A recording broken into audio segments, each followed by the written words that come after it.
In an age of endless information, the true advantage is not access, it is interpretation. Welcome to Aneke TV, where journalism goes beyond headlines, beyond reaction, beyond speculation.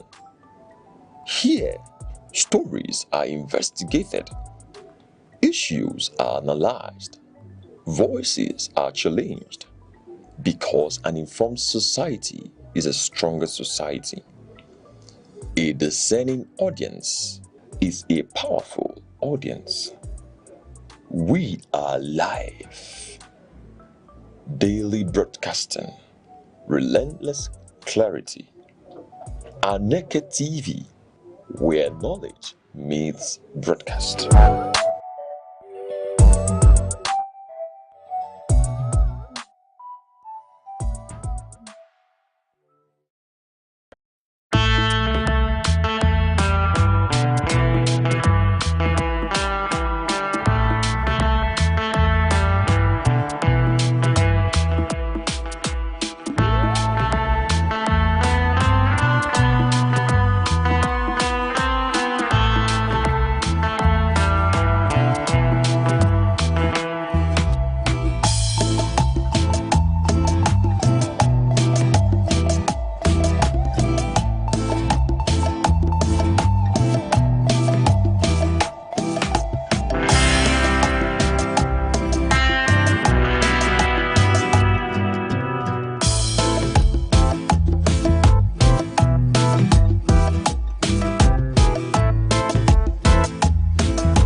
Every second, the world changes, markets rise, leaders speak, stories unfold.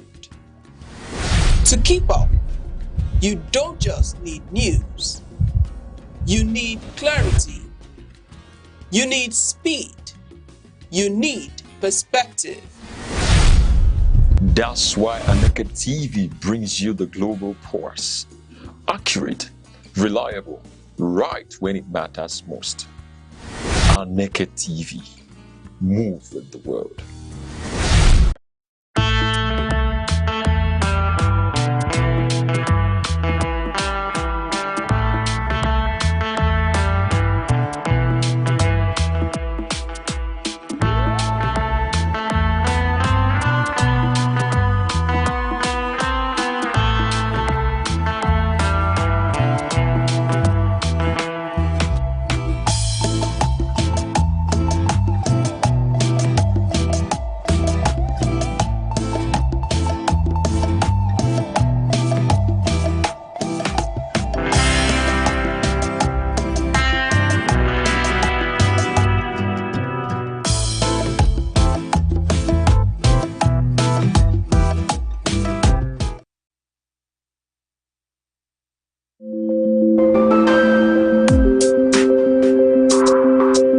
Across Nigeria's dynamic economy, enterprise is on the move.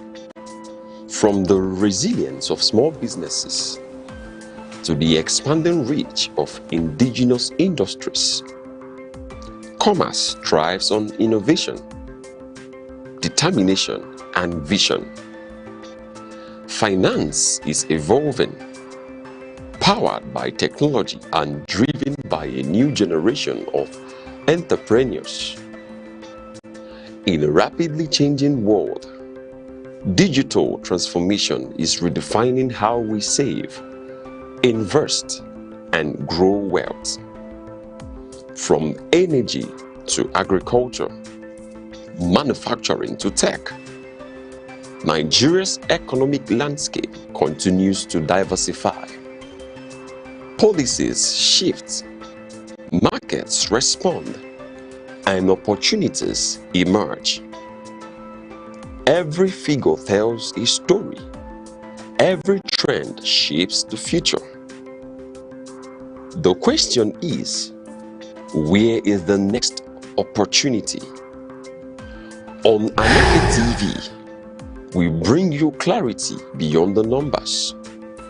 This is Business Outlook on Aneke TV, tracking the markets, analyzing the trends, and spotlighting the drivers of economic growth.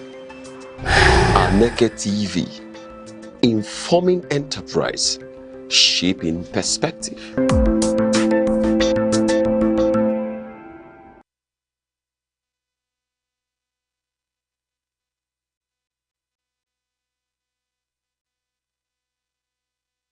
Million thanks and welcome to Aneke TV, broadcasting live from Enugu.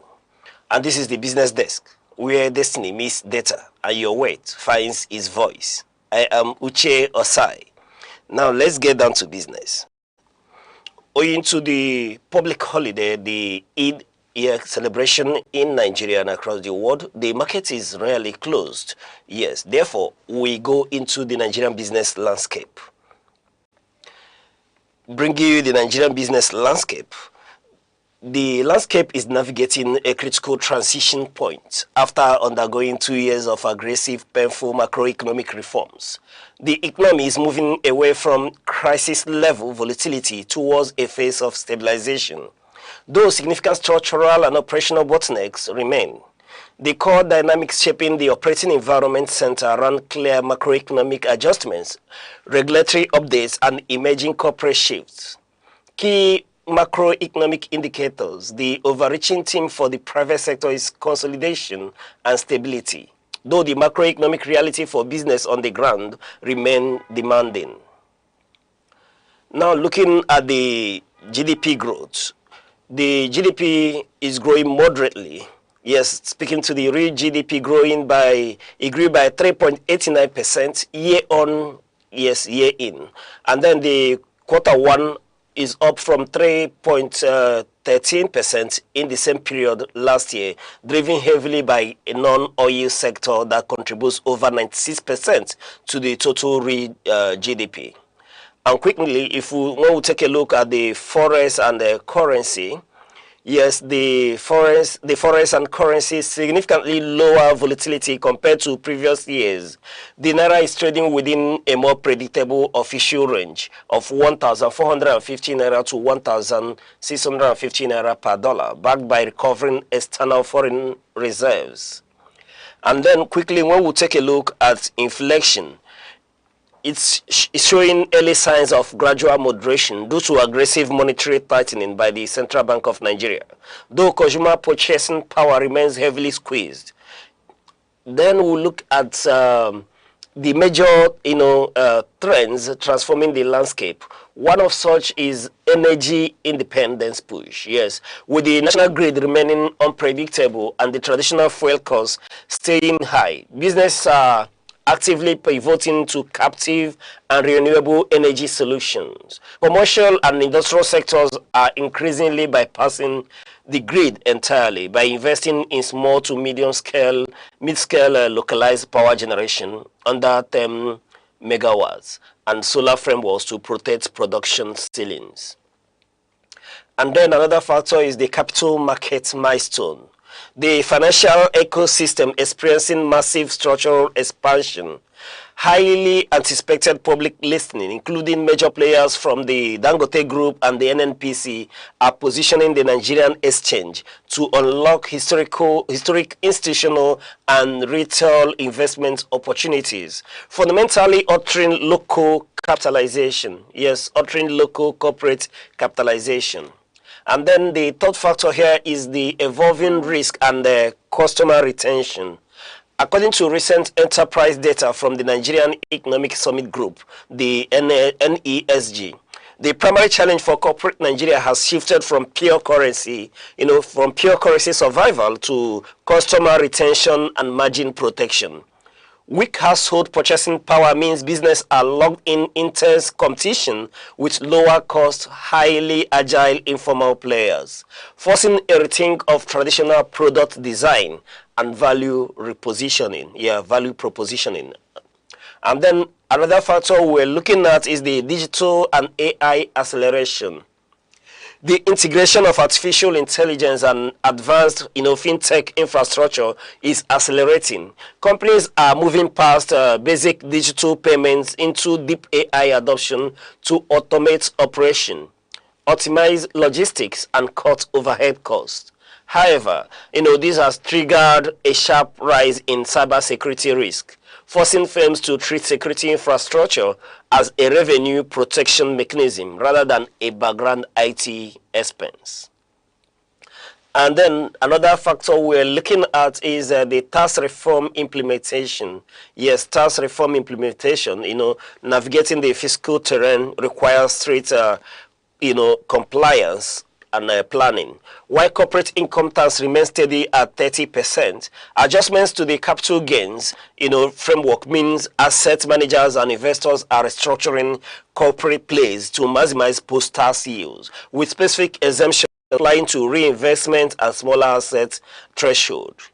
The key operational takeaways from here, looking at the macroeconomic baseline, has established a more predictable planning horizon, but actual business survival depends on micro-level adjustments. Securing alternative energy, localized supply chains to minimize, residual forest risk, and tech-driven cost efficiency.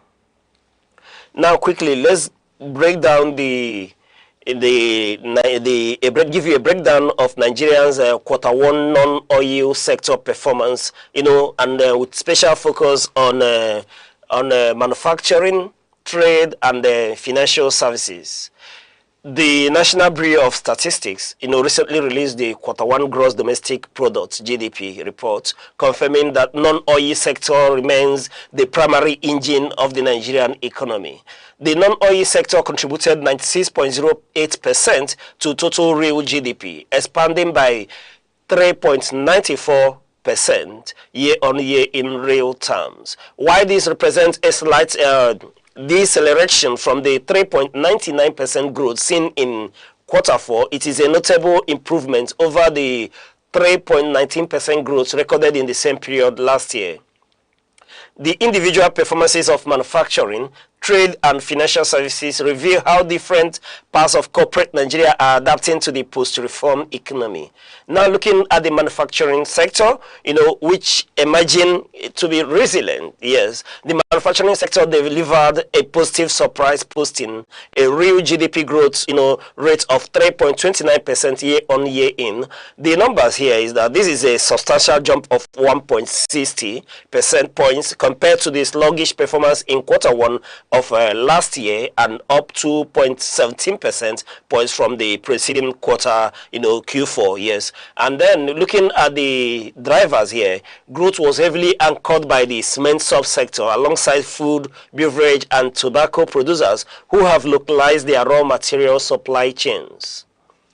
The reality here is that the rebound indicates that surviving industrial players have finally adjusted to the initial shocks of subsidy removal and floating exchange rates by focusing on the domestic sourcing and optimizing energy costs. Larger manufacturers are beginning to find a stable operational flow. And then looking to the trade sector, which is squeezed but stable. The trade sector, is highly sensitive to consumer purchasing power and wholesale import dynamics. Recorded a real year-on-year growth rate of 2.08%. Now, speaking to the numbers, this reflects a modest gain of 0.29%, from the 1.78% growth in Q1 of last year, and a minimal uptick from the 2.00% recorded in the final quarter. The reality here is that while positive, the trade continues to lag behind the broader non-oil average 3.94%. The sluggishness underscores the ongoing squeeze on household income. Consumers are prioritizing essential commodities, forcing wholesale and retail traders to operate on thinner margins and smaller inventories to avoid getting caught in sudden inventory glut. Looking towards the financial services and insurance, which has been characterized by the growth catalyst, the financial and insurance sector continues to be a standout performer, classified by the Nigerian Bureau of Statistics as a key driver of the services sector, which collectively made up 57.73% of the total real GDP. The key drivers here is the high interest rates driven by the Central Bank of Nigeria. Nigeria's aggressive monetary tightening have kept banking institutions highly profitable. Income streams have been heavily reinforced by investment in government securities. Transaction volumes from an expanding digital payments ecosystem and credit provisioning targeted towards defensive corporate sectors. The reality on ground is that the financial sector is effectively serving as a shield for the broader services economy, filtering liquidity into key corporate blocks despite high borrowing costs. While the financials and services arm are moving fast and manufacturing is mounting a hard-fought recovery, trade is dragging its feet under the weight of suppressed consumer demand. For businesses, survival in this landscape is no longer about dodging macroeconomic shocks, but about positioning operations to align with these specific high-velocity growth pockets. Speaking to the Nigerian business landscape is one that, the players who are keenly observing the trajectory have now readapted to the local factors shaping the business. Yes, while we look at the current reality on ground, given the, the crisis in the Gulf, yes, a lot of analysts have opined that while the government, is making huge profits from the situation in the Gulf, increasing foreign reserve, the impact is that the Nigerian populace has continued to pay out of pocket, for the PMS in Nigeria, impacting transportation, impacting food stable prices in the market. the higher reality on ground is that most, given the erratic, collapse of the grid, most operators within the economy are beginning to look to go into solar or self-generated megawatts, to power their industries and all that. But given that the Nigerian economy is said to be one that is stabilizing, yes, is on a serious stabilizing phase, and the players in the Nigerian, sectors have mastered their terrain and now comes up with more ways to make profit, as is indicated in the Nigeria Financial Services, speaking to the banks. And when we talk about the banks, we look at the tier 1 banks, yes, which are always profitable. And we will be urging you that when the market resumes, you look favorably to the tier 1 banking sector. You may not be able to go wrong. Given the new liquidity injection, these are, green fields, open for mining. Even if you're a profit chaser, a profit bargain hunter, look at the banking tier 1s. You will not go wrong. And when you want to hedge your funds, look at, the energy sectors, look at dual players like Seplant. With that, you'll be able to hedge against any sudden change in the market. And this is where we'll be drawing the curtains today on this edition of the market segment here on Aneke TV. We urge you to stay ahead of the curve. Keep your investment sharp and keep watching Aneke TV market segment, where we'll bring to you up-to-date information on what is happening in the Nigerian business landscape. I am Uche Osai. Invest wisely.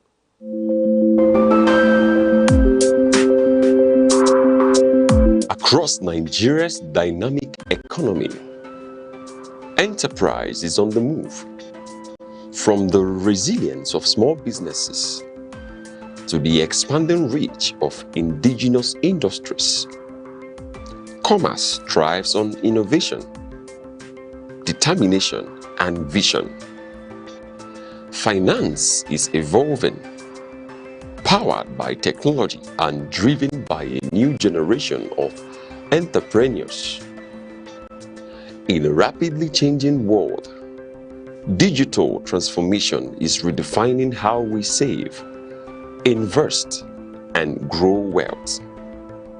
From energy to agriculture, manufacturing to tech, Nigeria's economic landscape continues to diversify. Policies shift, markets respond, and opportunities emerge. Every figure tells a story. Every trend shapes the future. The question is, where is the next opportunity? On Aneke TV, we bring you clarity beyond the numbers. This is Business Outlook on Aneke TV, tracking the markets, analyzing the trends, and spotlighting the drivers of economic growth. Aneke TV, informing enterprise, shaping perspective. Religion. Religion wears many names, but in its deepest form is not in rituals. It is in love. True faith is not louder than others. It listens. It breaks bread with strangers and weeps with the broken. We are not defined by the places we kneel, but by the way we rise and reach for each other. The prophets came not to divide, but to remind us that all paths to God must pass through kindness. So, let our prayers not end in temples. Let them begin in how we live, in the warmth we give, and in the bridges we build beyond belief. Corruption in Nigeria is not limited to isolated scandals. It is systemic, deeply embedded, and sector-specific, affecting critical areas of governance, particularly oil and gas, power, the judiciary, and local government administration. These sectors highlight how weak oversight, institutional fragility, and accountability gaps continue to constrain national development. Nigeria's oil and gas sector, the backbone of the national economy, remains highly vulnerable to corruption. Despite contributing the largest share of government revenue and foreign exchange earnings, the sector faces challenges of opaque accountability, weak audits, and repeated allegations of under-remittance. Independent investigations into the period between 2011 and 2017 uncovered unresolved revenue discrepancies running into tens of billions of dollars. Crude oil sales, fuel subsidy claims, and joint venture arrangements have been particular areas of concern, while reforms like the commercialization of the Nigerian National Petroleum Company Limited and the Petroleum Industry Act were designed to improve transparency, implementation gaps persist. Recent international asset recoveries, including over $50 million repatriated from the United States, illustrates the scale of past governance failures and the slow pace of accountability. The power sector also reflects the impact of weak governance on economic and social development. Since 1999, Nigeria has reportedly spent over $16 billion on interventions in electricity generation, transmission, and distribution. Yet, supply remains unreliable for a population exceeding 200 million. Audits indicate contract inflation, poor project supervision, and regulatory uncertainty as major challenges. Debt within the gas-to-power value chain has forced government bailouts and emergency payments to suppliers. Recent steps, including settlement of legacy gas debts, aim to stabilize the sector, but experts warn that without transparent procurement, stronger regulation, and disciplined subsidy management, energy insecurity will persist.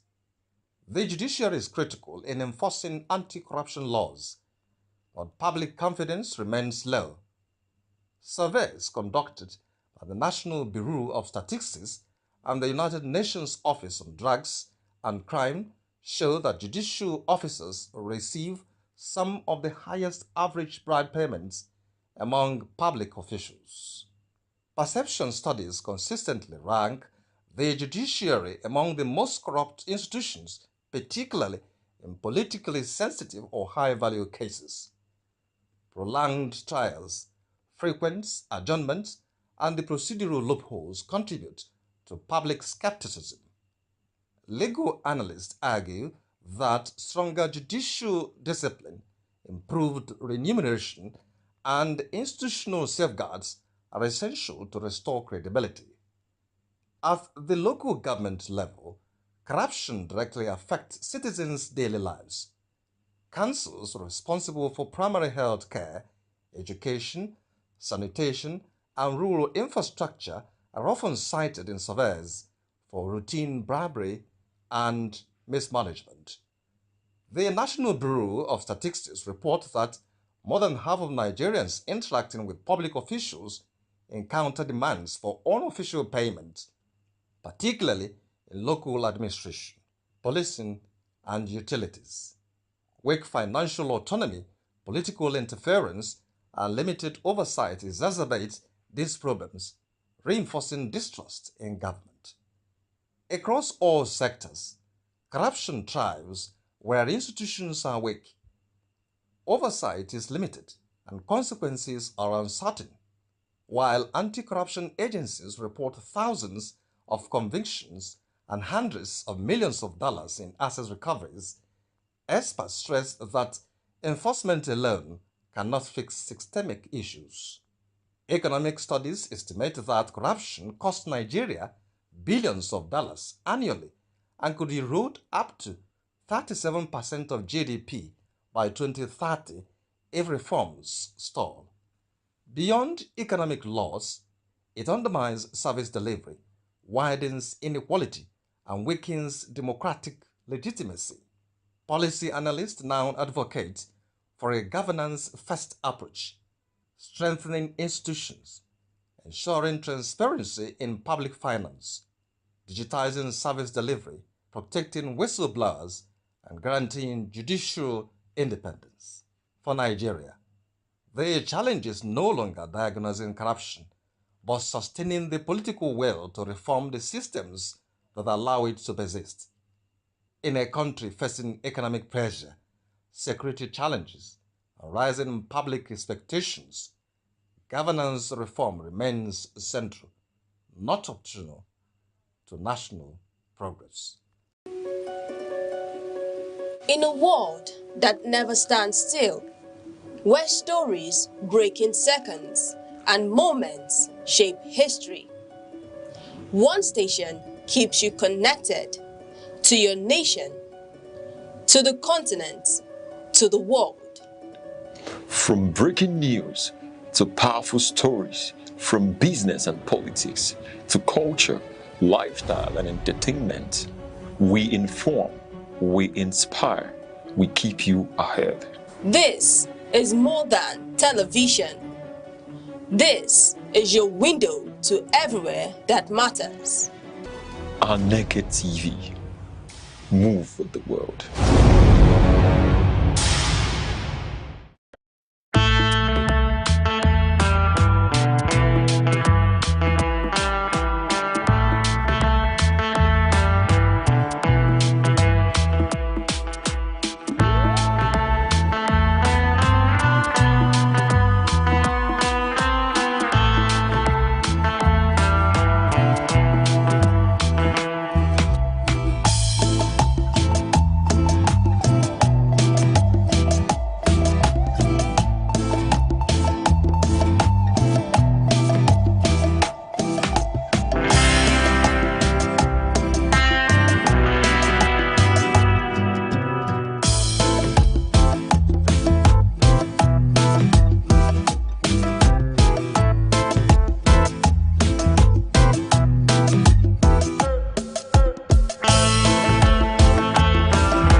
Good morning and welcome to Aneke Sports. This particular time, I am your one and only sports oracle. I live, I breathe, and I dream sports. I know you've been waiting for me to, tell you what I do for a living. Yes, this is basically what I do, and we do it together. Today, we are going to be bringing your way a lot of updates in the world of sports, a lot of it, and worldwide, yes. Yeah, you are supposed to tell them what you do for a living, but I've told them what I do for they are a living. aware of what you do for a living. There's nothing else that you do. No. They are not so aware what I do for You a have living. introduced yourself so many times, and they are aware that you live, you breathe, and you dream sports. What's remaining? Well, there's nothing else remaining except to ask you, how are you? Well, I'm doing fine. And I see you are on a Liverpool jersey. No, this is not Liverpool. This is not Liverpool. Let's not go to Liverpool. This is not the color of Liverpool. Liverpool's red is not as dark as this. This is more of, will I say, wine color? Wine color. But Liverpool at some point wears wine color.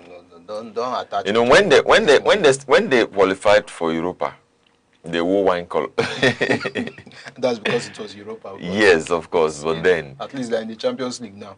Today is going to be interesting. We have a lot moving from boxing to football, and many things are happening in the world of football. Yeah, of course, this is the season, or this is the period that the rumors keep flying in. Yes, rumors, transfer talks. This is where business takes place. And I really like it for business. Anytime there's football business, I really love it. Once the windows come, you begin to see money transactions here and there. Players move from England to Spain, from Spain to Italy, from other leagues from Nigeria to England. So this is an interesting period for us, the football lovers. We enjoy this period because there's a lot of saga, there's a lot of deals that will not go down. There's a lot of players that will be hijacked. They might be in the plane going for a test safe. Before you know, another club will contact them, pay higher money, and they've gotten that player. So this is an interesting period. If you don't know how to negotiate this period as a club owner or a football owner, you might lose out on this period. And this period shapes your season, your next season, that whatever you are going to play, players that you are going to use, this is the period that is shaping your club. So everyone, fans all over the world, their eyes are on this period now. What is the team going to do? Especially people that, they really need to go to the transfer market. Clubs like, well, let's say Chelsea now need to go for a lot of players. So in fact, their fans worldwide will be outrightly watching what they are going to move, the moves they are going to make this period. Yes, it's very, very important that teams are going to be having to participate in the transfer season, like Chelsea you mentioned. But you know how we do this, and we're doing it the way we do it. Yeah. Because football is very sweet, so we try to bring you what is sweet later on the show. Now we are getting into boxing. This is, yes, the boxing heavyweight title. That's WBA heavyweight title in Moscow, 11th of July at VTB Arena. This fight is going to take place, and yes, it is a fight between Gassiv and Yoka. That's the fight that is going to take place. I want to still maintain my position that boxing is very underrated. It's so underrated.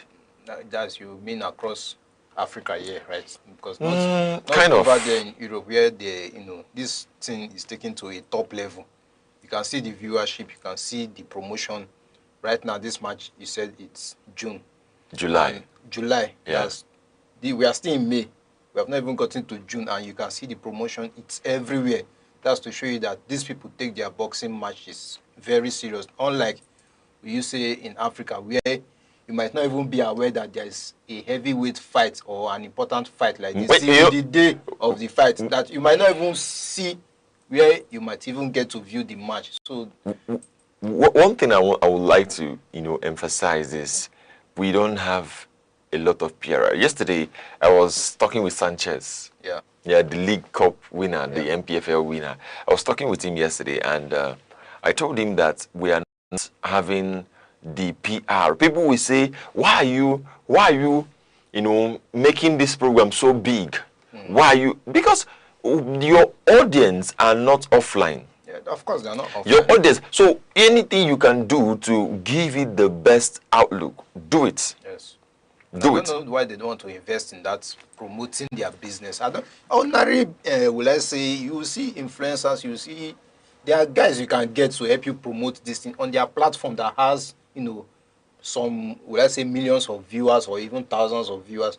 You need to pay people to promote your will I say, the league. When there's a boxing match, like, let all these influencers promote it, because most people now are majorly on Instagram. They like to view content here and there, go to YouTube, view content, go to TikTok. So when you are promoting these things, people will get to know of this competition, even if it's boxing, and they will want to watch. It's not that they don't want to watch. Most people can afford data to get internet to watch these matches.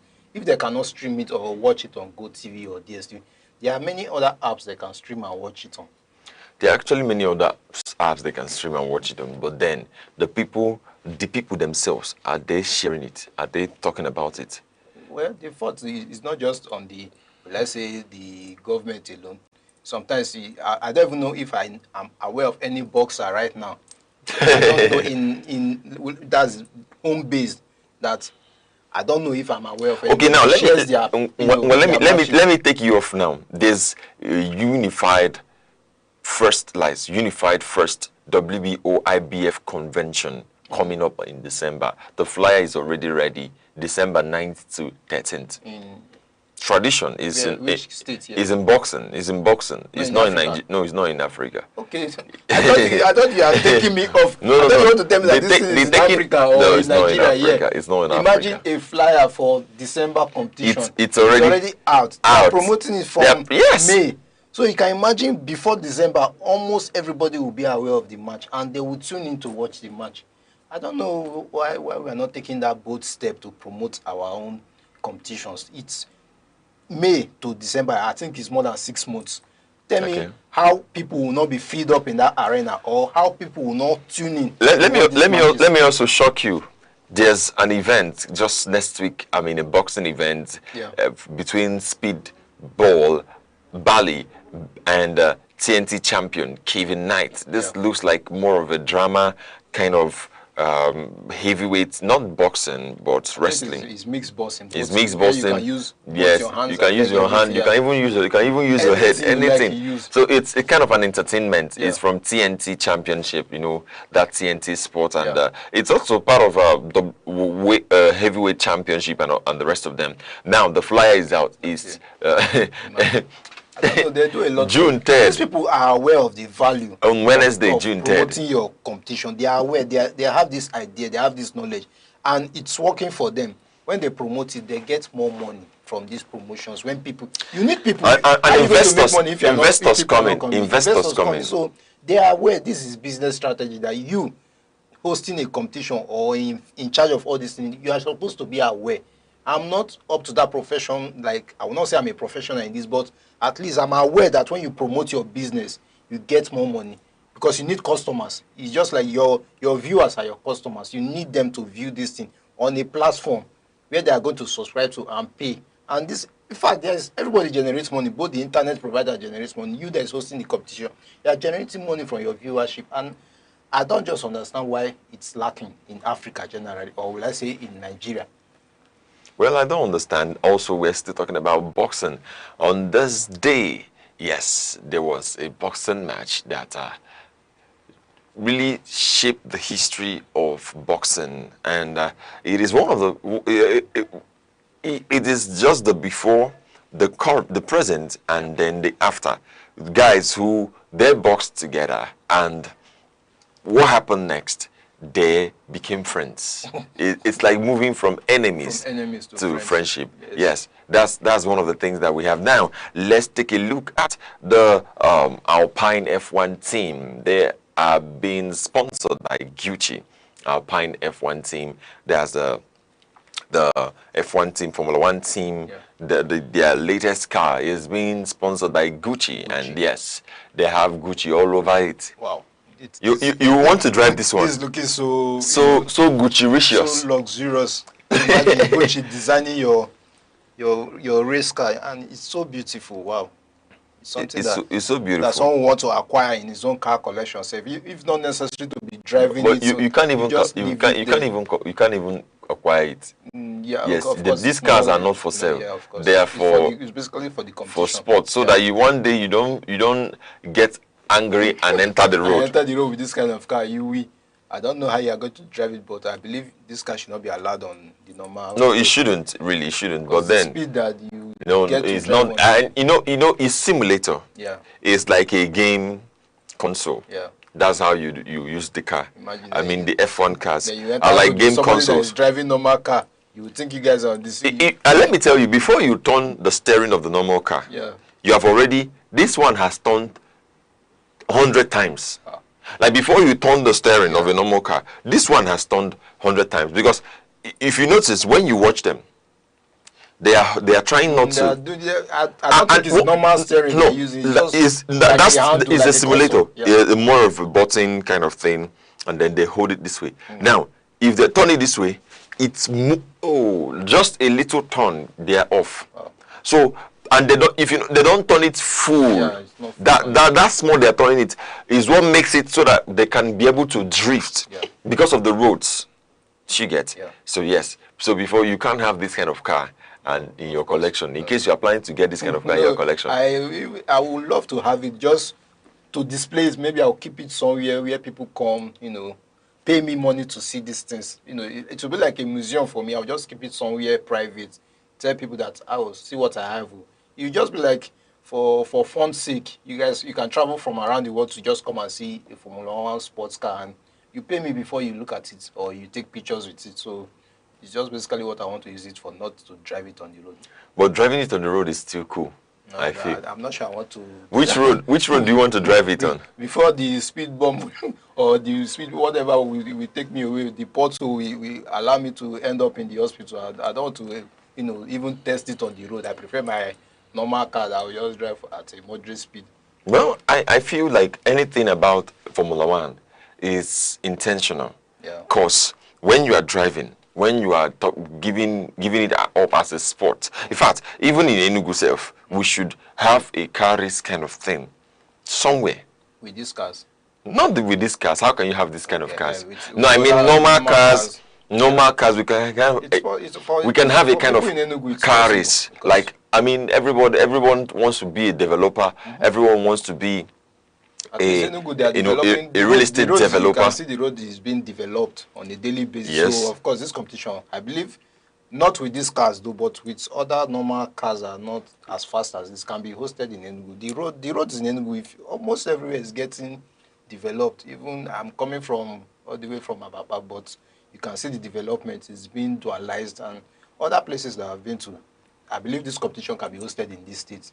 If not with this kind of speed cars, but other cars, just for lovers of driving, maybe the guys that want to go into Formula 1, they can practice in Enugu State before they go outside. They can practice in Enugu State. It will be more of a practice. So we are now saying that Enugu is really catching up with sports. Yes, because the only thing that will miss them, you cannot tell sports festival is coming up. You cannot tell people to National leave the road, Sports Festival. evacuate people from the road, because you have to drive for a long distance. So you know Biago people will be dragging. That's another thing. You know that new layout people will be dragging. It's just that you can't take people out of the road to make a free road like that for the competition. Now let me ask you, where in Enugu do you think we can have a free road, and the road is awesome, that we can have a driving competition? Now, see, I have one in my mind. Let me know if that's the same place you have in your mind. I'm not too much familiar with the roads, all the roads in Enugu, but I believe this New Heaven side, like if you are going to Government House, that road, that straight road,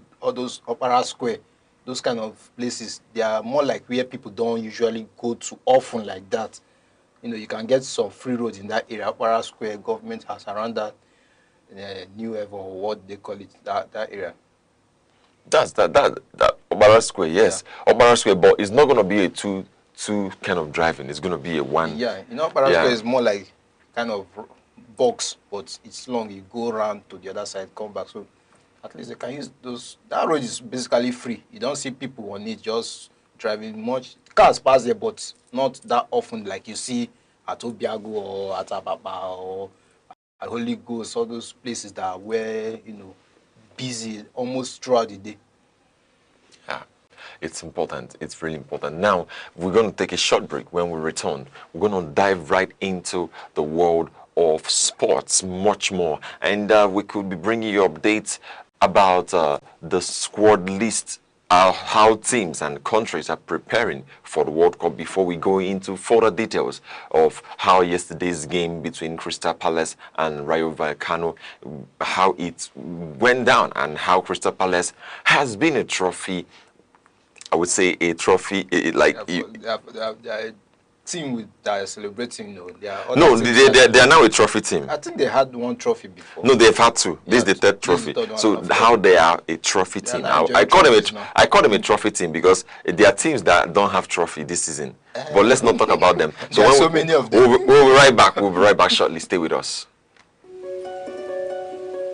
In a world that never stands still, where stories break in seconds and moments shape history, one station keeps you connected to your nation, to the continent, to the world. From breaking news to powerful stories, from business and politics to culture, lifestyle and entertainment, we inform, we inspire, we keep you ahead. This is more than television. This is your window to everywhere that matters. Aneke TV. Move with the world.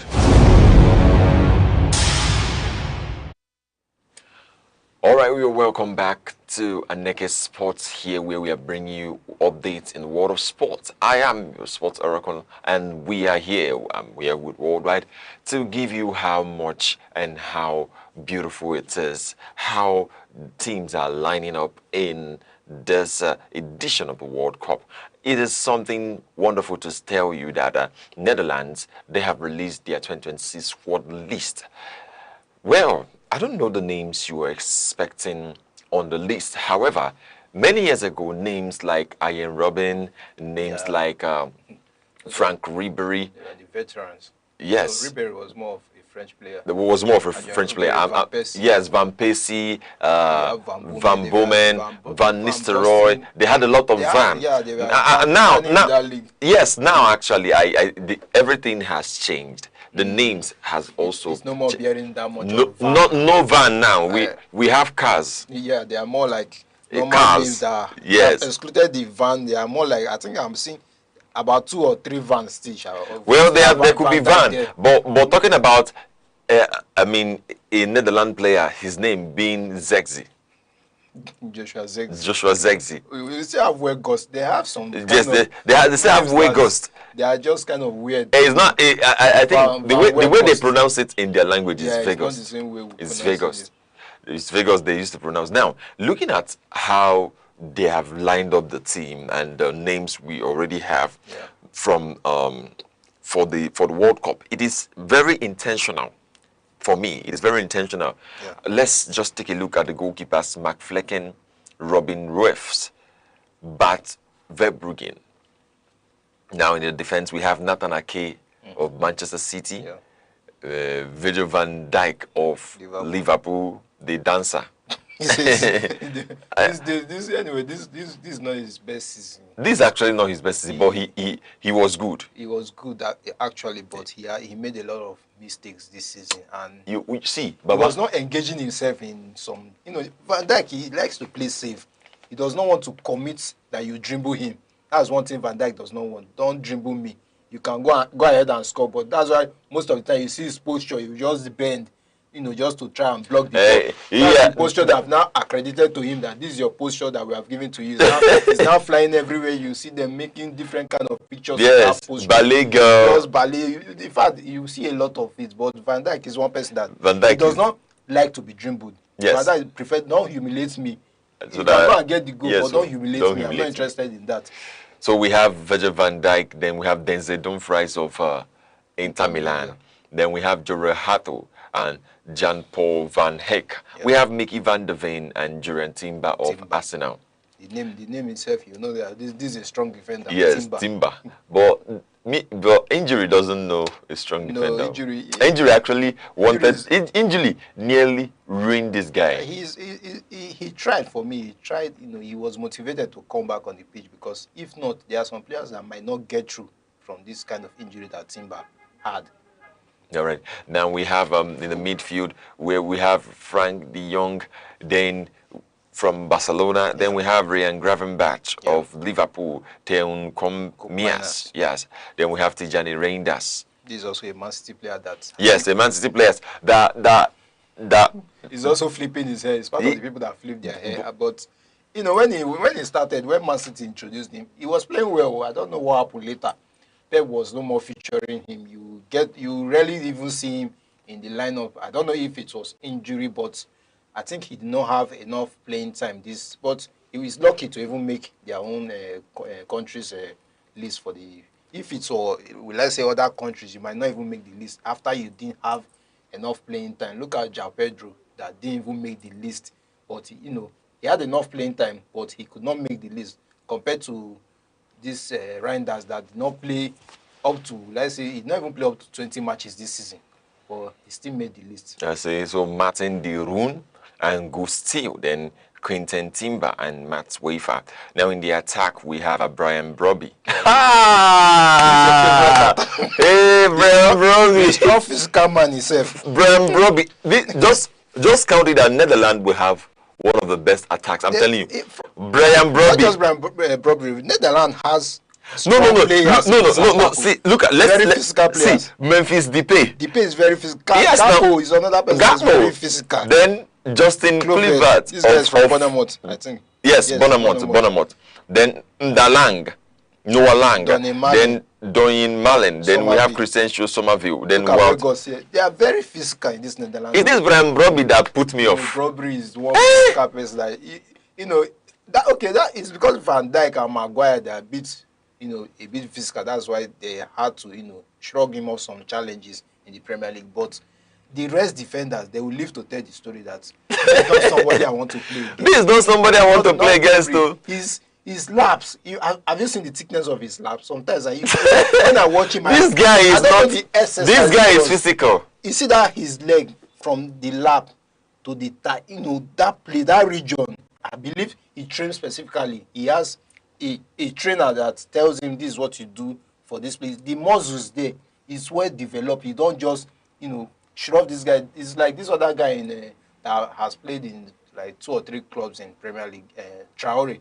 Adama Traore. That used to rub oil. Traore his hands, the biceps, they are very thick.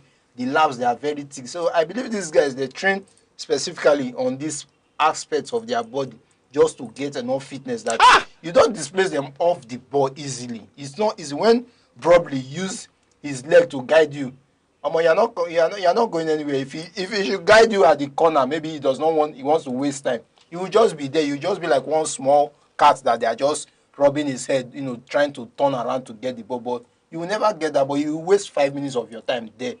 Broby is too physical for me. Broby is too physical for me. One thing also I've learned from this Broby guy is that don't underrate. No, you can't. Don't underrate this. He has proven that you cannot just underrate me now.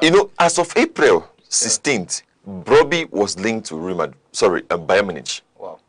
As of April, Broby was linked to Bayern Munich.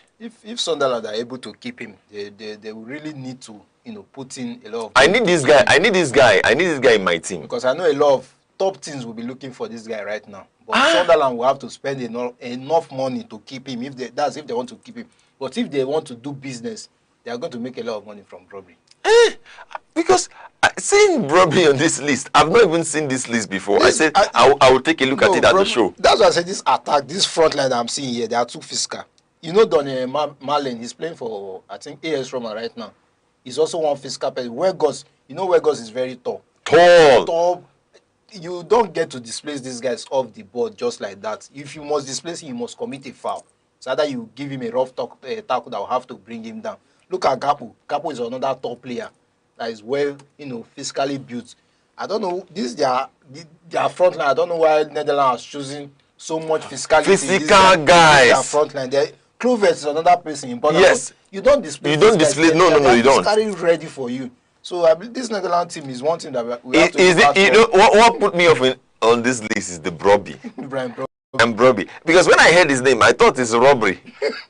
Of course, if you it sounds like robbery. Yes, it sounds like robbery. No, you are still getting robbery. That's why he robs people off the ball. You cannot rob him off the ball. See, you know where I watched this guy. I've been hearing about Brian Broby. Then I now watched that Manchester United versus Sunderland. I now watched that game. No, I was so shocked. Showcase himself too much in that. You should have watched Sunderland versus Chelsea. what he did to Chelsea. I believe Chelsea fans will have to, we have to tell their own story, their own side of the story, that this rubbish should be exterminated from the Premier League. They should, or if he has to play against Chelsea, they should give him maybe 10 minutes playing time. He should come into the match, maybe 80 minutes and, finish the match.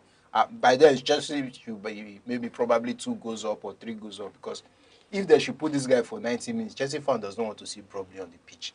They don't want to. He did them dirty. Let's say dirty.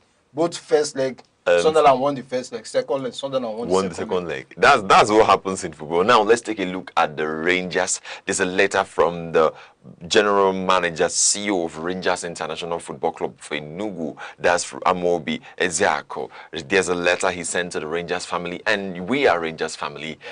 The other day we had the MPFL trophy, and let's read the letter. He said, "What a season this has been. My heart is filled with gratitude, joy and pride as I reflect on what we have achieved together. On behalf of the management of Rangers International FC, I say a very big thank you to every single person who made this remarkable journey possible. To our players, coaches, technical crew, backroom staff, management team, supporters, partners, media friends, and every fan who stood with us through every challenge and every victory. The achievement belongs to all of us.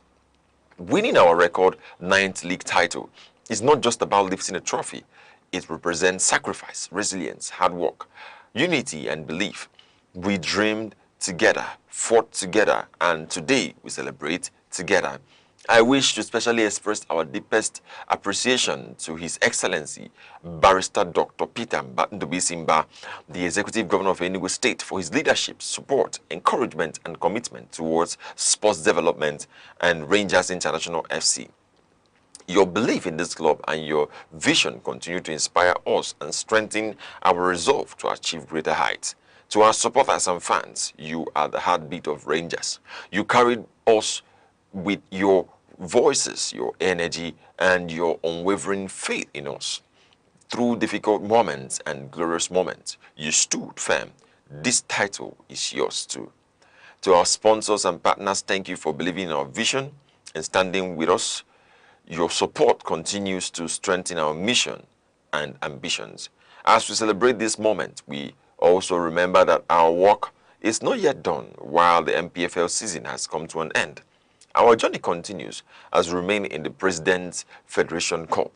We therefore call on every member of the Rangers family to continue standing with us, supporting us and believing in us as we push for more success. Let us finish this journey together, stronger and louder than ever before. Today, we celebrate. Tomorrow, we continue to fight. Rangers is family. Rangers is tradition. Rangers is greatness. Thank you for believing. Thank you for standing with us. Thank you for making history together. Yes, this is a letter from Amobi Ezeako. That's the general manager, CEO of Rangers International Football Club of Enugu, trying to cheer the team, cheer the fans, and also deepest appreciation to His Excellency, who has helped the young boys, and also whose vision has driven the club, keeps driving the club to make positive impacts as they go for trophies, yes, as they fight for the next. Sanchez told us that there's still more. There's a Rivers United versus Rangers Football Club of Enugu. Let's say FA Cup. Yes, more like an FA Cup that is coming up, and it's good if they win that game, then it's. That would be a lot of points. It would be like a lot of points to prove to Rivers United. Yes, that we did not just win the league. We won it. We deserve it because, despite the manipulations they wanted to do, for Sanchez told us different times they could have been more like 7 points clear or 10 points clear ahead, but there was always this manipulation that they would now have to end up getting either a draw or they might even lose the match. So it's going to be a game that will have so much tension on it that because they will have to prove a point. Whoever wins that match is a point prover for the other team that I'm supposed to, if Rivers maybe gets a win in that match, to be a lot of points to also prove to Rangers that we were also supposed to win this league. But whoever wins that match, is going to take home something that, it's going to be a pride for the person that, yes, you are like my opponent in this competition and I've won you in a face-off between me and you. not just on the league now. This is between me and you. This is a final between me and you, and I've won you. You should concede victory, and congratulate me. You should concede victory and Yes. congratulate. Yes, of course. Concede defeat, sorry. You have to concede the defeat. Yes, and congratulate me because I won you. And I've beaten you. Yes, maybe you'll have been saying if we had met, one more time. One more time. So this is the one more time that we are meeting. And remember, don't forget on Saturday for the Rangers family too. There will be a trophy parade where the team will go around the Enugu major spots in Enugu, and they will end at the government house. Where they will parade the trophy, the 9th league trophy. It is important to note it's the 9th league trophy. And then that's the same thing we're talking about. I was talking with Sanchez, just like I said. I was asking him, what is the fan base like? When I mean what is the fan base, in the Nigerian youth demography, especially in Enugu, how many young people, apart from people who were born, who their parents were raised, there are much more people fanning international teams. We can bring this home. We can inspire people to support and to fan teams. It still boils down or goes back to what we have been saying, promoting the league. Yes, promoting people the league. People have to be aware that there's strangers. This younger generation, they don't know, not even be aware that there's strangers. There's a club called, it's just the older generations. Yes, and it was the older one that were aware of Rangers, Imba, the way you mentioned Kano Pillars and the likes. But these days, the younger ones, they might not be interested in this because they are not seeing it. They don't have an avenue to watch it. They don't know where, some of them don't know where stadium is. Even though they know where stadium, they don't know the time when Rangers get to play their home matches. They are not seeing it. So it just boils down to promoting the league, promoting the team, promoting everything concerning Nigeria Premier League Football League. So people have to see to support the club. You can't be supporting who you don't know. You can't be supporting who you don't see. So you have to see these people play. You have to have an opportunity to watch them play. Not when they are playing. Watch them from the comfort zone that you are, whether at home, whether in your office, anywhere you are, you can watch them. And remember there's MPFL Live for the matches. If you want to see a match, the Nigerian Premier Football League, you can go to your Play Store, Google Play Store or Apple Store, get the MPFL Live. That's where you can see these matches, and it's free. Anyone can go there, and then you could see. Just have to download the app. Get an internet, and you watch the matches. You move on with the match. Now let's talk about international games and also what happened yesterday. The game between Crystal Palace and Rayo Vallecano. Yes, yesterday was a history made for Oliver Glasner as he bows out in glory. For leaving the club. Yes, leaving. That's so many managers are leaving the club. I feel the argument about Oliver Glasner's, the Crystal Palace yesterday, the argument of Conference League, that the winner, Conference League coach winner, is that he has been pleading with the team to stop selling the players. That's the argument. He has been pleading let them stop selling the players. You see, he has 3 trophies. He has gotten 3 trophies, and then he's a trophy man. We could say he's a trophy man. I don't know why the management did not listen to him. Now he's leaving, and you think you just go and get another coach. I know sometimes these people want to do business. They're interested in the money. When there's a big offer on the table, and these players did not get them for that amount, maybe the amount has tripled, or even sometimes it has gotten to a range that they have seen profit and they want to sell off and make their own business or profit. Sometimes you also listen to your manager or your coach. It's the person in charge that is using these players to get you the trophy, to get you the wins. When you are selling them, you keep selling the best is producing. It weakens the team. The people you are leaving that are not up to that standard is not what he wants to use in the everyday football that he's going to play. So sometimes you don't just get to say, I know you want to do business, but let these players stay for a while, 4 to 5 years. Let them achieve more. Imagine where Crystal Palace could have been. Congratulations to them. Luckily for them, they have won the Conference League.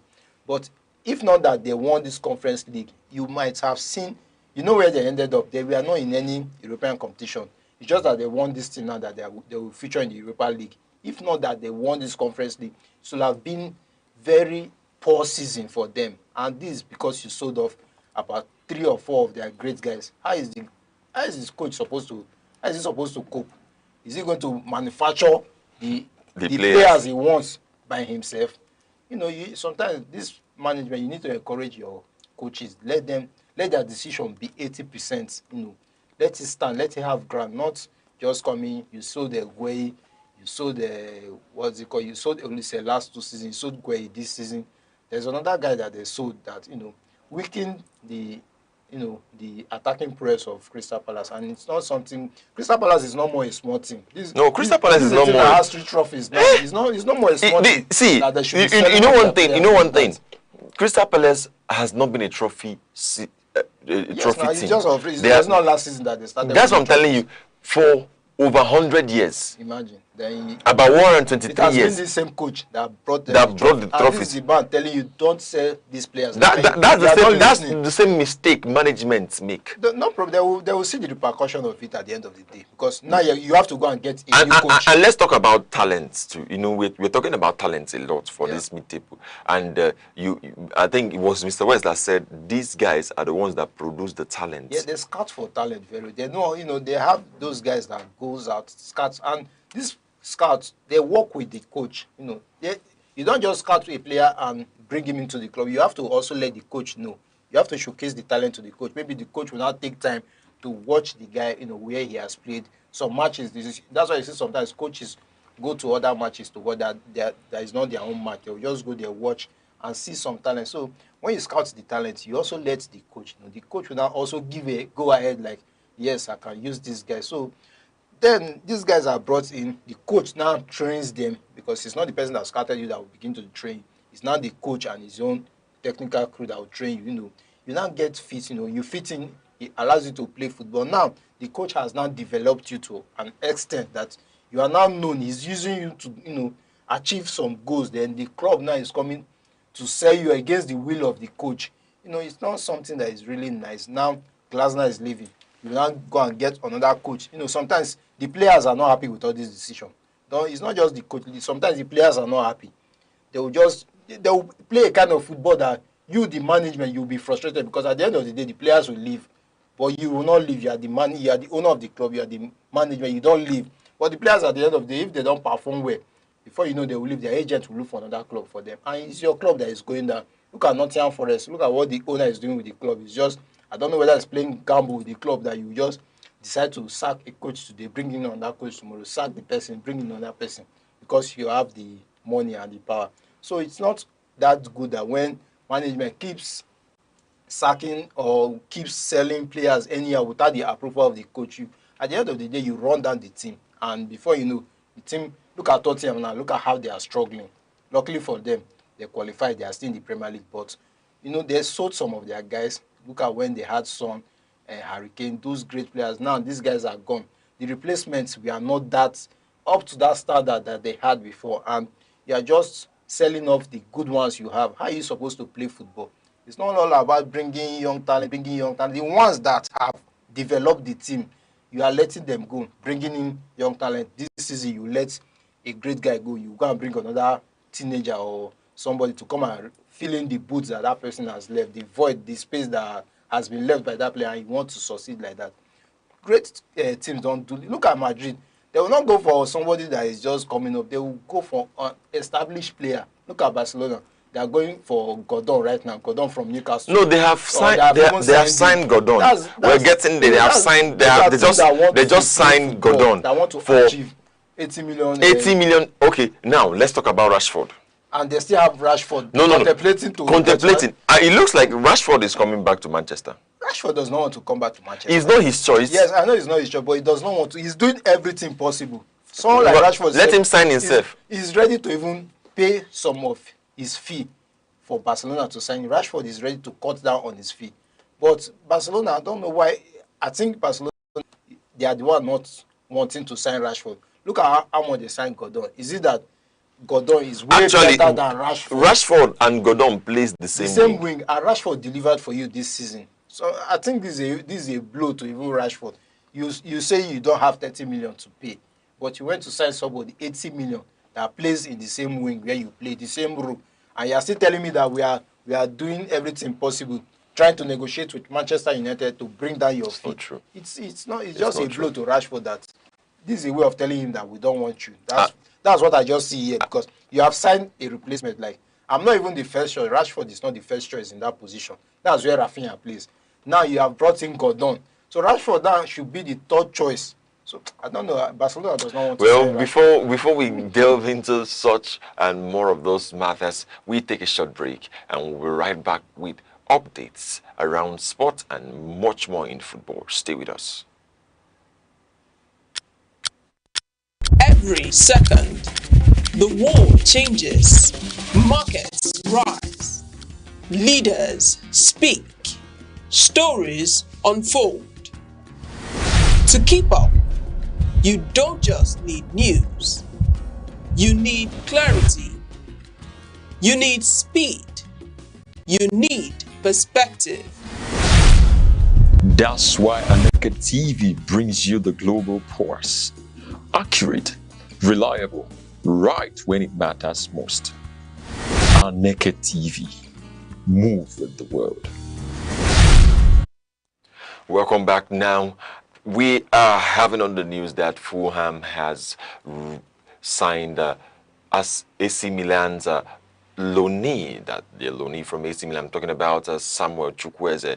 He has signed for Fulham on a permanent deal. Yes, this is what happens when you contribute. He contributed 4 assists and about 6 goals for the Fulham side. He came from AC Milan and he went to Fulham so that he can be able to have a playing time, and this is something that we were expecting Fulham to actually sign. That is making him the third Nigerian, yes, in the Fulham team. Chukwueze is a player that, I don't know, he has not been able to achieve the best playing time for me. You know, I think he moved from, was it Villarreal to AC Milan. At Villarreal, he was not playing much, but you could see the talent, you could see his pattern of play. He was a dribbler that he's able to create chances from nothing.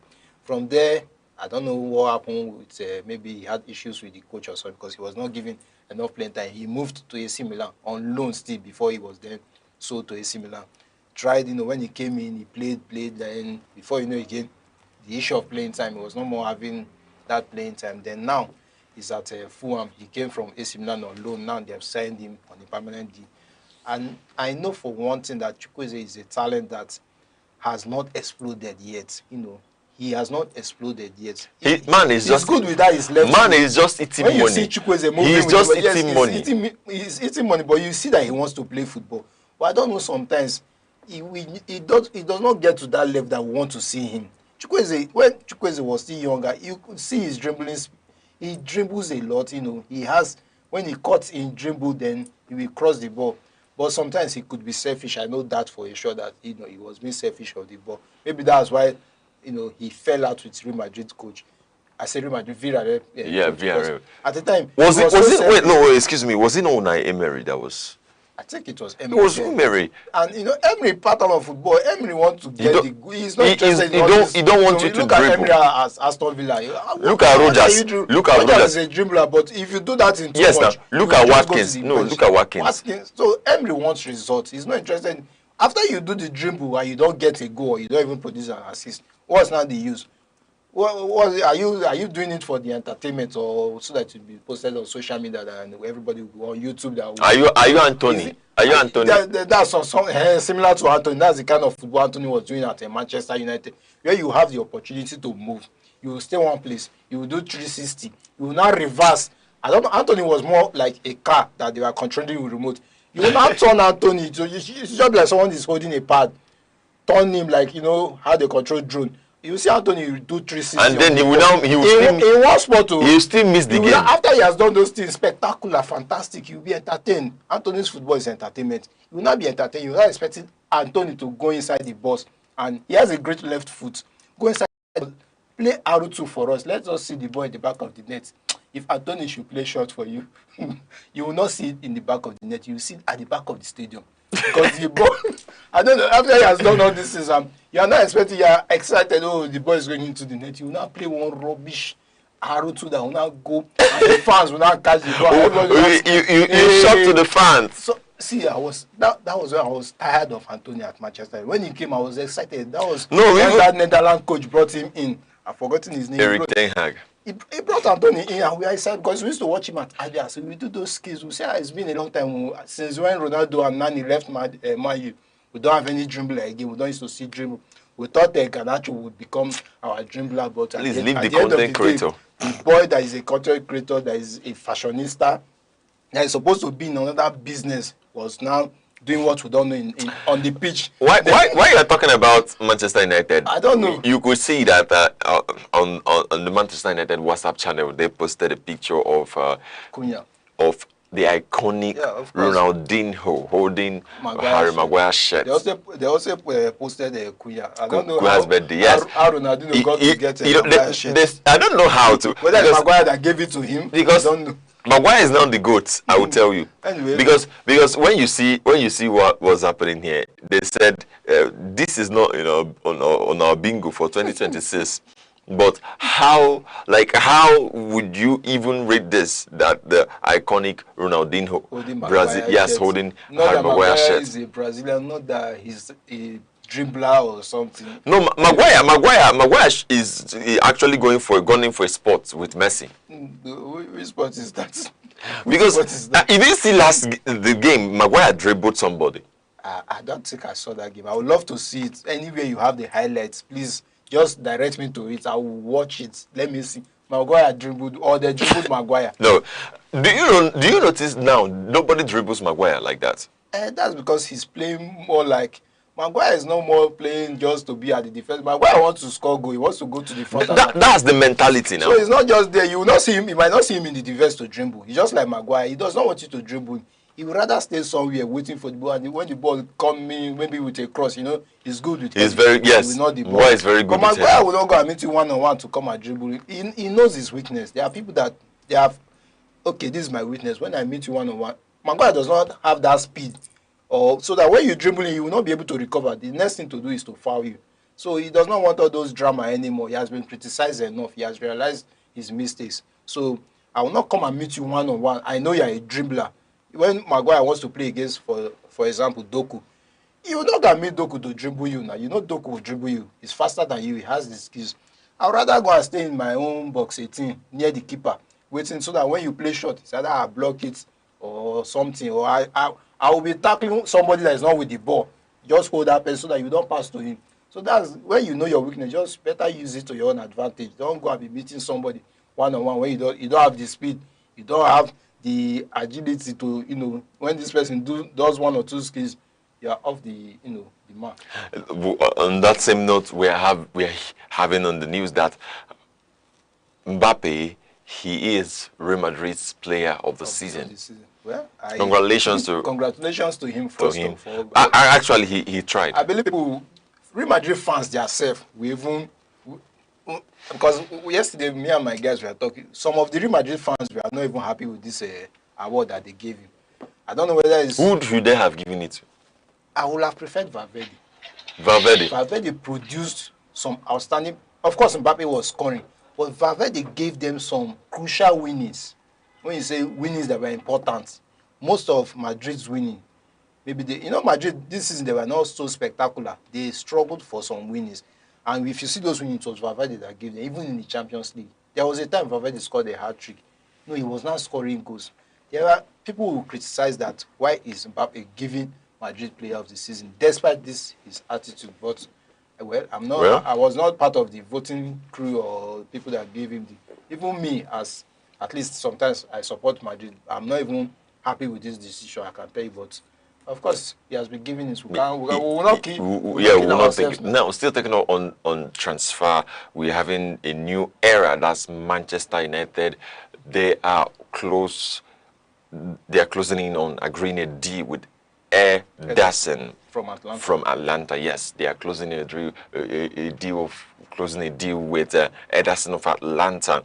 And Ederson has been fantastic for the team. He has played a good game for Atlanta, and a lot of people have been watching him. Of course, someone said that Manchester United seems to be the hottest teams now that you could go to, because when you look at where they came from, the progress, how they have what they have achieved, how they achieved it, it was not easy. It was tough, but then.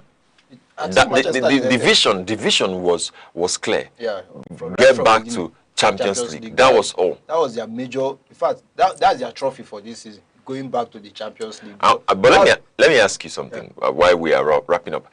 Do you think Ruben Amorim would have been able to achieve this? Yes. No. That's capital letter N-O. No. Ruben Amorim, look at what he was now playing. How many matches did he play? What was the result?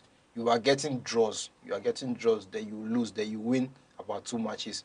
How are you going to get to the Champions League spot? Manchester United, to me, made the best decision when they sold. For the end of, they gave him time. It was not like when he was now not getting the result, they sacked him immediately, just like Chelsea. They did not sack him immediately. They kept giving him time. I believe if Carrick maybe had even come in earlier. Earlier, yes. Maybe Manchester United would have been contesting for the title. For the title, just trying, almost getting there. Maybe not there, but almost, because they gave Amorim a lot of time. They did not just imagine Michael Carrick came 6 matches before. Yeah, that's what I'm saying. So Amorim at the time was not losing. He was not getting the result consecutively. They were not getting the result. So at the time, the best decision was just to let him go, because it's not like the players were not there.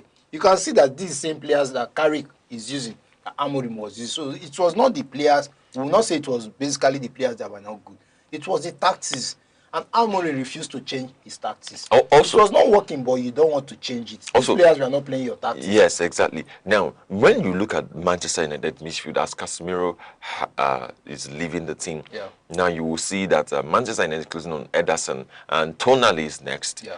Then, who else? Well, I don't know. Maybe Anderson will come in. Or maybe not Anderson. Yeah. Or maybe it could be someone from Wolves. They are still looking at Indeed. They are still looking at Fernandes. Yes, you know? Fernandes from was it? I think it's Wolves too now. From Wolves, yes. Yeah. Now having or is it the Nottingham Forest Fernandes? No, not that one. Okay. It's from Wolves. Now looking at even West Ham's midfield, Manchester United are weighing the scale to know who to pick. Manchester United right now will be in the market. You see that midfield? They need to reinforce that midfield, because they know there's a problem if Casemiro, and of course he's going already, so it's not that they know. They are aware that Casemiro has gone.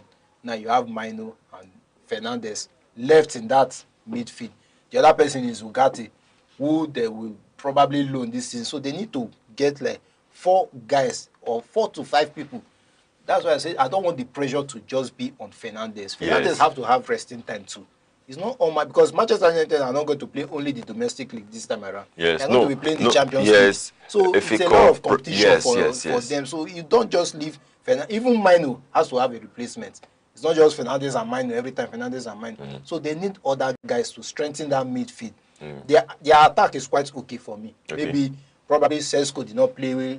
We can get Broby. So yes, if Manchester United should get Broby, just leave that attack for them. It's that's okay. Over. They have Broby, they will not have Cunha, they will not have Mbeumo by this side. Don't worry, fiscality is there, because Cunha is fiscal. Yes. Mbeumo is fiscal. You now have Broby, the chairman, very fiscal. The defense, apart from injury, which I know Manchester United will also sign at least 2 more defenders, 2 to 3, because you see Dogu.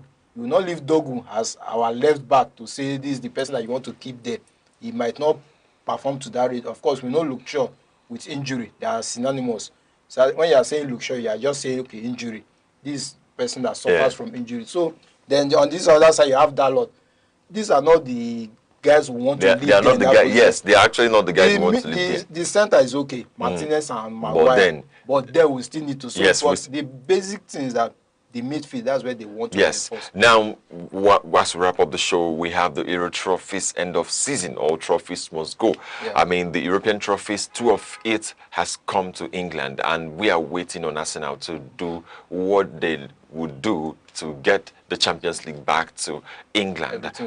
Aston Villa had the Europa League, and now Crystal Palace, they have the Conference League, and now Arsenal, it's up to you to do what you know best how to do. And yes, Actually, people are putting on us now. No, they should try. They should try.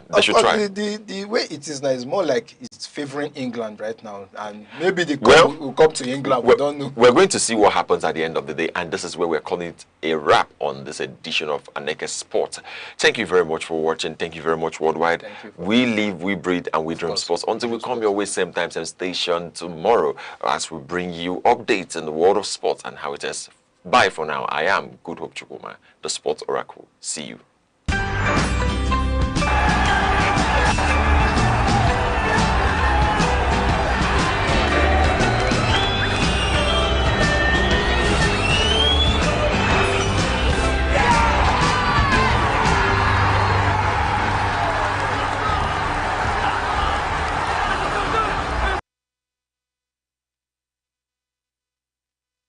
The soul is part of us that survives every storm.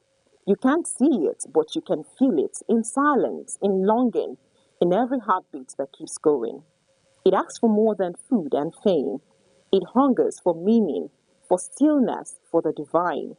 The soul is where music is born, where peace begins, where truth hides. To care for your soul is the greatest act of self-love. For in the end, what we were fades, but what we are at our core remains.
Good morning and welcome to news across the globe on Aneke TV. I am Princess Kena Chama. Pleased to have you join us. Here are the headlines. Sokoto State government moves to enact tough law against informants aiding banditry. Atiku Abubakar secures African Democratic Congress presidential ticket ahead of 2027 elections. On the foreign scene, countries tighten travel restrictions as WHO declares Ebola outbreak public health emergency. On business, African Development Bank appoint Festus Keyamo as champion of $7 billion aviation transformation program. Now the news in details. The Sokoto State government says it is preparing a new law prescribing tougher penalties for individuals accused of supplying information to bandits and other criminal groups operating in the state. Governor Ahmed Aliyu announced this during a Salah homage to the Sultan of Sokoto, His Eminence, Alhaji Muhammad Saad Abubakar, at the Sultan's Palace in Sokoto during the Eid Kabir celebrations. He said the proposed legislation would soon be transmitted to the Sokoto House of Assembly as part of efforts to dismantle intelligence networks supporting criminal activities. Governor Aliyu condemned the activities of informants, accusing them of frustrating ongoing security operations and undermining efforts to restore peace in affected communities. He reaffirmed his administration's commitment to supporting security agencies with the resources required to combat banditry and other violent crimes across the state.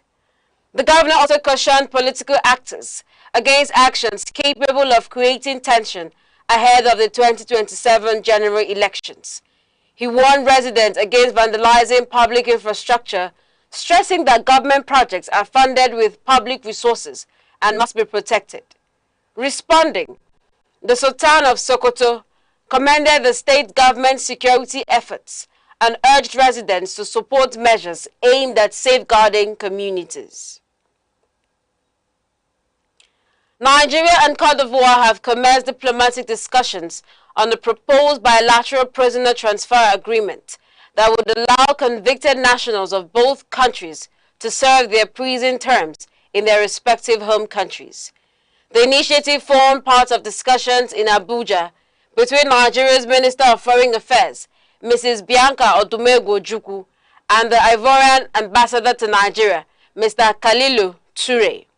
According to the Ministry of Foreign Affairs, the agreement is expected to strengthen judicial cooperation between the two West African nations, in line with international diplomatic standards.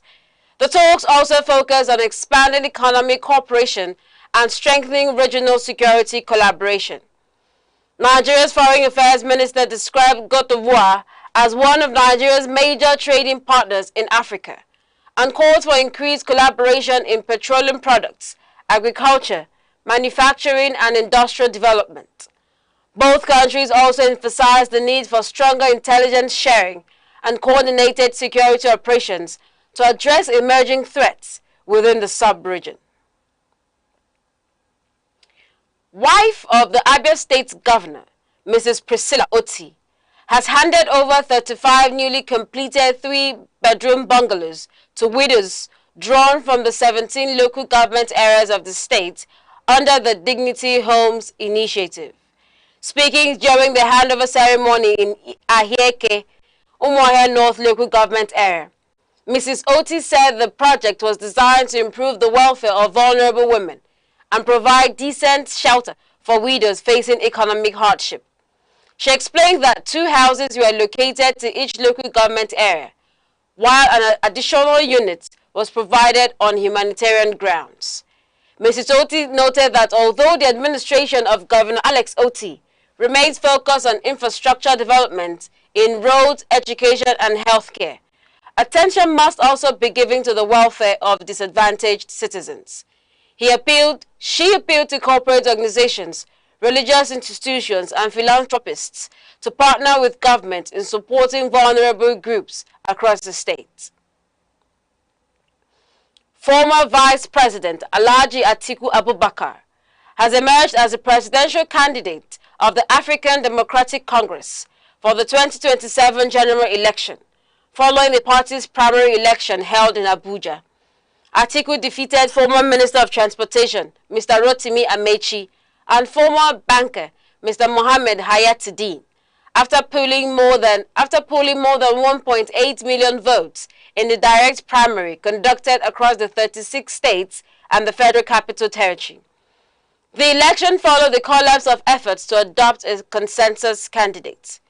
Following his presentation by former President of the Senate, Mr. David Mark, Atiku called on party members and fellow aspirants to unite ahead of the general election. However, both Mr. Amechi and Mr. Hayatuddin rejected the outcome of the exercise, alleging irregularities and manipulation during the voting process. Despite the protests, Atiku pledged to pursue reforms in education, healthcare, and the economy if elected president. The All Progressives Congress, APC, in Enugu State has elected 17 candidates to contest the September 26, 2026 local government elections across the state. 12 incumbent local government chairmen secured the return tickets during the party primaries. New candidates also emerged in several council areas following the completion of tenure by some incumbent chairmen. Presenting certificates of return at the APC State Secretariat in Enugu, the state chairman of the party, Dr. Martin Wike, described the primaries as peaceful and successful. He said the candidates emerged through direct primaries conducted at various council headquarters across the state. Responding on behalf of the candidates, the Secretary of the Association of Local Governments of Nigeria in Enugu State, Honorable Uchenna Okolo, commended the party leadership and Governor Petermbah for the transparent conduct of the exercise. He assured that the candidates would continue to support policies aimed at advancing development across the state. The Nigeria Democratic Congress, NDC, says its presidential, National Assembly, governorship, and state assembly primaries will hold nationwide on May 29, 2026, in line with party's earlier timetable.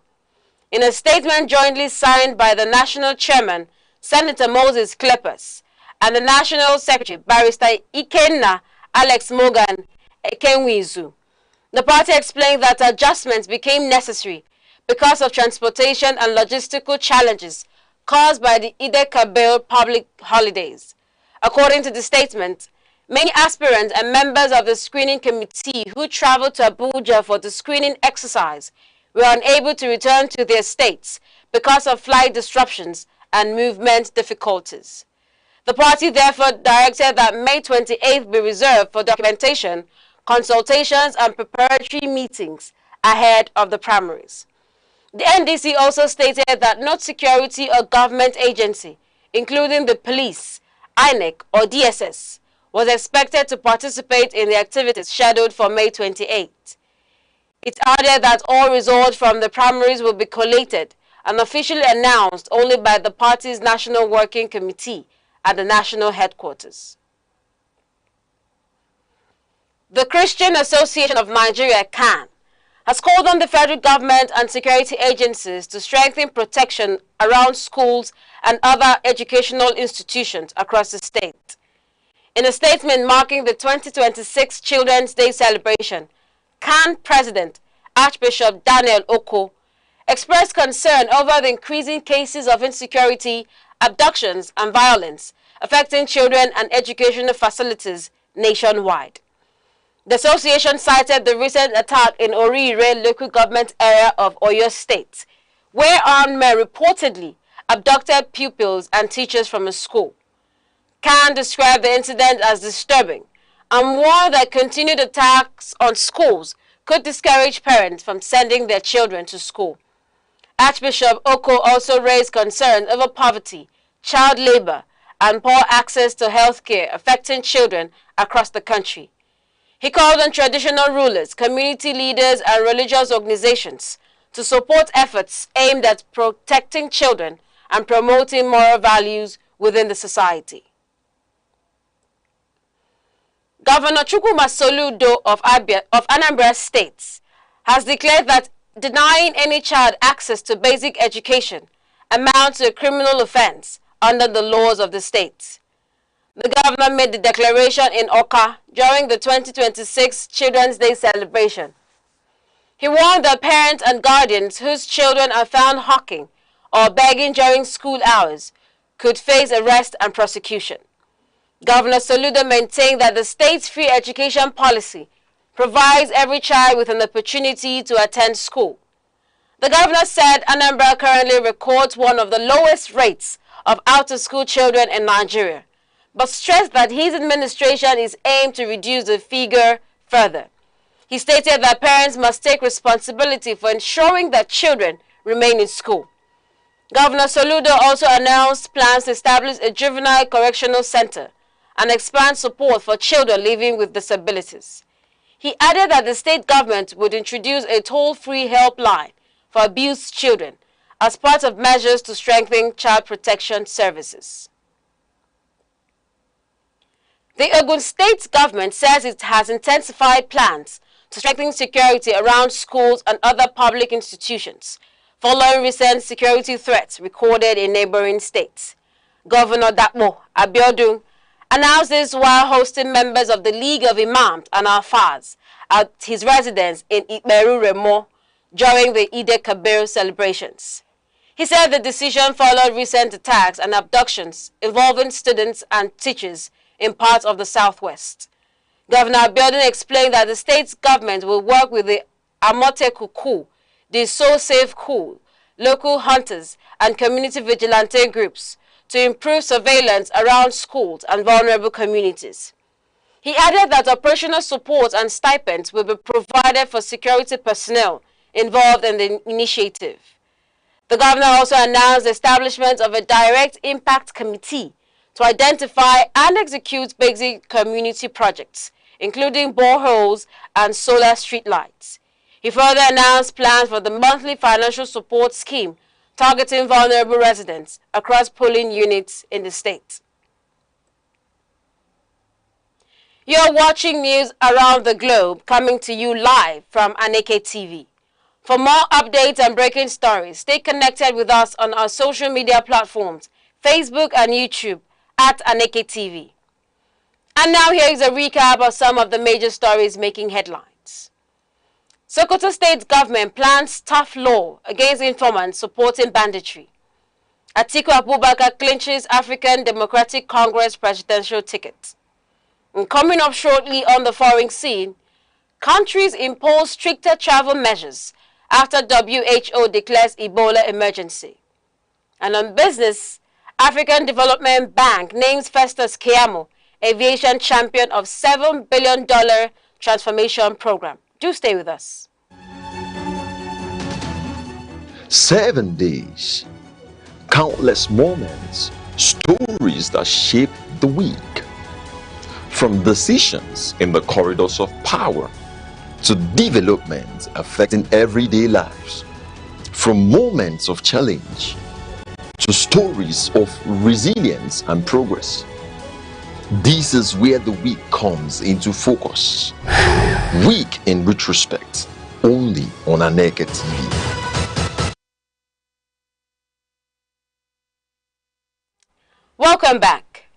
United States President Donald Trump has dismissed reports claiming that Iran and Oman were close to reaching an agreement to jointly manage commercial shipping activities in the Strait of Hormuz as part of efforts to end the ongoing conflict in the Middle East.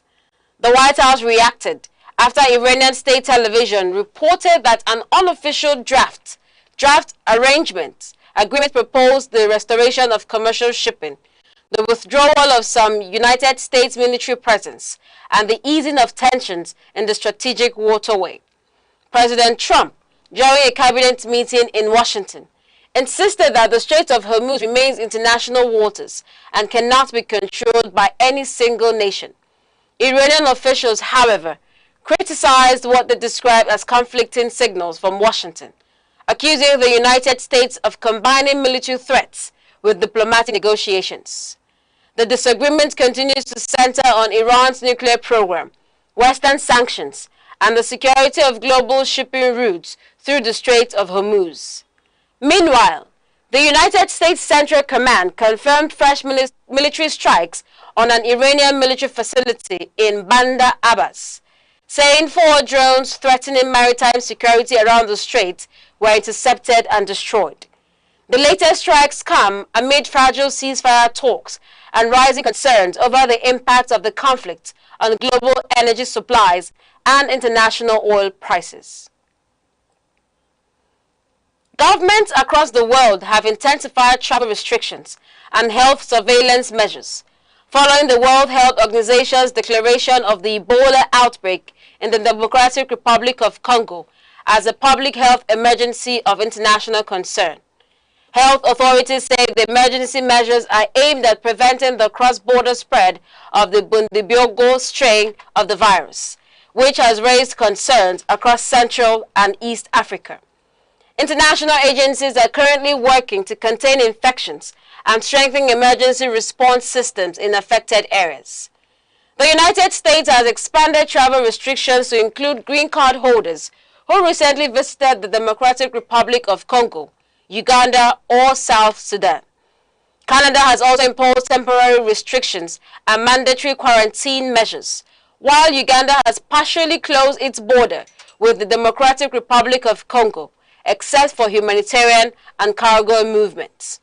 Several countries in Asia, the Caribbean, and the Middle East have also introduced early and entry restrictions and airport screening measures. While Thailand and India have enforced strict medical checks and isolation protocols, the European Union says the current risk to Europe remains low and does not yet require additional internal border screening. Emergency recovery operations are continuing in Longview, Washington, following a major industrial accident at the Nippon Dynawave packaging facility, where a chemical storage tank ruptured during operations. Authorities say at least 2 workers were killed, 7 others injured, while 9 remain missing after the incident, which has been described by Washington State's Governor Bob Ferguson as one of the worst industrial accidents in the state's history. The National Guard has also been deployed to support emergency response and recovery efforts. Officials say the collapse released a large quantity of white liquor, a corrosive chemical used in paper manufacturing, causing severe structural damage at the facility. Firefighters and rescue workers are operating under difficult conditions because of concerns over further leakage and instability around the damaged storage area. Environmental agencies say part of the chemical spill reached the nearby Columbia River, although drinking water and air quality in surrounding communities remain safe. Investigations have commenced into the cause of the incident, especially following previous industrial safety concerns recorded at the facility in recent years. The African Development Bank has appointed Nigeria's Minister of Aviation and Aerospace Development, Mr. Festus Keyamo, as the African champion for its newly launched $7 billion Integrated Aviation Transformation Program. The bank said the initiative is designed to modernize Africa's aviation infrastructure, strengthen regional air connectivity, and attract greater private sector investment into the continent's aviation industry. According to the bank, the appointment reflects confidence in Nigeria's recent aviation reforms and regional leadership role. The program is expected to support infrastructure development, improve policy coordination among African states, and increase the continent's share of global air traffic. The African Development Bank noted that although Africa accounts for a significant share of the world's population, the continent still contributes only a small percentage of global aviation traffic. A formal agreement on the initiative is expected to be signed during the bank's annual meeting in Brazzaville, Congo. Governor Alex Oti of Abia State has inaugurated the newly completed Umuahia Central Bus Terminal and named the facility after Professor Nnenna Oti, the Independent National Electoral Commission returning officer who announced his victory in the 2023 governorship election. Speaking during the inauguration ceremony in Umuahia, Governor Oti said the decision was in recognition of Professor Oti's courage and commitment to transparency during the conduct of the election. He commended her for what he described as integrity and professionalism under pressure. The governor explained that the new transport terminal was built to improve traffic management, enhance safety, and modernize transportation services within the state capital. He added that the project would create economic opportunities for transport operators and support commercial activities across the state.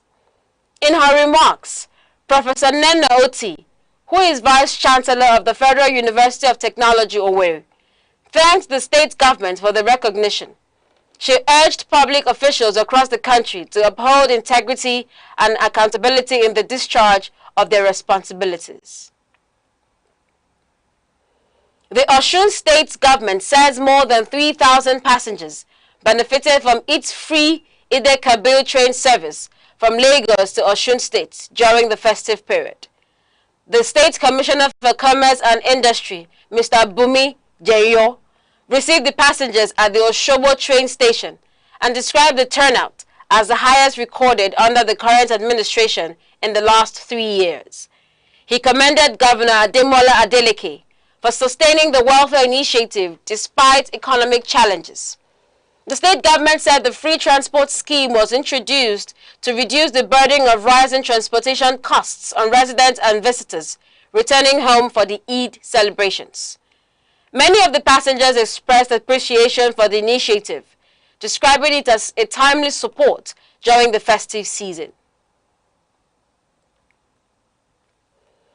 The Federal Airport Authority of Nigeria, FAN, has strengthened collaboration with the judiciary and security agencies to improve law enforcement and prosecution processes within the nation's airports. The partnership was announced during a stakeholders meeting in Lagos, attended by legal practitioners, prosecutors, aviation security officials, and law enforcement agencies. FAN said the initiative is aimed at addressing security threats and improving compliance with aviation laws and regulations. Representing the Managing Director of FAN, Mrs. Olubumi Kuku, the Director of Aviation Security Services, Mr. Afagbai Igbafe, stressed the need for stronger coordination between airport security personnel, the Nigerian police, and federal prosecutors to ensure effective handling of offenses committed within airport facilities. FAN's Director of Legal Services, Mrs. Bridget Gold, described the initiative as an important step toward resolving operational and legal challenges affecting airport administration. The Football Federation of the Democratic Republic of Congo has asked FIFA to refund 2026 World Cup tickets purchased by supporters affected by Ebola-related travel restrictions imposed by the United States. The Congolese national team qualified for the World Cup for the first time since 1974, but recent health restrictions linked to the Ebola outbreak have disrupted travel arrangements for supporters. The United States recently suspended visa services and restricted entry for travelers from affected countries in Central and East Africa. President of the Congolese Football Federation, Mr. Veron Mosengo Omba, said supporters should not suffer financial losses because of circumstances beyond their control. He urged FIFA to review its ticket refund policy in light of the extraordinary public health situation. FIFA says it is reviewing the request, although its existing regulations generally support ticket resale and transfer rather than direct refunds.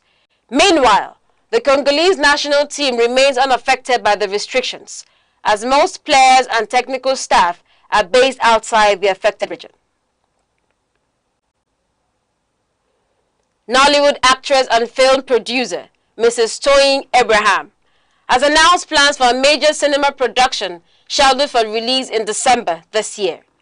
The actress made the announcement through her social media platforms, where she promised audiences a new project combining entertainment, emotional storytelling, and social themes.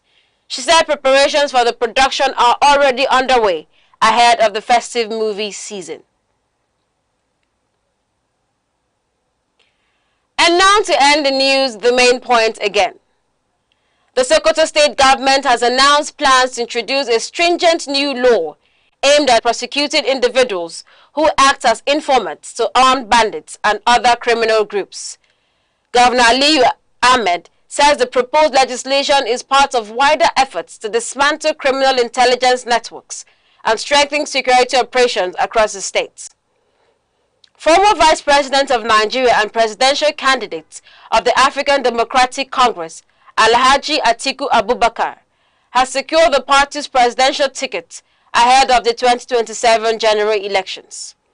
On the foreign scene, several countries across the world have intensified travel restrictions and introduced stricter health screening measures following the World Health Organization's declaration of an Ebola outbreak as a public health emergency.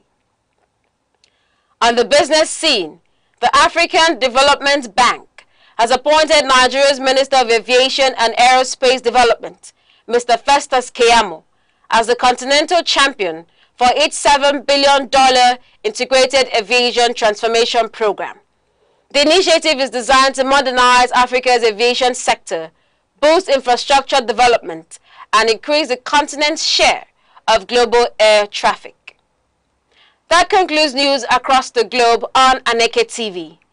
For more updates and breaking stories, follow us on all our social media platforms, Facebook and YouTube at Aneke TV.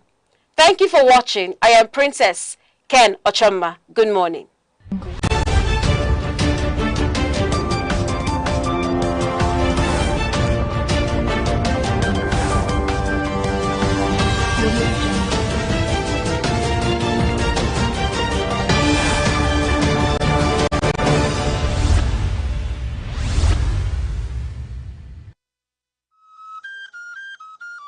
Chinua Achebe taught the world that African stories matter.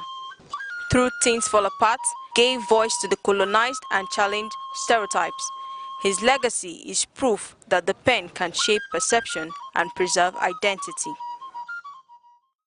Nigeria's march towards the 2027 general elections is more than a routine democratic cycle.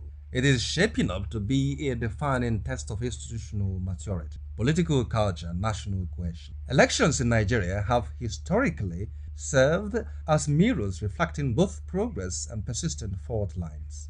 As political actors reposition and citizens recalibrate expectations, the stakes are unmistakably high. The 2027 will not simply be about leadership transition, it will be about whether Africa's most populous nation can consolidate democratic credibility, deepen governance accountability, and manage intensifying socio-economic pressures without destabilizing its fragile political equilibrium. Public expectations heading into 2027 are likely to be unusually elevated, driven less by campaign rhetoric and more by lived realities. Chief among these is the demand for economic stability and opportunity. Inflationary pressures, currency volatility, unemployment, and cost of living anxieties have reshaped political consciousness.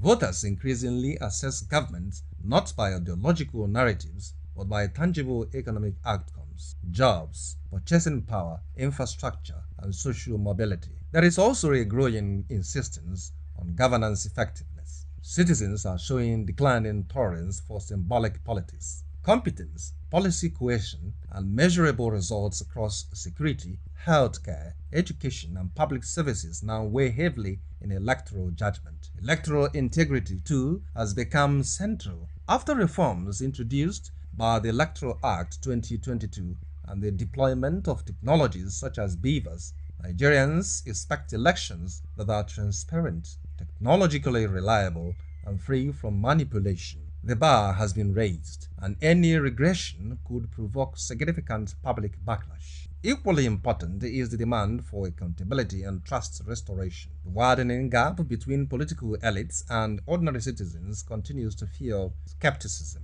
Consequently, The 2027 elections will be judged not only on who wins, but on whether democratic processes are widely perceived as fair, inclusive, and credible. Several issues are poised to shape the contest. Economic performance will dominate political discourse, with debates likely to revolve around fiscal management, debt sustainability, industrialization, youth employment, and diversification beyond oil dependency. Security will remain an existential concern. Persistent challenges ranging from insurgency to criminal violence have placed state authority under strain, compelling voters to scrutinize strategies for restoring stability and strengthening institutional capacity. Nigeria's demographic realities further complicate the landscape. The youth population, increasingly digitally connected and potentially and politically expressive, is defining electoral engagement. Political parties that fail to adapt to issue-driven,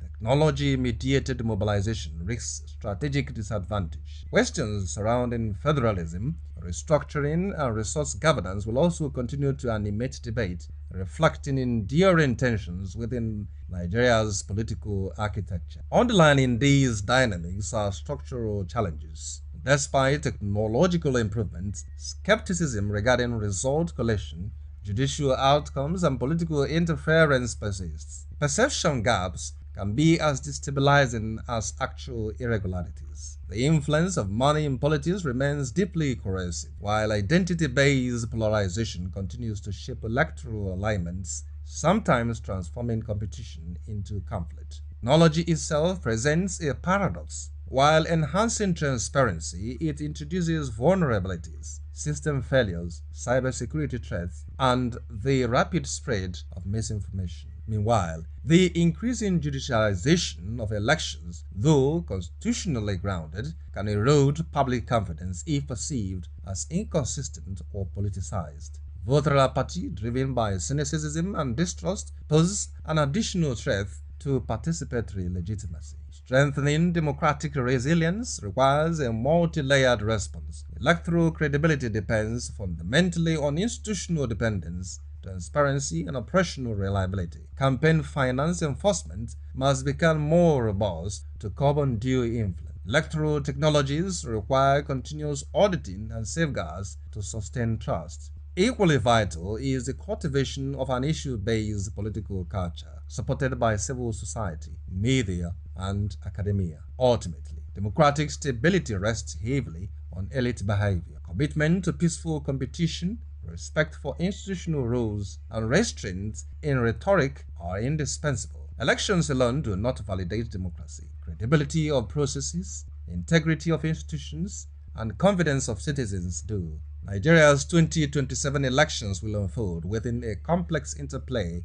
of economic pressures, demographic shifts, technological transitions, and political recalibration. They will test whether reforms translate into trust, whether competition strengthens rather than fractures national unity, and whether governance outcomes reshape political legitimacy. As Nigeria advances towards 2027, the defining question is no longer whether elections will hold. It is whether they will deepen democratic resilience, reinforce national stability, and align political leadership more closely with citizen aspirations. The answer will shape not just an electoral outcome, but the country's democratic trajectory. A nation does not fail in a single moment. It declines gradually through small acts of neglect, tolerated disorder, and the erosion of responsibility. In Nigeria, the conversation about governance is often loud, and the conversation about citizenship is often silent. Yet between these two lies the fate of the republic. Civic duty is not a slogan, it is a discipline. It is the conscious decision of citizens to act in ways that sustain the collective good, even when no one is watching, even when the system appears imperfect, even when personal sacrifice is required. For Nigeria, this is not philosophical, it is urgently practical.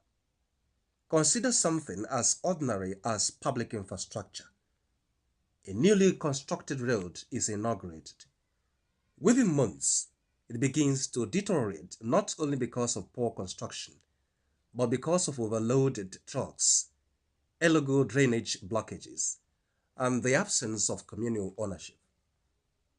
The question then arises, who destroyed the road? The government that built it poorly, or the citizens who used it irresponsibly? The honest answer is both. Civic duty begins where blame ends. It demands that citizens recognize that public property is not government property. It is shared property. And what is shared must be protected collectively, or it will be destroyed collectively. Take another example, taxation. Across many parts of Nigeria, there is resistance to paying taxes, often justified by the argument that government has failed in its responsibilities. This argument is not without merit, but it is incomplete. For taxation is not merely a transactional exchange, it is a foundational principle of statehood. It is the mechanism through which citizens invest in the possibility of governance. When taxes are evaded systematically, the state weakens structurally, and when the state weakens, even the honest citizen suffers. Thus, civic duty requires a difficult balance to demand accountability from government while also fulfilling one's obligations to the state. One without the other produces instability. Then there is the question of elections. In democracy, the vote is the most direct expression of civic power. Yet in Nigeria, voter turnout often reflects apathy, disillusionment, or transactional participation. Voters are sometimes exchanged for immediate material gain, money, food, promises that dissolve after election day. But what is truly being traded is that moment is not just a vote, it is the future. Civic duty in its truest sense demands that the citizen approaches the ballot not as an opportunity for personal benefit, but as an ethical responsibility to the nation. To vote without reflection is negligence. To refuse to vote out of apathy is abdication. To sell a vote is a surrender of sovereignty. Beyond elections lies the everyday practice of lawlessness.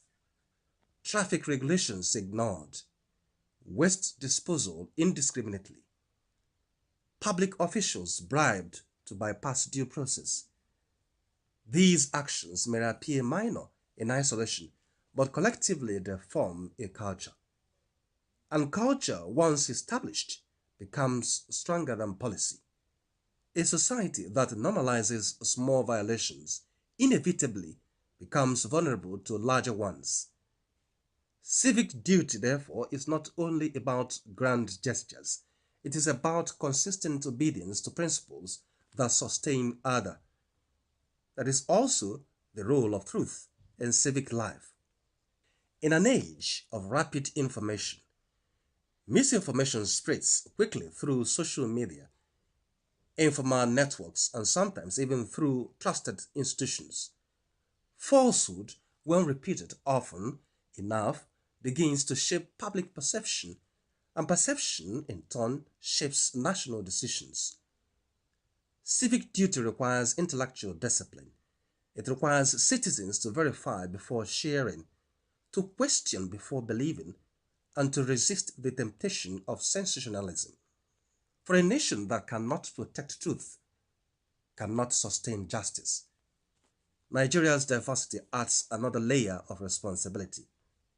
Ethnicity, religion, and regional identity are powerful forces. They can enrich a nation, but they can also divide it. Civic duty demands that citizens rise above narrow loyalties when they conflict with national interests. It demands that competence is valued above tribe, justice above sentiment, and unity above suspicion. This is not a denial of identity, it is the elevation of responsibility. At its best level, civic duty is moral before it is political. It is shaped in homes where children are taught honesty, not just success. It is reinforced in schools where discipline is valued alongside knowledge. It is echoed in religious spaces where righteousness is defined not only by ritual but by conduct in public life. A society that separates morality from citizenship creates individuals who are privately virtuous but publicly indifferent. Nigeria cannot afford that contradiction. What then is truly expected of the Nigerian citizen? Not perfection but responsibility. To obey laws even when enforcement is weak. To protect public goods even when others do not. To participate in governance not only through voting but through informed engagement. To reject corruption not only in leadership but in daily interactions. To uphold truth even when falsehood is more convenient. To place the nation at critical moments above personal or group interest. These are not extraordinary demands. They are the minimum conditions for national survival. History teaches that nations are not destroyed only by bad leaders. They are also weakened by passive citizens. And yet, history also teaches that renewal is possible. When citizens begin to see themselves not as victims of the state, but as co-authors of its destiny, something shifts. Responsibility replaces resignation. Participation replaces complaint. Hope becomes practical. Nigeria stands at such a threshold. The question is no longer whether change is necessary. It is whether citizens are willing to embody that change in measurable, daily ways. For in the final analysis, civic duty is not an abstract ideal. It is the consistent and often difficult work of choosing the nation again and again in actions both seen and unseen. And it is in that choice that the future of Nigeria will be decided.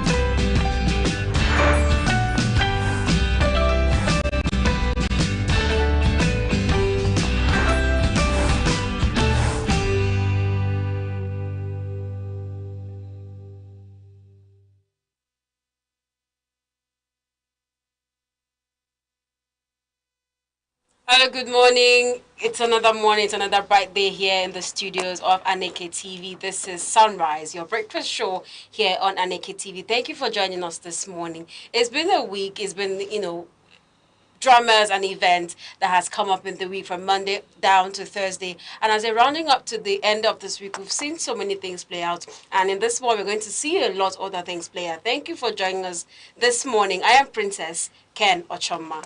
And I'm Good Hope Chukuma, thanking you for tuning in Sunrise here on Naked TV, where every sunrise begins with delightfulness, love, and purpose. We are bringing your way the daily dose of brightness and joy here from our studio in vibrant Enugu. And I'm Uche Osai. Good morning to you, our global audience. It's sunrise, and we urge you to go grab that cup of coffee or tea, relax, enjoy this ride, because this ship is set sail. All right, welcome to Sunrise once again. We usually start off with our morning quotes before we get into the weather of the day, and of course, our guests and in-our analysts will lead us through the headlines and all that we have this morning. But before I get into the day, Good Hope. What is that one thing that you do when you think about Nigeria lately, with all that we've read, with all that we've studied so far, or all that we are learning about the coming elections and Nigeria? What's that one thing that you think of whenever you think about Nigeria? Well, whenever I think about Nigeria, I say a silent prayer. It's not a prayer I just pray and then I am shouting. No, it's now more of a silent prayer. Will this day pass us by? Would there be a day we'll wake up and everything is done? There will never be insecurity. There will never be political tension here and there. Of course, I think I'm wrong in some aspects, because we are living in a world where dramas issues can come up, and it's expected. However, I am praying, and silently, whenever I think about Nigeria, I start to think how we are here, how we got here, what is actually happening.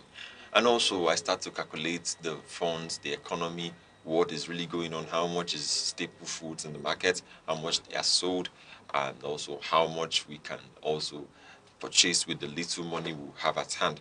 So whenever I think about Nigeria, I make a prayer, and then I know that at some point, these things are natural. Sometimes it can happen because of man, the fall of man and the rest of them. But then, yes, we pray for protection for the children who are in captivity. This is the 13th day. So a lot I have intentions for the Nigerian state. All right. What do I do when I think about Nigeria? I'm a chronicle of history. As a historian, what I do now is to take accurate record of the happenings, because a lot seems to be happening in Nigeria at the same time. So what I am doing particularly is that I'm taking notes gradually. I'm not a man of the cloth or faith like Good Hope who is praying. I do not pray for the things that man can change. For me, that could be disturbing God, because he has given you the ability to make and effect these changes. When you talk about security, God will not come from heaven to secure Nigeria. Somebody has to do it. That responsibility rests on somebody's table.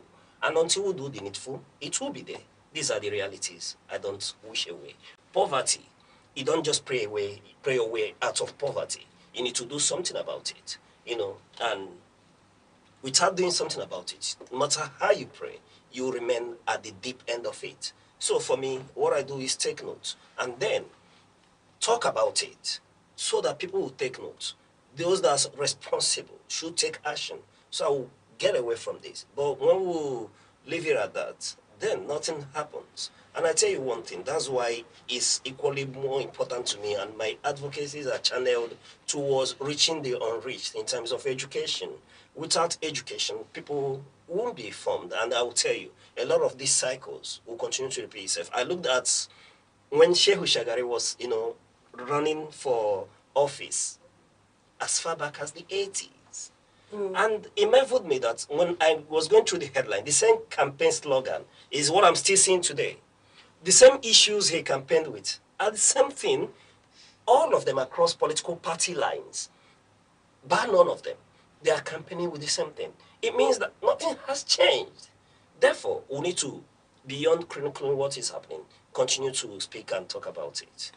To strike a balance, as much as we want to believe that we've prayed enough, right? Prayers can never be overemphasized. The importance of prayer, even for yourself, because you, that is Ms. Tuche, that is taking chronological. In taking this chronological effect, you need energy. Prayer is in a different equation. Prayer does not take any country away from poverty. Yes. The countries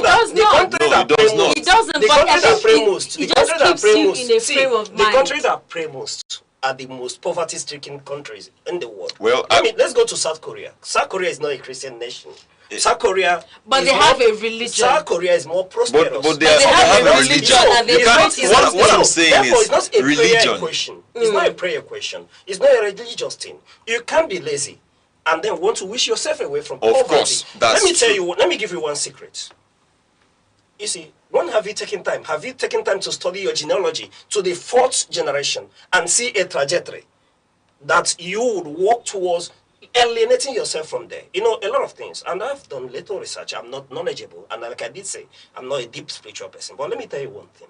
When you go to the 7th ring, those who are in the other, end of the religion, because when you talk about religion, there are clashes. The Christians want you to believe, the Muslims, and then you have the people who call the occultists. That's a religion of itself. But one thing that's, when you want to change a generator, they give you some things that you would have to trace back to your genealogy and see if there's poverty and how do you begin to wipe that away. So that's why I talk a lot about information. Why I say my advocacy is channeled towards education. The more people are informed, the more we move away from poverty. I'm not saying that people shouldn't pray, but I'm saying that prayer alone cannot wash it away. Now it's balanced. Yes. And one more thing is the sad reality and the hard reality of 70%, even if I dare say 90% of the things we pray for in Nigeria are things that a good governance can fix. Can fix. So exactly. So if we had a government that was working. Let me tell you something. When you travel around the globe, there's poverty everywhere. Are you getting me? Yes. Even in the most prosperous nation, there is poverty. I've seen people beg for butts of cigarettes, smoking cigarettes, from the most advanced, rich nations in the world. And I have been around in Nigeria as well. People hardly will you see the mentally sane asking for a butt of cigarettes or go around pickets for them too. Even the addicts amongst us, right? So that tells you that poverty is in the mind equation. Just like you say, yes, we have to strike balance. There is a being there. We have to pray. But the point I'm making is this. Achoma, if you like, let us pray from here till tomorrow. There are the fundamental things that government has to provide. You can't pray your way out of darkness if the grids are collapsed. These are fundamentals that you need to deal with. You can't pray somebody away from the village that has no road to link to the city. There has to be a road for vehicles to get into that village. You can't wish away for a community where the government has not gone in to put the necessary healthcare system. And you say there will be no maternal deaths when there are no hospitals to rescue someone in an emergency. These are the fundamentals we are talking about. But what we're saying is that, yes, people need to pray, but let's not, a number of times, and that's where I have issues with the Nigerian religion. The pastors who tell you to pray are themselves moving in a convoy, armored cars, with security protocols all over. So why is this? That conversation is actually it's not here. It's not here. You just tell the honestness when you asked us about Nigeria. Yes, we are. We are chroniclers of history. We chronic history. Because they are not. We don't do that with the joy. We don't do that with the joy you want. See. Like you rightly said, he said this conversation. Are meant to attend to your spiritual needs. He said this conversation. He said this conversation is not for today. Yes, it's not. Okay, all right. Because I know of a man of God who is praying for other people to get healing and has to go get surgery abroad. Why didn't he lay hands on that fractured leg to get healed? These are concepts that, like we rightly said, is not for today. Let's not dig deep. All right, moving on. We'll read our quote for the day. This is from the famous Chimamanda Ngozi Adichie. Speaking on girls, she said, "We teach girls to shrink themselves to make themselves smaller. We say to girls, you can have ambition, but not too much." All right? We teach girls. Yesterday we spoke about girls, women being the participation in government. And today Chimamanda is telling us that we often teach girls to shrink themselves to make themselves smaller. You can dream, but you don't need to dream too big, and that has cost limitation. Extending that to politics, extending that to life. We say we want something, but we don't even know how far we want it. We don't know to what extent we desire it. So for us to break out from a certain circle, break out from a certain confinement, we need to talk to ourselves. It's something that starts from the mind and has to extend, not just for the girl child, but as citizens of a nation, as citizens of a community, and people who desire to have better at life. Yes, we teach girls to shrink themselves, to make themselves smaller. We say to girls, you can have ambition, but not too much. This is from Chimamanda Ngozi Adichie, the famous writer. And seeing this quote this morning, it raised a lot of questions in me. Why do we want girls to shrink themselves? Are they not human beings? I could tell you that girls are one of the women. You have the girl child, then you have the lady, then you have the woman. Now, this process is how every society evolves. And it is important to note that the girl child is not to be shrinked. The girl child is to be let loose. When I mean let loose, towards the right direction. And when Chimamanda Adichie is saying that we say to girls, you can have ambition, but not too much. Everyone deserves to be ambitious. I say it till tomorrow. Every girl, every guy, every human being, but most especially women, deserves to be ambitious. It is important. So this is to round it up, and I would say that we have to be a better society. If you're out there and you are always trying to shrink girls, you're always trying to, pull down women who are making it in life. I mean, even girls who have ambition. That's why many girls have reduced their ambitions to just marriage, to, kitchen and the rest of them. That is not life, basically. Those things can be bought. There's a place for the girl child in our society, and there's a place for the girl child, just like our trauma said, in our community and in our politics. That is why there has been this revolution and outright campaign for women to be involved in politics. How many women do we have in our National Assembly? How many women do we have in the Senate House? How many women do we have leading multinationals in our nation? How many women do we have, extending their tentacles abroad and doing a lot of things? Yes, we've seen few of them, but we need more women. And it does not start with the woman, it starts with the girl. We start with the little girl while she has a dream. Support, sponsor, and encourage her to live as she should live. She's also a woman, and she can do what a man can do. Yes. All right. Chimamanda Ngozi Adichie, a liberated mind. And when you look at her, she wouldn't have gotten to this, climax or apex by being shrinked. It's because she was given an opportunity. She had the privilege of education. And when I look at this, the bottom line is education. We need to do everything we can for the education of the girl child. We need to empower them.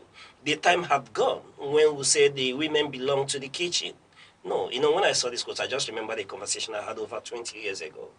And it was with a friend. And he was of the opinion that he's never going to marry a lady who is or had to go to the university. He didn't want that. And, we didn't understand the import of that conversation then. But much later in years, when we sat together and then I interrogated that opinion, I saw that opinion had, shifted. I said that to say this. We are in a changing world. The times have changed when women are meant only for the kitchen, to cook and serve the men. Things have so much evolved. A lot of times the men want to claim that they are the head, but they need to remember that if men are the head, women are the neck that turns the head. Then the neck has to be strong to be able to carry the head. That's where we are in the world like today. And you see, when you admire other women who've done greatly for themselves, like Chimamanda Ngozi Adichie, Florencio Alakija, Ngozi Okonjo-Iweala, Obi Ezekwesili, they didn't get there because they had parents, who felt that they should be shrinked or be left for the kitchen alone. They were given an opportunity for them to aspire and realize their dream. So I speak to you today, parents, men, women, we need to give women a chance. Let them have opportunity in life. They have the right to have a dream, and they have better right as well to see that that dream is realized. So we urge you, please, do all you can for the girl child, so that when they flourish, we will flourish too. It is said that when you want dialogue, you can send the men, but when you want something done and done quickly, appoint a woman. Okay, you heard it. If you want something done and done quickly and properly, appoint a woman. You added properly. Yes, I mean there's a level of meticulousness that women add to things. And the issue, not because I'm a woman. I mean, I think I've lived to see other women I can testify to be that. meticulous there are places you and can have put clear women finishing. and this is going to work Yes. out. That's, you have the assurance. It's okay. It's normal. I really like that kind of thing. All right. So as we go about our day, have this at the back of your mind that Chimamanda is telling us this morning. We often teach girls to shrink themselves, to make themselves smaller. We say to girls, you can have ambition, but not too much. So this is to say, you are at liberty to dream. You are at liberty to desire. And of course, it's not just to dream, it's not just to desire them. You are to work towards these dreams. You are to work towards actualizing these dreams and bringing to fruition whatever dream, however big they are, even if it's towards the coming elections, however big, it is your action, it is your duty to make your dream a reality. We'll take a short break, and when we come back, we'll be bringing our weather report for this morning. Do stay with us.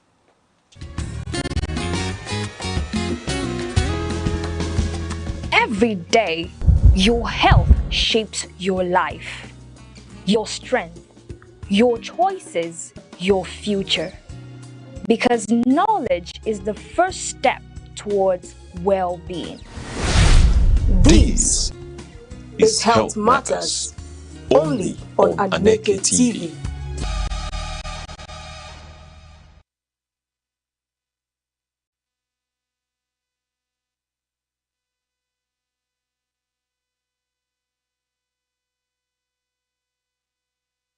Thank you for staying with us, and you're still watching Sunrise here on Aneke TV. Next, we'll take a look at the weather report across major cities in the southeast today.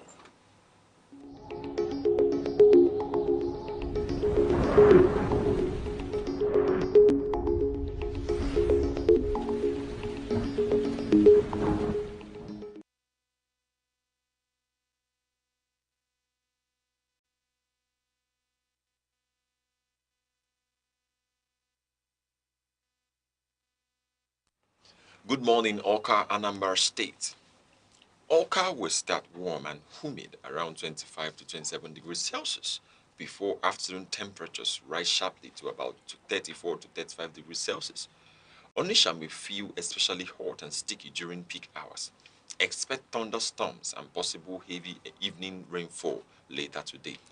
The coal city state, Enugu, enjoys a cooler and calmer start today, with temperatures around 24 to 25 degrees Celsius. Afternoon conditions remain fairly moderate at 30 to 31 degrees Celsius, before light evening showers and thunderstorms bring cooler nighttime weather.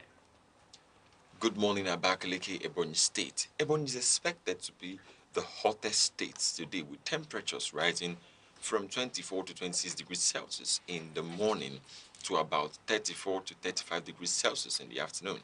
Thunderstorms and heavy evening rainfall are likely later today. Good morning, Owerri. Owerri begins humid and cloudy around 25 to 27 degrees Celsius, becoming warmer and muggier through the afternoon, with temperatures near 32 to 33 degrees Celsius.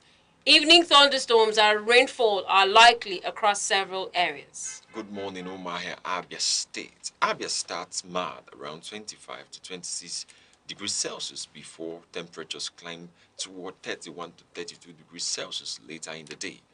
Aba may feel hotter due to humidity and movement within the city. Evening rain showers are expected. So, wherever you are in Southeast today, stay safe, dress light, stay cool, but do remember to keep an umbrella handy. And remember also that either rain or shine, we've got you covered. And this is your weather report here on Sunrise on Aneke TV. We'll take a short break and we'll return with more updates. Stay with us, please.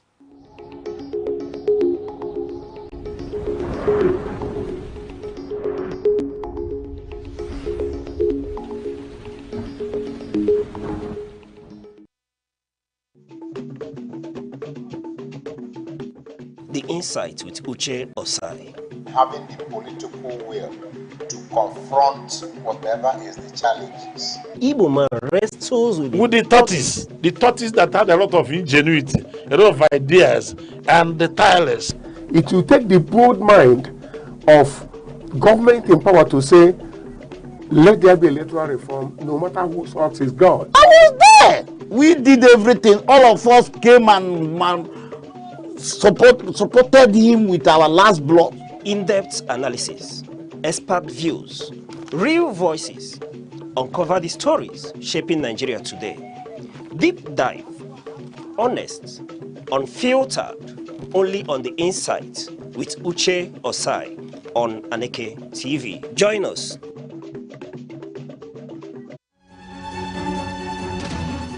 Seven days, countless moments, stories that shape the week. From decisions in the corridors of power to developments affecting everyday lives. From moments of challenge to stories of resilience and progress. This is where the week comes into focus. Week in retrospect, only on Aneke TV.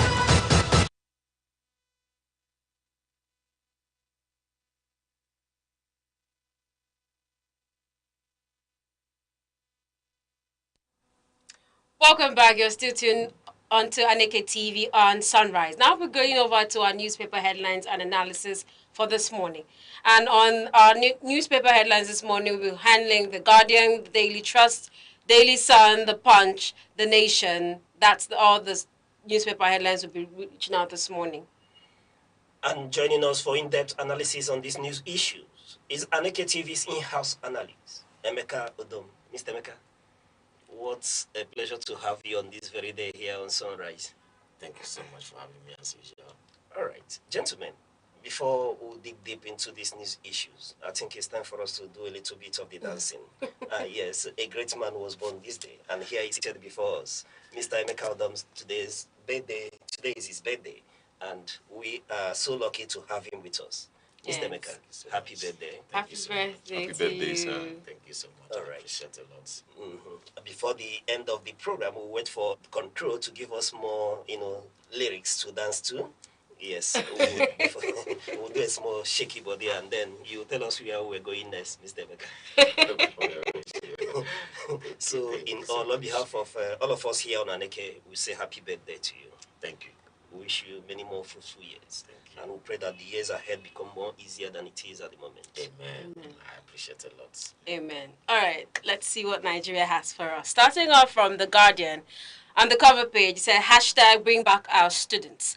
Nigerians demand end to abductions, decry empty threats. Empty promises. Nigerians demand end to abductions, decry empty promises. This is on page 6 of The Guardian newspaper. And on Daily Trust, 13 days after, Borno Oyo pupils still in captivity. 13 days after, Borno Oyo pupils still in captivity. Also on the Daily Trust, NDC to ratify Obi as 6 parties pick flag bearers. That's on the Daily Trust. Idel Kabir, this is from the Daily Sun. Idel Kabir, Tinubu Abdusalami, Obi, Wike preach peace, tolerance and unity. This is on page 26, 27 and 28. Says, President prays in Lagos as Khan calls for compassion, advocates new approach to child school safety amid insecurity concerns. Also on the Daily Sun, on 2027 election, Atiku woos Amechi Hayatuddin. That's on the Daily Sun. Over to the Punch on Children's Day. Captive Oyo Borno pupils cast shadow over celebration. This is seen on page 2 of the Punch. Tinubu Makinde reassure families as anxiety deepens over kidnapped pupils. Can NUT parents demand action on abducted pupils? Teachers threaten shutdown. Ogun to deploy Amotekun and hunters in schools as fear deepens. And lastly, on the Nation, we have Tinubu abducted student. Tinubu says abducted pupils not abandoned. This is on the Nation newspaper, and of course we see a letter on the cover page. 3 years of steadfast leadership. This is written to His Excellency Shiwaju Bola Ahmed Tinubu. All right, we take a look at the Punch headline. We say Children's Day, captive Oyo Borno pupils cast shadow over celebration. The continued captivity of the abducted pupils in Oyo State and Borno State has overshadowed Children's Day celebrations in Nigeria with growing concerns over insecurity, school safety, and the welfare of children across the nation. This is about the Children's Day event that was commemorated yesterday. There's no much celebration like it used to be, as there are children, there are pupils who are held in the bandits' trap, in the kidnappers' den from Oyo State and Borno State, which has caused a lot of tensions in families, which has shaking. This is one of the news that has come out of Nigeria that has shaken us down to the grip, because when you want to say Happy Children's Day to other children, you remember there are children who are in the den of kidnappers, who are being tortured. Today makes it the 13th day they have been in this den of kidnappers. And government, even though Mr. President has come out to say that they have not abandoned, he has not abandoned those children, that he is putting every measure together to get them out of the kidnappers' den. Even though efforts are being intensified, yet we're still not having any result around that. And it has caused a lot of stir and reaction across the state of our nation, and also given that the insecurity is getting down to its roots, it's getting down to the breaking point where families are worried, and they are praying every time, and they are believing that government will take action. Yes. Mr. Aneke, we are talking about insecurity, and children are in the midst. While we celebrate, some are in captivity. Well, amidst all the things that the Nigerian child has to go through, today we are talking about children in captivity. Let's look at it with a solution mindset. And the question is, amidst this challenge, is the government doing enough? Okay. I must tell you that for anyone who thinks this year's Children's Day celebrations probably it's nothing to write home about in terms of the mood of the nation. That person may not blame the person too much. Now, May 27th, as declared, children as marked Children's Day, stems from the United Nations, the UNICEF declaration in 1979 as International Year of the Child. And what is that all about? To celebrate the child as the future of the world, to ensure that the child has access to education, the child has access to the fundamentals of human freedom, free movement, right to education, right to parental care and love, and right to, existence, and to grow within an environment that the child's, intellectual and every other, element is given the, is allowed to grow into a normal adulthood. Now that is the background for the celebration of Children's Day. Now, contrastingly, we have children who are in captivity, directly opposite of what the mind or what the idea behind Children's Day is all about. So, what is the essence? What is the essence? Well, somebody may argue that, well, yes, no matter what happens, we cannot be celebrate. After all, the children in captivity, I mean, if there are 1 million children in Nigeria, maybe just about 0.5% that are, even if it's one person, even if it's one child, that is enough to, cast a gloom over the entire celebration. But I guess there's nothing we can do. We have to celebrate. We also have to thank God for the ones that are alive, the ones that are free, and but it calls for a very serious concern.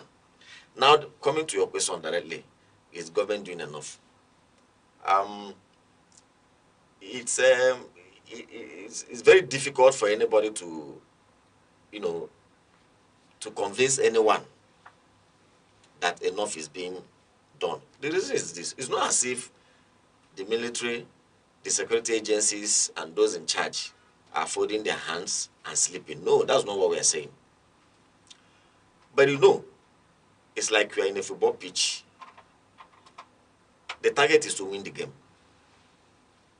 Now, if you have, like, they bring the match statistics, and you see 1 million attempts at goal, but at the end of the day, there's no goal.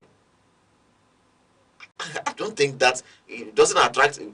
Will anybody give you the trophy? Nobody gives you the trophy. So the point is, it's not a question is whether they are doing enough or they are not doing enough. Get the children out. Out, yes. For the parents of those children, I don't think they are willing to accept anything less. For the teachers of those children, for anyone at all, get those children out. They ought not to be there. It's a failure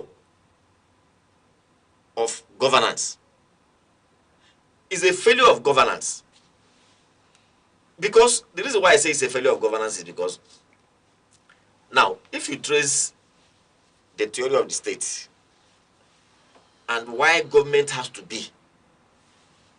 The people gave away a great measure of their own welfare, I mean their own independence, their freedom, their rights, everything in exchange for security and welfare. And that is why it is said that the primary purpose of government is for security and welfare of the citizens.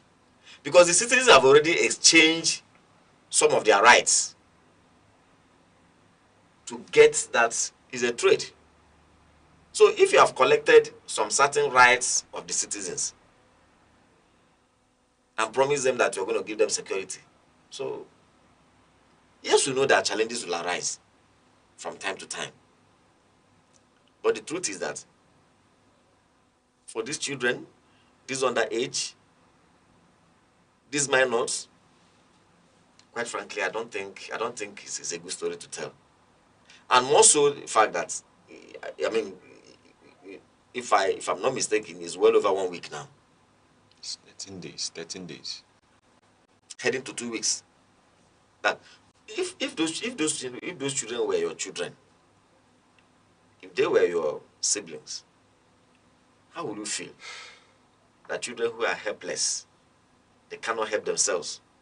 They may not even know how to escape, even if opportunities, they avail opportunities or opportunities present themselves for them to escape.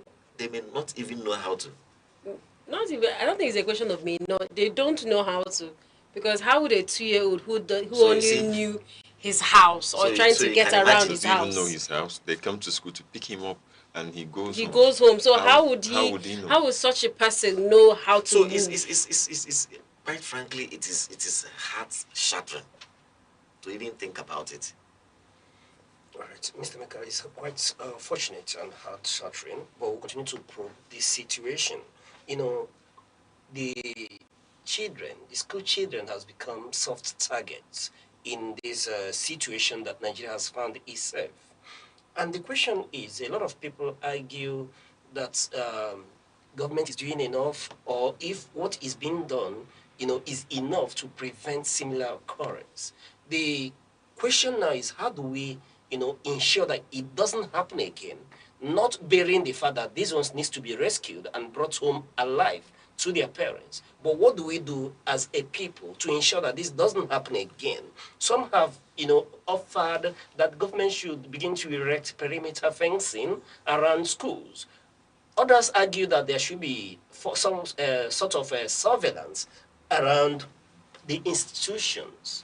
And then, amidst this whole conversation, in the background is the issue of vigilantes in the regions this time around. Let me get your perspective on the way forward on this very issue.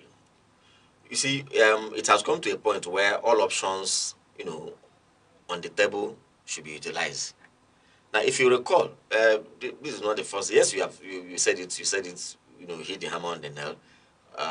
Kidnapping of minors and school children have become, it seems to have become, a recurring decimal. It didn't start today. Of course, let's take our minds back to the Chibok girls issue and the Dapti, girls issue. Now, these are all, school children.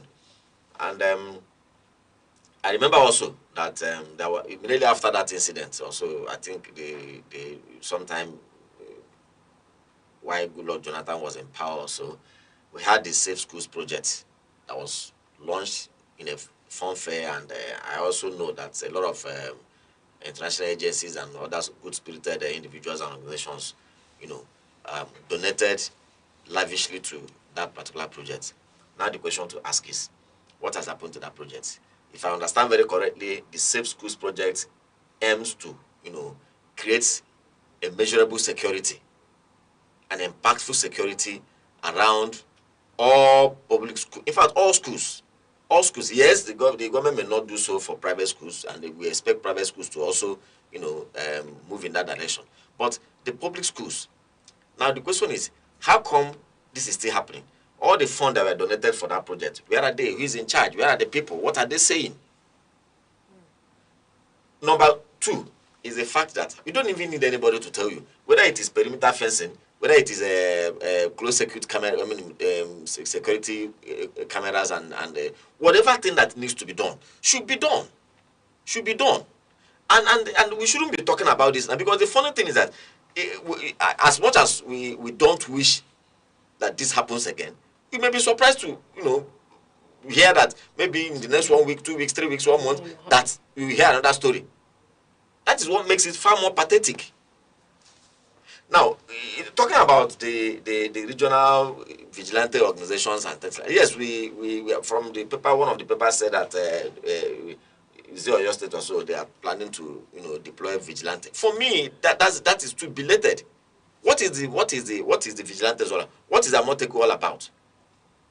What was the whole idea of floating that security organization? To prevent these things from happening. So the Amoteku is not meant to be sitting down in cozy offices. They are supposed to be in those forest corridors through which it has been assessed that these criminals access the city, and other places where villages and communities where people are are living. So these things are not supposed to be news. They are supposed to be massively deployed. In fact, by now we should be thinking of because everybody is gearing up towards state police. These are agencies that may naturally transform into state police. Yes. So we should be thinking of massive recruitment and preparing and getting these people ready, getting them ready for the takeoff, because because it will be a very big disaster after all the noise that people are making about the state police and all the agitation. By the time the bill is ready and the president signs it into law, and it will take more than 1 year for some states to take off. That's usually what we get in Nigeria. So these things are not they are not things that people should be as if it's let's go and inform them. We need to see action happening. And that is why I said all of these things put together is a failure of governance. Okay. On that note, while we sympathize with the families of families whose children are left in captivity, we urge the government to do the needful, leaving no stones unturned. If vigilantes are the solution to these issues, then we should, as a matter of urgency, begin to establish them and see that they work effectively. This should not be allowed to happen again. It has happened one time too many. All right. The nation still tells us about the abducted. It says Tinubu says that the abducted pupils are not abandoned, and he has assured parents that he's working. And he's working. The security agencies have been deployed. Just like you rightly said, for these security agencies to be deployed now, it just goes to show that they were not doing anything before. So I don't know, should we, seeing that this paper has said it again, the first one that we read, Punch has already stated it, are we seeing an action this time in view, or should we also consider as one of the things that the federal government has said over time that they have failed to fulfill on? No, you see, naturally, I think it would be very uncharitable to assume that the president is not doing anything, or the security agents are not doing anything, or that the government is not doing anything. The thing is that, yes, the president says that they are not abandoned. For me, I've never thought, my thought has never gone there that they are abandoned. Nobody would do so, even if you have a heart of stone. Even if they are your enemies. Not to talk of children. Nobody says that they are abandoned. I don't think anybody will come to say they are abandoned. But however, it's important to emphasize that whatever thing they are doing, they need to redouble the effort. That is what we are saying. Intensify the effort. That is the thing.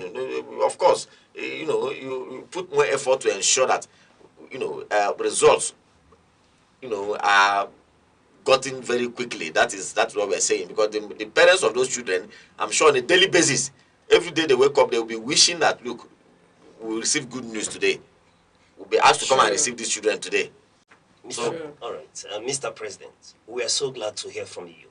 And their reassurance that they are not abandoned is comforting. But we all agree on one thing, that these children need to be home. Mr. President, we plead that let this nation move heaven and earth and see that these young ones are brought home, hale and hearty. All right, we take a short break. We'll be right back with other updates. Stay with us.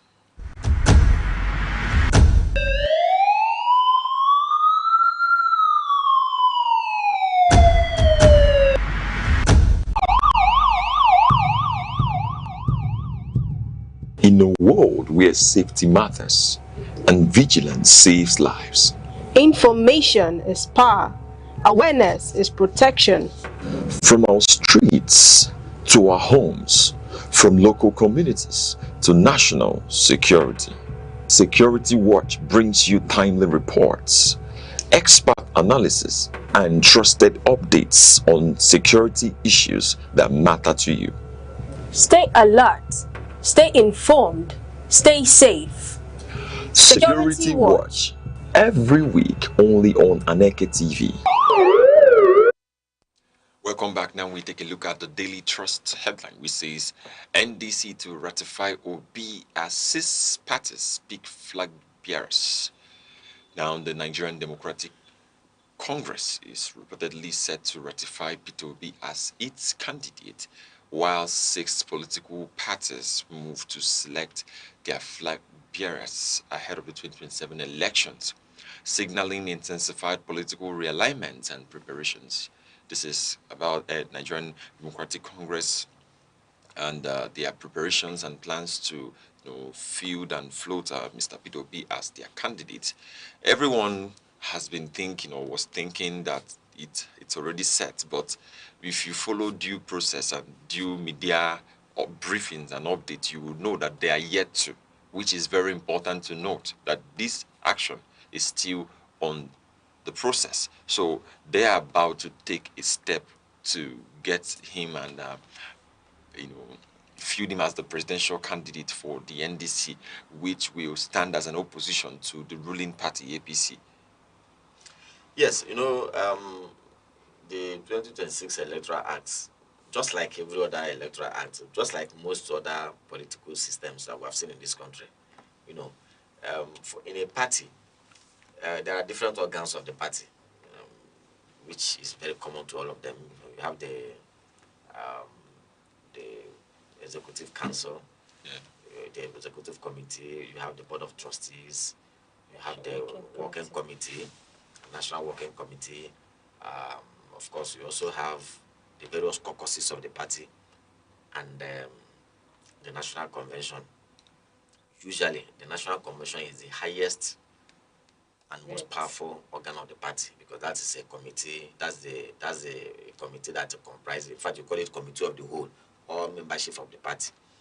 So there are some certain decisions of the party that it is only the national convention that can, endorse or take a final decision on that. For instance, nomination of a presidential candidate falls in that category. All other organs of the party can kickstart the process. For instance, now when you come to the 2026 Electoral Act, which has created the room for 2 basic systems, either direct primaries or the consensus. And we have seen many of the parties are using the 2, so in some cases they use consensus, in some other cases they use direct primaries. When you come to the NDC, for their presidential candidate, they adopted the consensus, and I understand that they adopted the direct primaries in other levels, but for their presidency, they adopted the consensus. Now, but even after adopting the consensus, because the consensus simply means that among the various, heads of the party, various stakeholders of the party, they have agreed that this is the man we are going to present, and there's no need to throw the context open. Now, that decision is probably taken by some certain, interest groups in the party, but it still requires the endorsement of all the party members as represented in the convention. So that is the reason why a convention is, because if that is not done, what it simply means that he has not been validly nominated by the party. So once the convention endorses him, then it will be assumed that the entire party hierarchy have come out to say, this is our candidate. So what you may have that day, when they gather wherever they want to gather for the national convention, is the national chairman of the electoral committee or the selection committee, whoever will come there, and after presenting him and his profile, and they will ask, either mostly like we have seen in Nigeria by voice vote, by voice vote. The aye and the nays. So whoever say, do you all agree that this man becomes our leader? Those who, that's a resounding chord. That's a resounding consensus. Exactly. Yeah. So that's usually how it is done. So that is, for me, I think it's very much in order. All right, Mr. Meka, is there a possibility that this process, because given the trajectory of opposition politics in Nigeria, especially in this dispensation, the question is there any margin of error? What we mean by this, is there a possibility that this process could be hijacked, where we'll have a lot of numbers of naysayers in that convention? Is there a possibility? You know, one of the reasons why, if you look at the 2026 Electoral Act, one of the key elements of it is that prior to the commencement of activity, the nomination activity, the primary activities, that the parties should submit a copy of their nominal roll. That is a list of registered members of the party. The whole idea is that party must have membership, and so there's every possibility that all kinds of characters, may be involved in when you say party, and that is why parties also go by. They will have what is called delegates, and these delegates are selected from the ward level to the local government area, because these are places where the residents of the members of the party dwell. So yes, there are possibilities that it could be hijacked, but once the party follows the due process, it becomes a mitigant to all of those hijacking process and infiltration. But by and large, we expect the party to organize itself and to ensure that only duly accredited people, are given access, and I think they should be able to do so. Okay, next is The Guardian. It says, ADC coalition under strain as Atiku's win reopens zoning debate.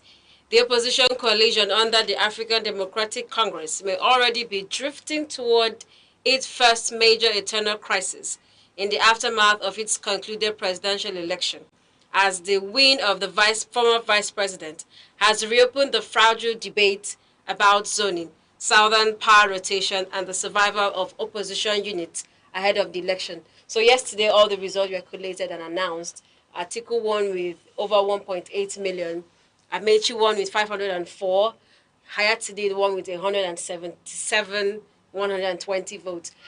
And it has caused, of course, even from the papers yesterday, Amechi and Hayatide has called it concocted, and they say they're not going to accept it. So for a party that was set up to be an opposition, they are working towards having their major internal crisis, where the issue of zoning, having to zone to the south, and now a northerner is winning the tickets for the same party. Yeah, you see, one of the things that make a lot of people write off politicians is the fact that some politicians are never very honest, and they tell you something, they are thinking something different, and they want to do something different, and the amount is saying something different. Very, very contradictory situation. Now, to start with, the result we are getting from ADC, or the result has been announced by ADC, for me, except if anybody is surprised, I am not surprised. I mean, I think we talked about this a couple of days in this studio, and I said, anybody will quickly tell you that Atiku is likely to be the candidate. Some people believe that their party, what's the name of the party now? The ADC is simply, a special purpose vehicle to ensure that Atiku contests in 2027 general elections, seeing that PDP has completely been, washed aside by conflict, internal wranglings and conflict. And we saw an Atiku who worked very hard to bring this coalition to piece the coalition together. That is number one. So what is anybody expecting? Now, the Amechi himself, Chief Rotimi Amechi, due respect to him, who went in there to contest, didn't he see the signs very clearly? Did he ever think that he was going to beat Atiku Abubakar? Look at the margin. Look at the margin. 8,504. That is on the other side. Then the other side is this. Pundits have said before now that the true test of how strong the coalition in ADC is immediately after the primaries. True. And we're already beginning to see that just at the very early hours of the day. We're beginning to see that. A peterobi was there who probably, saw these things ahead of time and told himself the truth. He knows he will not win. One, he told himself that, look, the likelihood of picking the ADC tickets is very, very slim for me. Slimmer to none. Two, look, I am deeply committed to the Nigerian president of Southern Extraction in 2027. So, when he told himself these two common truths, he knows that he could not stand a northern president in 2027. He told himself, and I want to contest. Let me live here, and because the moment you subject yourself to that process, you're part of it. You're part of it. And you are claiming that a process. Tell me which process they have done in Nigeria that is tamper-proof. I don't know of any process where they have done in this country that is that does not have the kind of condition you're giving that, except if the thing meets this condition. But the ones you have done in the past, did they ever meet the condition itself? They did not.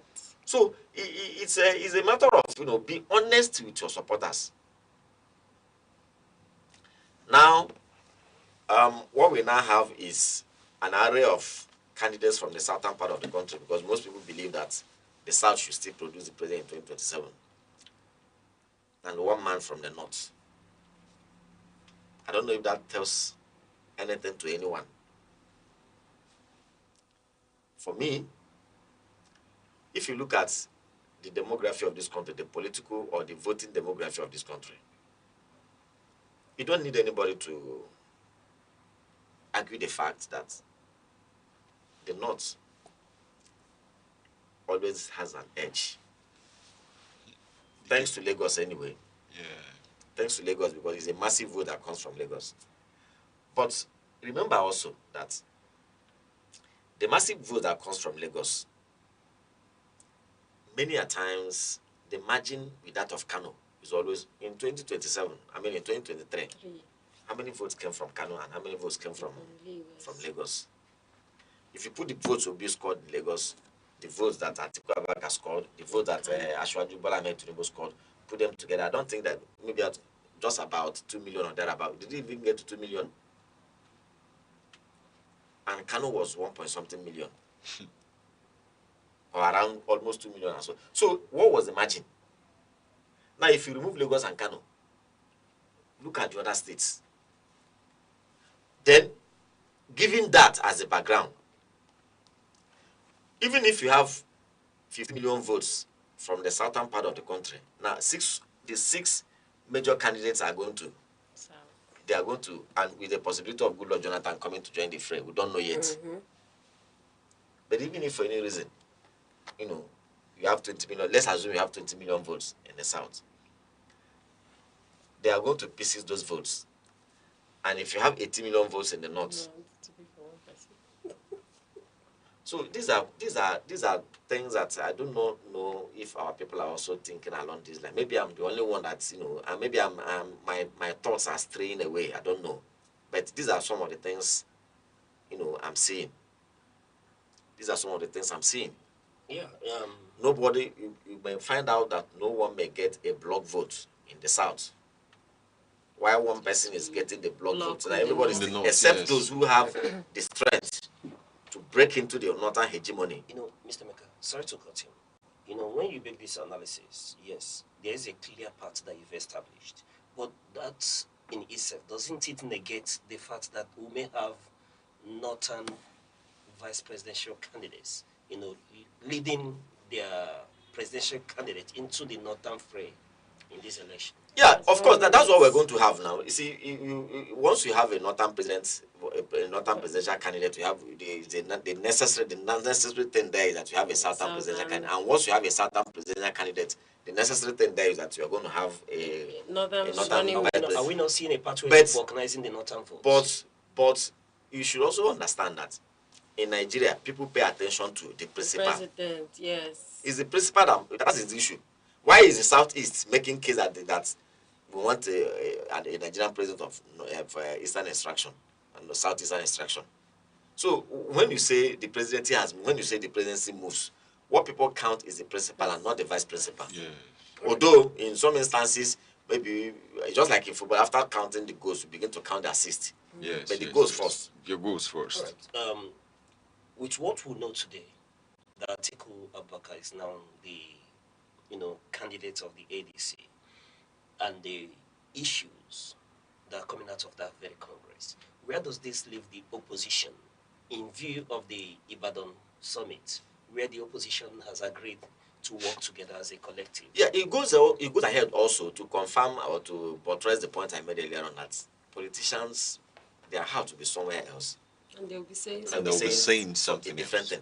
Now, this is not the first time it's happening. Prior to 2023 general elections, all the governors in the southern part of the country gathered somewhere in Asaba, Delta State, to make a very firm, under the Southern Governors Forum, to make a very firm declaration that the next president of them, President Buhari, was in power. Buhari was from Katsina State, northwest. So these governors came to make a very firm declaration. It was in the communique that the next president of Nigeria should come from the south, since the current president was about to, spend his 8 years. So that excited a lot of people.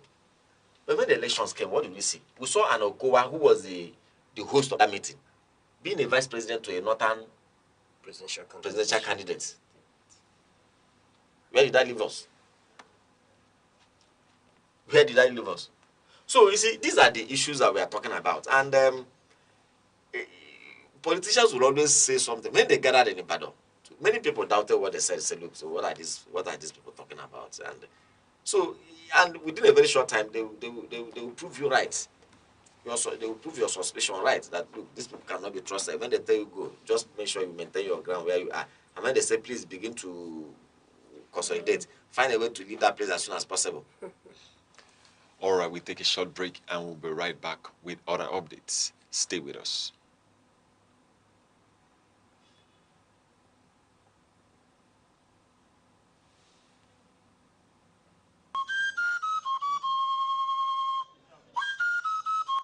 From the tiniest cells to the farthest galaxies, life holds secrets we are only beginning to uncover. Why are we here? What connects us all? What unseen forces shape our destiny? Join Professor Jude Udenta as he explores the wonders, the questions, and the revelations that define existence. Mysteries of life, where every answer sparks a new discovery. Watch now on Aneke TV every Monday.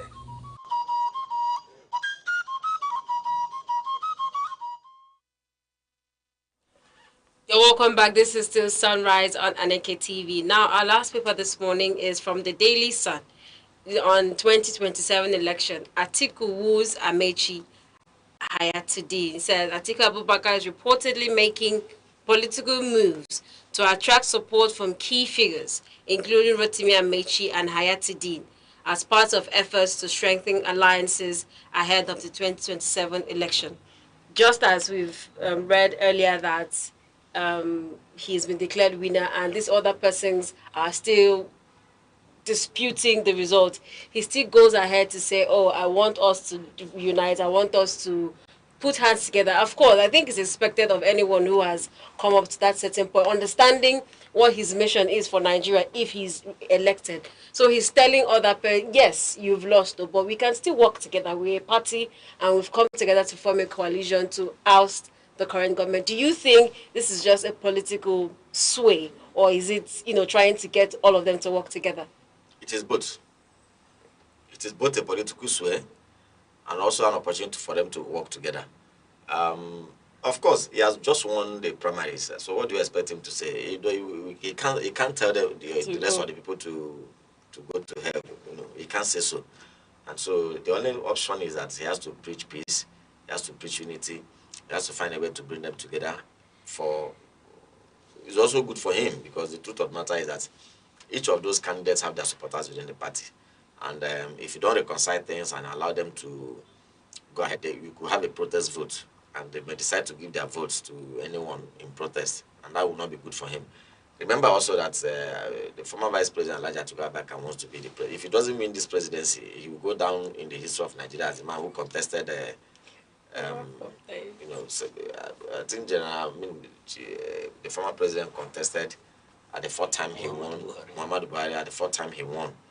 So Atiku Abubakar, if he doesn't win this election, a lot of people are going to be. And I think he even said so that this may be. I thought he said the last time was his last time. Well, that's politicians again for you. Like you said, they tell you to say one thing and they mean that, because he told us the last time that was his last time. Even Buhari said so. I mean, after 2011 elections or thereabout, Buhari, he almost shed tears, when they were talking, and said that he was not going to contest again. But in 2015, we saw him again, and this time around, he won the elections. So what he's saying is what he should do. Remember, he's also an elder statesman. In fact, a lot of people had expected him to, not to have contested this primaries, but to, be a father of the party and encourage other people. But I guess it has to do with ambition. So, Rotimi Amechi, prior to this primaries, did say that they have agreed to support whoever emerges, on the premise that the election will be free, fair, and credible. And he has come out to say that the process was concocted, neither free nor credible. And in this instance, are we possibly, knowing Rotimi Amechi, going to see a litigation around these primaries in the ADC? No, it's he may not want to do that. It's entirely up to him. Amechi is a very young man, in terms of if you have to consider the age of the kind of president we have had in this country. So he's considered very young. So he still has a lot of opportunities ahead of him. But he has given you a tip of the iceberg. Now you know his mindset. What he's thinking, and so. In 2023, he contested the APC primaries, came second, and immediately after, in fact, with his stature in the party as of that time, people expected him to probably lend his support and things like that, but he went cold. And so maybe that's his own way, or to also protest each time he feels some level of injustice. So you may be surprised to also see that same kind of response from him this time around. But if he goes to court, what will litigation fetch him? Spend more money, and then at the end of the day, what happens? All right. For a nation in search of integration, harmony, and peace amongst the various regions that make up the polity called Nigeria, Atiku has become a recurring decimal in our elections. Where does his candidacy leave us in search of those very virtues? Atiku is not doing anything different from what... You see, I don't know why, each time we talk about national integration, national cohesion, unity, and things like that, if Atiku is doing things, if he's contesting an election now, it's like, if it's antithetical to those values that we are looking for, he's not the only one. There are two, as long as I'm concerned, this nation is not doing enough to foster unity, cohesion, and togetherness. This nation is not doing enough. That is what I think. There are too many other things that this nation should do today that will fast track national cohesion, national unity, togetherness, and all the other values along this line that we are looking for. This one is not, so it's not only Atiku Abubakar. From the government, even as some are the both from the national to the subnational, many states are not doing enough. There are many things that they should do. You see, how many people are keeping faith with the dictates of our various rule books? Today, can anybody come to say that the Federal Character Commission or the Federal Character Principles are strictly applied in all the federal government agencies? If we sit down now to take a thorough census, can anybody come to say, yes, the Federal Character Principle is strictly applied across the board, everywhere? Are these infrastructures that are cited in this country, are they evenly cited? The appointments that are made, do they all, if you put them to a test, federal character test, would they all pass? Tests of time. So people are doing what even some public officers they don't even know how to talk. They make statements that immediately betray them as regional bigots and tribal bigots, and yet they are occupying all these offices. Those who make statements denigrate other parts of the country, sometimes they are rewarded with very prominent and lucrative government offices. So what are we talking about? So it's not about pointing an accusing finger at Atiku Abubakar because it's contested election. They're all pursuing their ambitions. At the end of the day, they are all in the very first place,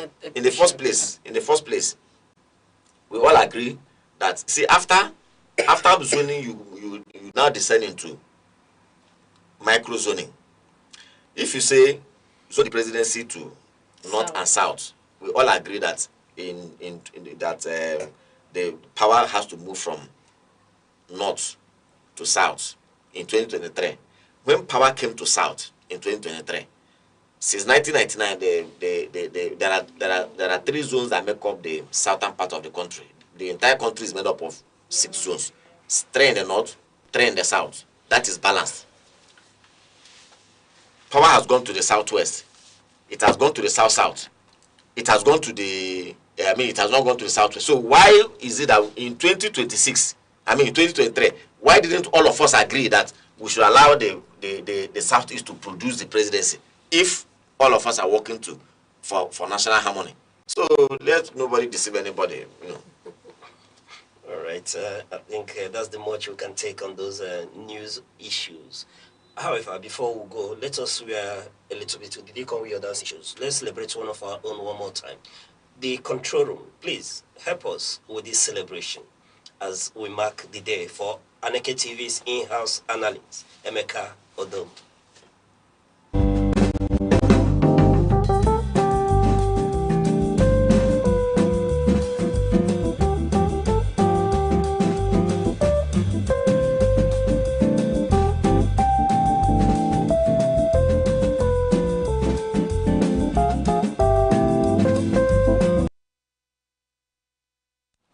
Once again, happy birthday to you. Thank you so much. Thank you so much. All of beautiful, all of life, all of love, and less of Nigeria always having to get emotional. I appreciate so much. Thank you. I'm so delighted. Okay, that's the much on this morning's program on Sunrise. Till we come your way again tomorrow. I am Princess Ken Ochoma. And I'm Good Hope Chukuma.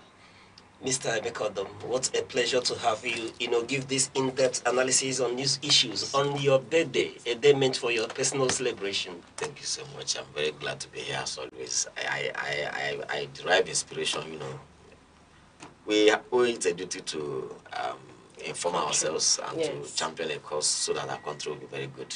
And I also want to use the opportunity to commend you people, every morning you're here, you're talking. We are all part of the nation builders, Yes.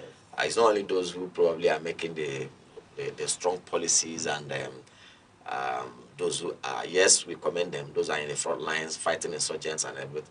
But even you that are here, journalists are nation builders anywhere, so please keep it up. Never relent, and it doesn't matter even if what we say, it doesn't seem as if they are listening, but we are doing our job, and certainly we hit the goal. Thank you very much. And I'm Uche Osai. On behalf of all of us here on Aneke TV, we say thank you for watching, and keep watching till we come your way, same time tomorrow. Bye-bye.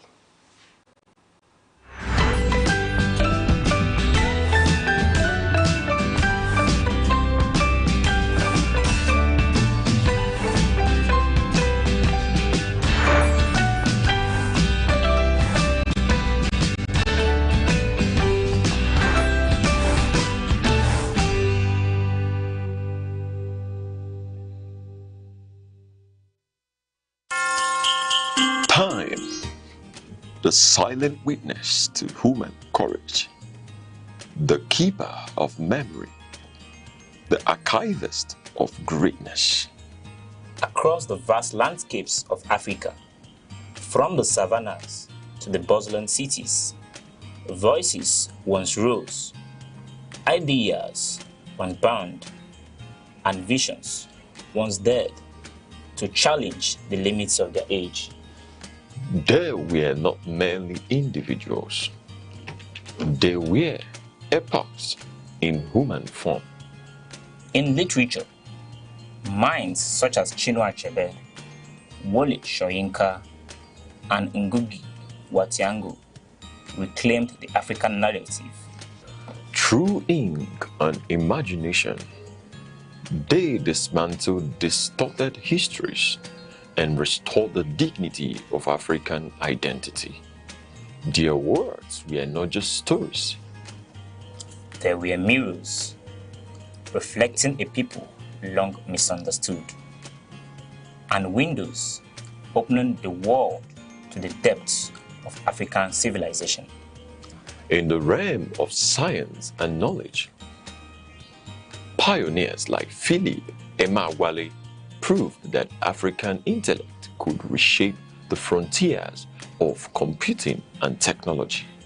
Their work was a quiet revolution, reminding the world that innovation knows no geography. And in leadership, towering figures emerged when history demanded courage. Men like Nnamdi Azikiwe, Kwame Nkrumah, Nelson Mandela, and Julius Nyerere redefined freedom, not as a privilege bestowed, but as a right reclaimed. They spoke for millions. They endured prisons, exile, and resistance.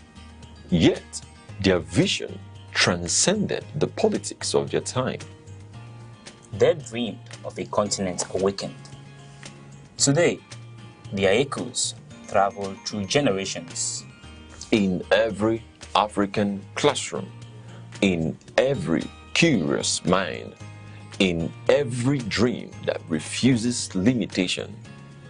For history is not merely what has passed, it is the foundation upon which tomorrow stands. The past still speaks. Its lessons remain. Its voices endure. This is not just remembrance, it is inheritance. Echoes of the past, where history breathes and legacy lives on.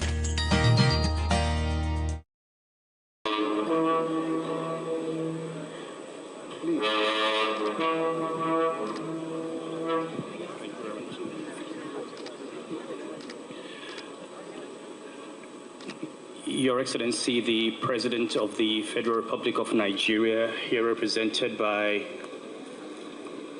His Excellency, my brother Senator Kashim Shettima. Your Excellency, General Gowon, Your Excellency, Mrs. Gowon, Your Excellencies, General Abdul Salami and President Jonathan, Your Eminence, please permit me to stand on already established protocol. It is a great honor for me to have this opportunity to speak for 2 minutes on this occasion. of the presentation of the book from our father. And like Kingsley, I would like to say that I'm here in a personal capacity.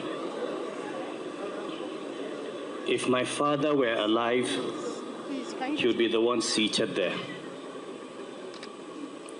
General Gowon appointed my father High Commissioner to Canada,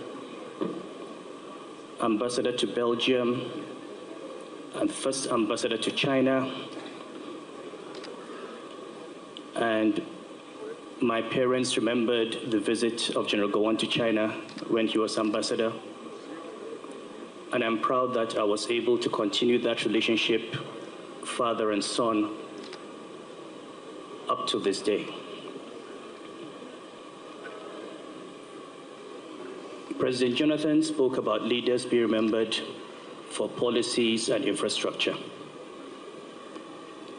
The reality is that policies change, infrastructure also changes. What is abiding in the memory of people about their leaders is who those leaders are. Do they remember you for your integrity or for corruption? Do they remember you as a patriot or as a parochial person? Do they remember you for justice or for injustice? And I think General Gowon represents for us and all subsequent generations an example of the values that should govern you in your life. And this is the most important thing.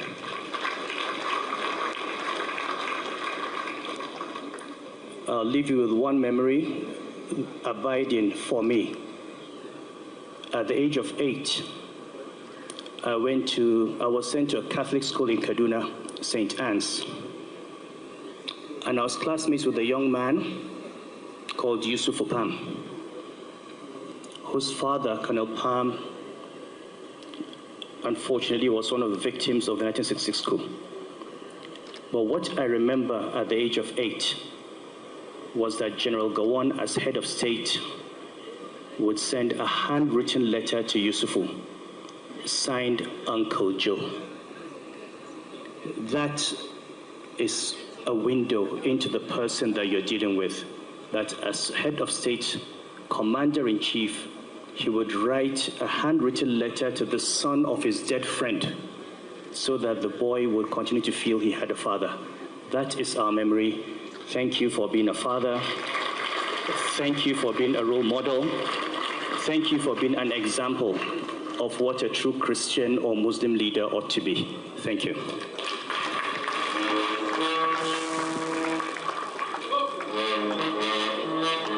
Thank you so very much indeed.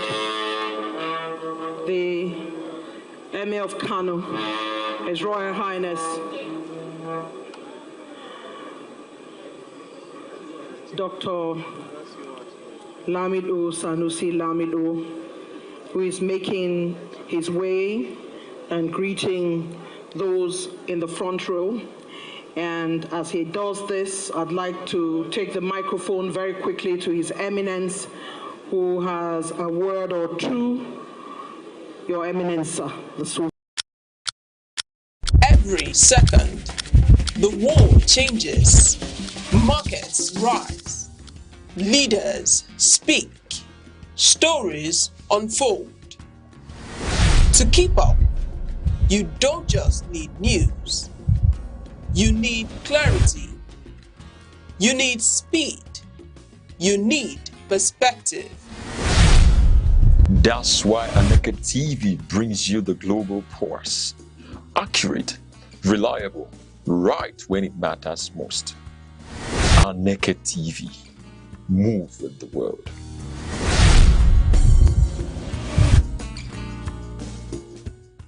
Nigeria finds itself at a pivotal moment. A nation of nearly 220 million people, rich in human potential, natural resources, and cultural diversity.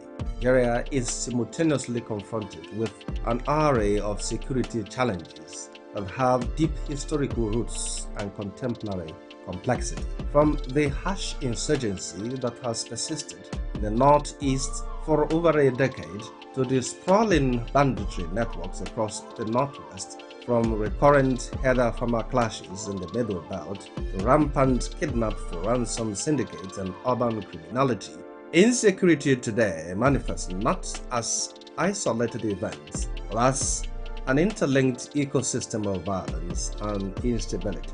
These phenomena do more than threaten lives. They fracture social trust, impede economic growth, depress investment, and erode the foundational legitimacy of the state. In environments marked by distrust and fragmentation, dialogue emerges not as an optional luxury but a strategic imperative, a mechanism for understanding grievances, bridging divides, and constructing mutually accepted pathways toward peace and progress. Indeed, scholars of conflict resolution affirm that sustainable security is seldom achieved by force alone.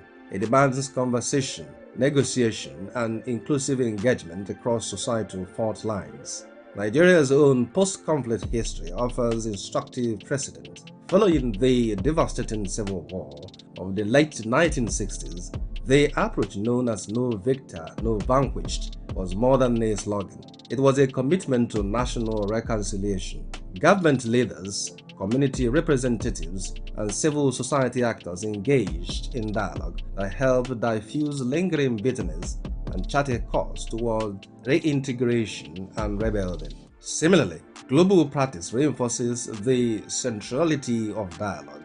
In conflict zones from Northern Ireland to South Africa, negotiated engagement between hardline actors and governments ultimately outlasted militarized approaches. These examples illustrate a foundational principle. Dialogue humanizes the other and transforms entrenched antagonisms into space for shared problem solving. In the Nigerian context, dialogue must operate at multiple levels: local, state, and national, each tailored to the specificity of its environment. At the grassroots, structures like traditional council forums, community peace committees, and youth roundtables serve as critical platforms where grievances can be heard and understood.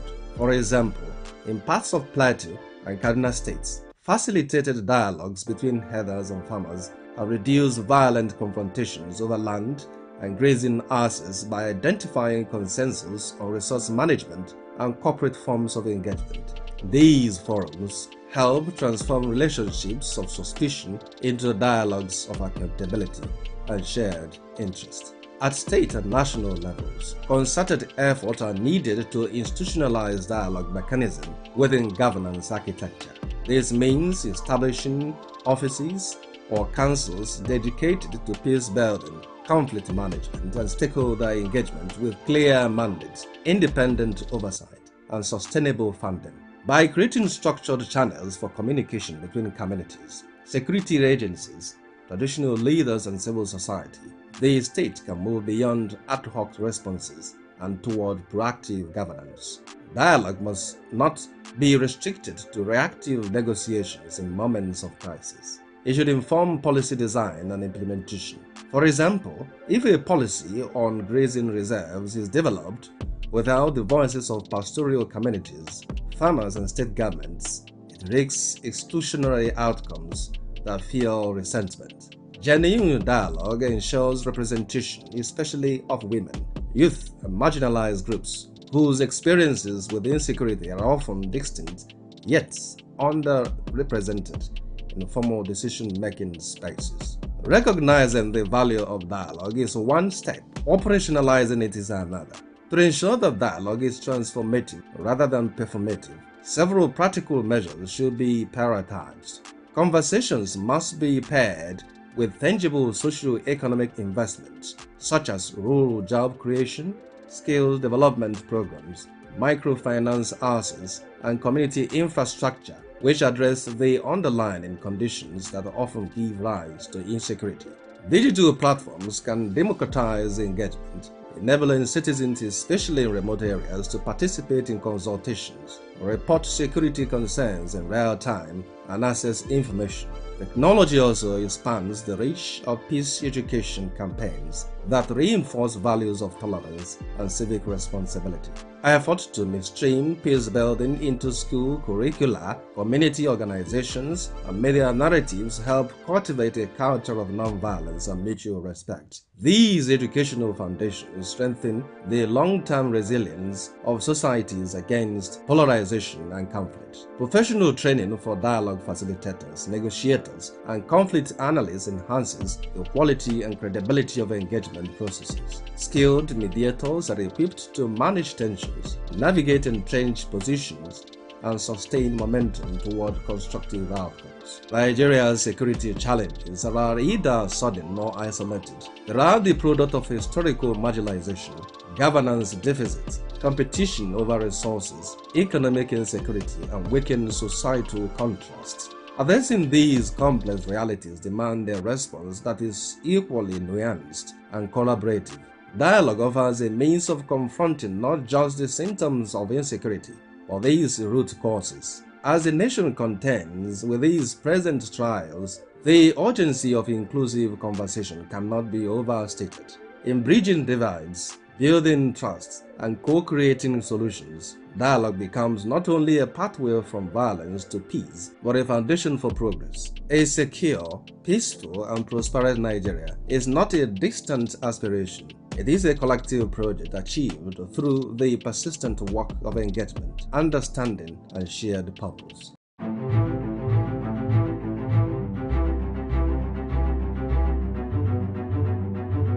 Morning headlines before you step out. Midday updates while you work. Evening analysis when the day winds down.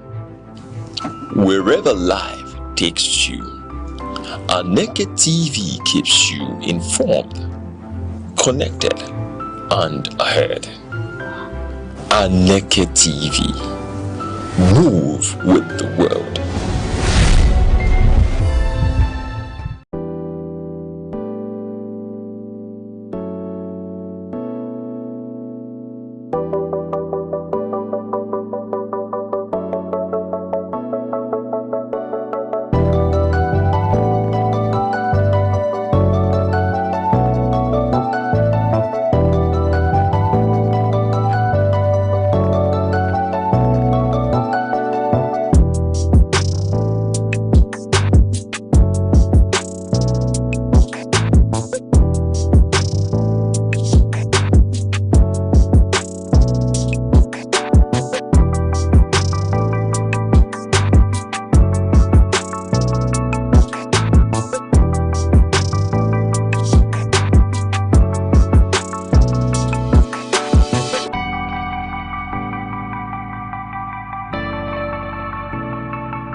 every second, the world changes, markets rise, leaders speak, stories unfold.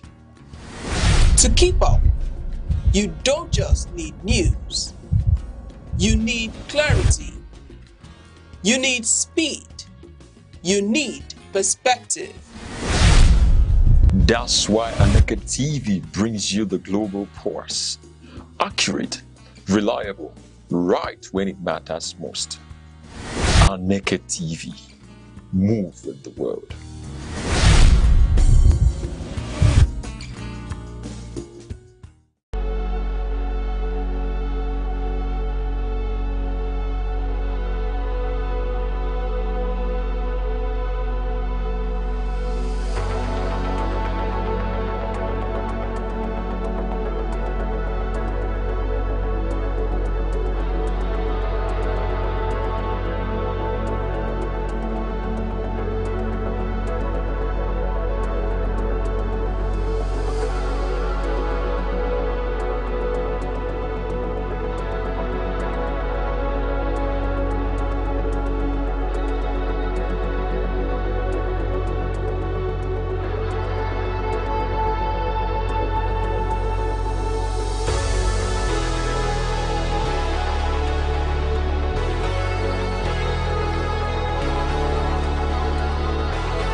the silent witness to human courage, the keeper of memory, the archivist of greatness.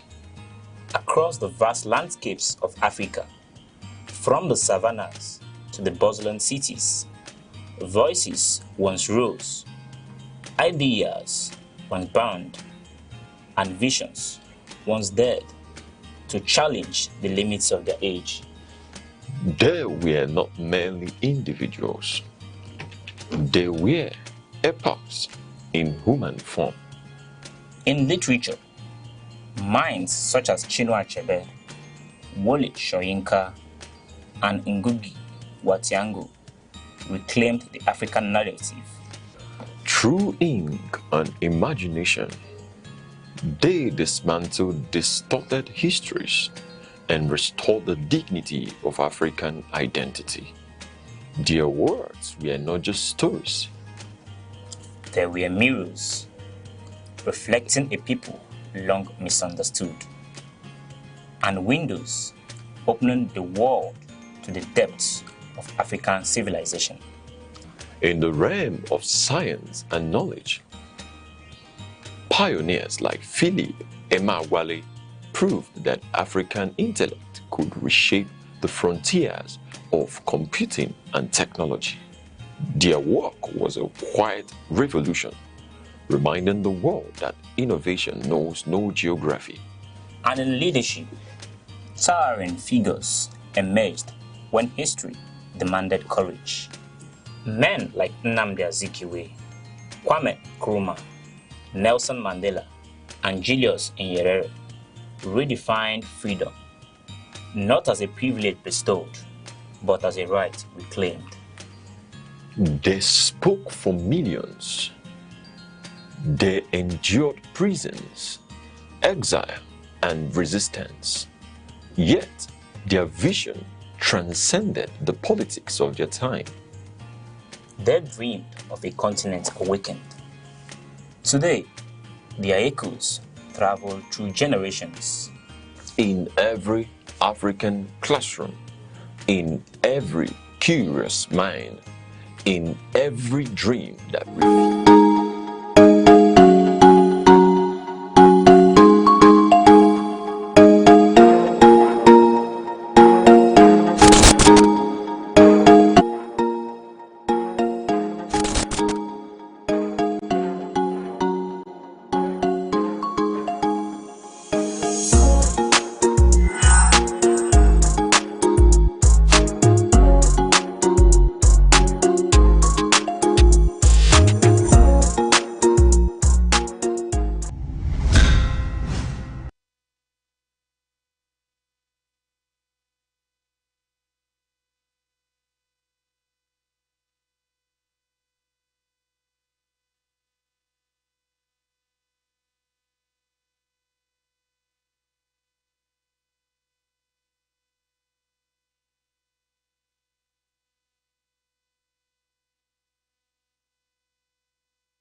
Many thanks for joining us on The Insight. Remember, The Insight is the program where we bring to you a heartbeat of issues, politics, policies, personalities shaping our nation. And this is a special edition of The Insight. Nigeria's healthcare system has long stood at a difficult crossroads, where dedication meets limitation, and where skilled professionals are often forced to work within fragile structures, outdated records, and overstretched facilities. For millions of Nigerians, accessing quality care is not just a matter of proximity, but of efficiency, coordination, and trust in a system that is still largely analog in a rapidly digital world. But what if it helps to just get a different way? Today on The Insight, we examine what could mark a turning point in Nigeria's healthcare sector. An island-based health technology company, Pilazia, is stepping into Nigerian space with a bold promise to revolutionize how hospitals operate, how patients are managed, and how data drives life-saving decisions. in partnership with Upper Speech Medical. This initiative aims to move our healthcare system from paper to precision, from guesswork to data-driven care, and from fragmentation to full digital integration. Is this the breakthrough Nigeria has been waiting for, or just another ambitious idea facing the harsh realities of infrastructure, policy gaps, and accessibility? Joining us to unpack this critical conversation are two key players at the forefront of this innovation. The CEO of Pilazia, Stephanie Esambe. What a pleasure to have you on the Insight. Thank you for having me. And we have also is the CEO of Upper Speech Medical, Kenneth Ekene Onu. Mr. Ekene, it's a pleasure to have you here. Thank you. Great. This is not just about technology. It's about lives, systems, and the future of healthcare in Nigeria. Welcome to this segment of the Insight.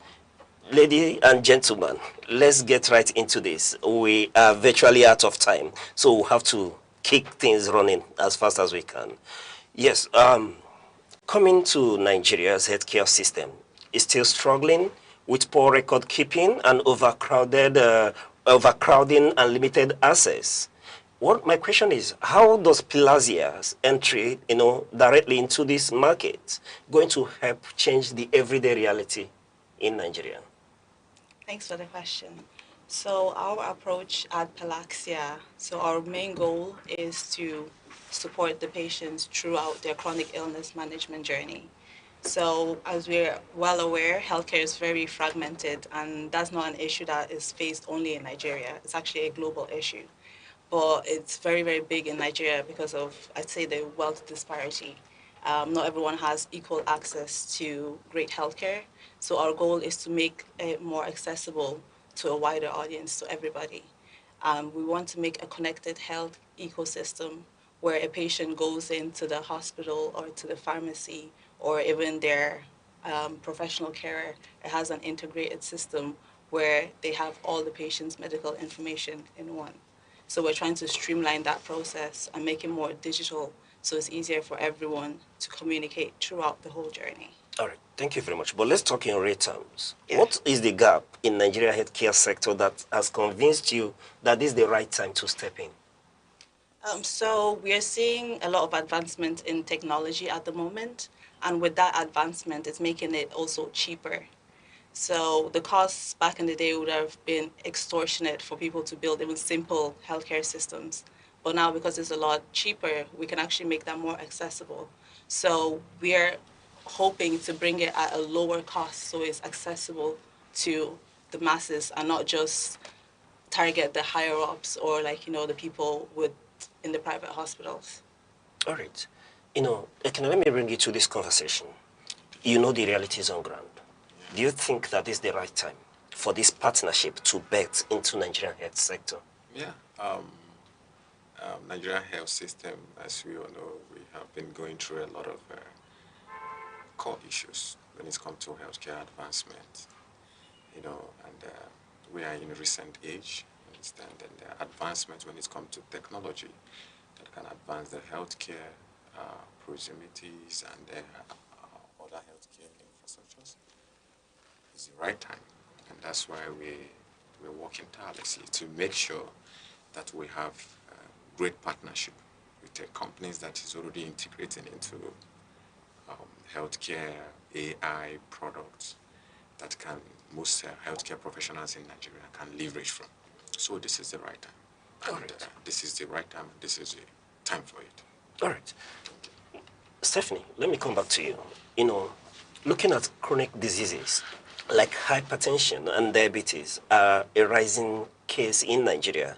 And I'm asking, how will your technology help patients manage the conditions, beyond hospital visits? Yeah, so that is our main goal, the continual support for the patients throughout. As we are aware, right now, patients only receive episodal, so they only see their clinicians or their doctors maybe every few weeks if they're lucky enough, but for some people it's every 3 months to every 6 months. And that time period in between, there's a lack of visibility for the clinicians, but also for the patients themselves. So if they don't have a proper like record keeping where they can track and monitor their symptoms, where they can monitor their adherence. Whenever they go back to their clinician, when they ask them, how do you feel, how do you fare, they only remember the last week, and they might have felt well the last week, but last month they might have had a crisis, they might have had an issue. Overall, they can't really monitor the trends.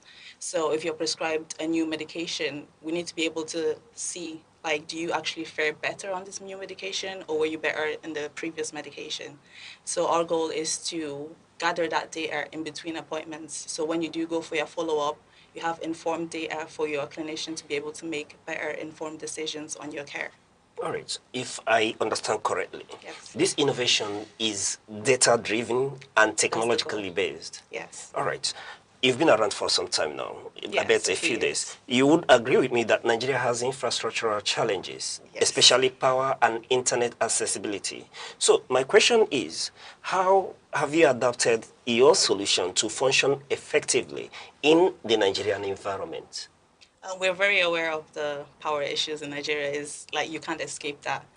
So the way we are building our infrastructure is we're not building an fully integrated. So it's web-based at the moment, but we'll have offline capabilities. So there'll be like a limited amount of things that you can access even when the system is offline. So you can still, take your doctor notes when you're with a patient, and then once the system goes back online, it'll update what has been done once it was offline. So we're very aware of that issue. All right. I'm happy with this innovation, but the reality here is this. Yeah. Where you come from, the education has advanced. We have a lot of advanced people and younger generation. In fact, the population in Nigeria is dominated by the youth. However, the challenge is that education is not advancing as the population is advancing. Now, what I'm looking at is how are we going to adapt this technology so that such individuals will be able to use this technology, to monitor what situation, what they need to do and when they need to do it, especially maybe in terms of taking prescribed pills and others. Absolutely. For that's where our AI comes in. So another capability of what we're building is an AI companion, like not just an assistant, but a companion. So we're building her to be more intuitive and more interactive with people. So you can query her, and that would also be great for accessibility for older people who might not be good with technology, or maybe disabled people, someone that might not be able to see. So we're working towards our app being completely hands-free. So you'd be able to speak to it like you speak to Angela, or Siri or Alexa. I'm speaking to Stephanie. Yeah, exactly. So you'll be able to just ask, hey, Angela, did I take my medication today? And then she'll let you know, yes, you took this drug at this time. And then you can ask her, Angela, when last did I report X symptom? And then it'll let you know. But as we're building the capabilities as well, the clinicians will also be able to query Angela. So if you have an appointment with a patient coming up, you can get like a summary report of the patient's history. And if you want to ask specific questions about maybe this appointment is about an update for the diabetes, then you can query the AI. So we really want the app to be accessible. That's why we incorporated AI in that form, not just in terms of the analytics, which is also important, but we want it in the front end in how our users interact with our system. All right. In this climate, prices matter. Absolutely. So my question is, how affordable is this technology going to be for the people on one hand, and perhaps with the hospitals that would be inculcated into the use of this digital technology? So our goal obviously is to make it accessible for the patients, the people first. That's why we want to collaborate with the institutions to actually bring that to the people at a cheaper price. So we want to work with the hospitals, so hopefully we'll offset the price for the patients.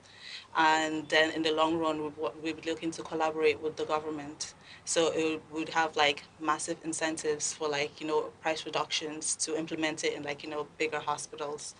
But as we are a foreign company, we are aware we do have to subsidize our pricing compared to the market.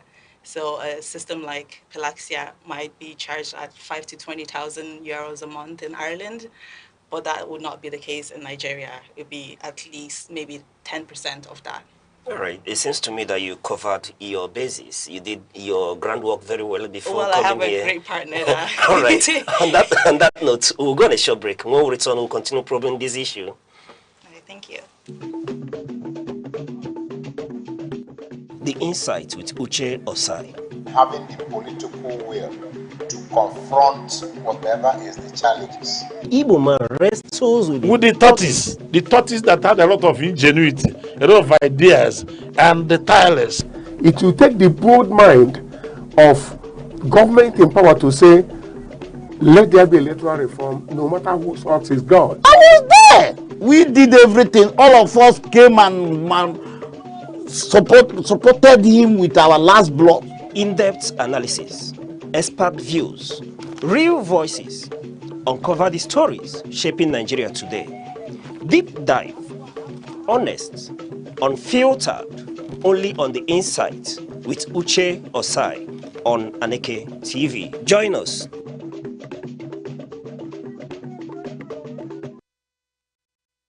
Staying with us, and if you've just been joining us, we've been speaking to the CEO of Pilazia, Stephanie Esambe, and the CEO of Apes Peach Medical, Kenneth Ekene Onu, and we'll be looking at a very critical sector, and here the topic is Pilazia to the rescue, digital revolution in Nigeria healthcare.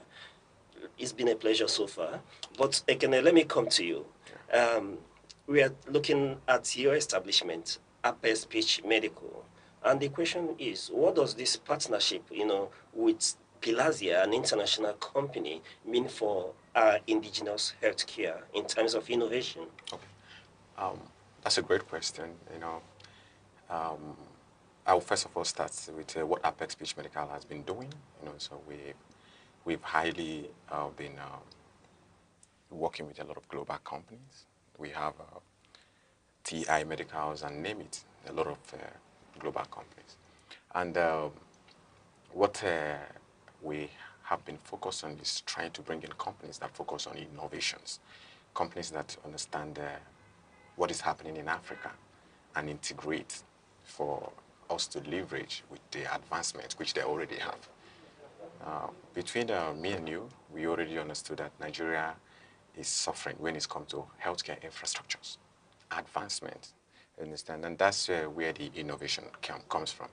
And earlier in the interview, there was a question. You said Nigeria, we have majority of the youth, understand? And we also have the older generations.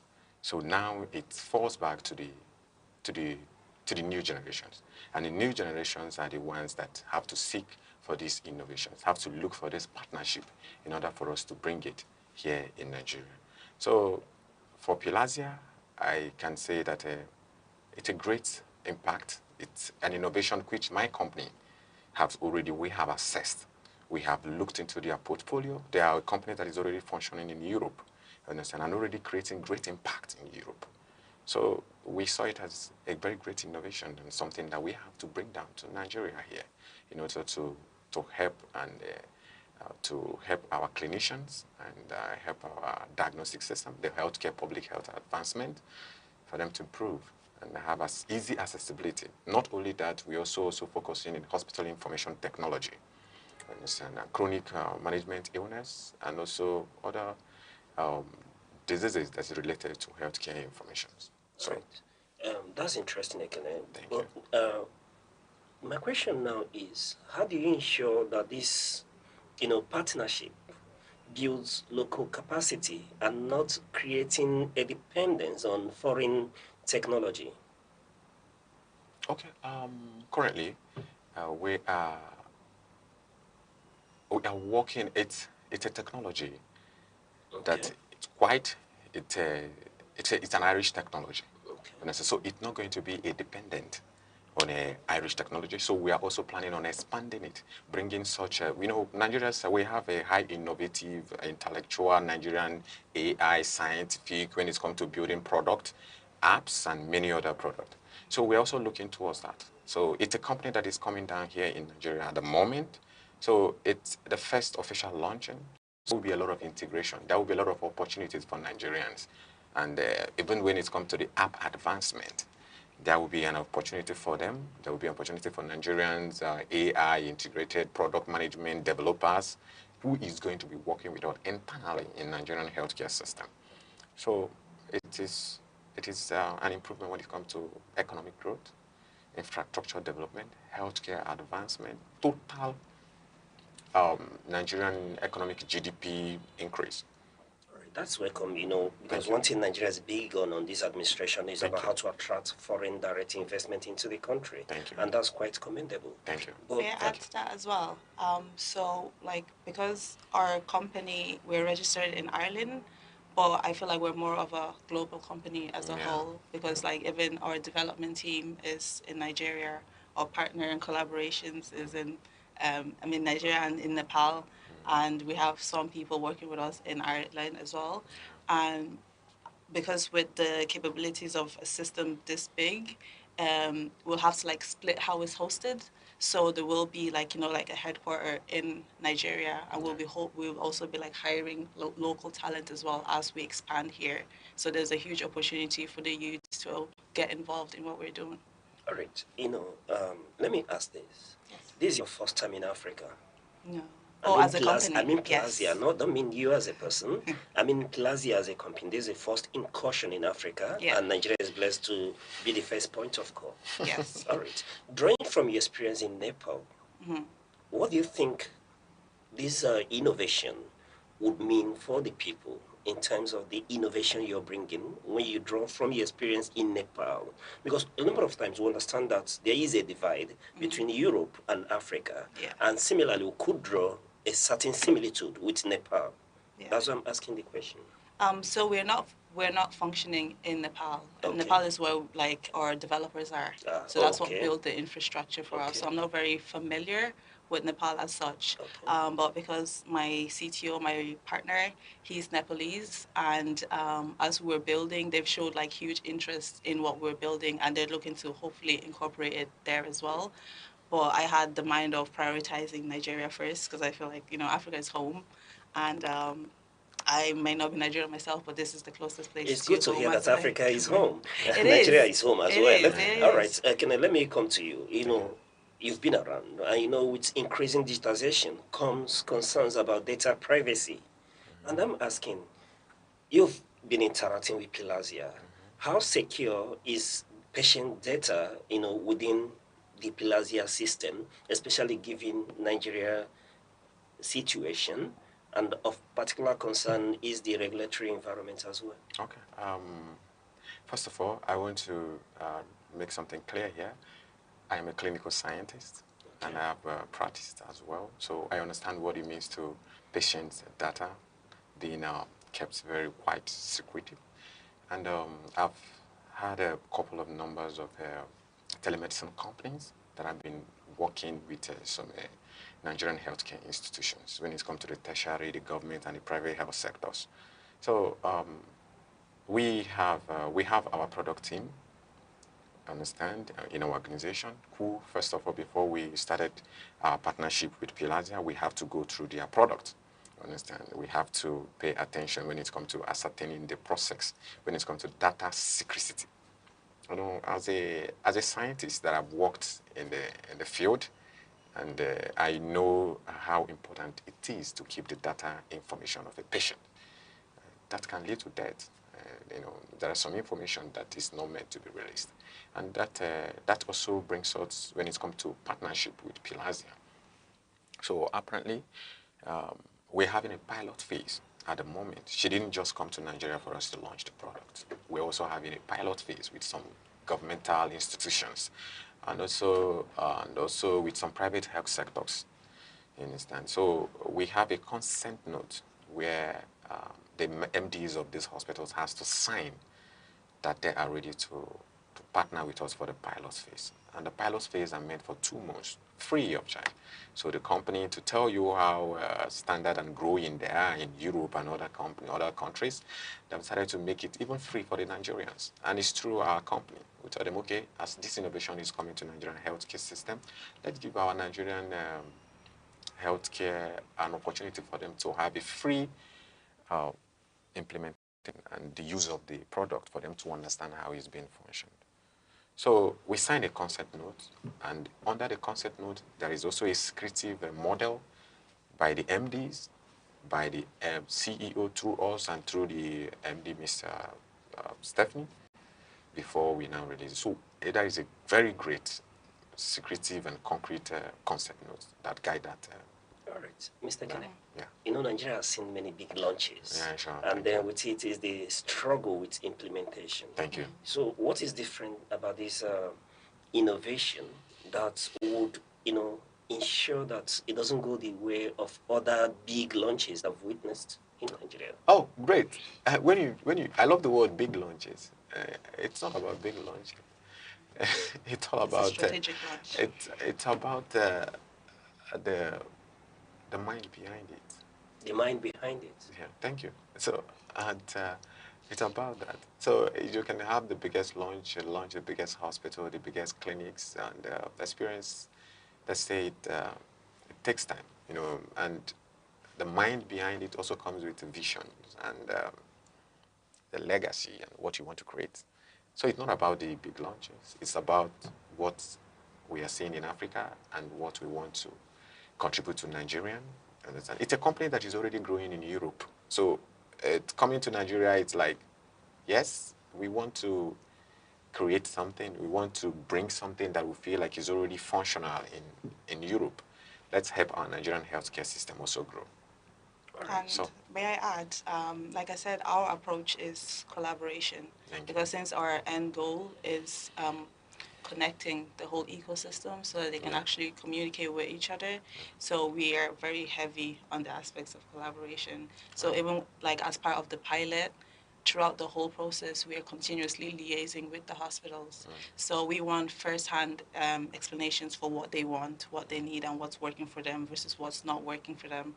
And our team is at hand to constantly make the changes. That's why I feel like it will work, because you're getting the stakeholders involved are getting exactly what it is that they're asking for.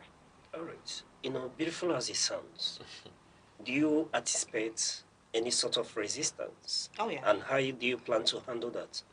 Oh, absolutely. It's inevitable that you would have resistance, especially when you're speaking with people with maybe 4 years of experience still using the same paper-based notes, and it's understandable. But if you see across the world, everywhere is evolving, and I doubt Nigeria wants to be the last place still, like, you know, in the old system. And Nigeria really has the opportunity to actually be at the forefront of digital healthcare in Africa, beyond maybe South Africa and, like, you know, the likes of Egypt, or like in West Africa, and, you know, into like maybe Central and East Africa. There's a real opportunity to, you know, bring innovation into people's lives. You know, we are virtually running out of time. Let me give you a moment to talk about Pilazia. There are people who have not heard about Pilazia before. So this is an opportunity. Yeah. Let's get to hear what you have.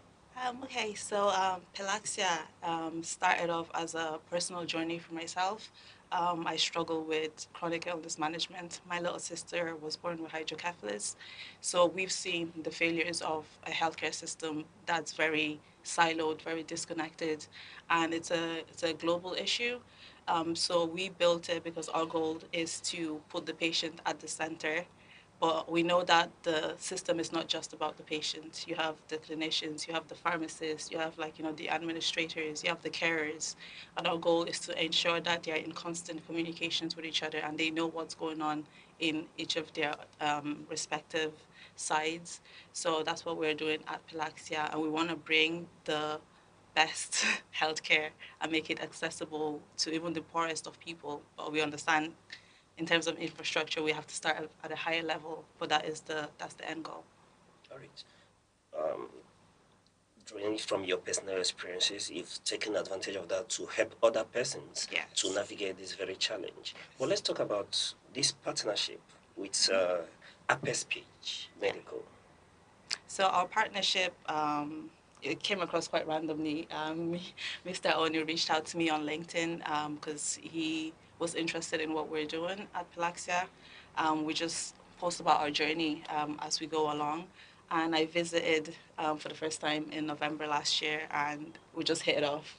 we had like the same vision of what we want to do in terms of healthcare, not only in Nigeria but in Africa as a whole. And it's really great to have a partner that also has that same vision and has an understanding of where we are currently and where we need to go. And he's already on his own journey as well for quite a few years now, doing such amazing work, distributing like medical equipment and consumables all across Nigeria. So I couldn't have asked for a better partner to introduce me into this market that I'm quite unfamiliar with. That's interesting. Ekene, let me come to you. What is it that really shaped you into wanting to bring Pilasia into Nigeria? Any personal experience? First of all, I would say that apart from the personal experience, I strongly believe in growth, and I also believe in collaborations, especially when it's something that aligns with the vision of what I'm building. So building a healthcare infrastructures like a biomedical company, it's not an easy journey. It comes with a lot of experience. It comes with bringing like minds, understand, when it comes to foreigners. So I see what the company can actually contribute when it comes to Nigerian healthcare. I understand as someone that has actually worked in the hospital and also practiced, so I see that a lot of things it can contribute. Just in half a minute. Yeah. Tell us about Apes Speech Medical. Oh, great. It's a story. It's a journey that was birthed out of passion, and I can say it's a passion. Understand?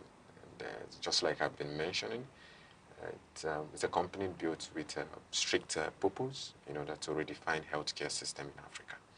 We know what is happening in our tertiary hospitals. You can mention we have a lot of tertiary hospitals currently here in Enugu, understand? So we know that what the patients are going through, walking to different ward, you can see when you go to the surgical ward, when it comes to the diagnostic centers, you see the patients are being managed. Right. So as someone that has been in that environment, I have to stand up to start building a company that can help when it comes to proper healthcare system delivered to healthcare institutions in Nigeria.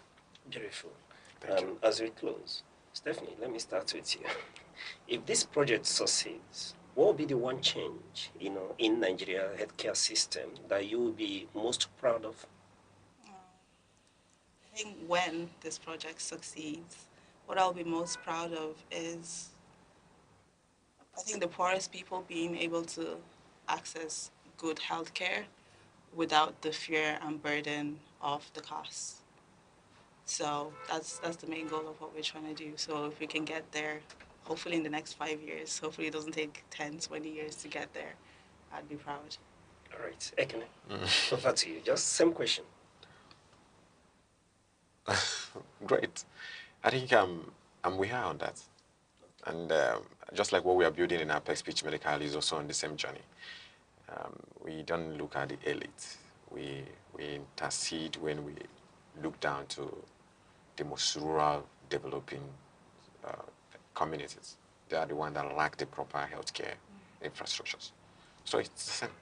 I'm with her on that. Wonderful, but unfortunately, this is the much we can take on this very issue. But it's so okay. Beautiful to know that somebody cares. That's what I take out from this, that somebody really cares. It's not just innovation, it's not about profit, but that somebody really cares. Yeah. Yes, to you, our wonderful viewers, you've listened, you've heard. It's time to take advantage of what Pilasia and Apes Speech Medicals are bringing to the table. Till we come your way next time, I remain your host, Uche Osai, saying bye-bye.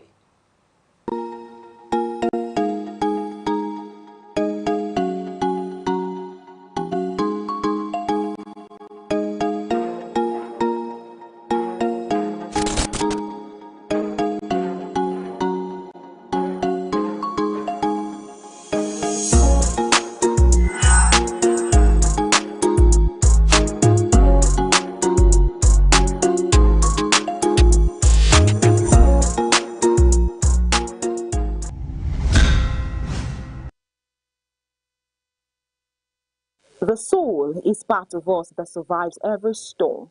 You can't see it, but you can feel it in silence, in longing, in every heartbeat that keeps going. It asks for more than food and fame. It hungers for meaning, for stillness, for the divine. The soul is where music is born, where peace begins, where truth hides. To care for your soul is the greatest act of self-love. For in the end, what we were fades, but what we are at our core remains.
Good afternoon and welcome to news across the country on Aneke TV. I'm Good Hope Chukuma. Headlines. Nigerian Labour Congress criticizes federal government economic reforms. Federal High Court opens weekend registries for pre-election cases. Federal government audits and revives 417 grazing reserves to tackle farmer-herder conflict. Details of the news. President Bola Tinubu has condemned ongoing insecurity across saying no religion or holy scripture supports banditry, violence, or the taking of human life. He spoke after performing Eid Kabab prayers at Dodan Barracks in Lagos State. The president said the Eid season represents obedience, sacrifice, and submission to the will of God. He urged Nigerians to reflect on the values of Prophet Ibrahim's sacrifice and the sanctity of human life. In a statement issued by his special advisor on information and strategy, Mr. Bayo Onanuga, President Tinubu called for unity and rejected ethnic hatred, discrimination, and divisive politics. He stressed that Nigeria's strength lies in its diversity. The Nigerian Labour Congress has criticized Nigeria's economic and security situation, saying citizens are facing severe hardship due to government policies. The message was contained in its Salah message signed by the NLC President, Mr. Joe Ajero. The union said workers and vulnerable citizens are suffering under current economic reforms and urged leaders to focus on human welfare rather than profit-driven policies. The Nigerian Labour Congress said rising inflation, unemployment and insecurity show the impact of structural economic adjustments, warning that policies such as fuel subsidy removal and exchange rates reforms have worsened living conditions. The union also warned that workers, youth and vulnerable groups will play a decisive role in the 2027 elections, urging Nigerians to use the period for civic awareness and political engagement. The armed forces of Nigeria say they have recorded major operational successes across different parts of the country, including the killing of terrorists and rescue of kidnapped victims. The operations were carried out in Katsina, Sokoto, Kaduna, Abuja, and Plateau states. In Katsina State, troops of operation had neutralized 2 terrorists in Matazu local government area and rescued 32 kidnapped victims, including women and children. Livestock were also recovered during the operation in Sokoto and Kaduna states. Troops fought border attacks and arrested suspected terrorists, while an ammunition courier was intercepted along the Abaji-Kwali Road in the Federal Capital Territory with 250 rounds hidden in a vehicle. The defense headquarters says a major breakthrough was the destruction of an illegal arms manufacturing site in Plateau State, where 5 suspects were arrested and weapons, including AK-47 rifles and fabricated equipment, were recovered. The Kwara State Police Command has dismissed reports claiming that Boko Haram suspects were arrested in Ilorin, describing the information as false and misleading. The command urged residents to ignore the rumor. Police spokesperson Mrs. Adetun Ijire Adeyemi said no insurgents were arrested in any part of the state. She explained that security operatives only conducted a routine stop-and-search operation involving travelers. According to the command, a truck conveying passengers from northern Nigeria was inspected during intelligence-led surveillance, and no weapons or indiscriminating items were found. The travelers were allowed to continue their journey peacefully. The command also confirmed the arrest of 3 suspected vandals and armed robbers caught destroying solar street lights in Ilorin. Meanwhile, the Commissioner of Police in the state, Mr. Adekimi Ojo, has assured residents of continued efforts to maintain security. Governor petermbah of Enugu State has inaugurated a newly renovated neonatal and special babies ward at the Enugu State University of Science and Technology Teaching Hospital, Pakling. The facility was operated through the Cecilia Oyebola Foundation, established by the Special Advisor on Health to the Governor, Dr. Yomi Jaye. It is equipped with modern incubators and medical monitoring systems. Speaking at the event, the Secretary to the State Government, Professor Chibronia, commended the initiative, saying it aligns with the administration's efforts to improve healthcare delivery in the state. Former Governor of Old Anambra State, Senator Jim Wobodo, who performed the inauguration, praised the project. The Edo State government has launched an investigation into a stampede that occurred during Children's Day celebrations at the Samuel Ogbemudia Stadium in Benin City. The incident reportedly occurred when a large crowd of students surged at an entry gate, causing panic. A security operative allegedly used tear gas to control the crowd, worsening the situation. Several students sustained injuries and were taken to the Edo Specialist Hospital for treatment. The Deputy Governor, Mr. Dennis Idahosa, was on site and assisted in providing first aid. The government has described the incident as unfortunate but contained, while warning against the spread of false information that could cause panic among residents. The Federal High Court says its registries across Nigeria will now open on weekends and public holidays for the filing of pre-election cases. Chief Registrar of the Court, Mr. Yahaya Shafa, announced this in Abuja, stating that registries will operate between 10 a.m. and 2 p.m. daily during this period. He said the measure is necessary due to strict timelines for pre-election matters ahead of the 2027 general elections. The court said the decision will ensure timely access to justice as electoral disputes continue to form part of ongoing legal processes linked to election preparations. You're watching Aneke TV news across the country. You can follow us on Facebook and YouTube at Aneke TV for updates and breaking news. Now, a quick reminder of major developments in the news. The Nigeria Labour Congress has criticized the federal government's economic reforms in a solemn message, saying Nigerians are facing severe hardship. The Federal High Court has opened its registries on weekends and public holidays to handle pre-election cases within strict timelines. Coming up shortly, the federal government has commenced an audit and rehabilitation of 417 grazing reserves to address farmer-herder conflicts nationwide. We'll be right back.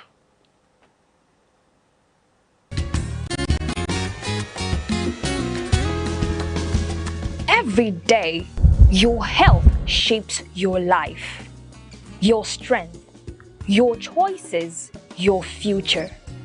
Because knowledge is the first step towards well-being. This is Health Matters, only on Aneke TV.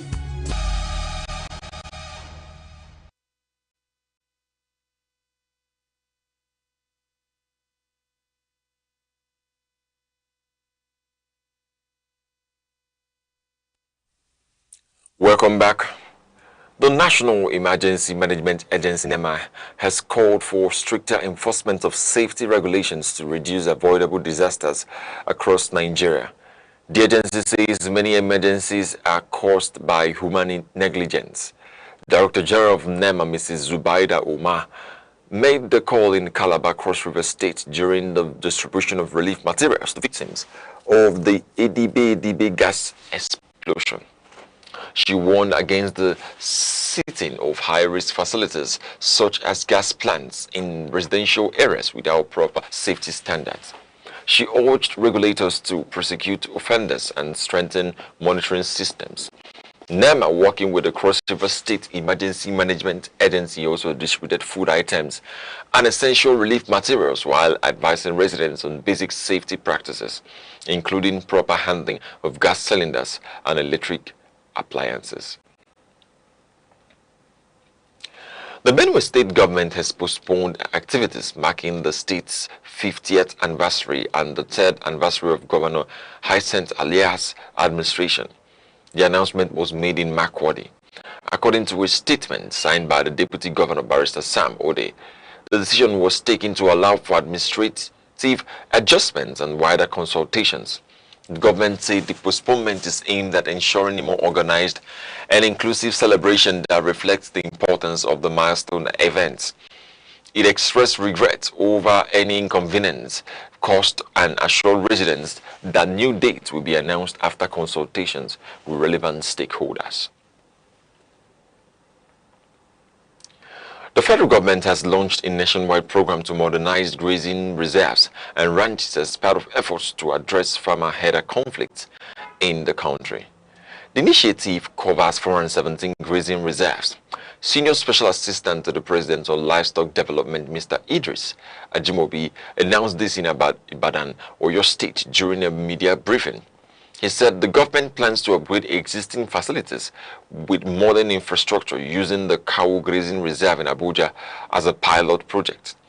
The program is part of President Bola Tinubu's food security agenda, supported by international partnerships and investments aimed at improving livestock production and reducing rural conflicts. The Lagos State government has begun a major reform of the hospitality and tourism sector aimed at improving regulation and attracting investment. The exercise covers over 500 establishments.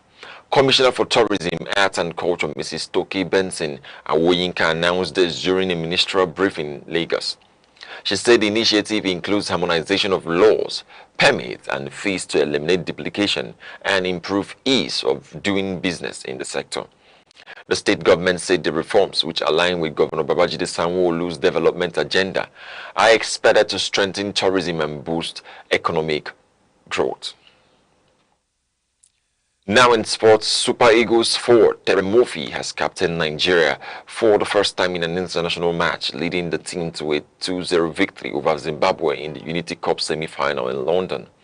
Murphy provided an assist in the match and expressed pride at leading the national team at Charlton Athletics Stadium, the Valley. The 27-year-old striker is currently facing uncertainty over his club future after his loan spell at FC Porto, where the club opted not to make his transfer permanent. Despite this, Murphy continues to attract interest from several European clubs, including West Ham United, Aston Villa, Marseille and Fenerbahce after the summer transfer window. Now in entertainment, the presidency has called for the prosecution of social media commentator Martins Vincent Ose, known as Very Dark Man, over alleged circulation of a fake audio recording linked to President Bola Ahmed Tinubu. Special advisor to the President on Information and Strategy, Mr. Bayo Onanuga, said the alleged audio clip was digitally manipulated and falsely attributed to the President. He described the circulation of such content as a serious abuse of social media platforms and called for legal action to deter misinformation. However, reports indicate that the audio was not directly released by the influencer, but was allegedly edited and manipulated by unidentified persons using artificial intelligence technology. And now to end news across the country. Here are the main points again. The Nigerian Labour Congress, NLC, has criticized the federal government's ongoing economic reforms in its Salah message. In a statement signed by the NLC president, Comrade Joe Ajero, the union said millions of Nigerians are currently facing severe hardship and rising cost of living as a result of current policy directions.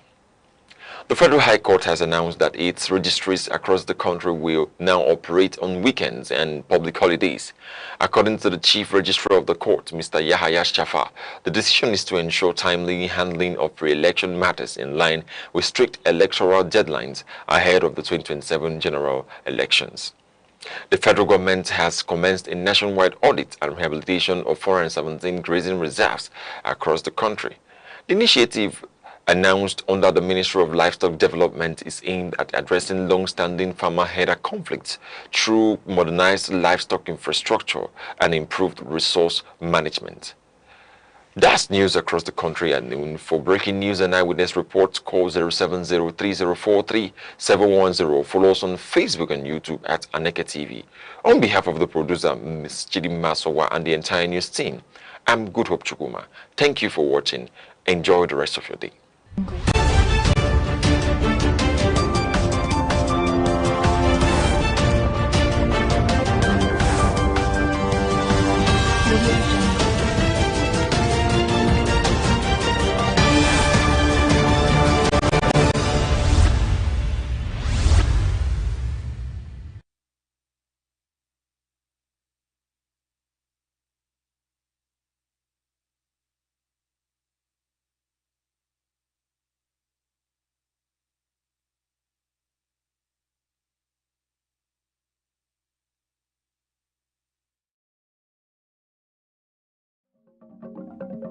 Chimamanda Adichie. Adichie gives voice to African identity in a global world. From Half of a Yellow Sun to her TED Talks, she speaks truth with elegance. She urges us to reject the single story and celebrate complexity, a modern cultural beacon.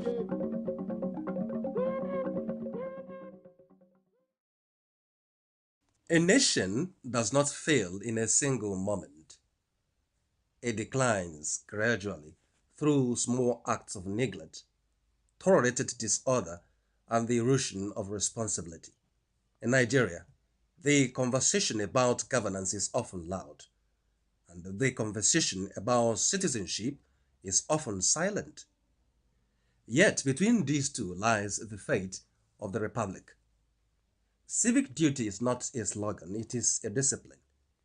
It is the conscious decision of citizens to act in ways that sustain the collective good, even when no one is watching, even when the system appears imperfect, even when personal sacrifice is required.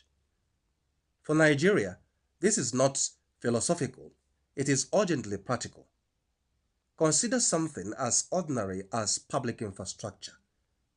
A newly constructed road is inaugurated. Within months, it begins to deteriorate not only because of poor construction, but because of overloaded trucks, illegal drainage blockages, and the absence of communal ownership. The question then arises, who destroyed the road? The government that built it poorly, or the citizens who used it irresponsibly? The honest answer is both. Civic duty begins where blame ends. It demands that citizens recognize that public property is not government property. It is shared property. And what is shared must be protected collectively, or it will be destroyed collectively. Take another example, taxation. Across many parts of Nigeria, there is resistance to paying taxes, often justified by the argument that government has failed in its responsibilities. This argument is not without merit, but it is incomplete. For taxation is not merely a transactional exchange, it is a foundational principle of statehood. It is the mechanism through which citizens invest in the possibility of governance. When taxes are evaded systematically, the state weakens structurally, and when the state weakens, even the honest citizen suffers. Thus, civic duty requires a difficult balance to demand accountability from government while also fulfilling one's obligations to the state. One without the other produces instability. Then there is the question of elections. In democracy, the vote is the most direct expression of civic power. Yet in Nigeria, voter turnout often reflects apathy, disillusionment, or transactional participation. Voters are sometimes exchanged for immediate material gain, money, food, promises that dissolve after election day. But what is truly being traded is that moment is not just a vote, it is the future. Civic duty in its truest sense demands that the citizen approaches the ballot not as an opportunity for personal benefit, but as an ethical responsibility to the nation. To vote without reflection is negligence. To refuse to vote out of apathy is abdication. To sell a vote is a surrender of sovereignty. Beyond elections lies the everyday practice of lawlessness. Traffic regulations ignored, waste disposal indiscriminately, public officials bribed to bypass due process. These actions may appear minor in isolation, but collectively they form a culture. And culture, once established, becomes stronger than policy. A society that normalizes small violations inevitably becomes vulnerable to larger ones. Civic duty, therefore, is not only about grand gestures. It is about consistent obedience to principles that sustain order. That is also the role of truth in civic life. In an age of rapid information, misinformation spreads quickly through social media, informal networks, and sometimes even through trusted institutions. Falsehood, when repeated often enough, begins to shape public perception, and perception, in turn, shapes national decisions. Civic duty requires intellectual discipline. It requires citizens to verify before sharing, to question before believing, and to resist the temptation of sensationalism. For a nation that cannot protect truth, cannot sustain justice. Nigeria's diversity adds another layer of responsibility. Ethnicity, Religion and regional identity are powerful forces. They can enrich a nation, but they can also divide it. Civic duty demands that citizens rise above narrow loyalties when they conflict with national interests. It demands that competence is valued above tribe, justice above sentiment, and unity above suspicion. This is not a denial of identity, it is the elevation of responsibility. At its best level, civic duty is moral before it is political. It is shaped in homes where children are taught honesty, not just success. It is reinforced in schools where discipline is valued alongside knowledge. It is echoed in religious spaces where righteousness is defined not only by ritual, but by conduct in public life. A society that separates morality from citizenship creates individuals who are privately virtuous but publicly indifferent. Nigeria cannot afford that contradiction. What then is truly expected of the Nigerian citizen? Not perfection, but responsibility. To obey laws even when enforcement is weak. To protect public goods even when others do not. To participate in governance not only through voting, but through informed engagement. To reject corruption not only in leadership, but in daily interactions. To uphold truth even when falsehood is more convenient. To place the nation at critical moments above personal or group interest. These are not extraordinary demands. They are the minimum conditions for national survival.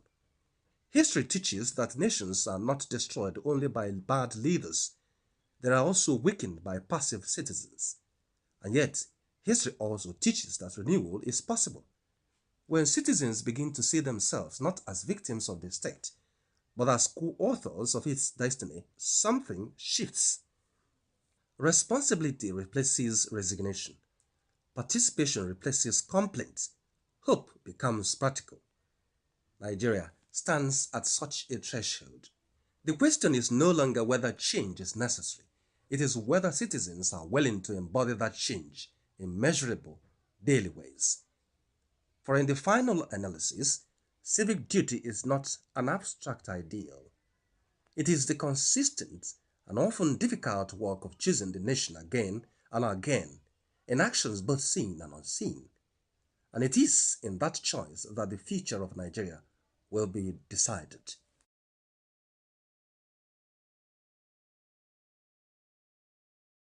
Anambra State, located in southeastern Nigeria, is one of the nation's most dynamic and enterprising regions. Created in 1976, it takes its name from the Anambra River, a tributary of the Niger. Its land is steeped in history from the ancient Nri Kingdom, the cradle of Igbo civilization and spiritual authority, to the bustling commercial rise of Onitsha, one of West Africa's busiest trading cities. Every inch of its soil seems to breathe heritage, resilience, and the quiet power of innovation that defines the Igbo spirit. Anambra's people are known for their industrious drive, intellectual prowess, and unyielding creativity. Across Nigeria and beyond, they stand tall as business leaders, scholars, inventors, and professionals whose influence reaches every corner of society. From the sprawling market of Onitsha to the humming industrial machines in Nnewi, fondly called the Japan of Africa, the state exemplifies the fusion of tradition and modern enterprise. In Awka, the capital, new technology hubs and startups are springing up, harnessing the energy of a generation determined to build a future powered by knowledge and innovation. The state's endowments are immense.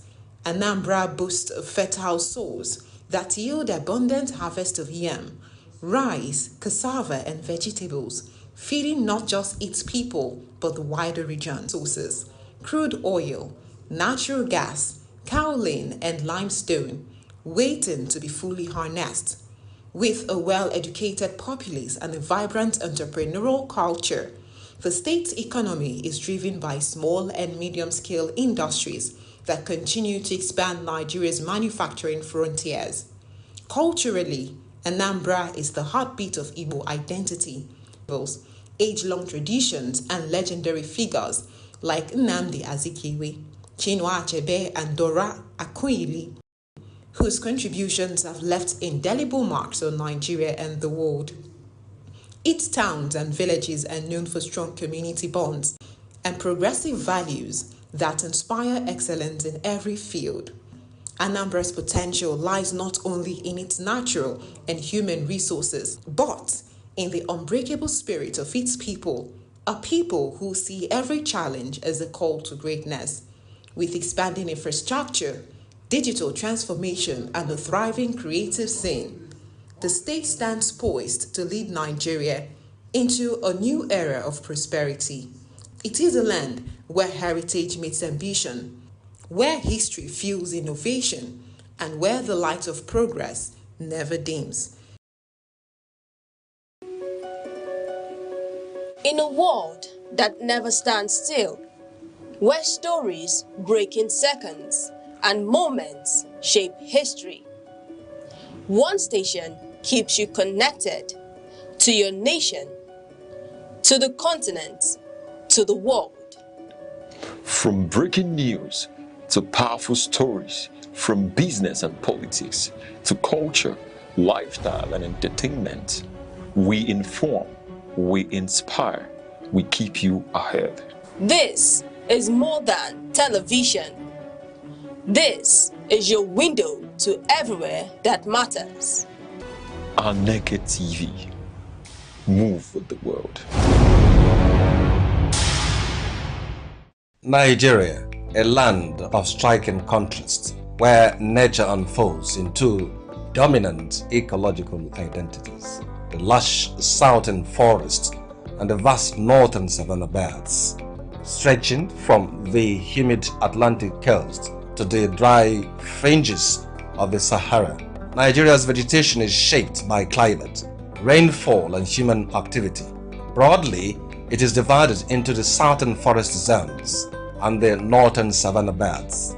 In the south, abundant rainfall gives rise to tropical rainforest, thick, multi-layered ecosystems, rich in biodiversity, towering trees from a continuous canopy, sheltering countless plants and animal species.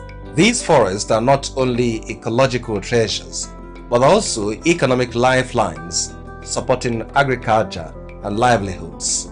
Closer to the coast, fresh water and mangrove swamps dominate. Here, water and land intertwine, creating unique habitats adapted to flooding and salinity. The mangrove forests of the Niger Delta are among the largest in Africa, vital for coastal protection and marine life.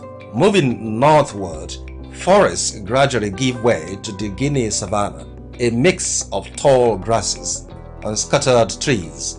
This region supports farming and livestock, forming Nigeria's agricultural heartland. Further north lies the Sudan savanna, where rainfall decreases and vegetation becomes sparser. Life here adapts to longer dry seasons and harsher conditions. At the northern edge, the Sahel savanna marks the transition to the desert. Vegetation is sparse, and survival depends on resilience of both people and nature. However, Nigeria's vegetation faces growing threats. Deforestation in the south and desertification in the north are reshaping the landscape. Population growth, agriculture, and climate change continue to exert pressure on these fragile ecosystems. Yet, hope remains. Across the country, conservation efforts are taking root, from reforestation projects to sustainable land management practices, from the dense forests of the south to the open savannas of the north. Nigeria's vegetation tells a story of diversity, resilience, and responsibility. A story that calls on all of us to protect the natural heritage we share. Every second, The world changes, markets rise, leaders speak, stories unfold. To keep up, you don't just need news. You need clarity. You need speed. You need perspective. That's why Aneke TV brings you the global pulse. Accurate, reliable, right when it matters most. Aneke TV. Move with the world. Good afternoon and welcome to you and Vibe Central, where we give you hot gist and give you hot gossip. And thank you for joining us today. I go by the name Gift Obodo, properly called Choshu Lawyer, aka all kinds of spicy pepper. And today I have a lot and more about things buzzing up in the internet, things going on online, a lot of apropos, a lot of gist, a lot of things have been going on. And today, this beautiful Thursday afternoon, I will not leave any table unturned. So I go just a turn table today. I keep really prepared for you guys today. Like you see, my full legalian, I just came to bash some people, and to join me to bash some people here, I have the beautiful Uma, how are you doing? I am fine. How are you? I'm okay. Why are you glittering today? Like, what's going on? Good afternoon, Ofotu. What's going Good on? afternoon, Kosiri. Good afternoon, Nigeria. Good afternoon, Southeast. How are you guys doing today? I hope you guys had an amazing day yesterday. Yes, it was Children's Day. How was the celebration? Do you guys consider the children out there, or you enjoyed alone? Let's know what happened yesterday. I don't keep person. I said she was enjoying yesterday. She really enjoyed a lot of like, yes, I saw her yesterday evening. She didn't even call me. She didn't even take me along with her. This girl is really falling my hand. Sisterhood is not proud of you, you know that. You enjoyed your children's day yesterday. She wasn't drinking Capri Sun. Something I asked her to get for me. She didn't get it for me. So, but no problem. You are here expecting Capri Sun. Why Regina Daniels is having some classic cars? If I tell you not to give me this car, you will not gift me. So no need.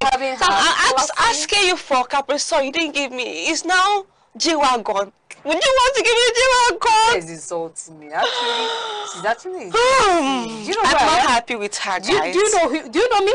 I don't know who you are. So you don't know me. So actually, these days, Rinadana has just been buying cars back to back. I don't understand what's going on. I like the fact that you guys thought she didn't make her plans. She strategized the opportunity she had with Ned Moko. Nah, we need a maid though. In this kind of thing, you self, would you be in such situation whereby you marry and your husband already had like 5 wives, and you think you will not plan? Girl, you're going to plan a lifetime. You're going to plan the future, because you can't tell what will happen next. So she planned her life. She planned everything. She invested. Okay? Yeah.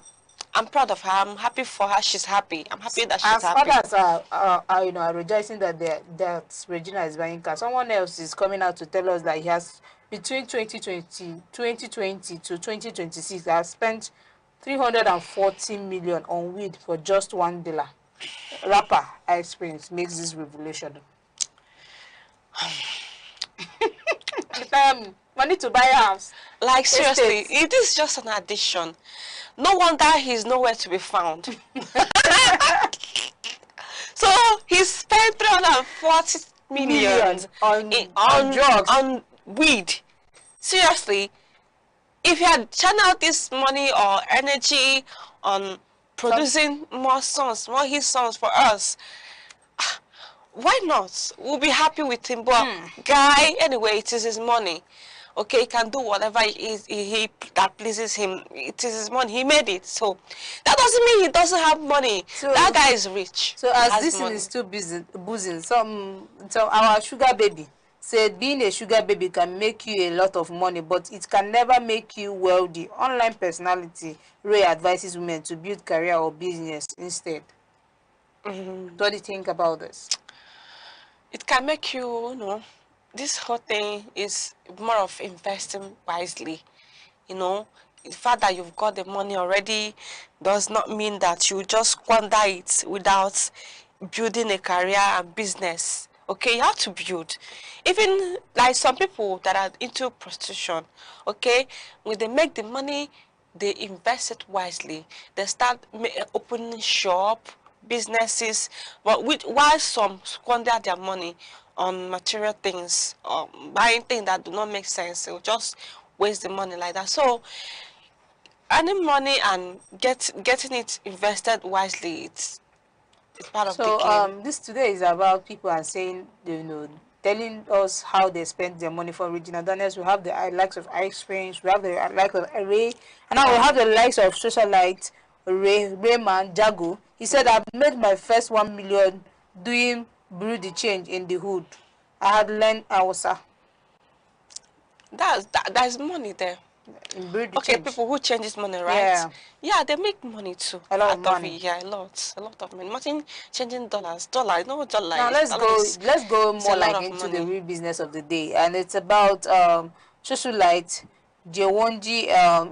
Jewon said something. The singer Jewon, he said that the post is really more questioning for those of you that are, you know, quick to come online to say that people do not, especially the celebrities, do not, you know, speak about the insecurity in the country, because you finally found out your voice that silence since, and the situation is worse now, but it's been happening, and some of you act like no.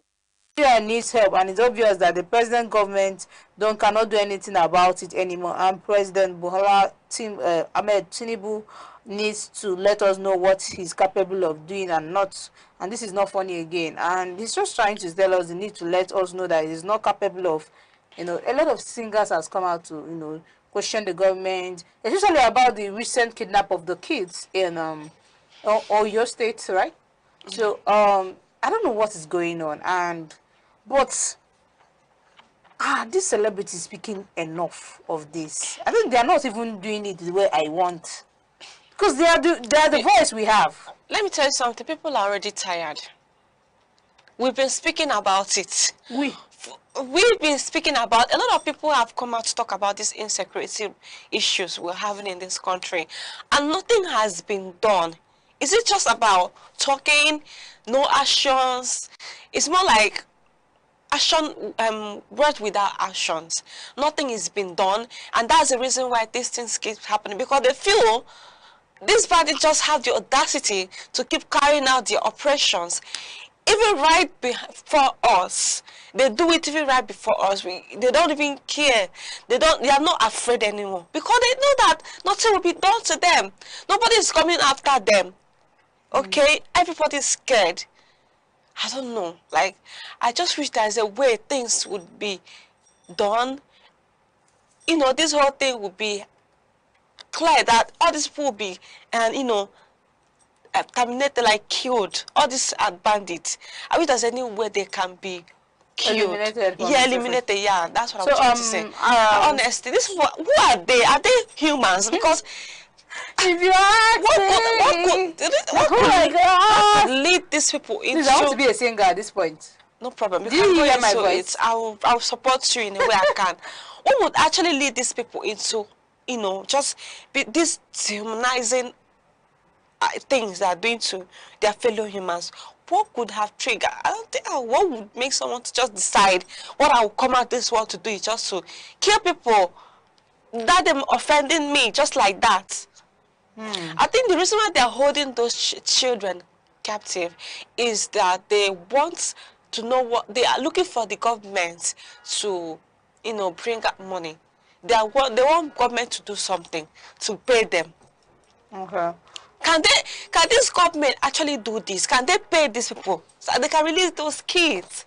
So when would government stop paying them if they continue? Because they will do more. That's the thing. That's one thing with this, more like blackmailing. Blackmailing someone. Oh, I'll do this if you don't give me such amount of money, I'm gonna expose you. This is just it. It's more like, God, I can imagine some of these kids will be dying there. some of them would end up dying even without being killed. They can just die out of hunger, depression, you know, with the torture. Can you imagine the trauma? Like, let's not go deep into this because you start crying. I know you. The socialite Yomoli said, you know, this country is expensive, right? They spend for here past America. Do you think so? Yeah, this country is expensive. This country is practically, you know, expensive in a way that you wouldn't even know it's expensive. This country is expensive, oh. But let me ask you this question. Let's just forget about what it is. If it's expensive, now for people who don't travel, right? As we never travel, we don't know what it will be. So who should a man use as his next of kin when he is married? Is it his wife, his children, his parents, or siblings? His wife should be in the best position for it. Why? Because if something happens to you tomorrow, your wife will always be there for you. Why not your children? Their children, well, what if something happens to those children later? Not if something happens to your wife later. That's just it. No one is safe. So, like I said, my opinion, I would advise that you make your wife as the next of kin. Because wife, if you invest in your wife, take care of your wife, do good things to her, definitely she's going to come back to you. Like, she will do the best for you. She will stay for you. She will support you in a way. Even when you're sick, she'll be there for you. So your siblings will come in for selfishness, for greed, you know. So I think this should be given to you. Someone said, I really do have hope that I really do hope that married women in Lagos are cheating just as their husbands are. What do you think? Everybody's cheating. That's why I said the other time, I think relationship and marriage should just be cancelled completely. Relationship and marriage should just be banned globally. Like, nobody should marry again. Make everybody just they do anything they want to do. Yeah, because if you get married, you cheat. You're in a relationship with someone, you cheat. Even you cheat on yourself. Make everybody just they cheat on themselves. Somebody said, Mr. Lai said, womanizing is more expensive than other bad vices. Other bad vices, right? Womanizing is more expensive than other bad vices, right? Yeah. Womanizing is expensive. You know, I'm outside is expensive. Yeah, you know. Because you got a woman, you have to impress her. You have to impress a woman. You have to take care of her. You have to spend a lot. Okay, let's say you are married now. Okay, as a married man, you're a womanizer. You do everything possible to get that girl you're looking for. You do everything possible to take care of someone. Different women, they will ask for something. You will take them to a hotel. You pay for hotel.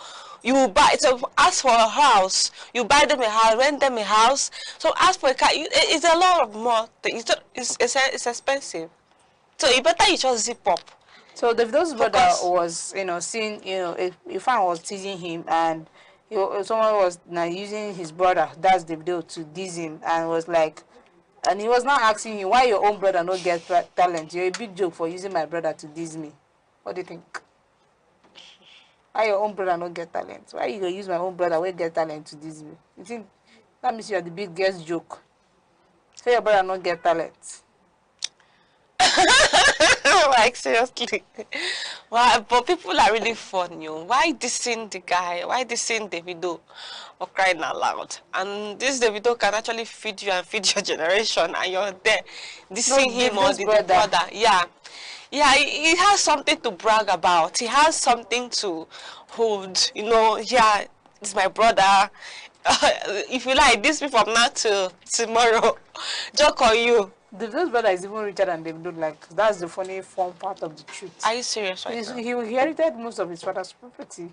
Why? As the first son now. Okay, as the first son. Oh. So I don't even know Davido has a brother. Has a brother. Other brother. Whoa, he has a brother? Yeah. I thought that was just a sister. No, so but that's all for you on the Vibe Central, where we give you hot gist and growth. Ma, what do you have to say to the people of Enugu? Enugu people, the Southeast people, Ndlea. Thank you today. Thank you for doing this with us today. We'll see you here tomorrow. Stay tuned. Don't go nowhere. I love you. Bye. I love you. Bye. Every second, the world changes, markets rise, leaders speak, stories unfold. To keep up, you don't just need news. You need clarity. You need speed. You need perspective. That's why Aneke TV brings you the global pulse. Accurate, reliable, right when it matters most. Aneke TV. Move with the world.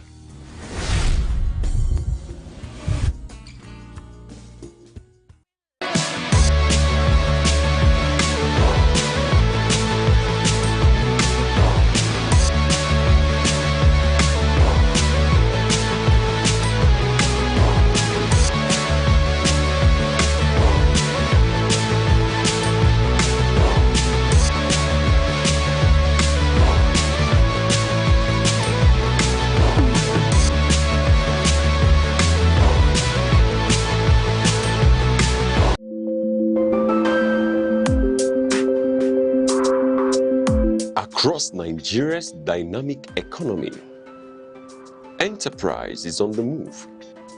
From the resilience of small businesses to the expanding reach of indigenous industries, commerce thrives on innovation, determination, and vision. Finance is evolving, powered by technology and driven by a new generation of entrepreneurs. In a rapidly changing world, digital transformation is redefining how we save, invest, and grow wealth. From energy to agriculture, manufacturing to tech, Nigeria's economic landscape continues to diversify. Policies shift, markets respond, and opportunities emerge. Every figure tells a story. Every trend shapes the future. The question is, where is the next opportunity? On Aneke TV, we bring you clarity beyond the numbers. This is Business Outlook on Aneke TV, tracking the markets, analyzing the trends, and spotlighting the drivers of economic growth. Aneke TV, informing enterprise, shaping perspective.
world where safety matters and vigilance saves lives. Information is power. Awareness is protection. From our streets to our homes, from local communities to national security. Security Watch brings you timely reports, expert analysis, and trusted updates on security issues that matter to you. Stay alert, stay informed, stay safe. Security Watch, every week only on Aneke TV.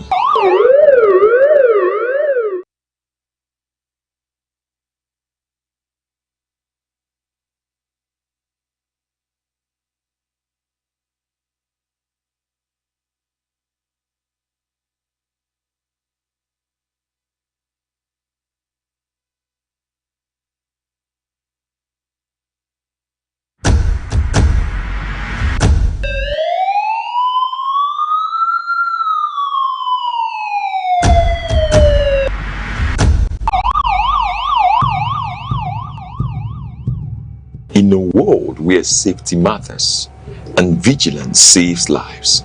Information is power. Awareness is protection. From our streets to our homes, from local communities to national security. Security Watch brings you timely reports, expert analysis, and trusted updates on security issues that matter to you. Stay alert, stay informed, stay safe. Security Watch, every week only on Aneke TV.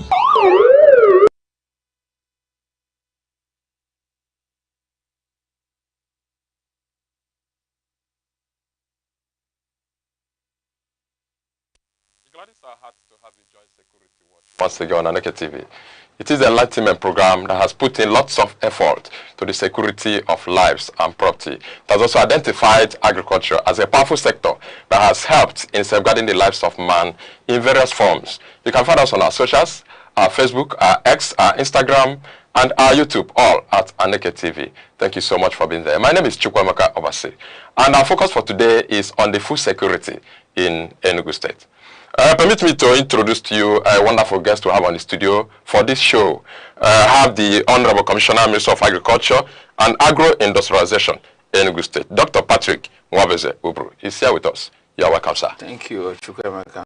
All right. How do you feel coming to Aneke TV to talk about food security in Enugu? Well, I can only feel good coming to talk about an issue that concerns all of us as human beings, which is food. And I talk about the food security. And for me, when you want to talk about the issue of insecurity, you should focus on the issue of food security first. Because it takes human being to be able to fashion out ways and strategies of averting insecurity. And one of the greatest challenge, or one of the greatest fear of man, is not being able to feed itself, or not finding something to feed on, or not being able to afford what keeps him, alive or going. So each time we talk about one of the most important things in life, food. And also, if you look at those in social sciences that talked about the hierarchy, the needs of man, food, play a prominent role in that hierarchy. So, and for this government too, that is one of us, the central focus of the administration of His Excellency Dr. Petermbah. So I feel wonderful. Okay, thank you so much. Having itemized this importance of food to man, as the Honorable Commissioner for Agriculture in this Enugu State, what are you doing to feed the Enugu State people? Okay, yes. It also, spans from the importance of food. But let me take us back to 2023, pre the election that is in 2022, when His Excellency rolled out his manifesto, and specifically on agriculture. He was very, very mindful about it. Was also very, explicit on the vision that his administration is going to anchor on the agricultural sector, which one among them is ensuring that we produce food in Enugu, that nobody goes to bed hungry in Enugu. That means to ensure that Enugu people produce what they eat and they eat what they produce. That's one. And in doing that, there are strategies, because it's not a knee-jerk approach. Okay. So this is something that he has planned. He has also tried to evaluate, analyze, and marshal out strategies of making this thing work. And until we are food sufficient, then the second part of the vision, making Enugu the food basket of Nigeria, comes to bear, to be. Then also ensuring that our agricultural products are being exported out of this country so that we can earn foreign currency. All this put together has a whole lot of benefit package. Is it in terms of job creation? Because for you to make food available, you need people. You have to create people, you have to engage people. So that means you have to create jobs. That also may take us to the importance of agriculture to not only Enugu State, to Nigeria, to the entire world. So now you said, what are we doing? What we are doing is in line with the vision of His Excellency. Let me use, for instance, the project, the farm estate program as an example of part of what we are doing, because we are doing various things in various ways based on the strategies that he has set in motion for us to achieve his vision. Because we are just masterminds of the vision of His Excellency. Okay. And like I said, it is a planned and structured approach to ensuring that his vision comes to reality. So the farm estate program is a program where the state wants to establish, or is establishing, because we are saying what he said in 2022. Okay. Then, so we are reporting now what we have done so far, what we are doing, and what we want to do to ensure, yes, that this vision, is being achieved 100%.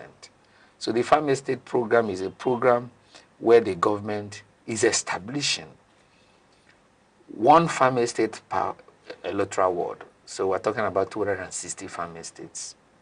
So what is the farm estates all about? It's a location that we have 200 hectares of land mapped out for agricultural cultivation in each of the ward. And these 200 hectares will be cleared and prepared by government. Government will spend her money, prepare this land, and parcelate it to 1 hectare each and give to smallholder farmers within that ward. And one of the responsibilities of government is to make great opportunity for free access to cultivable land, to the smallholder farmers. And that's what the government is doing. If you go to a place like Apof, where the farm estate, the establishment or the construction of the farm estate has gotten to about let's say about 40%, because there are a lot of things that that are involved. It's not just 1 kobo or 2 naira kobo. Mm-hmm. It's a project that the government would spend millions of naira, in hundreds of it, naira to do that. So in there, we had cleared 200 hectares. We have created an access road there. We had even built warehouses, because in making this thing work, it's an end-to-end approach. Not only that you produce, you try to process, you try to warehouse. You get my point. And the production has so many ingredients, so many activities that goes into it. You have the mechanization aspect of it. You have the cropping section. You also have periods of of education, where the extension workers will educate the farmers on the best agronomic practices to apply. So we are doing a lot. Okay. So the wards that have provided these locations, work is ongoing in those wards across the state. You get my point? And the intention is that when we have accomplished the entire establishment of the farm estate, then we'll be able to now have what we call food sufficiency. And that will now lead to food availability, food affordability, food accessibility, you understand, and food durability. You understand? So because the food must be available. the food must be accessible. The most food must be affordable. And all this comes with, the production system, the quantity you're able to produce. You understand that? The issue of demand and supply now comes in there. Because when you have more, for instance, in Nkanu East, let me use Nkanu East as an example, where we intend to establish 14 farm estates specific for rice cultivation. So if we are producing rice in 14 wards in Nkanu East, which we know, yes, Nkanu East have the weather, have the soil type to produce rice effectively and maximally too, then you find out that the rice will be everywhere. And the price of rice will be affordable. Because the higher the quantity you produce, the price of that product will come down. Of course. And again, you begin to now talk about grading, quality control, and a whole lot of things. You get my point? It's an end-to-end approach. And note too, that before the governor came in as a governor of Enugu State, we have what I may call a dysfunctional agricultural system in Enugu State. Okay. So it's not something that you just be able to do maybe in 1 year, in 1-2 years, but it's a structure, a plan structure that is achievable before he leaves as governor. That's why we're saying, Governor, you started it. You envisioned it, you started it. You will still finish and you are going to finish it. You are going to finish it. So you need more 4 years to finish. We'll give you 4 more years to finish. What an enormous and heavy project. Yes, we're talking about across the state. We're talking about 52,000 hectares. But I'm thinking of what will happen to the independent farmers who have already. Government? No, we're talking about just developing 200 hectares and engaging 200 farmers. We have more than 200 farmers who have their own various independent farm. Those ones we also attended. Is that a way of empowering them? Yes, we attend to engage them. We are part of what they are doing. So we begin gradually through the registration process, gradually to identify, yes, you have come to register, yes, what is your name? Give us your name number, give us your phone number, give us your geo coordinate. Some may not have it because of technology, but gradually we go there. We say if you don't have, okay, there are people who live close to you who can help you do the geo coordinate with their phone, and you send. And gradually we take away the non-farmers. Because what has been happening before this governor came is that when you say you want to distribute farm input, you see even the Okada drivers, people who do not know where farm is, politicians who feel that they want to grab it and sell it at a cheaper rate, come. Or before now, when government approve for distribute, for instance, fertilizer, you see our fertilizer trekking to other states. Yeah, but now it is no longer so. But I see government coming to take over agriculture in Enugu State. Obviously, we will not take over agriculture because we cannot do without the private sector. You understand? Because of sustainability. Okay. We need the private sector to be part of what we are doing. For instance, what we are doing in farm estate, government is not totally 100% taking over. We are doing it with the smallholder farmers. So they are the owners. Government is just an enabler. Okay. We are coming to clear the land, teach you. Like even if the tenure finishes, yes, they can continue. They can continue. Okay. So it has nothing to do with the tenure of the governor. You understand? Governor wants to just make a mark, create a system that will live after our office. You understand? The farmers have ownership on the farm estates. The only way government now comes in is through the Enugu State Marketing Board, that we sign off-take agreement. When you say sign off-take agreement, that means the farmer can say, I don't want to sell to you. I have a better market. Okay. You understand? But you cannot have a better market than an organized structure like Enugu State Marketing Board that can sign an off-take agreement so that if you produce rice in 1 hectare, when you take the one you are going to eat, you and your family, you remember you sell it. Because the intention of government is to ensure that you have money that will increase your well-being. You get my point? Invariably, you must sell. You must sell because in 1 hectare, a farmer cultivating on 1 hectare cannot consume the entire thing that one. Even if you're a polygamist, you understand, you cannot consume everything that the 1 hectare is producing, whether it is rice, whether it is cassava, whatever. You get my point? And if this happens, I wouldn't think if there's any other need for something like agricultural loans that farmers have been clamoring for. No, there may be need. It depends on the structure we are applying per time. Now, we are giving free inputs. There is no need to create a structure or a loan scheme for farmers to come and take, except you are not seeking for loan from commercial bank for expansion You get my point? But for what we are doing, and the north, what government is doing is an intervention. Intervention is not wholly sponsored or funding your business, your farming business. No. Government is an enabler. Government is not coming to take over your business because you are in that business to make money. But government gives you intervention to reduce your cost of production. Government now gives you intervention in form of training, capacity building, so that you don't go and pay to acquire training. You understand? If you come in terms of the consumption function, you see the aspect of government, the government intervention. So there must be government intervention for any economy to thrive, optimally.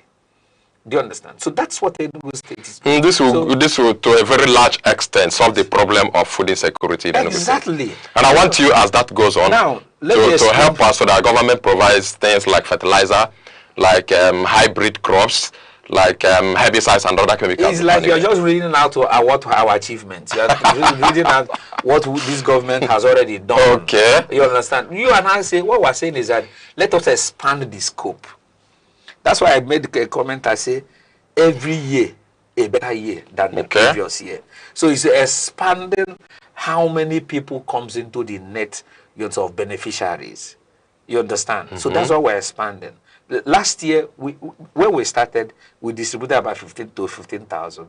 The following year, we distributed to 25,000. This year, we're looking at from 50,000 and above. You get my point? And if you also notice, if you have been following what government is doing in agriculture, when we started with cassava, we ensured that cassava is everywhere in Enugu. We started with training, we started by providing improved seeds, we started by also clearing the land, started by cultivating, jointly with a private partner to do 1,000 hectares of cassava plantation. I think we as a state has the single largest plantation of cassava, covering about 450 hectares at Ikemungo. It's a strategy the governor used to stamp out insecurity. Because in that location, that is the location where people are being kidnapped all over Nigeria and brought and collect ransom. But the governor moved in there with a collaboration of the private sector, cleared that entire place. And we went into action. I planted cassava there. What I mean by planted, I mounted the planting machine to plant cassava myself. You understand? Because our governor is shown by example. He's a workaholic governor. So we have to learn. Have to follow him. As a matter of fact. As a matter of fact. So the issue of attending to the smallholder farmer, that is one of our core mandates. And we're not losing sleep on them. I heard you talk about Young Farmers Association in the state. Yes. How have you groomed them already, or you're about to? I think the best thing to do when next we are coming, will come with their president, Mr. Kenneth Eze, so that he can speak, not me telling you. You know, most times most politicians come and overblow, but this government do not. You understand? It is what we have done will tell you what we are going to do. As it stands today, we have trained a lot of young people who are doing well, who have taken agriculture as a means of survival. Very young people who have taken agriculture as a means of survival. We have even gone a step higher to see that our young people are more familiar with technology. To now introduce what we call the Enugu State Greenhouse Anchor, cluster program, where young people, when you grow things under controlled environment in greenhouses, you don't trek too far to your farmland. It's very close to you. It's neater. You grow exotic vegetables and you make money quickly. So, and young people like making money. So with that greenhouse cluster, you see a lot of young people keen into it, and they're making money. Have you thought of taking a sensitization to the rural area so that the young people around there will know what is happening? We have our what do we call facilitators across the entire system. We have our extension agents across the entire 6 zones, agricultural zones, under our ADP program. You understand? So sensitization is ongoing. Pre-season we sensitize, during planting season, post-season we are there. It is when this government came that the people begin to know that agriculture is a viable business in Enugu State. Not only within Enugu, even outside Enugu, even in Nigeria. Okay. You know, yes, Enugu now is doing, agric in a large scale. Because we are not taking it as just subsistence, we are seeing it as business. Me, I'm a practicing farmer. So there are a lot of... I think you have to be seeing the real business in farming. I am a practicing farmer. You understand? So that is, we've done those things you are talking about are things that now, what is the usefulness of the Bank of Agriculture to what government is doing? Fantastic. Currently, we are partnering with the Bank of Agriculture. As a matter of we went to them. We seek to partner with them. We wrote them. But now we are now collaborating with them. Okay. In short, as a matter of fact, Bank of Agriculture is going to establish Regional Mechanization Center in Enugu State. And it is because of what His Excellency is doing within the agricultural system that we had that opportunity to be the ones to host the Regional Mechanization site in Enugu State here. You get my point? Okay. So we're also partnering with Bank of Agriculture to see how they can extend facilities to our rural farmers. You get my point? Okay. So that they are relying on our database, cleaned database. If you don't have clean data, they can't recover their money. So we know who the farmers are. Our data are clean. We know what they are doing. We know the value chain they are playing on. We know even to the scale which they are also playing. That is a good one. So we are partners. Yes, our relationship is becoming more robust. I must commend your effort, and I commend the effort of the executive governor of the Enugu State. governor under his guidance. This is what we are doing is under his guidance. He's taking the entire value chain in agriculture. Is it livestock? He's taking everything at once. Crop production is taking it. Forestry is taking it. Is it fisheries? Everything. I'm interested in mechanization. Fantastic. I'm interested in it because I heard you mounted a machine. Yes. That means there are some machines available already. Fine. What is the strength of this machine to be able to do all of these things you have mentioned? Fine. You see, in his manifesto, I'll still go back to his manifesto because we are holding the government by what they say they will do. He said in agriculture that he's going to introduce technology. It's going to be technology-driven agriculture. It's going to be a mechanized system that our people will no longer continue to use hoes and cutlasses. We will need to use machines. We need to use tractors. That is why you see him has established the Enugu Neutral Tractor Assembly Plant. If you go there, he has promised the farmers 1,000 tractors in the first instance. And we have in excess of 112 tractors now that we are deploying. If you will see tractor running everywhere now. Though we are even trying to curtail with the fact of trekking the tractors on the road to that far distance. So, but then, like I said, it's not just a walk in the park. It's something that gradually we will get there. You get my point? A situation where we now have our assembly plants within the agricultural zone so that it will be closer and also save us the wear and tear that will trek our tractor down. For instance, I want to take tractor from Enugu down to Uzowane. You understand? Or find another means of procuring, I think everybody will have to go into prayers and then work to make sure that governor wins the second tenure. Otherwise... Apart from prayer, when we talk about prayer, and we don't do anything, God won't come down from heaven. It is you and I. It is for you, the people, to see the good work that he has done. Sincere work, not just good work. You get my point? A structured plan, sincere action about it to say, yes, this man is doing this, he has done this much, he's still doing this. Then what will now be the end at 2031? Because the projection is by 2031 that the economy of Enugu will be like 30 billion. But don't you think that the governor is like over-ambitious? He has spent almost 4 years, isn't it? And this is the percentage of what he has done. We are talking about what he has done in less than 3 years is more than what has happened in 24 years of democracy. Okay. You understand? I'm talking about his blueprint. Yes, what he has in his blueprint. Yes. The possibility of, supposing he wins in the second time. Yes. It's not 4 years he's going to stay in the office? Yes. Good. What's the possibility of achieving all of this within the 4 years? Okay, if he has achieved this much within 3 years, the remaining 4 years, this is just foundation. When you build we are building a house, it takes more time for you to solidify the foundation. The moment you solidify, it takes, just close your eye, the blocks are up. Close your eyes, the blocks are up. The next is the roofing. The next you start doing the interior plastering and every other thing. Okay, let's just do the needful. Now that we have seen this magnitude of work within this short period of time, compare to what has happened over 24 years before he became governor. Let's just pull our thumbprint in the right direction where the broom is. You understand? And see what will happen. Let me tell us this. Before that, let us observe just a short break. Thank you so much for being there. We have been on this topic, food security in Enugu State. Thank you for being there. Just a short break. Don't go away. Every second, the world changes, markets rise, leaders speak, stories unfold. To keep up, you don't just need news. You need clarity. You need speed. You need perspective. That's why Aneke TV brings you the global pulse. Accurate, reliable, right when it matters most. Aneke TV. Move with the world. We are still on the program Security Watch on Aneke TV. Thank you so much for being there.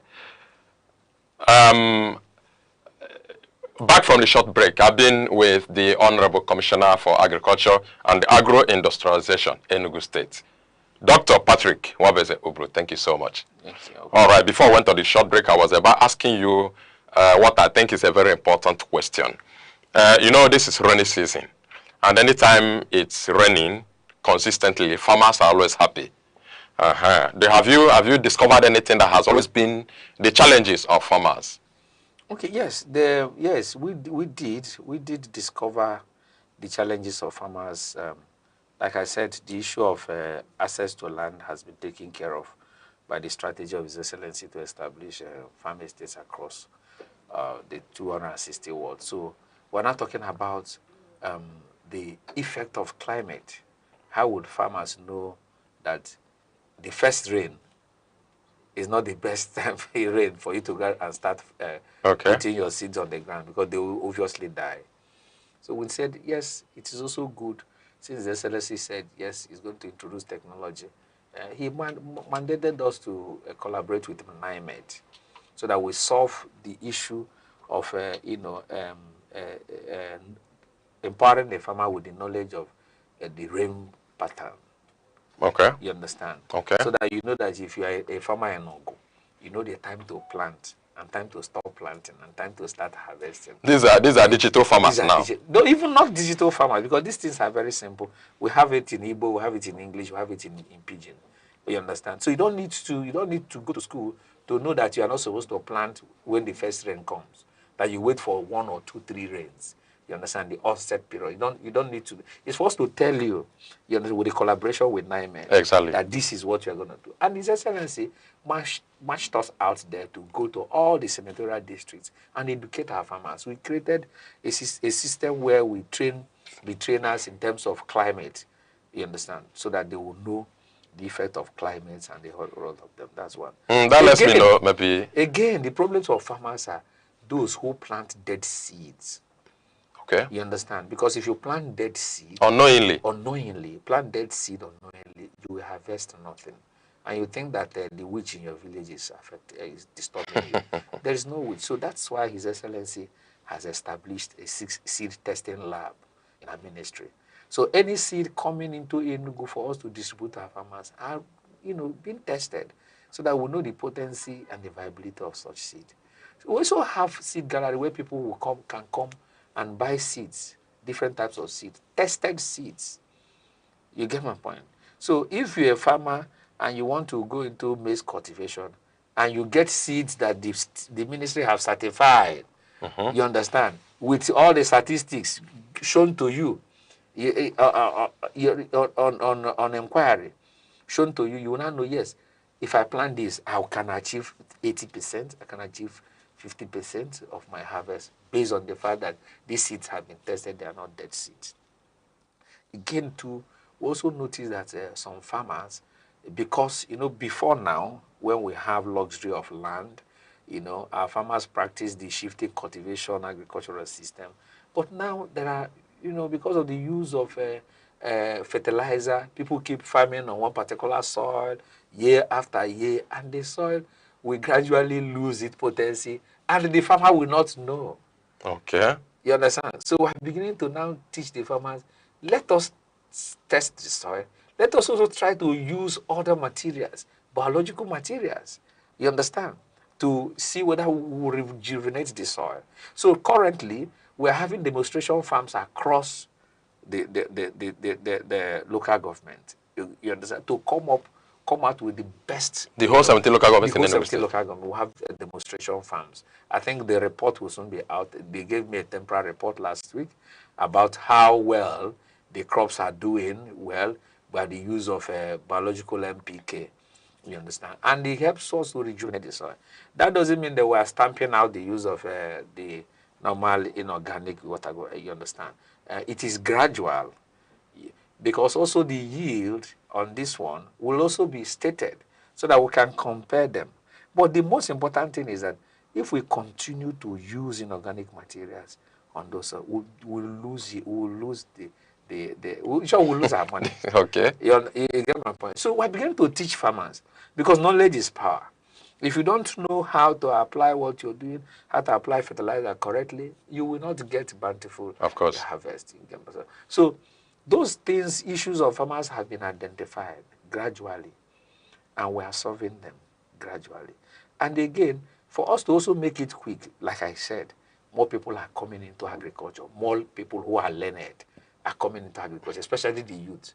So we are digitalizing the ministry, so that maybe at a click of a button by the special group, when we finish, you will get all you need, all your questions about whatever line of production you want to follow in agriculture, whatever value chain you want to play in, you just get, at a click of a button.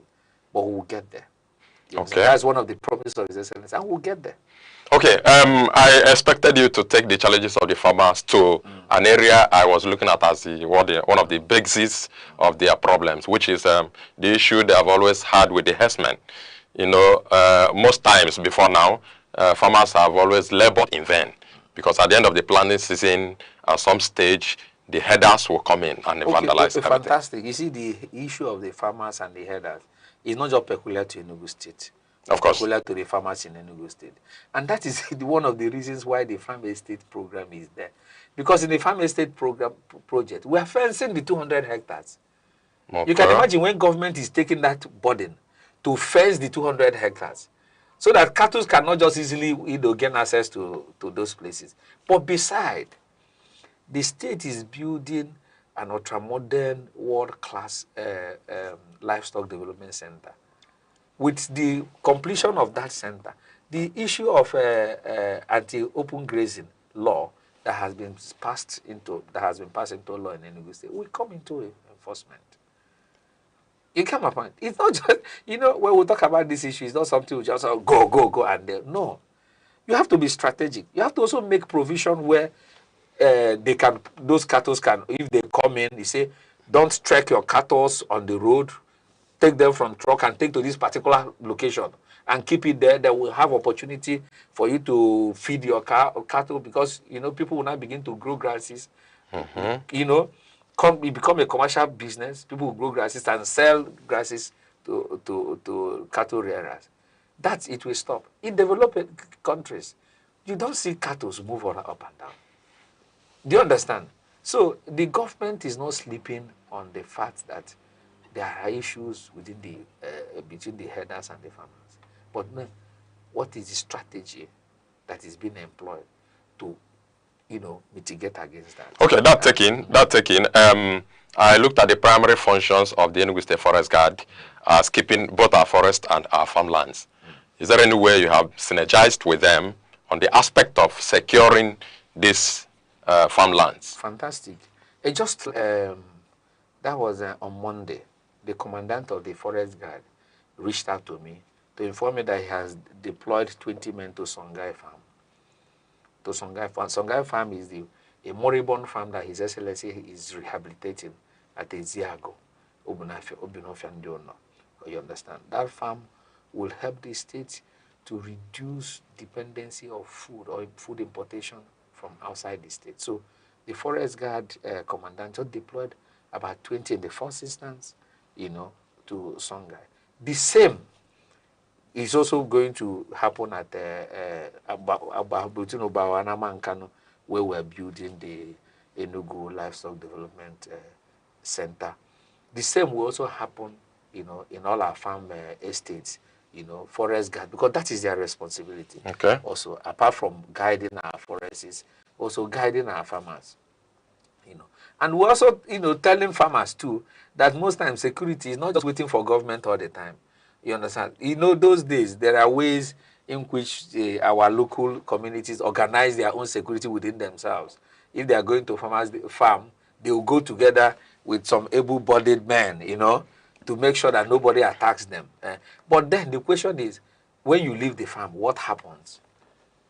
Do you understand? Okay. So the forest guard, the synergy with the forest guard system is there with the ministry. We work with them. You understand? Any area we need deployment, we write immediately. Don't you think the commandant needs to come around to the studio? No, you can invite him. I've invited him, although he declined. I'm going to do that again. You can invite him. You can invite him. But he's doing a lot of work. Okay. I must attest to that. It's something that have been working together. We need him to come here also and then educate our people in all of the things he's doing. We need him to come. He will definitely come when... Okay, I want you to also come to the aspect of erosion control and then agroforestry in Enugu. Yes, you see, erosion control is a climate issue. You understand?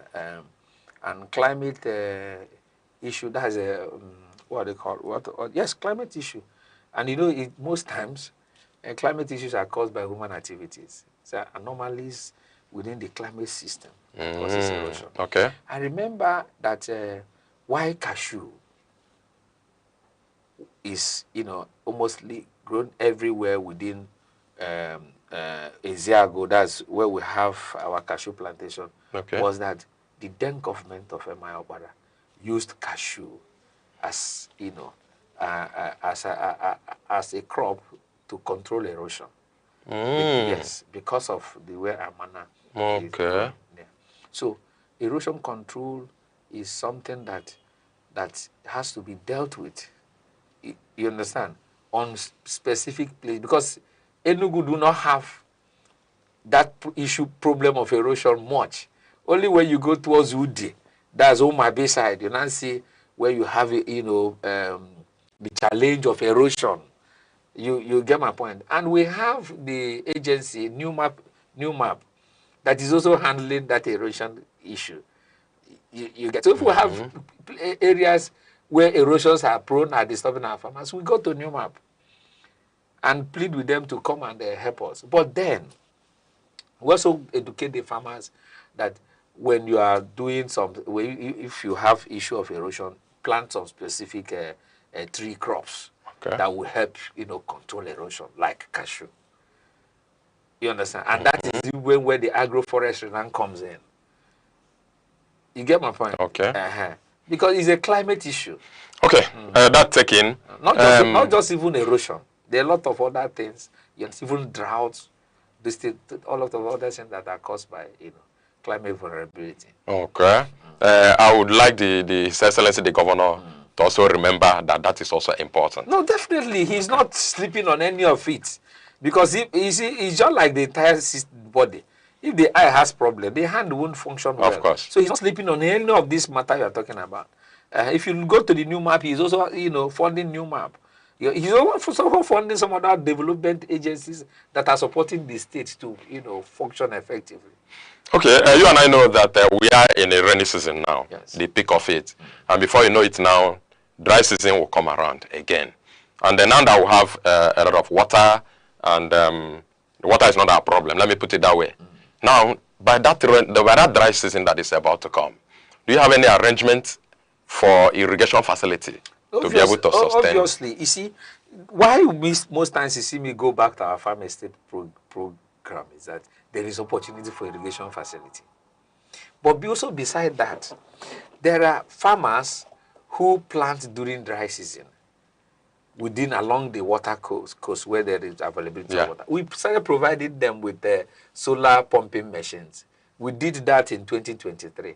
And in this year, we have also factored in distribution of solar pumping machines, to especially those farmers within those areas where there is availability of water.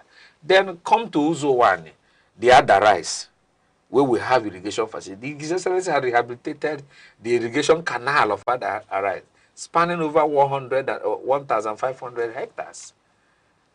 So the man is prepared. And he's not leaving any stone unturned. He's not leaving any stone unturned. So that's why I'm laughing and I'm excited you are talking about. Because these are the things that he has done. You understand? Simply as if it's easy. It's not that easy because a lot of money goes into it. It's all about sacrifice. And it's not the only governor we have had. It's all about sacrifice. It's all about vision. It's all about knowing the right thing that the people need. It's all about knowing that the important thing that people need to do like this. They need to. As a matter of fact. As a matter of fact. We need to eat and eat in the right proportion, in the right nutritional value. And it's not seasonal, oh? No, that's what it's not seasonal. It's a constant thing. You know, in consumption for some, there's a variable called A there. We call it man must work. So, so that's it. That is the excitement you get for having a visionary leader. That's the truth.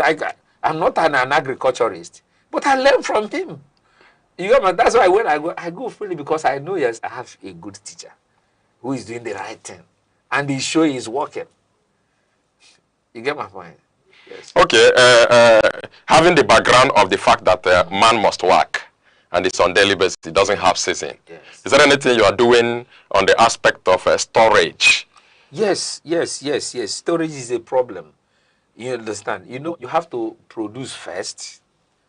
Then you start building silos for storage. You can't store what you have not eaten. It's just like somebody saying, I want to save. You first of all finish, and you have excess to now save. And that's also why the Excellency has imbued the warehousing facility in all the farm estates, so that the farmers will harvest and put it somewhere, you know, and eat first. Sell to those industrialists who use agricultural produce as raw material. Then if there's excess, they will now begin to now say, okay, let us build silos to store maybe, for instance, rice or maize for XYZ number of years. But I think that is what we need to produce in excess. We're in the process of producing in excess. Do you understand? So if we now say, let's not begin to build silos now, then we will not tie off that capital, that money that we used to produce. It's what we have produced, and we now see we have next, we now sell and get money, then we now build silo. You know, like I said, is not a knee-jerk approach. His Excellency has planned his program. He planned it. He structured it. He's following them one after the other.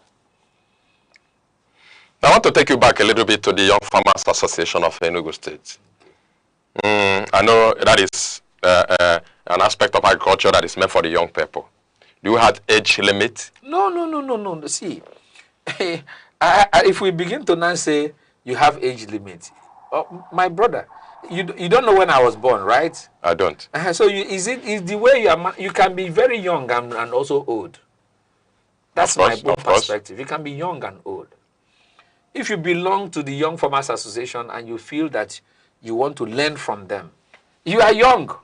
Okay. You understand? Forget about the semantics or the word used there. You get my point? But then the average age of our Young Farmers Association is 25 years. The average age there is 25 years. We have people who are 17 years. We have people who are 18 years. We don't have minor anyway. You get my point? We have young people. Also have people who are up to 48 years. If for me now, I can be part of the Young Farmers Association. Will you say you will exclude me? Not at all. I'm more than 25 years? No. So we don't have age limit. Because this is something that we started gathering them, teaching them. So if you come and put age limit now, some people will run away. No, we are not discriminating. There's no discrimination. Whether in terms of gender, whether in terms of age, no. We can belong to the club. But besides too, let me not also say emphatically for them, the association may also have their own criteria. Okay. You understand? Okay. We are just trying to, oversee what they are doing advise them, ensure that when we're doing program, we work with them. The same with the Nigerian All Farmers Association of Nigeria. I had meeting with them on Monday. You understand? It was a robust, and I also advised them work with the Young Farmers Association so that we can have, you know, a robust relationship, a robust, you know, because we interdependent on each other. We must be able to, you know, share knowledge. You understand? We must have a way, a manner that we're sharing knowledge. One person can't know everything. You get my point. And it comes up with relationship. Okay, thank you so much, Honorable Commissioner. I want to tell you that the reason why we called you here is because we want to see what can happen on the aspect of improvement to get food assorted in Enugu State. Yes. Because somebody like you is the Commissioner for Agriculture. Yeah. Yes. Then what do you envisage maybe in the nearest future from now till 3 years or to 4 years' time? No, 3 years may be too much for His Excellency the Governor to achieve his vision on food security. Because like I said, he has a structured plan, and he's actioning them one after the other. But you know, he's not a noisemaker.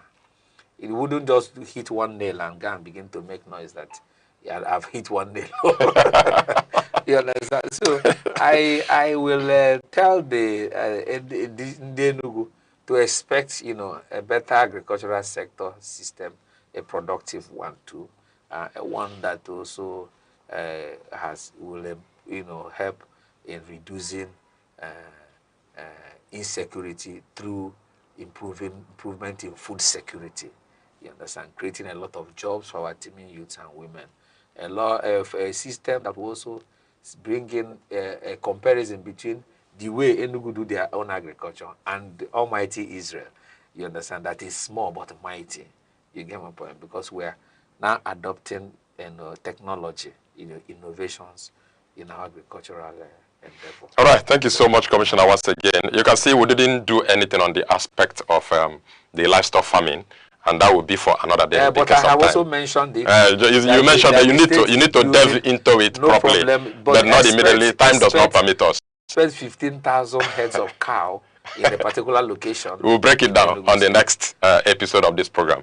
I want you to just, as your parting words, say a shout out to the governor of Enugu State, who is doing all of these things. Yes, my dear governor, the shout out is the Lord will continue to be his strength. He has given us a direction that will lead us to the light, you understand? And I believe that the people of Enugu are also feeling his activities, feeling his development activities, and are happy. Today, price of food is cheaper than when he came in as governor, and we believe that it's going to be better. The only thing is that for us, we can only pay him back by voting for him. You understand? Somebody who have done this much should be given opportunity to do more work. Let him please not leave. Let him finish the work that he has started. Finish. 2031, he can now go anywhere he wants. Thank you. Thank you so much, Honorable Commissioner. Thank you so much for coming. And thank you, viewer. We have been with the Honorable Commissioner, Minister of Agriculture and Agro-Industrialization, Enugu State, Dr. Patrick Nwabueze Ubru. Thank you so much for coming. You're welcome. And if you are a horse, I would have said they have heard from the horse's mouth, but you are not a horse. You have heard from the mouth of the Honorable Commissioner. Thank you so much for being there. You can see within, this time now, just get ready. You get assorted food in Enugu State. Sure. And that will not be anything like hunger again. Thank you so much. You wait for the part 2 of this show. My name is Chukwuemeka Obasi. Do have a wonderful day ahead of you.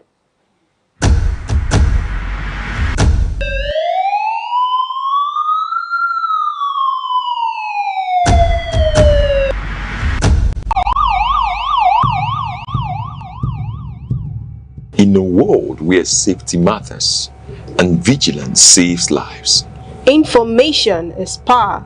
Awareness is protection.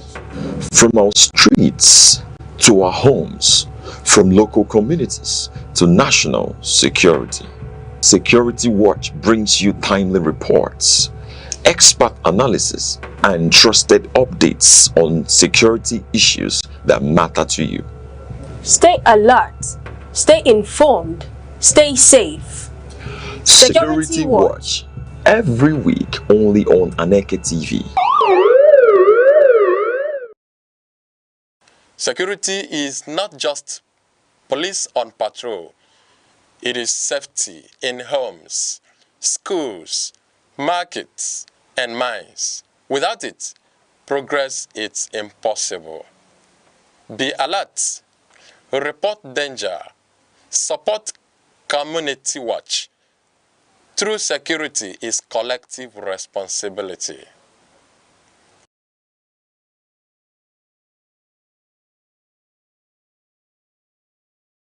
Ebonyi State, the salt of the nation.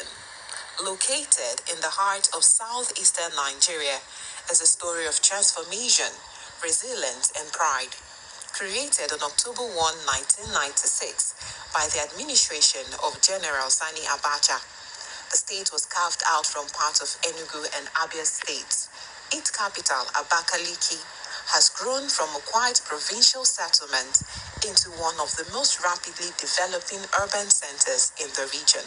The name Ebonyi is derived from the Ebonyi River, while its slogan, the salt of the nation, reflects the state's historic salt deposits in Amachara and Uburu, which were once central to trade and local industry. These salt lakes stand as living symbols of self-reliance and the resourcefulness of the Ebonyi people. Culturally, Ebonyi is a proud custodian of Igbo heritage. The people are known for their strong communal spirit, creativity, and deep connection to their traditions. The New Yam Festival, Ogene music, Nkwa Umwaboho dance, and the colorful displays of masquerades all reflect the beauty and vibrancy of the state's cultural life. In villages across the land, pottery, weaving, and blacksmithing are still practiced, reminding visitors that in Ebonyi, the past lives side by side with modern aspirations. Blessed with rich soil and abundant natural resources, Ebonyi is a major producer of rice, yam, cassava, maize, and palm produce. The Abakaliki rice mill, one of the oldest in Nigeria, remains a symbol of the state's agricultural heritage and its determination to feed the nation. Beneath its soil lie deposits of limestone, lead, zinc, marble, and of course, salt, all pointing to vast opportunities for industrial growth and investment. Over the years, Ebonyi has produced remarkable men and women who have made their mark on the national stage. Dr. Sam Igu, the state's first civilian governor and the former Minister of Education. Chief Martin Elichi, an accomplished administrator. Senator Anyim Payos Anyim, a former Senate President and Secretary to the Government of the Federation, and Engineer David Umahi, a visionary leader and the current Minister of Works, all embody the drive and discipline that define the Ebonyi spirit. From education to public service, from entrepreneurship to civic leadership, Ebonians continue to excel and inspire a new, determined to shape a brighter future. The lessons from Ebonyi's story are clear. It teaches the power of vision, unity, and perseverance. It reminds us that no beginning is too humble and no dream too distant. Through hard work and community efforts, the people of Ebonyi have turned their challenges into opportunities, rewriting their destiny with faith and determination. Today, Ebonyi stands tall, a land of salt and substance, of culture and courage, of tradition and transformation. The salt of the nation continues to shine, seasoning the story of Nigeria with hope, progress, and pride.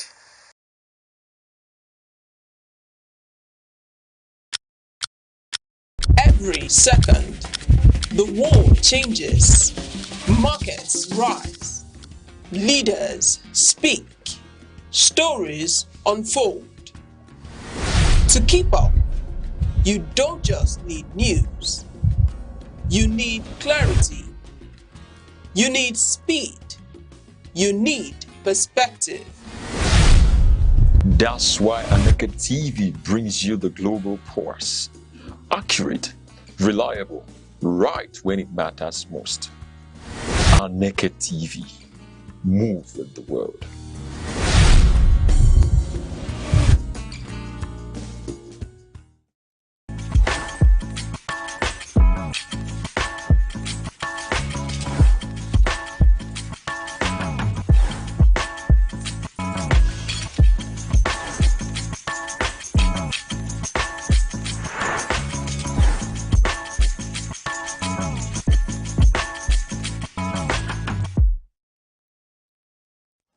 Hello and welcome to Health Matters on Aneke TV. I am Sharon Uchi.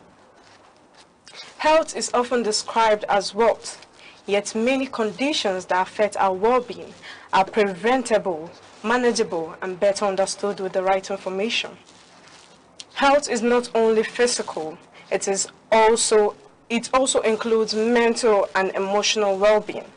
In today's fast-paced world, many people silently struggle with stress, anxiety, and emotional pressure without knowing where to seek help. On this program, we break down medical issues, speak with experts, and provide practical guidance to help you live healthier, longer, and better. This is Health Matters, where your health comes first. We'll take a short break now. Stay with us.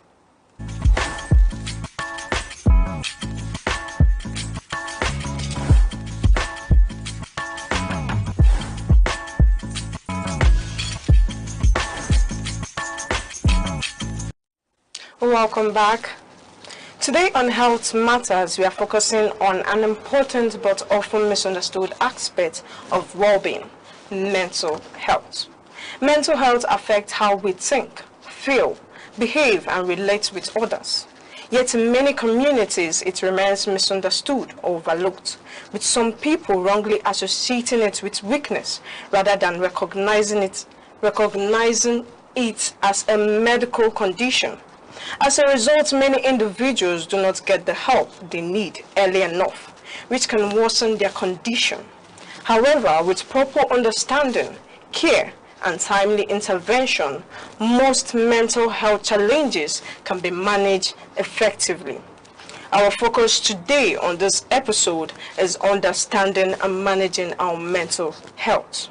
Joining us in the studio is a mental health advocate and a lecturer in OCISA Tech, Miss Blessing Ugu. Hi. Welcome to our studio. Thank you. Okay.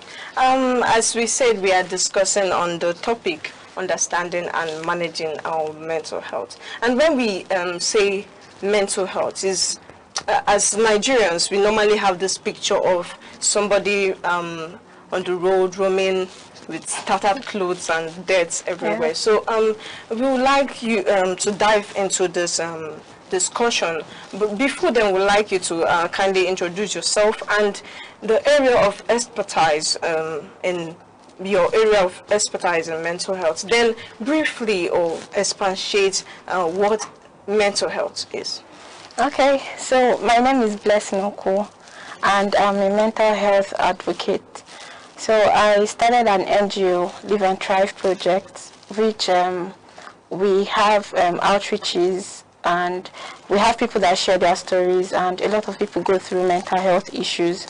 So like you said, mental health is not madness, because a lot of people, we have people that roam on the streets and all of that. Some too can be a part of it, but not everybody. And in this part of the country, most people are not proud to come out and say they are going through mental health issues because of a lot of stigma. So that's how it is. And we know that mental health is the state of your emotional, your psychological, and your physical well-being. Actually, it starts from the mind. That's it. So most people, for you to relate mental health to your physical self, it has to start from the mind, because whatever affects your mind affects your body. Okay. Moving on, you said whatever affects our mind affects our body. So that means you're trying to imply that our mental health is important. Can you please explain more on that issue?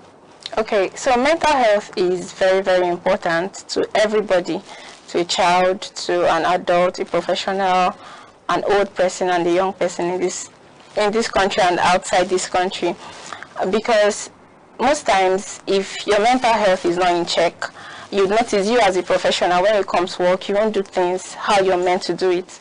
Even a child now that goes to school, a student too, when you get to school, you notice that there are people that go through things, but most times they are scared of speaking up because they don't know who to talk to and all of that. So it's very, very important to like keep our mental health in check so that we'll be able to, how do I put it? So as an individual, you can be, let me say, be whole. Because there was this thing that happened. I'm a lecturer. So in school, there was this boy. I noticed when I was lecturing, I noticed that he was really down. So I had to, after class, I had to ask him what was going on. So he had to open up to tell me some things going on with him. He, according to him, he didn't know how to tell his classmates or his friends, because you know this thing, they say men are not meant to cry. They are meant to always keep it in and all of that. But after talking to me and after I told him some things, he was himself. So, and this one that used to be very bright and he's all over the place. So, and one thing about, I just remember, one thing about mental health is there are people that go through depression. Most of them are always happy, all over the place, but you don't know that they're actually going through something. So sometimes mental health is not really when you see someone sad, you think that person is going through mental health issues. Sometimes it's the happiest person in the room. They just cover up and they're always happy, always cheerful, and that's why you hear that maybe someone committed suicide and you're like, this person that is always cheerful and happy and all of that. So that's why mental health is important. Let us rewind a little bit. You said that mental health is not only about madness. You know, in Nigeria, whenever we see somebody with torn clothes, deaths everywhere and looking so haggard, we target that this person has a mental disorder. So if you say mental health is not really about madness, what really is mental health? That's okay, in a way, how can you identify someone who's going through mental challenges? Okay, so there are different ways to identify someone going through mental health issues. The example I gave, someone that that is always all over the place, you notice the person starts isolating himself or herself from people. That's one of it. Then someone that is always doing something and you notice this person is withdrawing from that thing the person is doing, that's also another way to identify it. Then sometimes, I don't know, stress, sometimes, yes, also leads to it. Then another way to identify it is when someone likes being lonely. For instance, me, whenever I'm down, because nobody is completely whole, nobody. There are times when I know that I'm down, so that's when I tend to withdraw from people. I tend to stay alone. Like, I'll tell you I like my space, but that period, I'm actually going through it. Sometimes I would want to close my windows and I don't want lights. So that's it. I would want to lie down. I wouldn't want to do things. So I'm speaking from my own perspective. So it's different with different people. So that's how to identify it. Okay. And in a way, when there's, in this our generation, these days, we see a lot of a lot of youths going with the, let's say, the slang, I love my peace. Something like that. So, and when we look deep into it, is a lot of people going through mental issues, mental health issues. Yeah. So, what would you say about that? Because with that slang, you might not really recognize who is going through mental health issues. Actually, you could still recognize it. Most people saying they love their peace. And you hear a lot of, even Gen Zs saying that they are, for the sake of their mental health. A lot of people say it, but it's not a slang. It's actually the truth. Because they don't want to go through that thing. So they're telling you they want their peace because they don't want, let me use this joke, I don't want trouble, I want peace. Do you get? So because they don't want all these other issues. We know that a lot of people fall into depression now, into anxiety. And some people also have childhood trauma. So sometimes when those things are coming back, most people tend to want to separate themselves, isolate themselves. Like I said, that's how you would know. So most of these people saying they want their peace is not just a slang. They actually want their peace at that point. So sometimes everybody wants their peace now. Not everybody. There are people that are troublesome. Okay. Yes. So, but most times when people say that, I think sometimes it's always good to check in on them.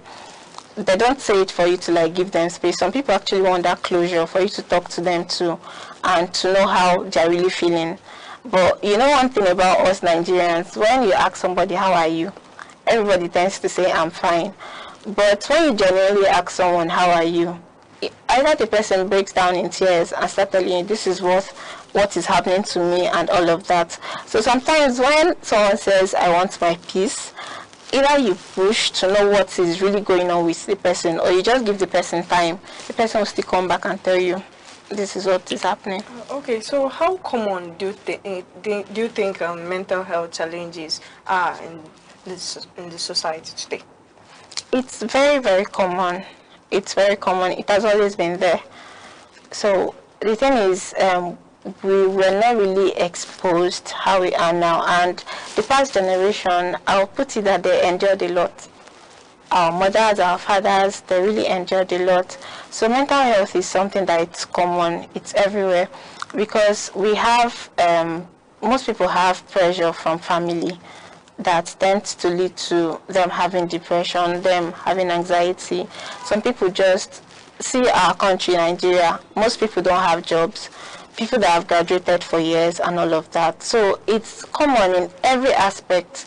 You might think what is going on with you and that person is not going through that. But everybody has their own.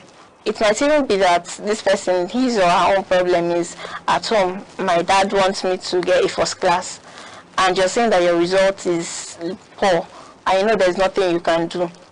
It happens. The other time I read online that a Jambite or something, was it a Jambite or a wike? I think Jambite committed suicide because she didn't get the cutoff mark. So all these things, it's very, very common. It's just that most people don't look deep into it and find out. Okay. Moving on. In your area of expertise, would you say mental health challenges are being made aware of?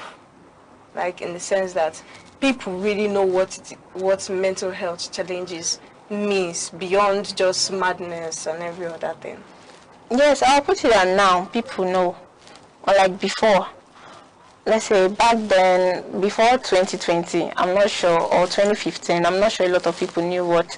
But from 2020, because of the COVID-19, the whole lockdown and everything, everybody started looking into that.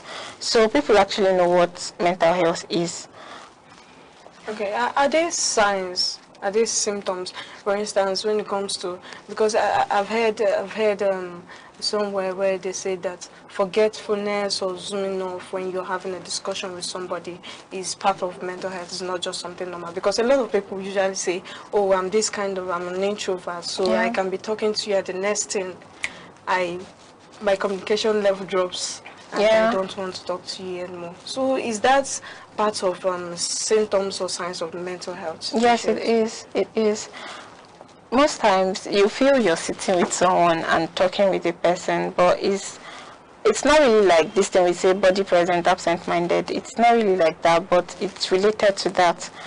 The person is no longer there with you, and you have to like quack the person or shake the person and be like, what's going on? The person will now come back. So those things too are also symptoms of mental health. So are you saying that an introvert is a mental health patient? No, but some people that have mental health are also introverts. Okay, so let's say majority of mental health patients are patients are introverts. No, we have extroverts. Like I said, there are people that are all over the place, but they have mental health issues. Okay. Yeah. Okay. Moving on. What are some most common mental health conditions people experience? Okay, we know of trauma. It could be sexual trauma. It could be childhood trauma. We have anxiety. We have depression. We have PTSD. We have people, most common one we hear OCD. Yeah, so OCD is also part of it. Then we have, okay, I've mentioned trauma. So basically these are the general ones that we are all aware of. So in a nutshell, what do you think generates all this and causes mental health issues? Okay, there are different causes of mental health issues. Sometimes it could be from your family. Sometimes. Okay, let me give an instance. We know during the Biafra War, our grandfathers, great-grandfathers, they fought. So let's take it that my grandfather, he fought the war. He was part of the people that fought. He didn't run. And after that, he has seen a lot of things. Now, you would always notice that he's grumpy, he's angry, and all of that. Now, my father doesn't know what is going on with his father. All he knows is my dad is always grumpy, he's always shouting at us and all of that. Now, he has passed it down to my father. My father now, because of the way grandpa is, he doesn't know him too. He started acting that way. He now passes it down to us. The next thing we are seeing, my father is always shouting all over the place, and I don't know what is going on. So these things happen. Sometimes it could also be, okay, this is childhood trauma, which is from the origin. It starts from the root. So, and for it to stop, it's just like a tree. A tree, even if you cut the branches, we could say that the branches of a tree are like the character of a human being. It changes. So even if you cut the branches of the tree still remains, the tree still grows. So you have to start from the root.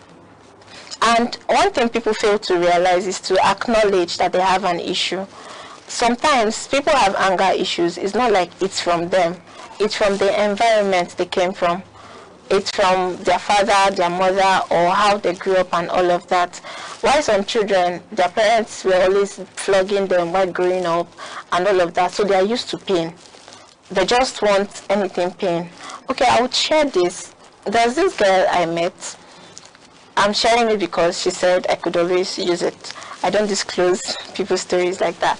So she said that she actually had this sexual trauma. Sorry. Yes. Before you continue, let's just go for a break. We'll be right back. Okay. We'll go on a break now. Stay with us.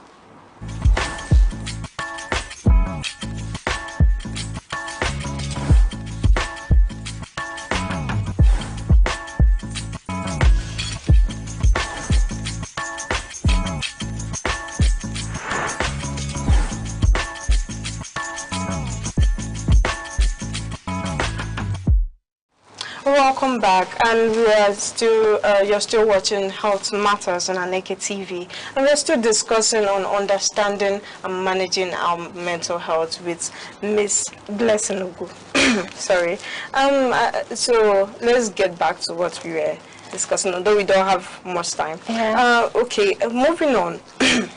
You spoke on childhood trauma and how it affects us in a way. So are you trying to say that most of our parents who display this attitude are going through some mental health issues? Yes, they are, but most of them don't know. Okay, they don't know. Yeah. Okay. So so in the sense, mental health issues can be genetic. Yes, it can. Okay. Moving on, we would like to know, are mental health issues increasing, or are we just becoming aware of it? It's increasing. We're not just becoming aware of it, because a lot of people have known about it, but the issue now is why they can't seek for help is for you to see a therapist is expensive. So most of these things are not affordable. So we are not just being aware of it, but the issue now is how to get help. So since you say that the bills for seeing a therapist is very expensive, what can the individuals or society or family do to help? Okay, that's why we have NGOs, people that are into this. Like I said, I run an NGO, Live and Thrive project.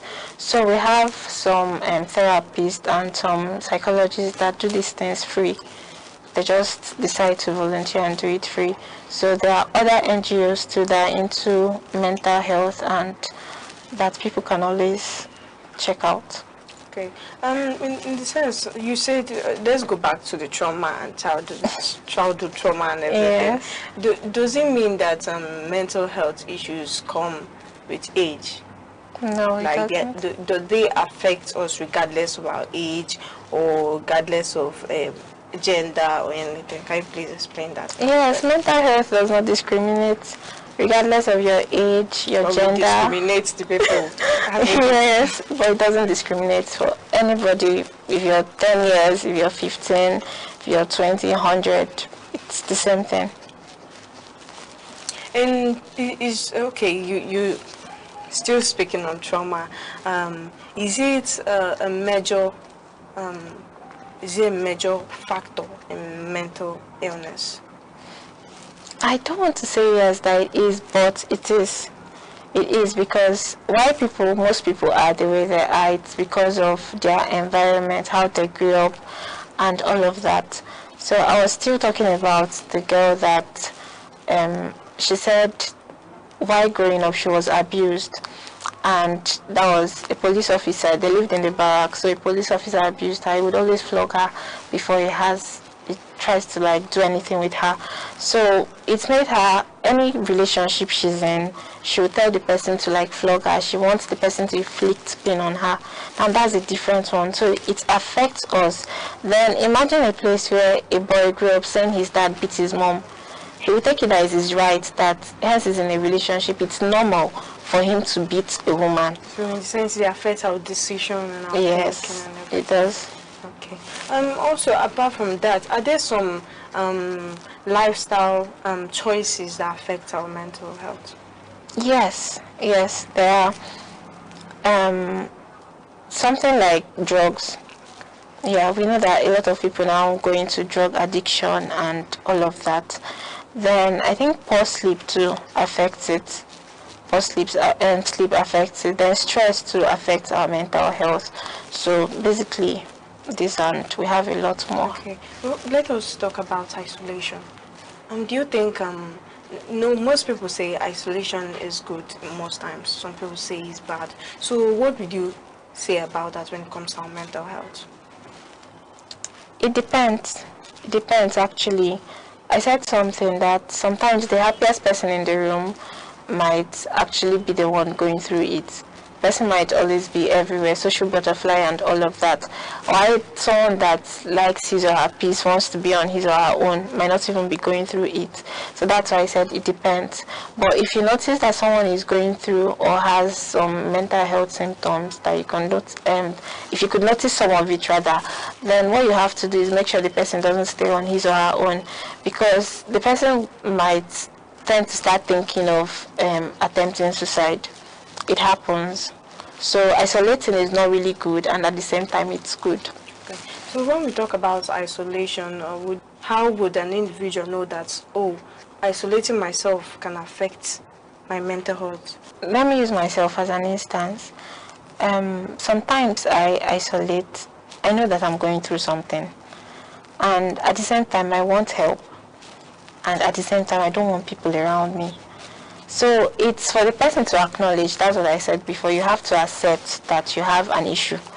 If you don't accept, there's no way you can get help.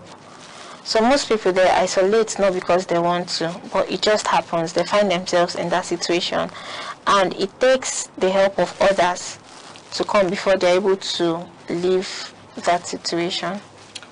Earlier you spoke about the depression. Okay, how can depression typically show in our daily life? It's still the same thing. Okay. I think it's still the same thing. When you notice that you no longer do what you like doing, when you notice you're withdrawing from people. So these things are basically the things that I know that are symptoms of depression.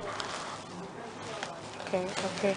Why do many people still misunderstand mental health in our society, in the sense that they tend to stigmatize people being affected with mental health, without us knowing that a lot of people stigmatizing us also are suffering from mental health Yes. issues. Yes, but you know, when we tend to know the symptoms, you also know that, oh, we are also a victim. So why do you think there is this stigmatization towards people that are mental health issues are visibly seen in them? Okay, I think why there's a stigma is in this part of the country, or in this part of the world rather, because outside there, people really want to help people. If you're going through it, they really want to help you. But here, there's that stigma. You can't come and start telling someone that probably you were raped and this is what is going on with you. A lot of people will not understand. A lot, because of what is going on in this country now, a lot of people, everybody has issues. So imagine you telling this person that this is what you're going through. This person will now tell you, wait till they go through, not reach my own. It happens. So that's why most people tend to like just keep it to themselves. They don't speak out. Because the help is not really. Yes. Okay, now when we say when we still speak on that isolation aspect, we can see a lot of people who refuses help. Okay, let's say because it could be a mechanism of not wanting to be hurt again, like they are protecting themselves. Yes. So how can we be able to help people like that aspect? Okay, most times why they are protecting themselves actually so that it doesn't happen again. That happens generally both in relationships and all of that. But all these things, it still boils down to the person. You still have to allow yourself, you just have to free yourself and allow the help to come, because you can't just be there and doing the same thing over and over again. You just have to let go of the doubt, let go of everything, because yes, we are all scared that might happen again, but sometimes there are still good people out there that are willing to help. Okay, let's rewind back a little. How can mental health issues affect our overall health as a person? Because you say something about whatever that happens in the body starts from the mind. So how can the mind affect the whole body? Okay, it can affect our body because now I'm here with you and probably I'm thinking about something and that is stress. Probably I was stressed at work and the next thing I'm coming back home tired and probably my younger sister at home. Next thing is I start scolding her because of what I went through at work. I'm already scolding her. Now the whole room is tensed and everything.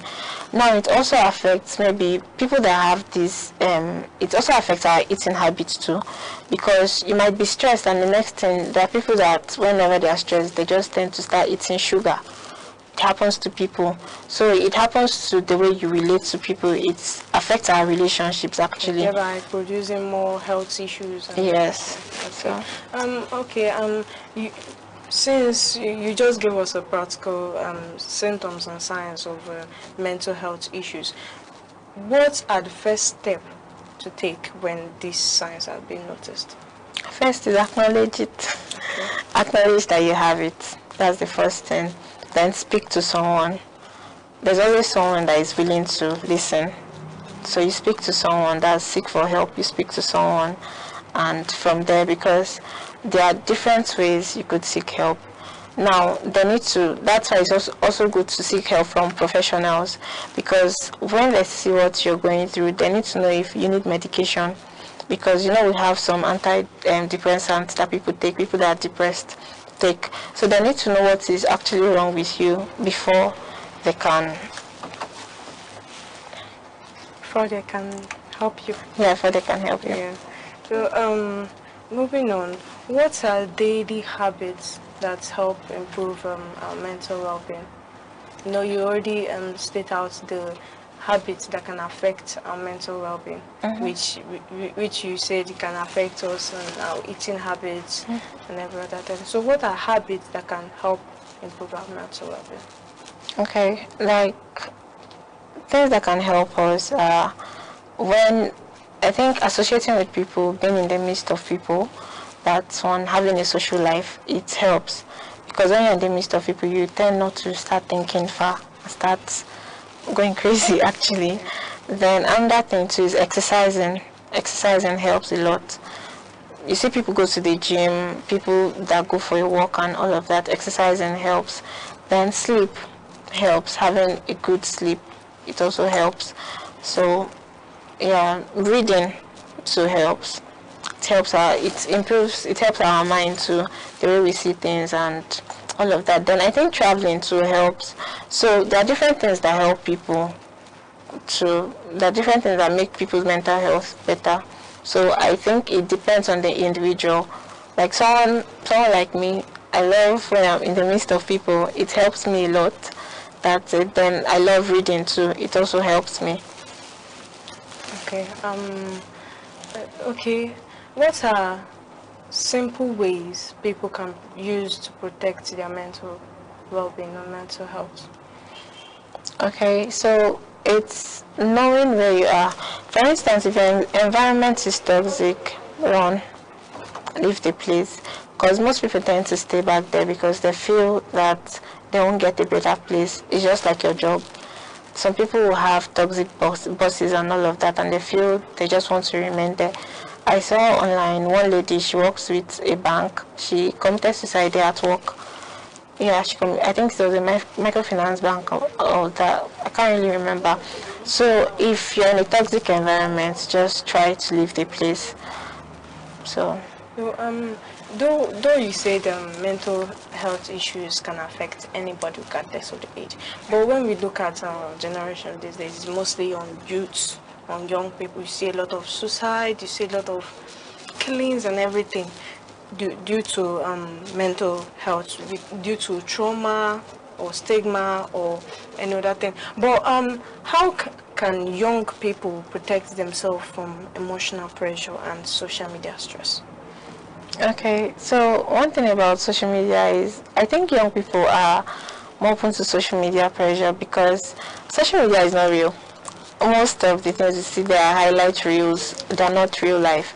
Someone can come up, go to someone's house, dress up and take videos there, and you say this person is doing well more than you. So I'll just tell you to reset and focus on yourself because these things are not real. Most of them are not real. Don't pressure yourself. Because most times you see a young guy has a Benz and you have your Leggings Benz, you're working. So that one is just for you not to pressure yourself. Focus on what you're doing and at the end it will pay. Okay. What message would you like to give to someone silently battling with mental health issues right now? Okay, I'll tell you that you're not alone. And because you have mental health, you're not weak. You're actually strong. For you to even carry it till this time, it shows that you're really strong. And I want you to just keep going because the future has a lot in store for you. And that's true. Today is even International Day of the Boy Child. So to our boys out there, you all should be strong and learn to speak up because most of them, they find it difficult to speak up. So yeah, so learn to speak up and we'll all be fine. Yeah. So finally, what key takeaway should viewers remember about this episode we just concluded? Always take your health first, your mental health first. It should be your priority. If you find out you're feeling some kind of way, make sure you seek for help, for professional help from your friends, from your family. And there's always someone out there that is ready to listen to you. No matter what you're going through, there's always someone out there ready to listen. And you're not the only one going through what you're going through. So always speak up and seek for help. Okay, thank you very much to our guest for those insightful knowledge on this important topic. And that brings us to the end of this episode. We appreciate our guest once more for sharing valuable insights. As a reminder, mental health is just as important as physical health. Seeking help is not a sign of weakness, but a step towards healing, strength, and recovery. This is our program for today. I remain your host, Sharon Uchi, and you're watching Health Matters on Aneke TV. See you next time.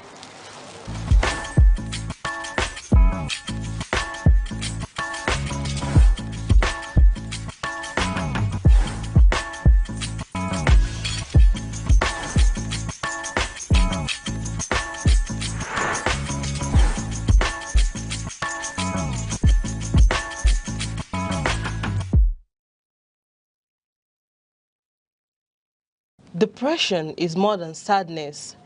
It is a medical condition that affects thoughts, emotion, and daily functioning.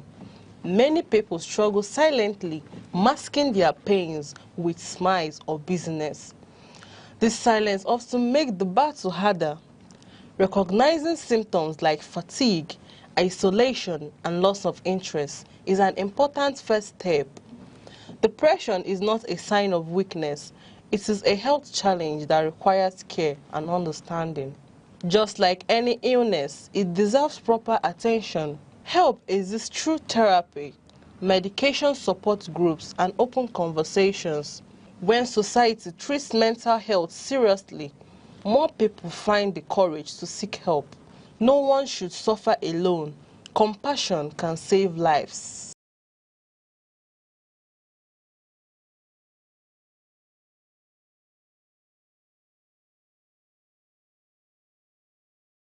Some people might carry the virus, they will not even be feeling bad, but when society know that they are with the virus and start treating them bad, start isolating them, it will make them feel bad and have low self-esteem. I feel that those people now, people that have HIV, they suffer more because of how people treat them. Because when people tend or get to find out that this person is this person is a HIV patient, they now start there's this fear and feeling and this isolation. They just want to distance themselves from the person, not even caring about whether the person is taking their medication properly. So that alone can even make the patient feel left out, feel like they don't matter again. Then instead of them fighting for their life, you see them, they now just want to die because no one is there to talk with them or associate with them. They are actually working towards it and also sending awareness to student nurses like us, like myself, telling us that we should get closer to them, but we should not make them notice that we don't want them or something like we don't want to be affected, but showing care to them that they too matter and we are after improving their life. Well, I think they suffer more because of how the society treats them, because the virus is not a death sentence. It has a treatment, although there is no cure yet, but there is a treatment, and with proper treatment, they won't be able to suffer any symptoms. But when they tell other human beings that they have the virus, they see them in a certain way. There's this stigmatization that is projected towards them. They don't use the same plates they use. They try to avoid where they sit, and it's kind of weighed their mental health down. So it's actually is a big problem where how the society views them, and it weighs them more than the illness itself. First of all, as a student nurse, the first thing they teach us when it comes to knowledge of illness is health education, sensitization, which is done in the hospitals and some other social workplaces. So when someone knows the knowledge of an illness, it removes the other mindset or the false mindset they have about the illness, and it also helps them to gather more knowledge and also know the illness itself and know the preventive ways, also know the method of transferring to others, and they get to know that you don't get HIV through sharing the same plate with people. There are other ways you can get HIV, so it builds knowledge and helps others not to stigmatize. Okay, they're in different words. They normally do health educations for patients, and they also make sure that the HIV patients adhere to their medications, which brings down the symptoms and leave the virus undetected for some time, as long as they adhere to their medications. They also advise support groups where HIV patients can come together, share opinions, discuss with each other. I feel they suffer more because of how society treat them, because of the stigmatization. People with HIV, they can live for a very long time as far as they are taking their drugs when they are supposed to and how they are supposed to. But when their friends or relatives find out that they are suffering from HIV, they tend to shift from them. They don't like associating with them. They believe that if they are around them, if they breathe near them, that they are going to get infected. And that's just because they are of the illiteracy. They don't know about it. Nobody has taught them about it, so they are not able to understand it. Well, when someone with HIV finds out they have HIV and they are taking their drugs and they tell their friend that, look, oh, I have HIV, the friend is going to shift from them. And then when you don't have someone in your corner, when all your friends have shifted from you, you become lonely. This will probably lead you to depression. And if the person might not even know that he or she is going into depression until it's too late, next thing you know, that person have committed suicide. Not because of the disease, but because there's no one there to be with them or support them. So what advice would you give to both the society and the person? The society needs to understand. There needs to be some sort of awareness to every other person that HIV is not something to run away from. It's not something that if you stay with that person for 5 hours that you contact it. People need to understand that people with HIV are also human beings, that their lives also matter. Some people didn't get it because they were living a wild life. Some people got it at birth. Some people didn't even know they had it until after some years. So that understand that they are human beings, they should teach them, educate them on the importance of being around. Like, you learn more from people with HIV itself than normal people because they've seen life, they've lived life, they understand your struggles mentally too because they are having those mental issues. Just they should keep trying. That they should know that there are people out there that understand their plight. They might not have the disease, but they understand what they are going through. So that they shouldn't try to beat themselves up because they got the disease, be it intentionally or not, or maybe because of their life. But they shouldn't try to live a terrible life. They shouldn't try to think of suicide or any way to end their life. They should just live their life happily. That person that will support them will always be there to support them. Every second, the world changes, markets rise, leaders speak, stories unfold. To keep up, you don't just need news. You need clarity. You need speed. You need perspective. That's why Aneke TV brings you the global pulse.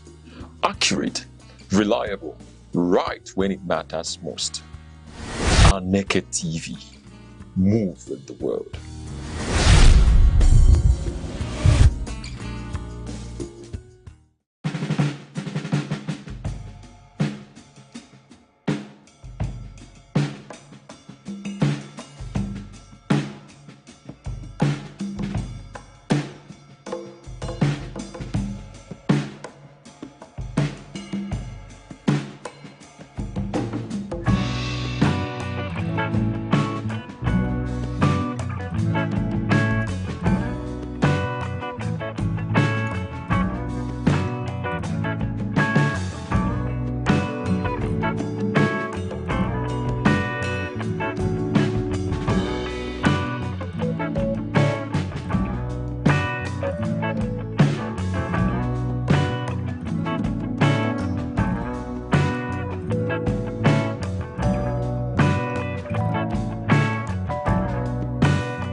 afternoon and welcome to News at 3 on Aneke TV.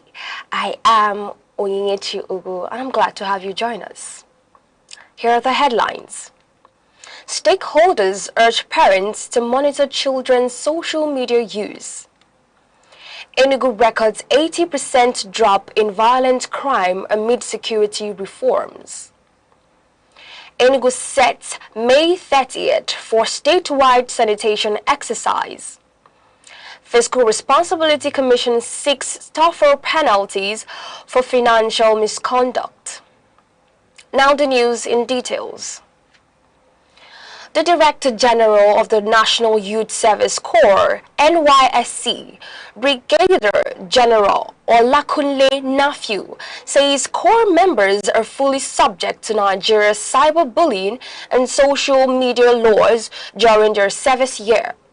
Brigadier General Nafiu stated this during an interview with the new agency of Nigeria in Abuja, where he stressed that Corps members remain citizens under the Constitution and other laws regulating online conduct and public behavior.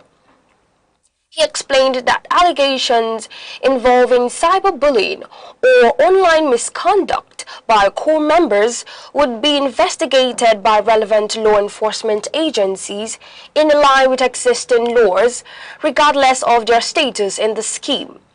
The NYSC Director General also clarified that the scheme is not responsible for providing legal representation for Corps members facing criminal or civil cases arising from online activities. He, however, noted that the Legal Aid Council could provide legal support where necessary, while the NYSC continues sensitization campaigns on responsible social media use. A member of the Board of Trustees of the Kindest Care Foundation, Mr. Abiodun Bamidele, has urged parents to take greater responsibility in regulating their children's use of social media and internet-enabled devices. Mr. Bamidele made the appeal in Abuja during the Foundation's Children's Day outreach to pediatrics cancer patients, where he warned that unrestricted exposure to online content could negatively affect children's mental, emotional, and physical well-being. He stressed that digital regulation must begin at home, questioning whether parents adequately monitor the type of content their children access through phones, tablets, and other electronic devices. Mr. Bamidele called for increased awareness on digital parenting and child online safety, noting that children require proper guidance and protection in the digital age. He added that the Kindest Care Foundation remains committed to supporting vulnerable children through health care, welfare, and employment initiatives. The Federal Capital Territory Administration, FCTA, has dismissed reports claiming that a court order halted all environmental and food safety enforcement sittings in Abuja. The FCTA Public Health Department described the report as misleading and clarified that the court ruling only applies to a specific case involving H Medics Pharmacy Limited. Legal officers at the Health and Human Services Secretariat, Idris Suleiman, explained that the injunction granted by Justice Yusuf Halilu of the FCT High Court merely restrains further sittings concerning the applicant involved in the suit. The administration stated that the ruling does not affect ongoing environmental, sanitation, and food safety enforcement across the Federal Capital Territory. Residents and business operators have therefore been advised to disregard reports suggesting a total suspension of public health court sittings.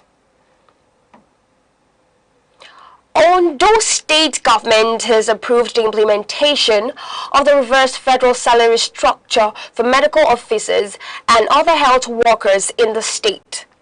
Governor Lucky Ayedatiwa announced the decision during a civil service engagement, describing the move as part of efforts to strengthen healthcare delivery and reduce the migration of medical professionals from the state.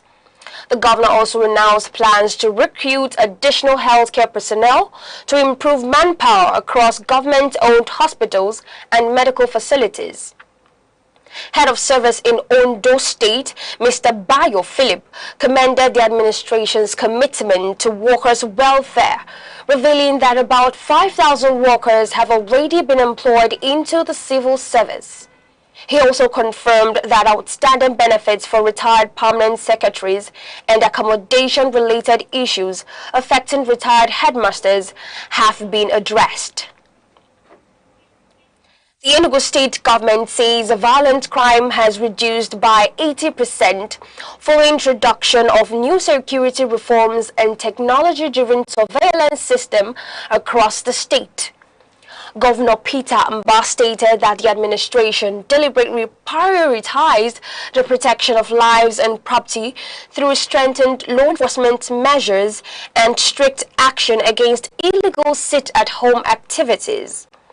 According to the governor, the state deployed 150 artificial intelligence-enabled patrol vehicles supported by a modern command and control center to improve surveillance, intelligence gathering, and emergency response operations.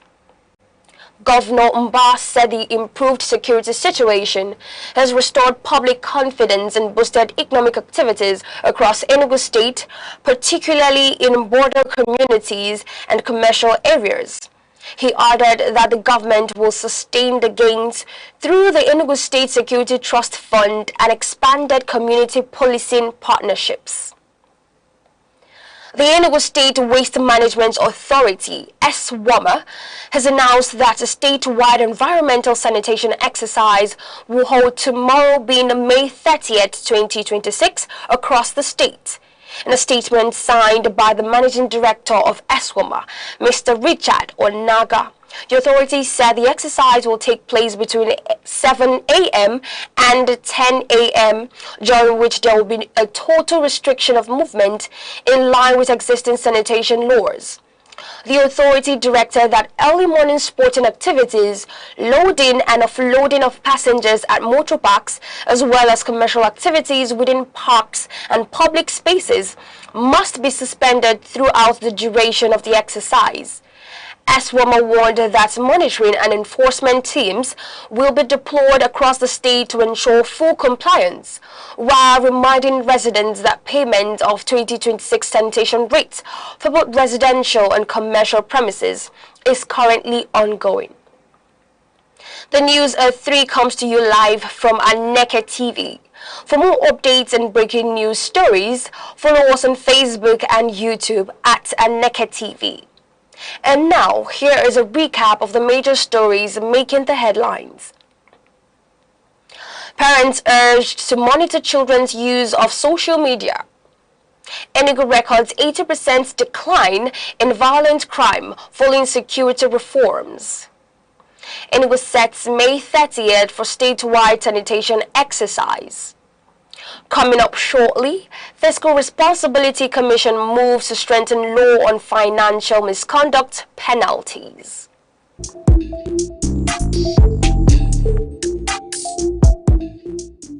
Law is the architecture of civilization, the silent force that orders society and defines justice.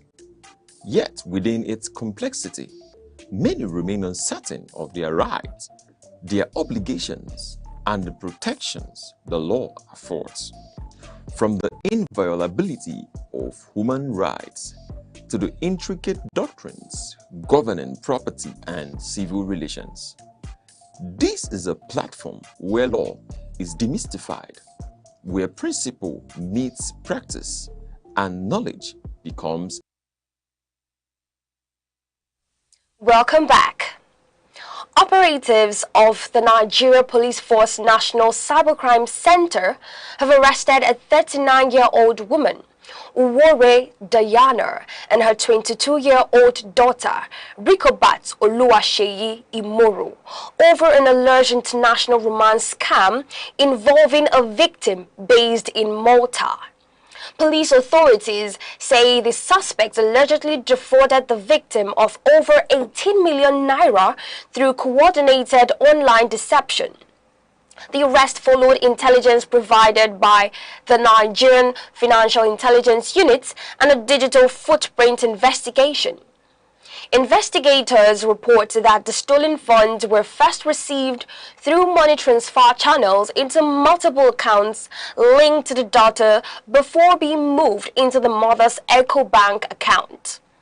The police say efforts are ongoing to arrest a third suspect, identified as Emmanuel Amanfo, believed to be the stepfather and alleged mastermind.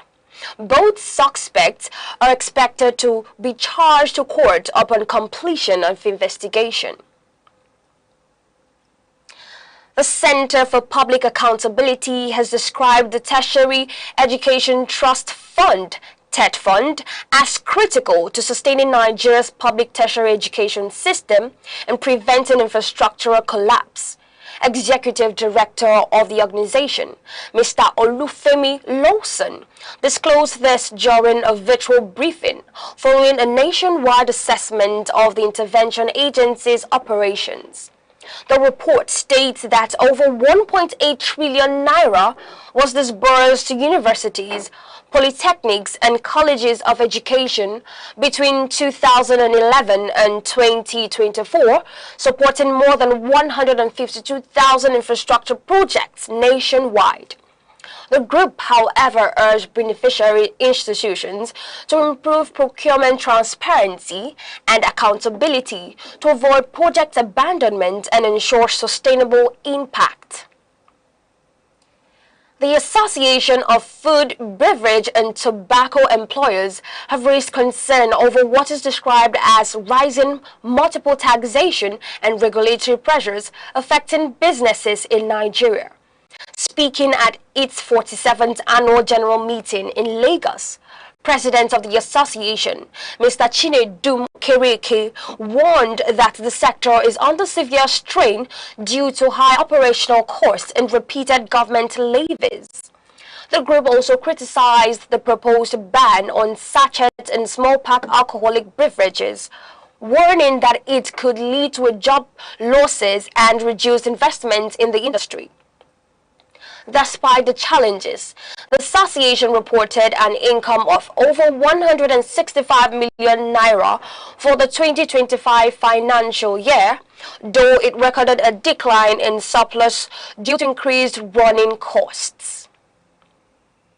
The Fiscal Responsibility Commission has called for urgent amendment of the Fiscal Responsibility Act of 2007 to strengthen enforcement and sanction mechanism against financial misconduct.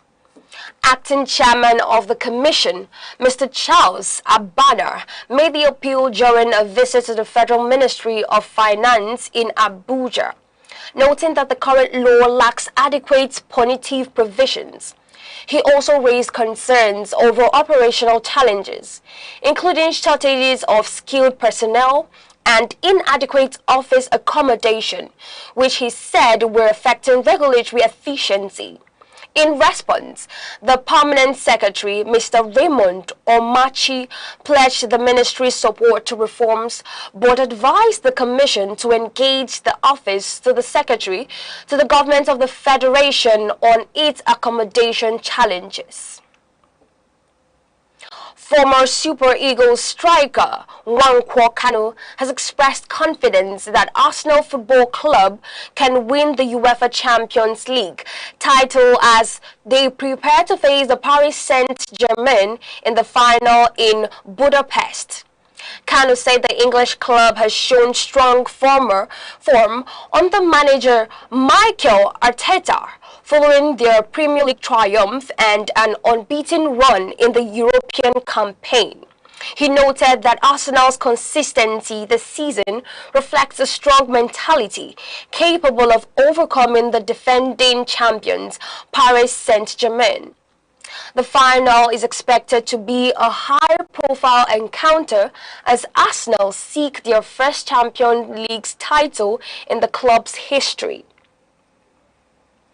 Media personality Tolupe Oniru, popularly known as Tools, has marked 10 years of marriage with her husband, pilot Tunde Demuren.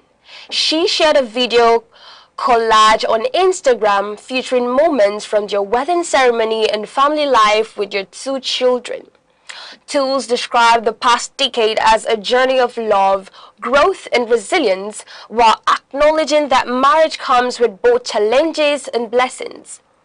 Public figures including Ebuka Obi Uchendu, Abani, Darego and Mo Audu have joined fans in congratulating the couple on the milestone. And now to the end of news. Here are the main points again. The Director General of National Youth Service Corps, NYSC, Brigadier General Olakunle Nafiu, has said Corps members remain fully subject to Nigeria's cybercrime, cyberbullying, and social media laws during their service year. He stated that any allegation of online misconduct involving Corps members will be investigated and handled by relevant security agencies in line with the Constitution, while stressing that the NYSC is not mandated to provide legal representation, except where support is offered through institutions such as the Legal Aid Council. The Enugu state government has recorded an 80% reduction in violent crime, attributing the development to intensify security reforms and the development of technology-driven surveillance systems. Governor Petermbah said the achievements were supported by the development of AI-enabled patrol vehicles and an ultra-modern command and control center, which have enhanced security operations and restored public confidence across the state. The Enugu State Waste Management Authority, SWAMA, has announced that a statewide environmental sanitation exercise will hold tomorrow, being May 30th, 2026, from 7 a.m. to 10 a.m., during which there will be restriction of movements and suspension of early morning sporting activities, loading and offloading of passengers at motor parks, and other commercial activities within public spaces. The Fiscal Responsibility Commission has intensified efforts to amend the Fiscal Responsibility Act of 2007 to introduce stronger sanctions against financial misconduct across ministries, departments and agencies. Acting Chairman Mr. Charles Agbana said the current law lacks effective punitive provisions, making enforcement difficult despite the identification of fiscal infrastructure. And that concludes the news. Thank you for watching. I am Onyechi Ugu. Good afternoon.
Viewers, and welcome to Aneke TV, where we bring you real voices from the streets. Today we are focusing on the current situation in Nigeria, looking at how it affects everyday life, from economy and cost of living to security, transportation, and basic needs. We went out to hear directly from Nigerians about their experiences and opinions about the present state of the country.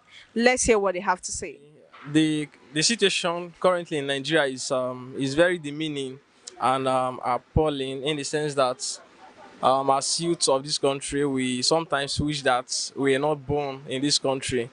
And me, as a person, a young graduating from school, now trying to start up life and facing the situation so hard, thinking of how to, cope along with the high cost of living, things in the stuffs in the market, high cost of transportation, a little distance from your place to another, you'll be paying a huge amount of money because of hike in fuel price and all of that.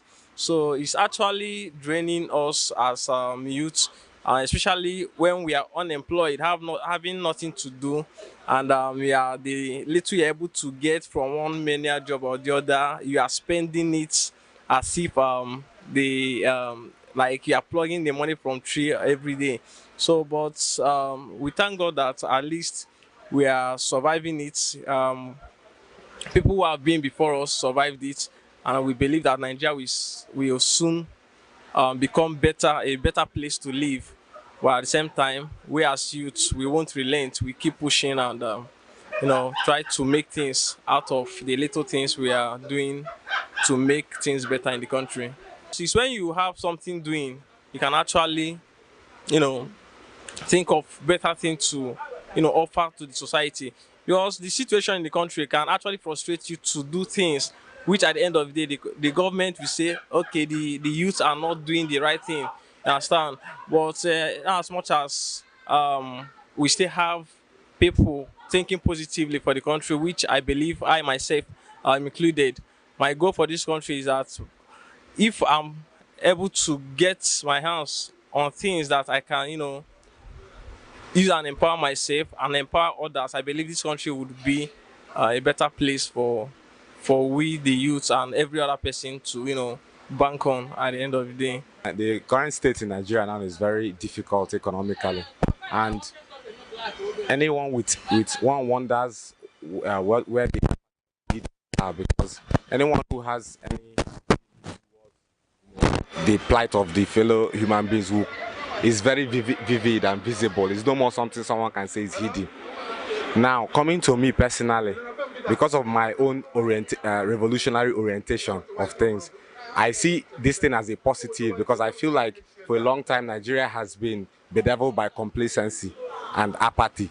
So I feel like as things begin to tighten up in the country, is beginning to increase the consciousness of the people to get to the threshold it needs to get to for us to be able to take matters into our hands as the people and move to the next level. I feel like the future of Nigeria is very, very bright. I feel that because I know that normally as in Igbo parlance, they say chukujeku, which basically means dialectically, there are contradictions. Everything that you see is progressive and is moving us towards where we need to be going. Even the hardship that you have are for a reason. So I feel like in Nigeria right now, no matter how hard things are, is a step forward, because dialectics is not always a straight path. Sometimes it goes up, it goes down. So I feel like even though things are hard, is moving us forward to the threshold we need to get to before we can change our condition. The current situation in Nigeria now is very, very bad. It's very, very bad. Like for instance now, for transport, like from here to Ababa, before is 200, but now it's 500. Do you see the difference? So for instance, like I'm into printing, the cost of the material that we are buying before is not what we are getting it now. So the whole thing is changed, everything changed, and everything is very, very bad. And when it comes to electricity, before light used to, but now there is no light. The way I'm seeing this country now, I don't think there is hope. Do you understand? I don't think there is hope. The whole thing now is kind of, the thing is like kind of we are just getting in as if it's our culture. So he's mastering us. So that's it. Everything is hard. Like that's the main point. In every aspect, monetary, lights, like everything. From my house to my workplace, the transport fare, feeding, Jesus Christ. My salary doesn't last up to 2 weeks. Honestly, it's a terrible situation. I don't even know where to start because the thing affected the entire economy. I don't know. For instance, now, for the past 3 to 4 days, we've not gotten light. And you know, light is the major thing that helps in, a business, So as anything stands still, fuel also is on the high increase. So the thing is affected, and once something like this started happening, it's affecting the entire economy. It's only God that can tell, because from the way I'm seeing it, I think it's like the thing is getting worse on a daily basis. It's getting worse. I'm not seeing or less by the intervention of God Almighty. But now, I don't think there's any hope for us now. From the responses gathered, it is clear that Nigerians are facing a range of challenges in their daily lives, especially in areas of economy, transportation, and access to basic necessities. Despite these difficulties, many still express hope for improvement and a better future for the country. I am Sharon Uche, Aneke TV.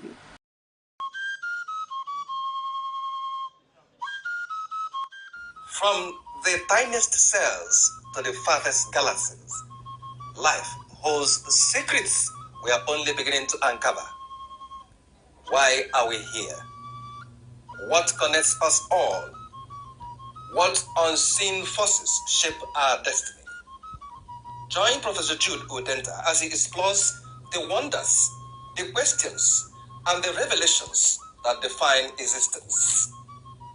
Mysteries of life, where every answer sparks a new discovery. Watch now on Aneke TV every Monday.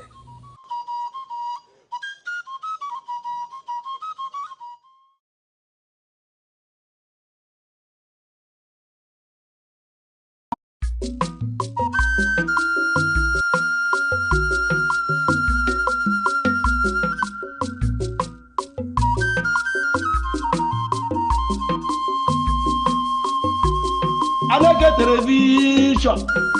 How I get one of the Quadrant and I am what you go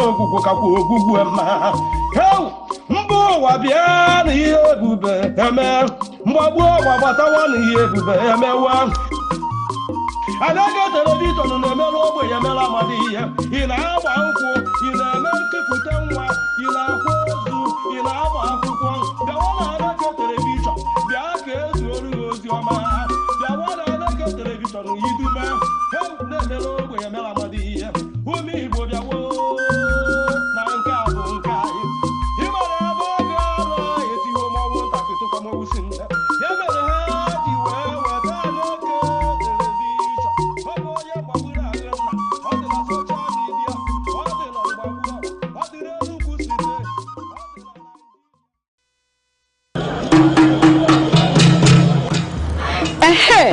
Asị na ekwekụọ ama agba ekwu ụmụ nwaanyị akụọla o ọkwa na nzukọ ụmụ nwaanyị oge anyị ji akpa maka ọdịmma anyị karịkwa maka ọdịmma ezinụlọ.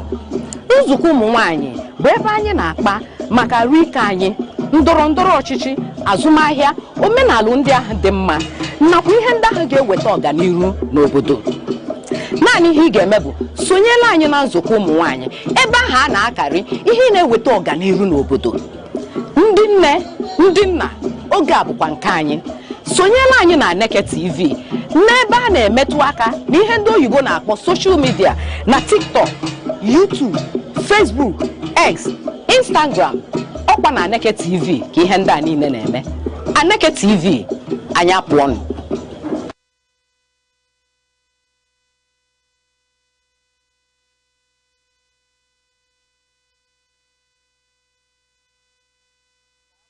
Dịka ị na-esonyela anyị na nke taa na Aneke TV na nzukọ ụmụ nwaanyị, anyị abatakwa ọzọ ka anyị karịa. Na nke taa ihe anyị na-eji neba anya bụ ndọrọndọrọ ọchịchị ọnọdụ ụmụ nwanyị ọzọkwa maka kịta ihe dị n'ikuku bụ ndọrọndọrọ ọchịchị mana ihe anyị na-ajụzụ bụ kedu ebe ọnọdụ ụmụ nwanyị nọ maka ime anya n'ọtụtụ obodo ọ bụ sọsọ n'Enugu steeti ma steeti ndị dịgasị iche iche ọ dịka na-akpachapụ ụmụ nwanyị n'akụkụ ọ bụrụ na adị mmadụ 10 wee pụta o nwere ka ọ bụrụ ụmụ nwanyị na-abụ ma ofu ka afọ ndị pụta ịbịazọ ndọrọndọrọ anyị wee na-achọ ịjụ kedụzi ọnọdụ ụmụ nwanyị naanị ihe ị ga-eme bụ sonyela anyị abụ m Ngozi Ọtahumele na nketa ndị mụ na ha na-eji itinye ọnụ n'okwu bụkwa ndị ọ na-abụ mkpọ mgbe ọbụla ha asa m n'aka ekpe m bụ Lilian Agbo bụkwa onye na-ekwuchitela ụmụ nwanyị ọnụ na-ekwu ka o si wee dị mma nkọwa nwa onye ọ bụ mana ọ ga-aka mma ka o jiri aka ya wee kọwa onwe Lili biko kọwala anyị ebe isi abịa ndị be anyị daalụnụ afa m bụ Oriakụ na Ọkpatakụ maka na nwaanyị ka na-eri nsogbu dị so afa m bụ Oriakụ na Ọkpatakụ Lilian nke ọma Agbo esi m na ngalaba ụlọ ọrụ a na-akpọ Healthy Society Care and Development Initiative abụkwa m onye ọrụ na Ministry of Children, Gender Affairs and Social Development, Social Welfare Department. daalụ rinne maka isonyela anyị ịfụ na ndị bịalụ tata n'isi kala ha aka onye ọzọ anyị na ya nọ wee bụrụ St. Rachel Ngoziman Sekimu biko Sekim kọwala anyị onwe gị ọfụma Adena a na-echefu nke ahụ echefu ndewo ndị be anyị aha m bụ St. Rachel Ngoziman onye echichi ya bụ Adena ndị Abreva n'Abia steeti abụkwado m onye isi organization a na-akpọ Refreshing Hope Youth Initiative bụrụkwa onye otu ndị ụmụada Igbo Nigeria and the diaspora bụrụkwa ode akwụkwọ gburugburu ndị Abreva Communal Improvement Union worldwide.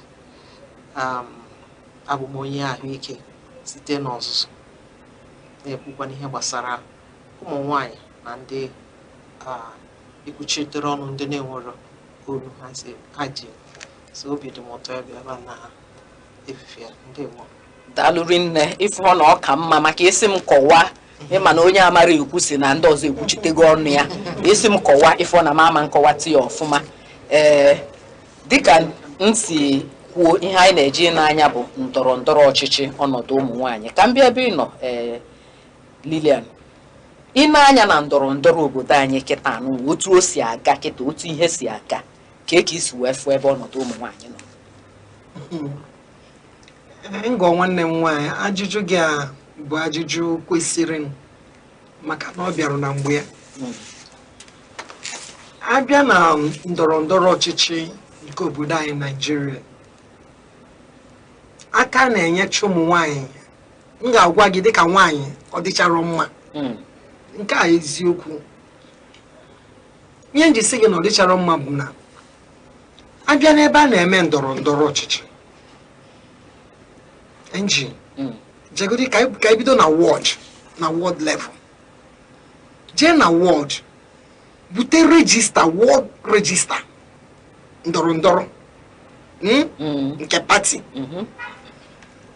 cheki kena na ikena ya na regista n'ihe eji edafa ndị bịara ọgbakọ ndọrọndọrọ na ikena ya na ya ị ga-afụ na 80% bụ ụmụ nwanyị 80% bụ ụmụ nwanyị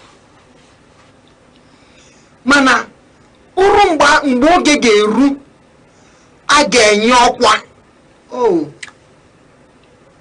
ife ụmụ nwanyị akpọchapụ ha ngwụdị nwaanyị nke melụ nke bụ transparent nke nwetalụ etinyela akwụkwọ eweli ya dowe n'akụkụ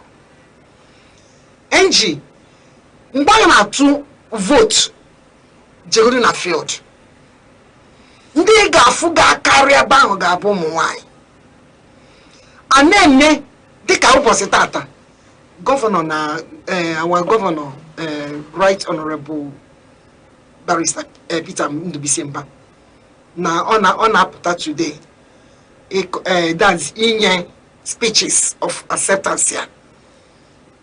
JICC, International Conference Center. Ijeba yiga febabo 95% bomu. Just few men. Kigafu. Ndozo wiki so yakubu youth. You wiki bagote no nogo. Manu mbage nyokwa. Iya na gbanya mmiri. Eziokwu. Ije ebe a na-agụ egwu. Enwe ka esi eme mmemme na party. Ụmụ nwoke ga-enwe bọọlụ nwe egwu. Maybe were tikuo party ahụ. Ma ọ bụ tikuo onye pụtara ikwu okwu. Ụmụ nwanyị bụ na party dị. Ụmụ nwanyị bụ na a na-enwe ndọrọndọrọ ọchịchị. Ụmụ nwanyị bụ na a na-ekwu ite okwu na party. Mana ihe kacha agbamanya mmiri bụ uru mgbe a ga-enyezi ọkwa. N'ezie, ama m na o nwere ọkwa ụfọdụ nwaanyị ga-anọ na n'ọkwa zụta obodo ihe were kwuchitere ọnụ ndị ọ na-achị ma nekọta. Nwere ọkwa nke kwesịkwara nwoke nọ, nke a kwesị nwaanyị nọ ka enye ya nwaanyị, ka enye anyị.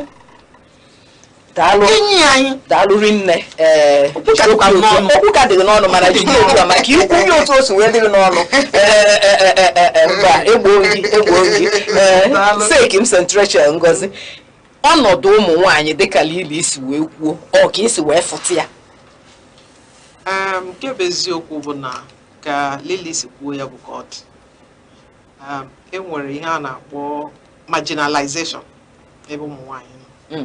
Ka pụta dịka o si kwuo ịpụta n'ọgbakọ ebe agbakọ juru ile anyị ọtụtụ n'ime ndị ga-agbapụta ma kpọọ oku ụmụ nwaanyị agha to vote ụmụ nwaanyị ha ga-ebu ọnụ buru agụ bịa nọrọ mana ọ na-abụ eruo ebe okwu na ekwu a ga-ejizi okwu a ọ dịka akpachara ha n'akụkụ mana ọ na-adịkwa oke mkpa na ọ na-abụ ebido kwuwe onwe ebe a ga-erute ọ dịka ewedatakwuru aka enwe caucus of 20 nwaanyị ka nwere ike nọrọ ofu nwaanyị emegide reduce the caucus to 10-5 akpọchapụzi ofu nwaanyị ahụ n'anụ. Ọ bụrụ mgbe a na-eteki decision gbasata onye a ga-enye ọkwa na ndị a na-agaghị enye ọkwa ebu ụzọ tie ụmụ nwoke n'iru agbanyeghị ma nwoke ahụ o nwere capacity or not. Nke ahụ bụ ihe na-adịcha mma maka ka Chukwu si kee nwoke ka o si kee nwaanyị. Dịka mụnwa na onwe m na-ekwu mgbe niile anyị na ụmụ nwoke anyị adaghị ama aka mana anyị bụ mmadụ Chukwu kekwara n'ọdịdị ya n'uche ya nyekwa ya akọ na uche zuru oke. Ka ihe bụzi na nwaanyị gụchara akwụkwọ mara izu na-akwanyere onwe ya ugwu mara ihe a na-egwu ka ihe bụ na ọpụta na-azụ ofu ihe nwoke na-azụ ama nyecha ya ohere.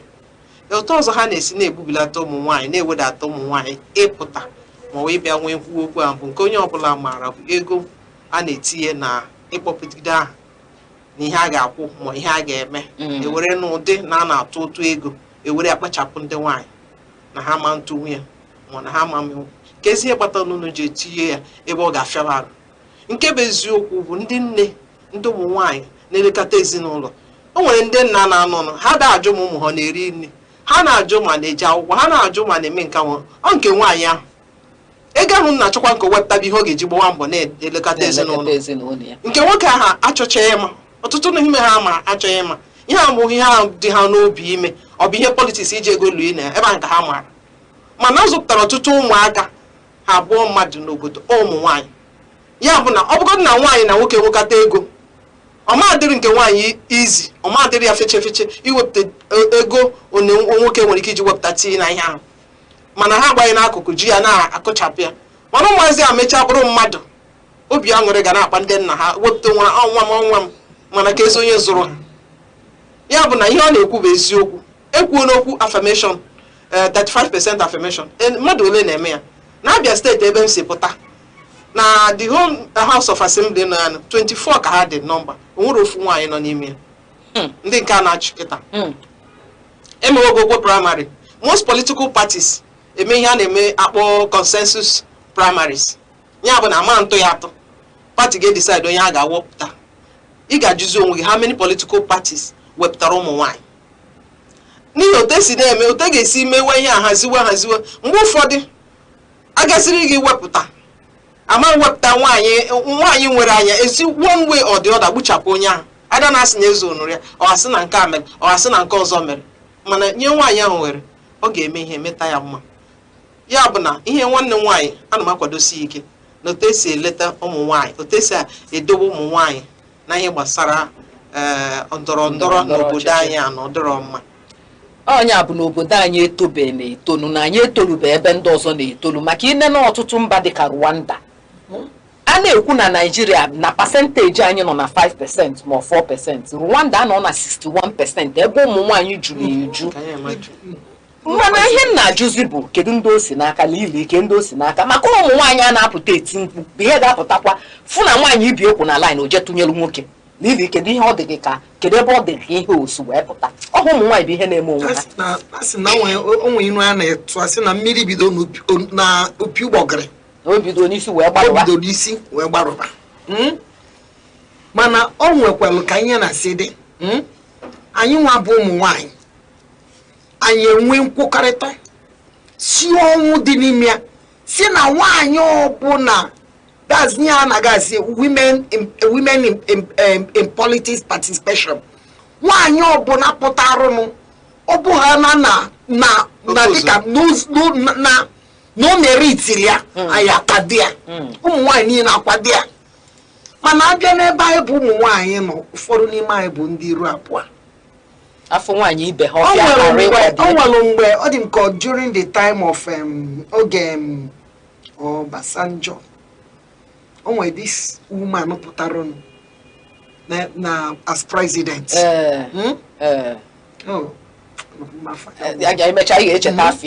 this woman pụtara ịma wee kpụrụ ụmụ nwaanyị from Befa welu jee Abuja for voting presidential election. Oh, it's horrible.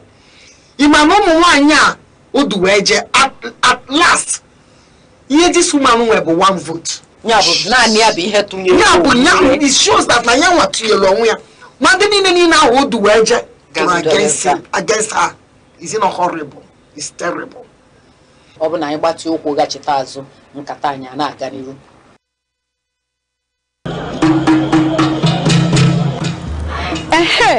A sị na ekwe kụọ ama agba ekwe ụmụ nwaanyị akụọla o ọkwa na nzukọ ụmụ nwaanyị oge anyị ji akpa maka ọdịmma anyị karịkwa maka ọdịmma ezinụlọ. Nzukọ ụmụ nwaanyị bụ ebe anyị na-akpa maka arụ ike anyị ndọrọ ndọrọ ọchịchị azụmahịa omenala ndị ahụ dị mma nakwa ihe ndị ahụ ga-eweta ọganihu n'obodo. Naanị ihe ị ga-eme bụ sonyela anyị na nzukọ ụmụ nwaanyị ebe ahụ a na-akarị ihe na-eweta ọganihu n'obodo. Ndị nne ndị nna oge a bụkwa nke anyị sonyela anyị na Aneke TV n'ebe a na-emetụ aka na ihe ndị oyibo na-akpọ social media na TikTok, YouTube, Facebook, X, Instagram ọkwa na Aneke TV ka ihe ndị a niile na-eme. Aneke TV anyị apụọnụ. Daalụ dịka ị ka na-esonyela anyị ọkwa na nzukọ ụmụ nwaanyị ka anyị nọ na Aneke TV. Na nkata anyị nke tata ihe anyị na-ene anya bụ ụmụ nwaanyị na ndọrọ ndọrọ ọchịchị kedu ọnọdụ anyị kedu ebe anyị nọ. Tupu anyị eje gbatị ụkwụ zuo ike m ga-abịa ebe ị nọ St. Rachel anyị na-ekwubu dịka ego eji agbata ihe fọm otu esi eme na ndị otu na ndị otu ọdụka ego akarịrị ụmụ nwaanyị mana o nwere ka isi wee kọwa anya ụmụ nwaanyị na-abụ kama ha ga-ewere ego eji enye nwatakịrị nne ego eji akwụ ụgwọ akwụkwọ na ego eji eme ihe ndị ọzọ ha ewere ya tinye na politiks asị mba ka ewere ya neta ezinụlọ. Mana ihe nchọ ịjụ gị ebe nchọ isi wee bịa ugbu a bụ ịna-anya na politiks Naijiria otu esi eme kịta ama m na gị nwa nọ na ndọrọ ndọrọ ọchịchị ọ gịnị kpata ndị pati o ji afịa ha arụ inye ụmụ nwaanyị tiketi. Ụmụ nwaanyị pụta ọ na-aka ha mma na ha nyere ụmụ nwoke tiketi ọ na-afịa ndị pati arụ inye ụmụ nwaanyị tiketi gịnị na-akpata ya? Ndewo onye isi oche dịka anyị kwuburu tupu anyị ejewe ezumike ka anyị jere ego na-eso n'ihe a na-eme mgbe na mgbe ọbụla ya bụ na ekwu okwu ego ọtụtụ n'ime ndị pati na-ele anya na nwaanyị ama mmenwu ihe dị na ya mgbe ụfọdụ nwere ike ama ngwa gị akwụ mana ịfụ ka ihe si na-aga ị ga-ama na ebe a nke ya gbadoro okwu maka na ihe a na-eme kịta na-efu nnukwute ego so ọtụtụ mgbe ndị pati achọrọ onye ọ ga-agbapụta n'ụzọ dịka ọkụ onye na-ahụrụ ya ha ga-achọ ka ọ bụrụ na ọ na-eme ọ na-emesi ike maka ihe niile a na-aga ihe niile a na-eme bụ ihe ego eche m na onye nwa so n'ihe merenụ ha lechaa nwaanyị anya ha lechaa ụmụ nwaanyị ha echekwa na ha ama mmewu ihe dị na ya ha sị na ọ kara ha mfe ịkpọrọ nwa nwoke ihe ọzọkwa na-emekwana bụ na ụmụ nwoke nwere ike akwụwa okwu ego ma wee kwuo okwu ihe dị aṅa ọ ga-akara ha mfe ịgwa nwoke hụ ha dekwa ihe a chọrọ nekwa ihe ị ga-eme ụmụ nwoke nwere ike ha ma arụọ ya ụka ọ bụ na ha chọrọ ihe ahụ chọsie ya ike ọtụtụ mgbe nke na-abụkwana ya ha na-achọ ya chọsie ike so ha ga-esoro ihe ọbụla si mee ka ha nweta ihe ha eme ya mana ụmụ nwaanyị na-enwe ihe a na-akpọ restrictions o nwere limit nwaanyị ga-achọba ihe o nwere ihe condition unu ga-agwawe nwaanyị ha ma mechie ya bụ na ọtụtụ ndị political party nwere ike na-ajụghị ajụ na-echeghị eche ha mara na enwere ike ihe ụfọdụ terms of conditions ga-adị ha na nwaanyị nwere ike ọma kwere mechaa ihe niile aha a ga-egwu ya bụ ha ejiri aka ha kpebie ka nwoke gawara na ikwu ha na nwoke ikwu kara ha mfe mana onwe onye kwuru na gọọmenti maọbụ ọchịchị na-etinye nwaanyị na-ekweta ka ndị nwaanyị tinye na ha eluzugo ọkara ihe ha kwesịrị inweta 50% of that society is lost and ihe m na-ekwukwa kịta bụ na ọ dị mkpa na anyị tiri ya n'ọrụ anyị tikwe ya n'uche ka anyị na-ekwu ihe ama m na ndị ndọrọ ndọrọ ọchịchị na-anụkwa ihe anyị na-ekwu ka ha nwere ike na-eti ya n'ọrụ enwere ọtụtụ ụmụ nwaanyị nwere ihe a na-akpọ ezigbote capacity a ga-eji ahụ chete ya ọ ihe doro anya na ilegharị anya gburugburu na ụmụ nwaanyị mara ihe a na-akọ na ha nwa na-abụ ndị na-achị ọchịchị cheta ya mma ndị na-eme ihe mete ya ọfụma maka na ụmụ nwaanyị anya ukwu nke anyị dịkwa iche from ụmụ nwoke ụmụ nwaanyị enwekwa anya ukwu ahụkwa mana nke anyị na ndị nwoke anaghị ya bụ na ihe dịka m kwutere ya bụ na ego so na ihe a na-eme ego so na ihe mere na ha chee na nwere ike nwaanyị ama mete nwe ya daalụ rinne n'ihi enweghị ịchọ itinye enweghị nchigbakwu n'ihe nwanne m nwaanyị St. Rachel bụ ọzọ dịka ịbịa bụ ịma na abịa n'ezinụlọ o nwere ihe nwaanyị ga-eme ute n'ezinụlọ nwoke ama mmenwu ịbịa si nwoke n'abalị bịa chenjie pampas nwa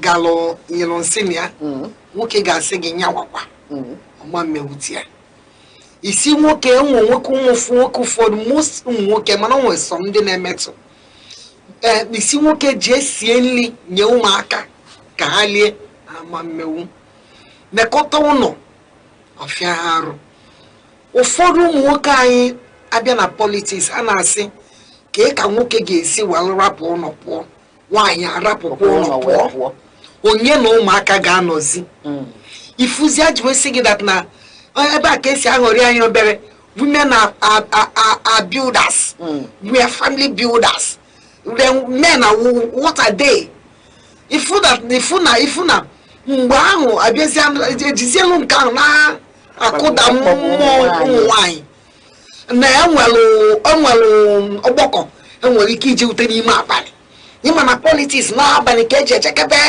ọgbakọ dị na nwaanyị ga-apụ anyị ga-apụwu anyị ga-arụcha ọrụ anyị n'oge hazie ụmụ anyị n'oge anyị anyọ ndị di anyị ma ọ bụ na ndị di anyị so na politiks anyị anyọ ha were agwa dị mma agwa bụ mma nwaanyị anyị were ezigbo agwa so ndị di anyị ha ga-enekọtara anyị ụmụ anyị ga-emewute ya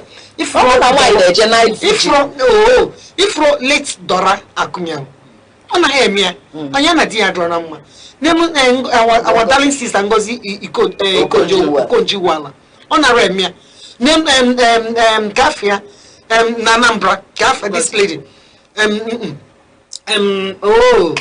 what is this lady? Ekunife. Many of them. There are many. Look at this lady. Nkano Benue. No, exactly. She doing it, and if you see that, if you see how that lady, the autos were loved by their community members. Honestly, so much love because she has that passion. Passion for it, and if one no church na roar on the bromadiga wagi, on the bromadiga wagi, because I could be kono. I bomb wine, I na to vote. I say a polling unit. I say a meeting na ward. I say a meeting na local government. Of course, also women leader Kagane Kenya position nobody tell because I so ni hane me ya na yobuna nya na iga hazi onwan I ga nyaka I ga make obodo gbagote I ga make udoje I ga tinya anya na ebe di iche if na ihe aga hazili ofuma biko no nya na yo dalori nne mana ebe ozo ncho ka imetu aka dika anyị na-ekwu okwu ego a ndị party na-ekwu ọ dịka a na-ewepụ ụmụ nwaanyị n'akụkụ akpachapụ ha na-ewepụta ego ihe ọzọ na-ajụkwa bụ na ụmụ nwoke na-eke ego na pati eji emiti ụmụ nwoke na-eke ego ụmụ nwaanyị adịghị eke ego ụmụ nwaanyị enwere ọchịchị ha ọ dịghị ka ọ na-emetụta ha maka ihe politiks Naijiria kịta bụkwa ebe ekele ego akparize ụmụ nwaanyị a na-ekwu ewepụta ego ọ dịghị ka o so ha emetụta anyị ihe mekwalụ ya bụ a na-asị onye enyere ya nye ọkwa maka otu esi enye ụmụ nwoke enyekwa ụmụ nwaanyị agaghị ifro this lady nke Enugu South Princess Obiajuru ọbịa na meeting ebe a na-enwe meeting ọ na-enye ya nwaanyị ka ọ bụ ifro commissioner Ministry of Children, Gender Affairs and Nutrition mbọsị ka nọ na watch their world meeting ọ jelu na Amechi Dodo onye fa 100,000 ụmụ nwaanyị onwe nwa nke na-abịa na watch na ward anyị na Charlie out ebe mbọsị ọbụla ọ bịara iburu mmadụ 10 bịarụ n'oge onye ọ ga-ekefa MTN time amekwu mụọ m jere world meeting mbọsị a mụọ mekwe ka akara ya bụ na ụmụ nwaanyị ya mụtaghị ihe maka ọ dị ka osoro ihe na-akpụchiri ụmụ nwaanyị azụ ụmụ nwaanyị bịa na meeting ha na-enye ọ bụ ụmụ nwaanyị na-enye mana ihe dị n'ime ya bụ nọ onye enyere ka onye enyere bụ ihe nyere ọ bụrụ na enye anyị ga-enye mmụọ daalụ oge Central na-ekwu okwu ọ sị na ụmụ nwaanyị ga-alụ ọrụ lụtụ ya ọfụma gụnwa kwukwuo ya na ụmụ nwaanyị ga-alụ ọrụ lụtụ ya ọfụma mana ihe m na-ajụ kịta bụ mgbe nwaanyị ga-anọ n'ụlọ na-alụ ọrụ ụlọ na-alụ ọrụ ebe ene kedu ka ọ ga-esi wee chịkọta nwa ha ncha enji nwanne m anyị ga-ahazi onwe anyị ahazi anyị ga-arụ nke ụlọ ọrụ ozi nwaanyị na-agụ akwụkwọ na-amụ nwa na-arụ ọrụ ezinụlọ ọrụ ozi nwaanyị na-arụ ọrụ na-eji ọrụ oyibo na-anekọta ezinụlọ ọrụ ozi nwaanyị na-amụ nwa na-ahazikọ ma nwoke na-ahazi nwaanyị ma na-azụ ahịa ọ na-azụ maka oge ụfọdụ kịta ka anyị nwa bụ ndị nọ n'Enugu ma ọgọdụ ndị nọ na Anambra ma ndị nọ n'Imo asị na a na-eje mitin na Abuja esi nwaanyị rapụbie jebe mitin na Abuja ka ọ ga-ebụrụ onye oyibo sị ka ọ ga-esi kọdineti ya ọ neta ebe a eche m na ihe sek m enwezi ka isi ajụ ajụjụ dịzie ka anyị ka nọ n'ụwa gboo nwaanyị ga-eje ihe ọ ga-eje nwaanyị na-akwado onwe ya and ihe ọzọkwa ga-adị oke mkpa ịghọta ya bụ 20 gịnị century anyị nọ na 2026 ụmụ nwoke mara ihe na-enyekwara ụmụ nwaanyị ha aka ọ bụrụ iwu na nwaanyị ga-esi nne ahụ ọ bụrụ iwu na nwaanyị ga-eledo ụmụaka nwoke mara ihe nwekwara ike ledo ụmụ ihe niile a bụ akparị ọdaba ọ bụ mgbe niile ka nwoke na-eje politiks nwunye ya na-eje ọtụtụ mgbe ọ bụrụ na nwoke na-eje nwaanyị anọrọ ọ bụrụ na nwaanyị na-eje nwoke anọrọ mana o nwekwara eji ụnụ ga-anọ steji a ga-anọ unu ncha nwere ike pụọ ya bụ na ụmụ na-etolitego dịka taa na ụmụ m agụchago yunivesiti nwere onye a na-enye alụ nwere onye a na-enye mmiri ọ bụrụ na ụmụ gị tolitoro na ị nwere ike gawara ihe dịrị gị idobe ụlọ gị ka ọ ga-esi dị ọ dịrị gị ị na-aga.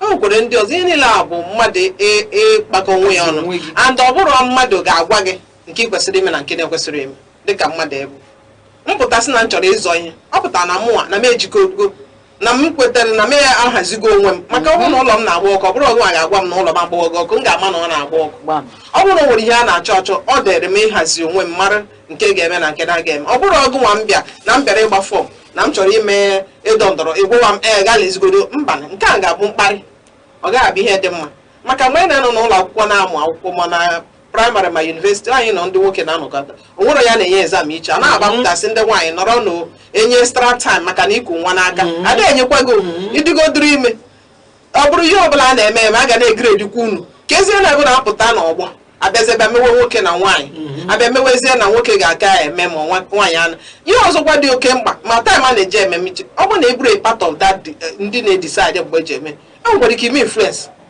ọ bụrụ iwu na a ga-emerịrị ya na midnight ọ bụrụ iwu maka ihe a na-akpa na-enye nwekwara ike kpa ihe a na-akpa n'ime abalị nwekwa ike gbaa ya na-efi ọ daba so ka ndị mmadụ hapụ iji maga a ga-eme ga-abịa mgbe ọbụla onye ọbụla setụrụ onwe ya na ọ chọrọ ịrụ ọrụ onye ọbụla setụrụ onwe ya na ọ chọrọ ime mitin ọ ga-akwadokwa onwe ya plan ya mgbe oto ga-esi dabara ya ọ bụrụ onye ọzọ ga-abịa gwụwa mmadụ gwụwa nwaanyị mmadụ tozuru oke mana ọ ga-emenwe ihe si ya mba na ime mmenwe ya ọma ndị mma ihe ọzọ nwere ike itikwa ebe ahụ bụ ụmụ nwaanyị ndị ga-enwe mmasị ịzọ ihe kwado onwe gị ọfụma gụọ akwụkwọ dị na ya jee trenin dị na ya jee mentorship dị na ya maka mgbe ụfọdụ ihe ọzọ na-ebukwa aghọm na-adịra mbụ na ụmụ nwaanyị ụfọdụ ada akwado metochi ọfụma dịka anyị na-ekwu ga-enye ụmụ nwaanyị ohere ọtụtụ mgbe ndị ga-apụta na ga-abụzi ndị a na-akwado chọta ọfụma ọ ga-apụta n'ụzọ dịka ụmụ nwaanyị mmadụ ncha bụ ndị na-akwado onwe ha ọ bụrụ na onye kwadoro onwe ya ọfụma pụta nke ahụ bụkwa na onye ọ ga-abịa efe mara na ọ kwadogoro ọfụma ọ kwado pụta nwere onye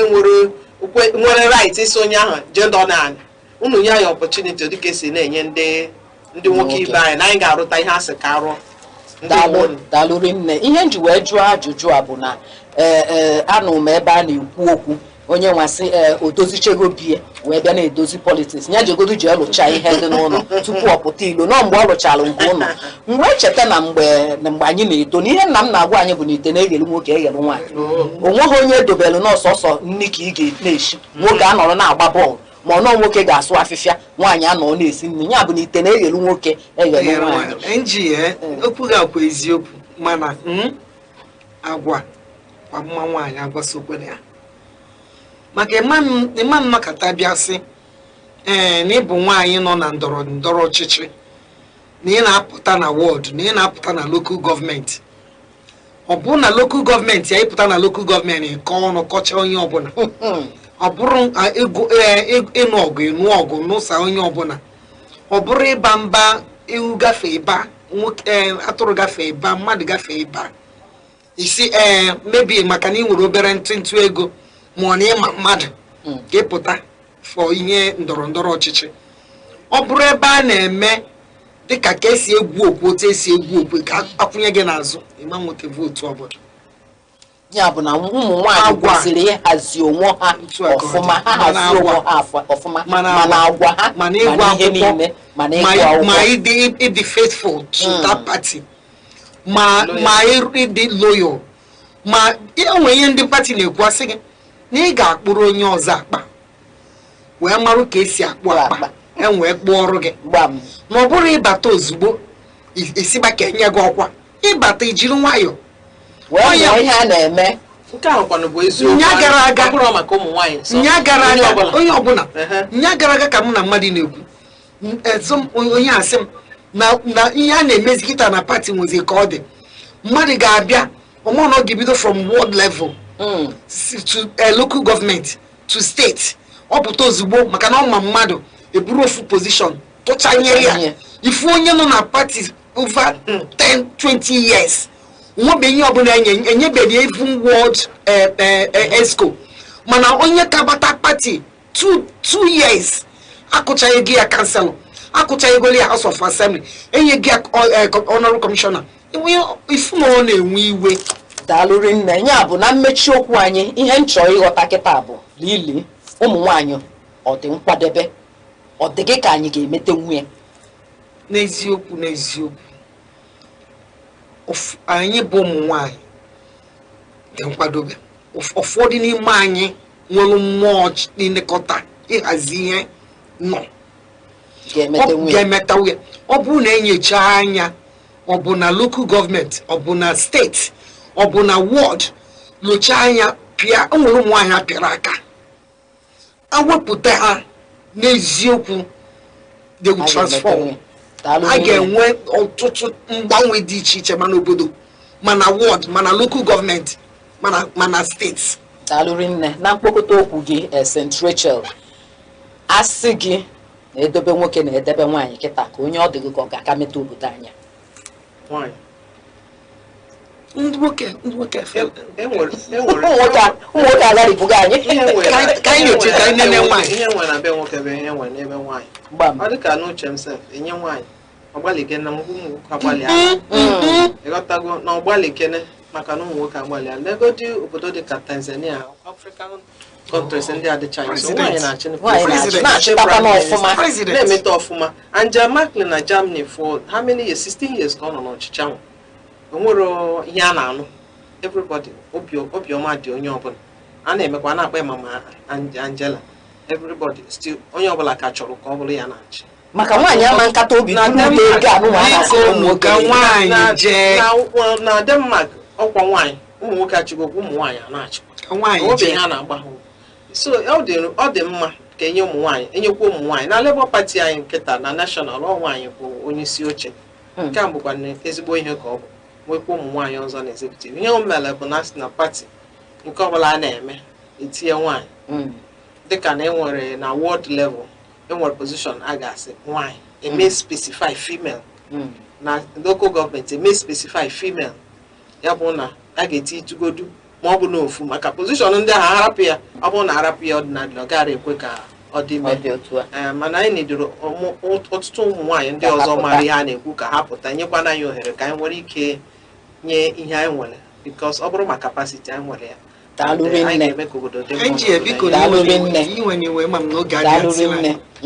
ọ bụrụ na ihe ọzọ na-anyọ na ebe ndọrọndọrọ ọchịchị ọ bụrụ na ofu onye jee a na-eje 4 years 8 years ofu onye jee ka o jezuo ọ bụrụ na onye a jezuo ọ ga-eme onye ọzọ ga-abanye ka hapụ inwebe nsogbu maka ọ bụrụ na onye nke jelu na-ejezube ọ na-eme nsogbu ọkacha ebe a na-eme zoning ọ bụrụ na onwere ofu onye jelụnụ ka o jezuo nwa na-asị ka onye a jezuo o jezuo onye ọzọ ejezie onye ọzọ pụtazie o jezukwa onye ọzọ pụtakwa ahapụ o jezuo ka ọ hapụ ka nsogbu hapụ ya na-adị mana mụ nwetụrụ na okwu anyị ebugo mana mụ nwere different opinion to that. Onwere ya dịka ka ejezu because ihe nyere constitution abụrụ 8 years or 4 years. So ọ bụrụ na onye aje 4 years ma ọ rụtara ihe asị arụ ma nwoke ma nwaanyị ihe na ya rituo ka onye ọzọ ga ọ bụrụ na ya na-eme zoning maka onye a ka ejezu oke ejezu onye nwaso na-eme ihe ọ na-aghachi maka na ị ga power of incubation maka na ị ga-go mbụ you take it for granted abaghịgo ị na-agba ọ bụrụ na onye jeche 4 years ọrụta ahịa ọma na-ere onwe ya ka ndị dị iri adughachi ya si ya jewere anyị maka na ijetara ọfụma ọ bụrụ na onye ahụ ejetara ọfụma ya lọta bịa nụrụ anyị ahịa ọma na-ele onwe daalụrụ nne ama m na ahịa ọma na-ele onwe ọ ga-emenwu n'obodo anyị bụ Naịjirịa maka ahịa ọma na-ele onwe mee n'obodo anyị bụ Naịjirịa ọtụtụ mgbanwe ga-adị udachia ihe anyị na-eti mkpu ụfọdụ n'ime ha akwụsị daalụ gị bụ onye ọma sonyela anyị n'ebe a ka anyị kpokọtara nke ụbọchị tata ọ bụ na ihe anyị mere na nzukọ ụmụ nwaanyị na-amasị gị na-esonyela anyị na Aneke TV n'ebe mmetụ aka anyị a na-akpọ social media na YouTube na Facebook na TikTok ebe ahụ ịtụnyela anyị arụ daalụ Lili maka isonyela anyị daalụ St. Rachel maka isonyela anyị aka m bụkwa Ngozi Ọtahumele ka o mesịa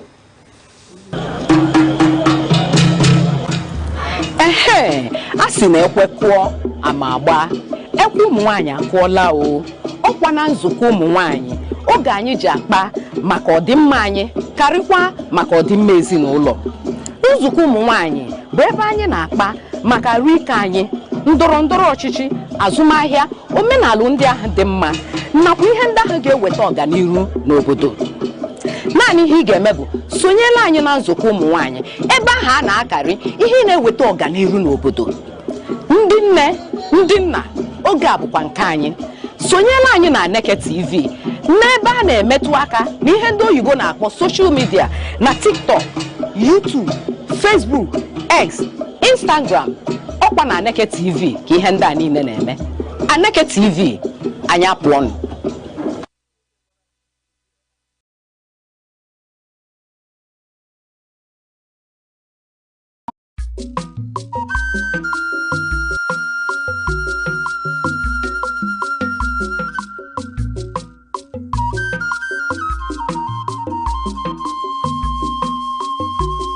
Aneke television. How agidibom dị egwu nkwa azụghị n'ahịa mgbochi okwukwu kakwa ogwugwu mma. How mgbe ụwa bịa na ihe ebube eme mgbagbu ụwa gbatawa na ihe ebube emewa. Aneke television na-emere ogbenye emere amadi ihe. Ị na-agba nkwụ, ị na-eme nkepụta nwa, ị na-akwa ozu, ị na-agba akwụkwọ. Bịawa na Aneke television, bịa ka ezuoru gị ozi ọma. Bịawa na Aneke television yidume. Na-emere ogbenye emere amadi ihe. Ụmụ Igbo bịawo na nke a bụ nke anyị. Ịmara ebe oge ọrụ etighị ọmọnwụ ntakịtụkwa mọgwụ si nne. Ya mere ha ji wee weta Aneke television. Ọ bụ onye gbagburu agụ nna. Ọ dị na soshal midia. Ọ dị na mgbagbu. Ọ dị n'Enugu site.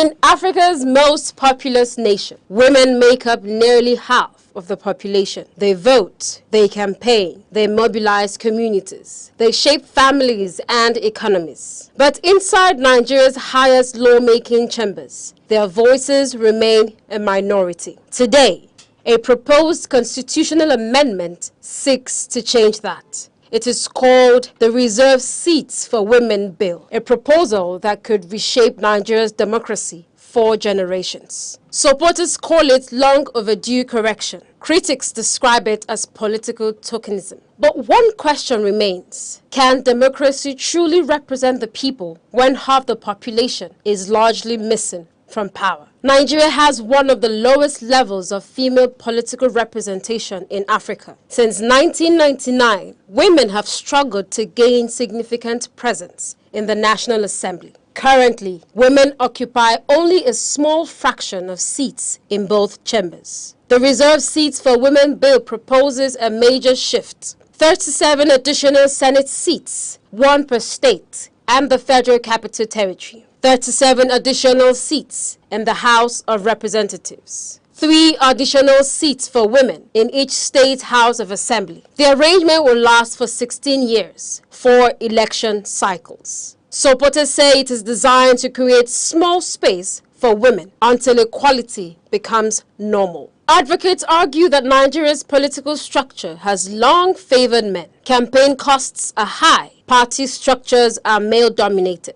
Election violence discourages participation. For decades, reforms have been slow. The Reserved Seats Bill is designed to break that cycle of exclusion. Nigeria will not be the first country to adopt special measures for women's representation. In Rwanda, constitutional quotas helped women become the majority in parliament. In South Africa, party quotas increased female representation after apartheid. In Senegal, gender parity laws transformed political participation within a decade. India and Pakistan also used reserved seats for women in parliament. Supporters argue that without deliberate intervention, equality may take generations. Not everyone agrees with the proposal. Critics argue that democracy should be based on open competition, not reserved positions. Others fear symbolic representation without real influence. There are also concerns about costs and expansion of government structures. A central question remains: must reserved seats be written into the Constitution? Legal experts argue that constitutional backing would ensure stability and protection. Without it, future governments could reverse the policy. But constitutional amendment requires approval by the National Assembly and at least 2/3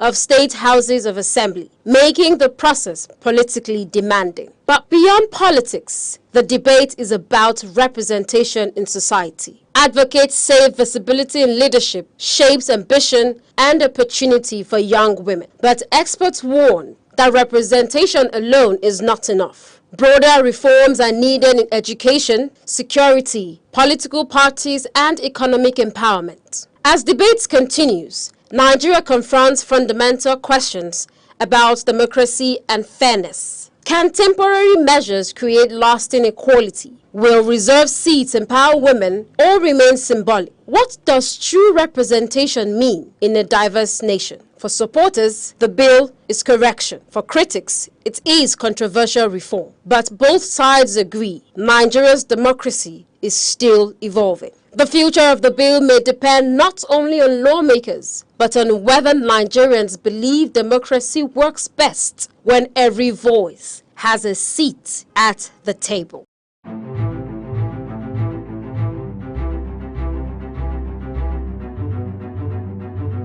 Morning headlines before you step out. Midday updates while you walk. Evening analysis when the day winds down. Wherever life takes you, Aneke TV keeps you informed, connected, and ahead. Aneke TV. Move with the world.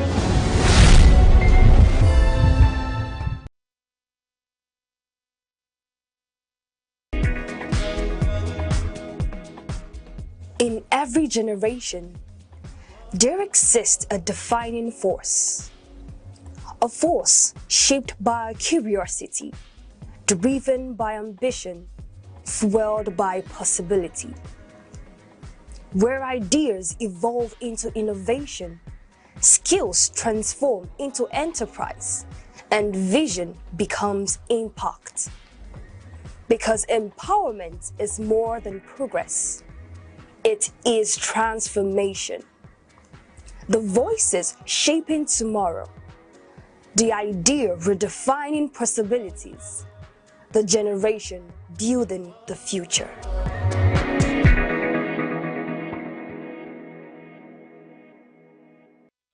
Pleasure to have you join Youth Focus once again on Aneke TV. It is the program that follows up on the lifestyle and activities of the young people, making sure that at all times, virtues prevail against vices. To achieve this, we make opinions, we give commendations, motivations, criticisms, and lots more. You can find us on our socials, our Facebook, our TikTok, our X, our Instagram, and our YouTube, all at Aneke TV. Thank you so much for being there. My name is Chukwuemeka Obasi. And today our focus is on the alcoholic intake. Yes, intake of alcohol. And permit me to introduce to you another set of wonderful individuals I have on the studio today. And as a matter of fact, they are young people. You will see them. By my left, I have a civil engineer who is Samuel Uchendu. Sam, you're welcome.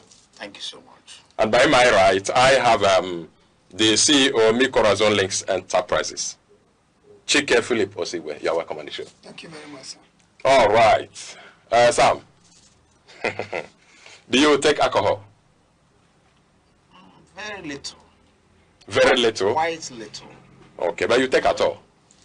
Yes, you know, I'm raised... And you like it? I won't say I like it or I don't like it. I was raised in a family where I was not taking alcohol. But when I grew up, I decided to take alcohol. And I realized that it's not evil after all, but the intake of alcohol should be moderated. That's okay. Okay. Shouldn't be in excess. Okay, that means you take, but not in excess. Yeah. I wouldn't know where you know when you have taken in excess, because some people would have to take 1 carton before they start counting excesses. Yes. And some will take 2 bottles before they start counting excesses. But that is, by the way, we'll come back to that. Chika, what about you? Do you take alcohol? Okay, I don't.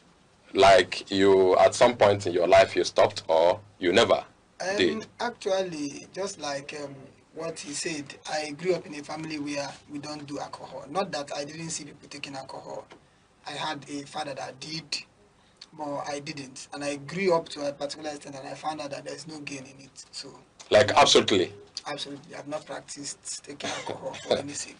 But Sam says he takes but moderately, and he likes taking it according to him. Yeah. So Sam, our viewer may like to have a taste of what the advantages of taking alcohol, though moderately, look like. Yeah, a lot of advantages. A lot. You know, before we go deeper, let me just give a little advantage. You know, you may be depressed, and each time I give this instance, people tend to oppose it. But in the long run, they agree with me.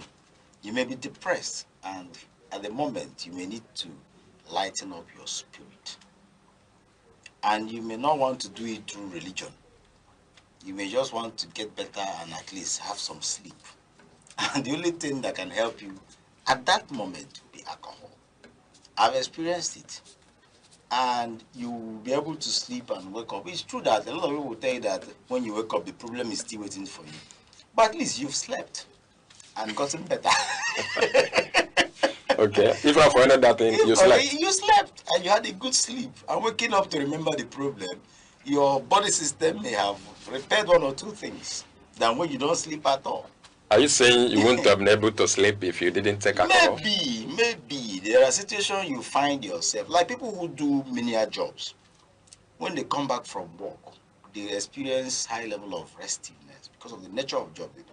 There are particular brands of alcohol that when you take, your system will actually accept it and you'll be relaxed. Your nerves will relax and you'll be able to have quite long sleep. And when you wake up, you on your own know that you are refreshed and you go back to work. So when there is no alcohol, how do you solve that problem? Will you go and pray? Okay, some brands of alcohol. I wouldn't want you to mention any. Yes, but then are there other advantages apart from? Medically, I'm not a doctor, but I know I read some books, just that I can't memorize those terms. Medically, alcohol helps a lot in our system. In fact, as a matter of fact, if there's no alcohol in your system, you are dead. You will just die. It's true that the food you eat contains alcohol. I don't know if you understand. But just like you can have shortage of sugar in your body, and it becomes a problem, even when the food you eat contains sugar. At the same time, there are foods that you eat that you need alcohol, and you have a shortage of it. I hope we know that alcohol helps the memory too. Yes. Help in building or in disintegrating the memories? Well, I don't have the right terms to use. The truth is that when there is no alcohol in your brain, you will find it difficult to grasp things. You know sugar, fermented sugar, that's alcohol. And when it enters your brain, you begin to understand things faster. Okay. That's a wonderful perspective. Yes. Then Chike, let me come to you because you don't take alcohol at all. And all of these, according to Sam, are, as a matter of fact, the advantages. Yes, I am thinking that having heard him, when you go back today, you have a test, maybe starting with one bottle and see if it is actually true. Yes, so that is that. So what's your perspective? Okay, it's quite funny that it's going to look like a debate, but then I do not agree with those things entirely. The reason is because I know the medical background of it. Now, something like you trying to ease off when you are depressed and you want to go to alcohol, that already on its own is a defect because you are already being addicted to alcohol. Now, if you want to define alcohol by World Health Organization's standard, alcohol causes a dependence control behavior. So it makes you want to go back and go back and go back. That is why you may start off taking a bottle. And dopamine, I always talk about dopamine. Dopamine is something that is well connected to alcohol. Dopamine is this hormone in our body that brings about enjoyment, pleasure. The moment you take a bottle, it strikes a chord, enjoyment. So that dopamine makes you to want to take more. That is why... I hope you're not saying that enjoyment is bad. No. Okay. Where I'm going to is this. If you start off taking a glass of alcohol, in 2 years' time, a glass of alcohol, and 2 years is even far, in 2 weeks' time, a glass of alcohol will not be enough to give you pleasure anymore. You will switch to a bottle. And from a bottle, you will switch to 2. And that's why I love the question you asked, that how will you know when you are taking excess? Because you will never know. Because it takes more and more every day for you to get enjoyment. Now, if you want to snap out of depression, there are things that we call leisure time things. There are things we call hobby. There are things that when you set your mind on them, that are not even things you consume, and you get better. Then if you have to take alcohol to sleep, it's already a sleep disorder. We have various types of sleep disorder. And alcohol, from research, even impedes sleep. It makes people to sleep in fragments. In fact, it even causes insomnia, which is the absence of sleep entirely. So I wouldn't be able to agree with the fact that these things are benefits. Okay, I have a question for you, or it's a follow-up question anyway. Do you believe that lower intake of alcohol reduces heart disease by 20 to 40%? Yes. I'm not saying this yes as this is true, because those things are, they are termed, how will I put it now, they are termed some likely benefits. If you have checked World Health Organization, because World Health Organization have done an overview of alcohol, if you check it out, you will see it. And these things are likely benefits, what people call benefits, but in the real sense, they are not. It's just like when you take, there is a drug that is called, maybe, let's say, this drug that men take to enhance sexual performance. That drug does something else in the body, but the side effect is what helps to delay ejaculation. So now, if you are taking alcohol that you want it to treat your heart disease, the alcohol is doing something else. It might only be a little fragment of it. And then what it does is to maybe give you a little bit relief, a light relief. But then in everything, you check the pros and the cons. What are the consequences of what it's doing? If it's doing 80% damage and 10% good, are you saying that thing is good for you? So we won't tell me that that's it. Okay, Sam, let me come back to you. You have heard all Philip said about the intake of alcohol. To him, it is bad to take at all. That is his perspective. I don't agree with him, because he just mentioned dopamine. Am I correct? You know, that the release of that hormone is very healthy. And most time, people who don't release that hormone because of their lifestyle die young. They get frustrated in life. So releasing of that hormone is very necessary. I know a lot of organizations that people come together once in a while, take alcohol, eat, enjoy. Over time, they live long life. I don't want to mention the name of a particular organization. I have reason for that. But people realize that they live long. They live long because they enjoy. They release hormones. So when you talk about enjoyment, my brother, enjoyment is very necessary in our lives. Yes, of course. If alcohol is not good, God wouldn't have even created trees that will give us those alcohol. Okay, okay. Okay, that's your position anyway. The reason why people started condemning alcohol is when you take it in excess. Religion is particular about alcohol. Some religions don't want people to be taking alcohol because when people take it in excess, they abuse it. Abuse. And that is what we are fighting against. And even eating too much food is equally abused. A lot of things are abused. So you won't say just because people abuse something and it's no longer healthy, it's not good for us. I don't know if you get it. But I want to... abuse of food is equally not healthy. Okay, but I want to bring something to your notice. That's a research that says that intake of alcohol can cause liver disease. Yes, now a lot of things causes liver disease. It's only alcohol. So why shouldn't us kick against all those things that cause liver disease? A lot of food causes liver disease. In fact, eating is, you're running a lot of risk by eating. Even the water you drink, you are running risk because you don't know where the water is coming from. So there is risk everywhere. But what we are talking about is, how does it benefit us? How do we live our life? So we should just live our life every time we are worried about what we will suffer. What I am preaching is moderation. As a matter of fact, moderation is very important. Okay. Just like when you mentioned alcohol helping in heart. Yes, it does. There are pros and cons, as you rightly mentioned. Okay, thank you so much.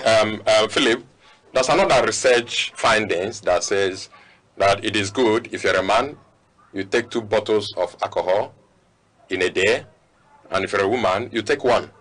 And then the alcohol itself, that It reduces cholesterol and blood clotting. Yes. Okay. Are you in total doubt of this? Okay, yes. I've read a book in one of my researches about alcohol reducing HDL cholesterol. HDL is one of the bad cholesterols. That claim was not proven by actual science. And then they still wrote in that same research that modern researches disproved it. That means alcohol has actually no connection to cholesterol. Now, what alcohol does in most times is euphoria, just like he mentioned. You take it, you feel high, you feel that my problems are over, my worries are over. And let's also establish the fact that it is not thinking that causes cholesterol or blood pressure or many of these sicknesses. It is not thinking. It's actually some things that we don't take in moderation. And I love what he said, that dopamine is very important. Actually, it's dopamine that causes movement and every other thing. What we are talking about now is over-secretion. And mind you, I said, you won't be able to tell what is excess intake. World Health Organization just gave us 2 bottles per day for men, 1 bottle per day for women, just to keep people in check.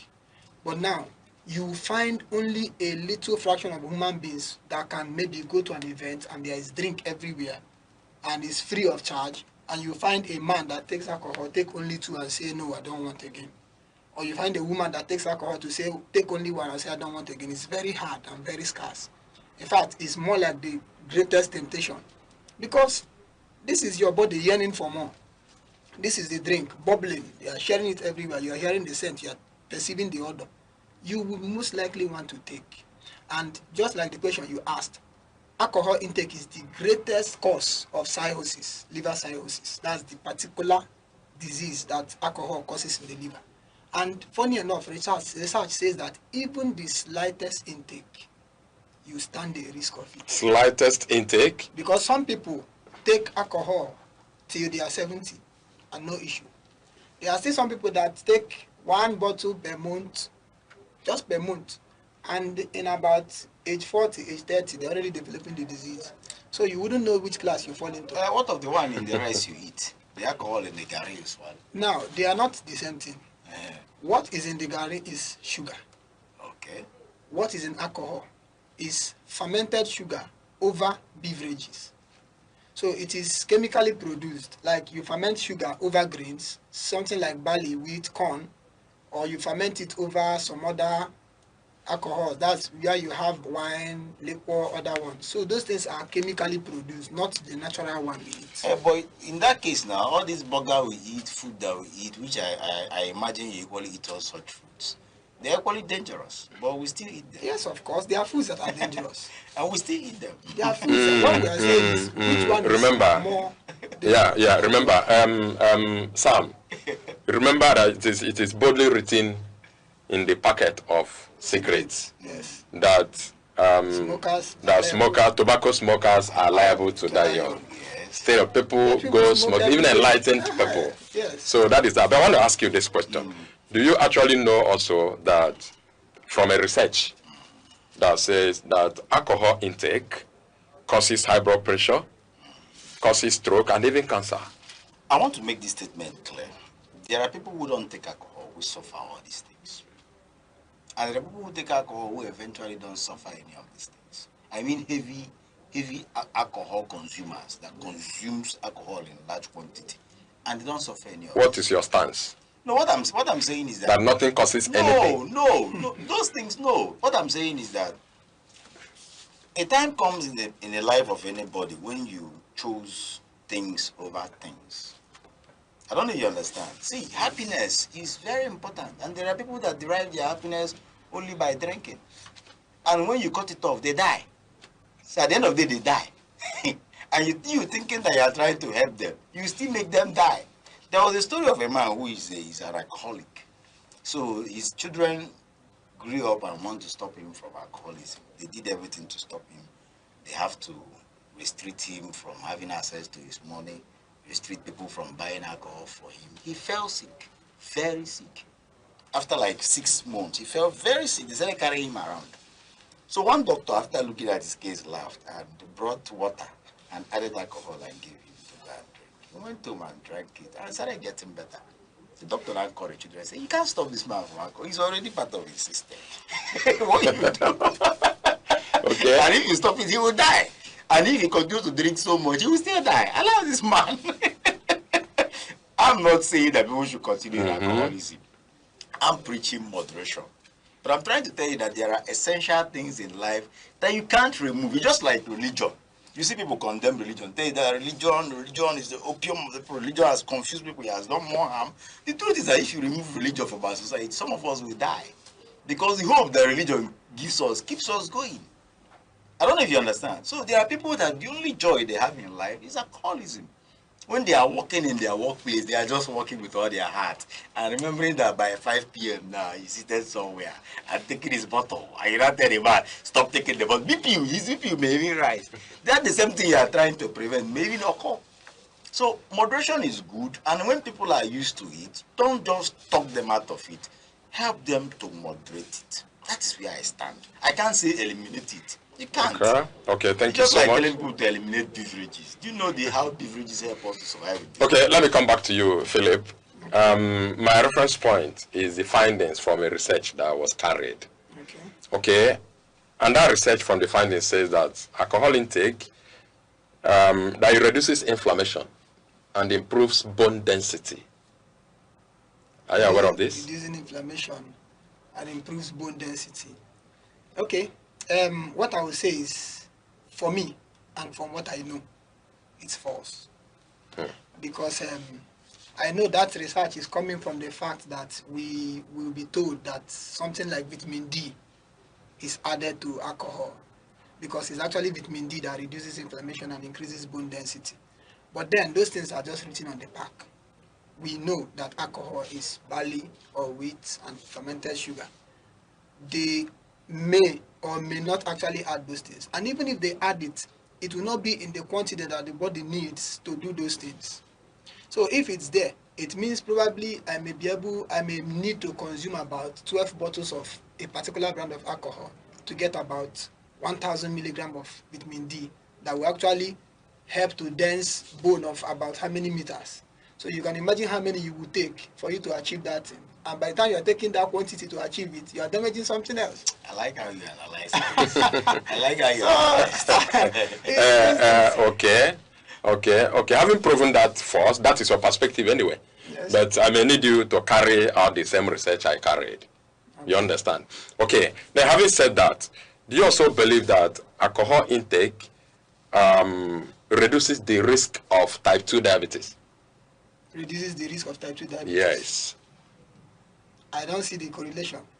Because, okay, now, that part is another place we need to talk about. A lot of people have this notion that an alcoholic taker is safer than somebody that takes Coke and Fanta and Sprite. They may be right in that sense. Because somebody that takes Coke and Sprite and Fanta is direct sugar.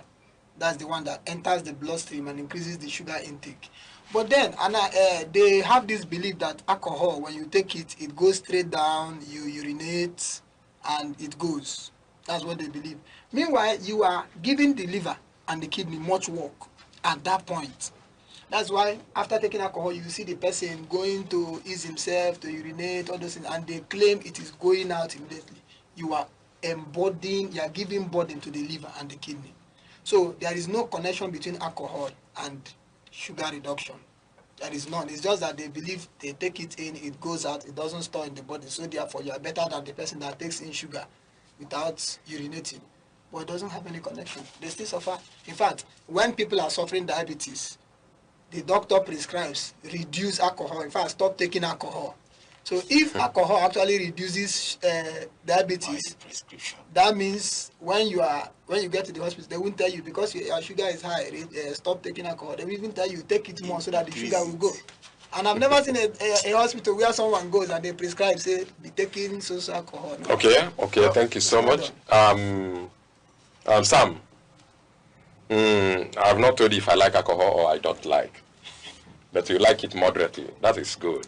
Yes. But have you discovered in any way that alcohol intake weakens immune system and then causes heart problem. I'll just be very straightforward. I'm not interested in what science is talking about these things because this science most times are contradictory. They tell you this one today, they tell you the other one tomorrow.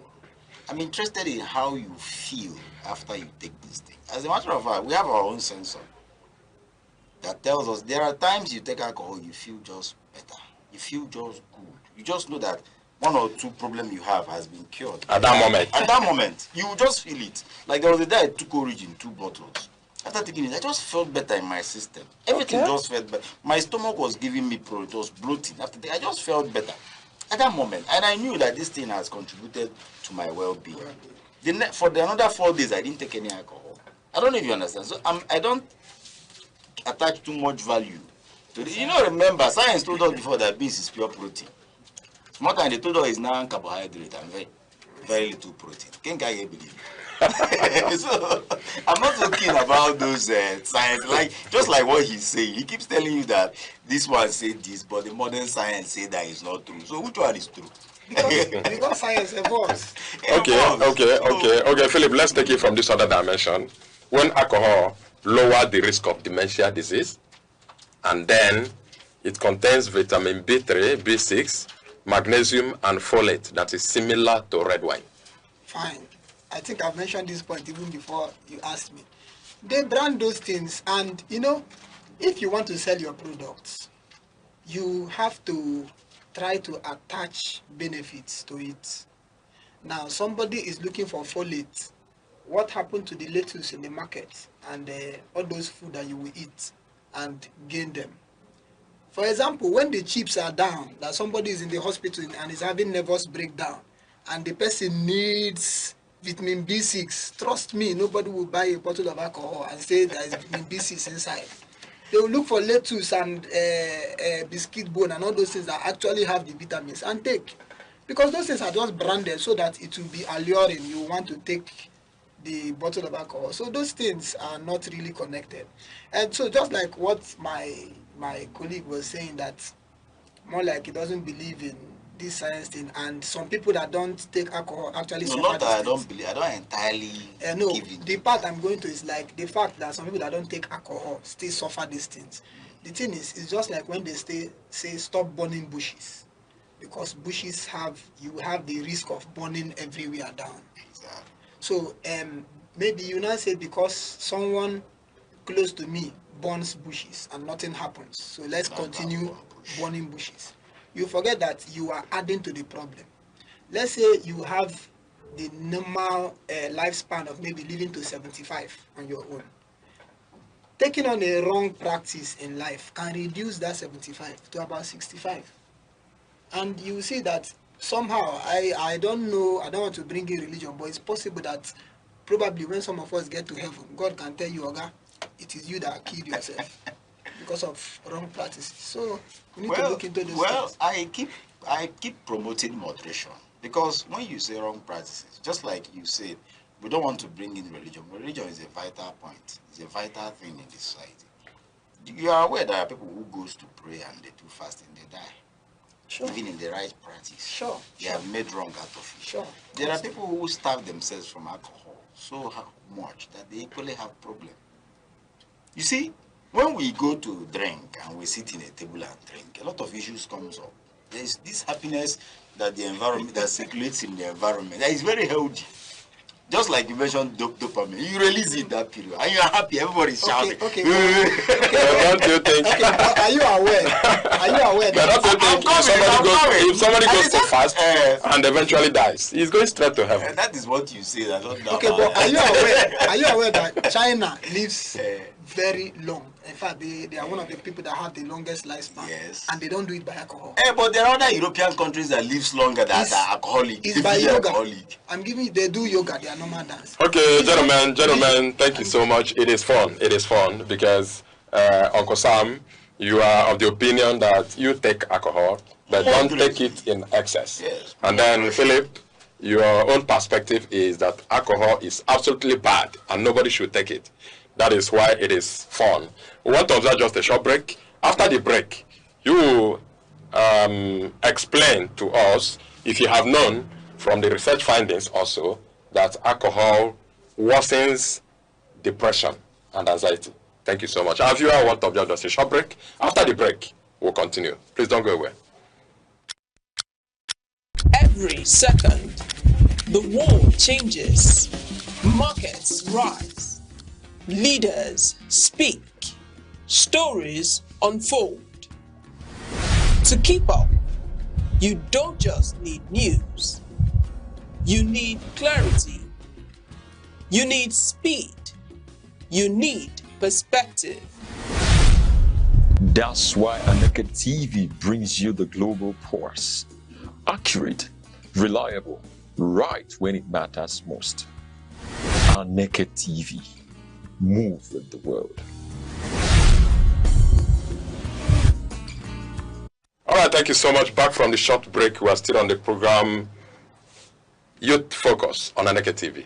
Thank you so much. Our topic for today is the alcohol intake.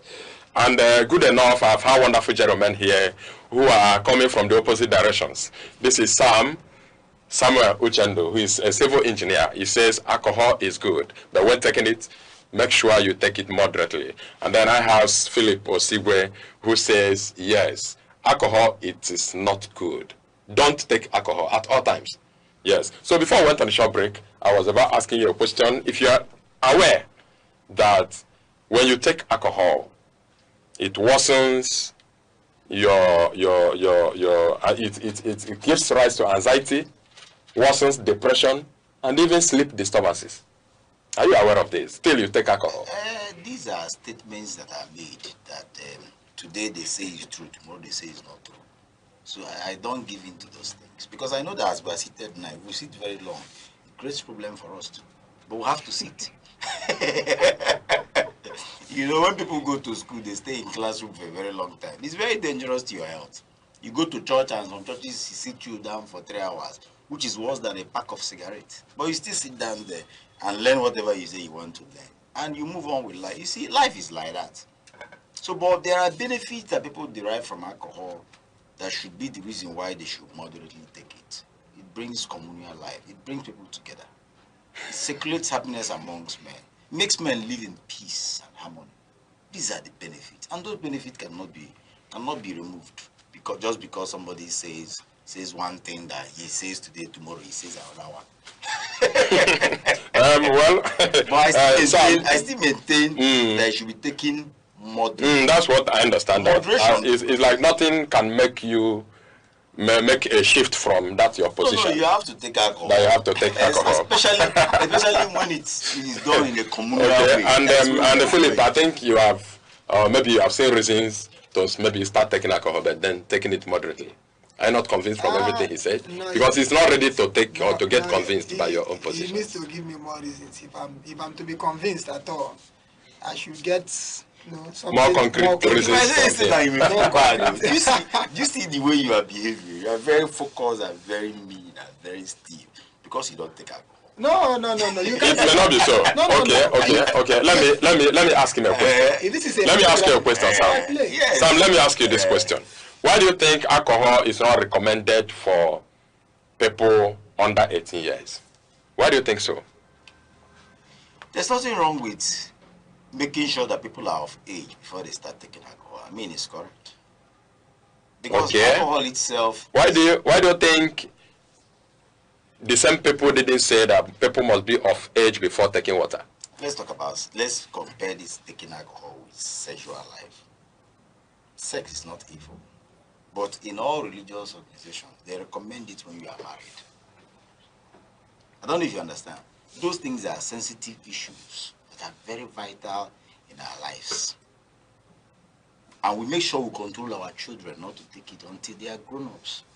What of making money? There are families that tell you that, look, my child, concentrate in your education. When you are so age, you cannot think of making money. Why? Does it mean that making money is evil? So it's likewise in alcohol. We want you to get to that age that you now have mental capacity to control your appetite so that you know when to stop. Just like when you say that, what is the moderation of alcohol? There are people who moderate alcohol. Like I moderate my intake of alcohol. And I have a lot of friends who moderate theirs. So if you're not able to moderate your own, it's your problem. Just like people cannot moderate their sleep. People cannot moderate their hour of play. People cannot moderate their engagement in religion too. People cannot moderate their life in equally acquiring knowledge. Everything requires moderation. So just because you can't moderate it doesn't make it error. It's your problem. You should tackle it. You should work on yourself. There are wives who don't moderate their relationship with their God, and they allow it to interfere with their family. There are men who don't moderate their relationship with work or even their God. It interferes with their family too. So when people lack moderation, it's not a reason to condemn something. But let me come back to you, Philip. Why do you think adults continue to take alcohol, even when they know or they have heard one way or the other that intake of alcohol may not be good, according to you? Okay, yes, there are two things I will say about that.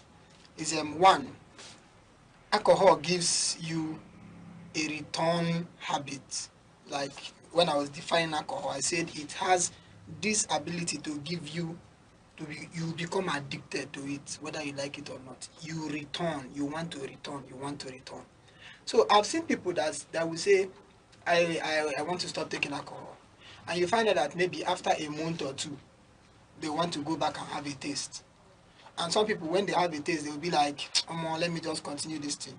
That's the first one. Second one is group, the circle you find yourself, the people you mingle with, the environment, the friends, the association. As long as you have people that always want to go and take it, it's hard for you to leave it. So that's why so many persons go, because all of us are going. It's just like now, I'll give you a clear example. When I go out with some of my friends and they'll be like, hey, you take alcohol, this, I'll say, give me water, give me this fruit juice, give me this. And most people yield to that pressure of taking alcohol because they say, yeah, you're not a man, no, you are a lady, you are this, you are that. And they say, okay, because of that, let me start taking. It's more like sticking to your own guns. And now, maybe let me just dive a little into the question that was thrown before. Why do we say 18 years and above before drinking? It's because alcohol has a way of affecting brain development. That is why below 18, it is generally accepted that this brain is not fully developed. And the more once you mingle alcohol with brain development, and then something goes wrong. That is the cases of people that they say this man was in the hospital and the only thing they could use to revive him was alcohol, because this man probably started taking it even before this recommended age of 18. So those things is just the way it is. So it's not even something we should be diving into before that age, because, okay, now, just like this drinking, there are 7 stages to being drunk. 7. When you start taking alcohol, the little you take, that one is called subclinical intoxication or sobriety. You are still your full self. Nothing happened. But from that, it goes to excitement. Okay, the second stage is euphoria. The third stage is excitement. From there, you just be happy. Everything will be going on. Your system is okay. Even if something is wrong, you forget it at that moment. So it's a painkiller. So by stage 5 is the one we call stupor. By that time, you are now hearing voices. You are now saying things. If you have a secret with your wife, you say it. If you see the goat eye to look like a bed. Stage 7 is called coma. So you see that alcohol can still bring somebody to coma, and is recorded coma and death. So somebody takes alcohol and suddenly is feeling like, let me just die. Even if you see something that can kill him, you walk into it. So where is the benefit? Sam, from the narratives this guy has given, don't you think a lot of people may have been sent to early graves because of intake of alcohol? No doubt. I don't doubt it, because I don't advocate for too much intake of alcohol. Get my stand. Moderation. Because as I said earlier, everything in life can make you go to early grave. But I understand something from what he said. Yes. If I understood him accurately, he is saying that there's nothing like moderation. That when you take, you have the urge to come back, and it keeps increasing, maybe from 1 bottle to 2 to 3. It is applicable to everything in life, that there are people who can moderate whatever they are doing. It's applicable. Even musicians who likes music so much, even boils down to sacred music, become so engrossed in it that they can give their life. I don't know if you understand me. So you shouldn't limit such thing to just alcoholism. It's in every walk of life. We have stories of mystics, powerful men of God who prayed and prayed and prayed and died. So why are we not talking about it? Are you able to control your own alcohol intake? I've told you I control mine. Have you seen people who are not able to control? I have, just as I've seen in all walks of life, people who are not able to control themselves. Try to get my kind of person. I'm very objective. Philip, you can see Samuel is so strong in defending the fact that you should place control over intake of alcohol. Don't you think it's right? Okay, fine. I love the control, but let me still repeat that point. The fact that you start, okay, for some people, how they control is that when I'm drinking, and if I'm suddenly seeing this bag like it's now 2, I'll now know it's okay. Abi, I don't need to take another one. Now, maybe at the first instance, it is 2 bottles you took, and you start seeing this bag as somehow, and you now stop. Time will come when you have taken 7 bottles, 8 bottles, and it will be at the 12th bottle that bag will start doing like that. Now say, okay, let me stop. By tomorrow, it can be 18 bottles. Before you continue, I want to tell you a story. Okay. There was a medical doctor that died on his way to present his thesis. Let me use that language. I don't know the particular language he used. He was supposed to interflight. So just to interflight, he collapsed. They rushed him to the hospital. They discovered that blood has entered somewhere in the head. Yes. And they attributed it to too much stress. He overread. Okay. Now, as a child, because we now started hearing stories how he developed. As a child, he's always reading. And according to the parents, he reads that even when you ask him to go and sleep, he refuses to read. So he has overstretched stress hormones. That's cortisol hormones. And he's enjoying it, and he was applauded for that. But it brought his death. What am I trying to say? There are people who can't control, who don't know the limits. It's not alcohol thing. Such people who can have their limits in reading, in prayer, all those things that you call virtue. I'm coming. All those things that you call virtue. Such people can control themselves in doing it. Yes. When they drink alcohol, they still can't control themselves. It's their problem. Yes. It's not the problem of the product. No, see where I'm going to. See where I'm going to. In as much as everything in life is bad. When you overdo everything, so long as you do it more. But then the thing now is that we are checking which one has. You mean if you pray more is bad? If you drink water more, is it bad? Things like prayer doesn't have excess. What of water? It has excess. What of water? Water does not have excess. You said everything. It was hasty generalization. No, water has excess. No. Water is. You're a medical line. You can't say that water don't have excess. The only time that water can be too much is if you are not eating anything at all. No, there are researches that even say that too much water is bad.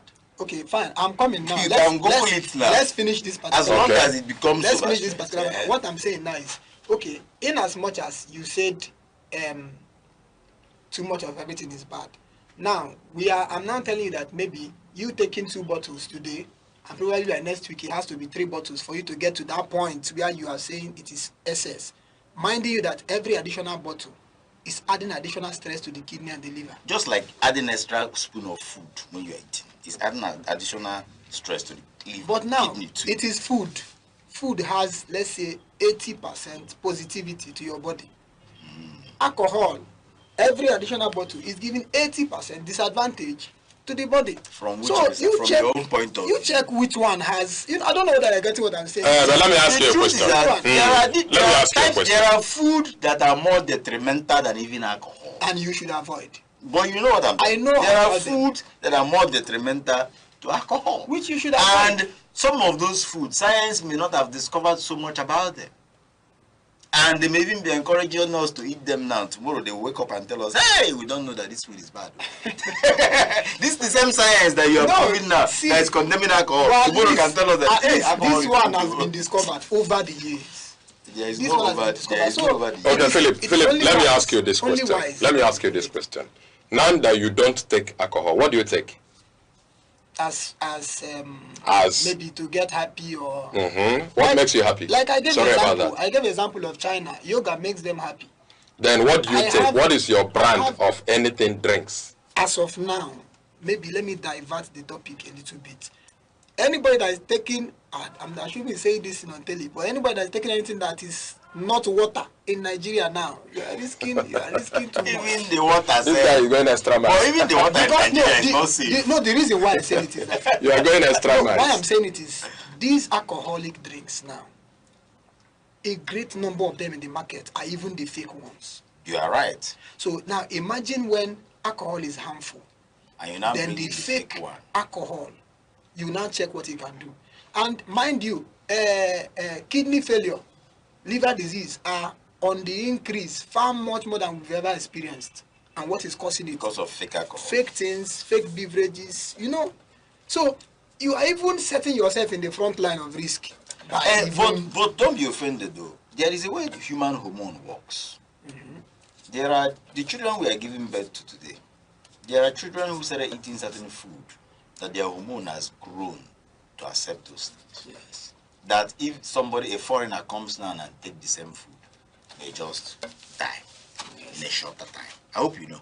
Yes. Yes. Because I remember a story that somebody died in a main market on Nature.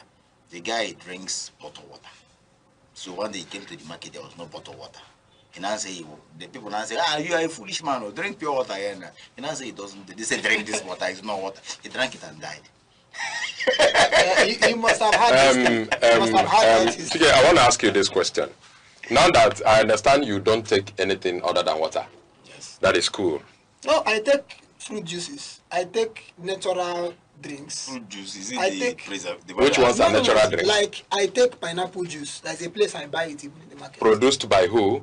Naturally. Before us, it's a pineapple grinded. We bring out the juice, we take it. I have a juice extractor in my house. Okay. I buy fruits, buy apple. In fact, I buy watermelon, grind all of them. Okay, okay, that is your brand. That is your brand. Very much. I understand that is your brand. Are you aware that some of those fruits now, they use chemical to fertilize them? I said I do it myself. Okay, you do them yourself. I buy the fruits. But okay. I can imagine the stress you go through just to eat. No matter stress, he's processing his brand since he doesn't take beer. I love that. No problem. But let me ask you this: you don't take beer, you don't take alcohol, yes, and you have your brand. Yes. Now some other people take alcohol, like Sam. He takes but moderately. Yes. But he takes means he's taking alcohol. Yes. Now, the people that take alcohol, even you that said moderately, if they find themselves in an event where there is excess alcohol, assorted, what do you expect them to do? I've said this thing before, and even in this talk. Even you, what do you expect them to do? To stay there and take moderately?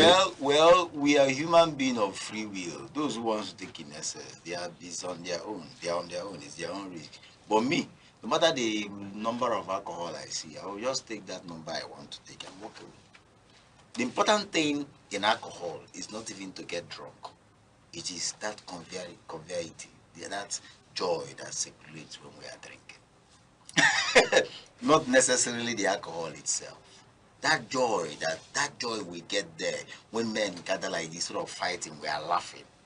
It's all quarreling. You can see. Sam continues emphasizing this joy. This joy I'm talking about. This joy. The thing is, I'm not necessarily interested in. I get what he's saying about the joy, but now. But do you believe that joy comes? Using that event, the joy comes because it comes, right? Very good. And in a situation where everybody resorts to taking the brand you take or this juice, do you think that joy will still be there? See where I'm going to in that joy. For example, I have a friend. When we were in school, he was equally as brilliant as I was in the class, but he cannot stand to teach the class.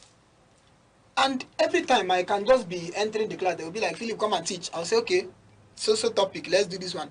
And one day he told me, guy, how you able to just stand and teach? That me, before I teach, I'll have to go and drink and come. You understand? Now I told him, you are actually driving to a wrong path.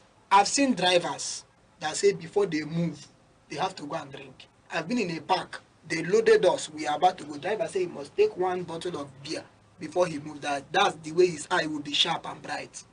And then if God needed those things, he would have created it that a bottle will be maybe by this side of our body, so that every time you will drink before you have ability to do anything.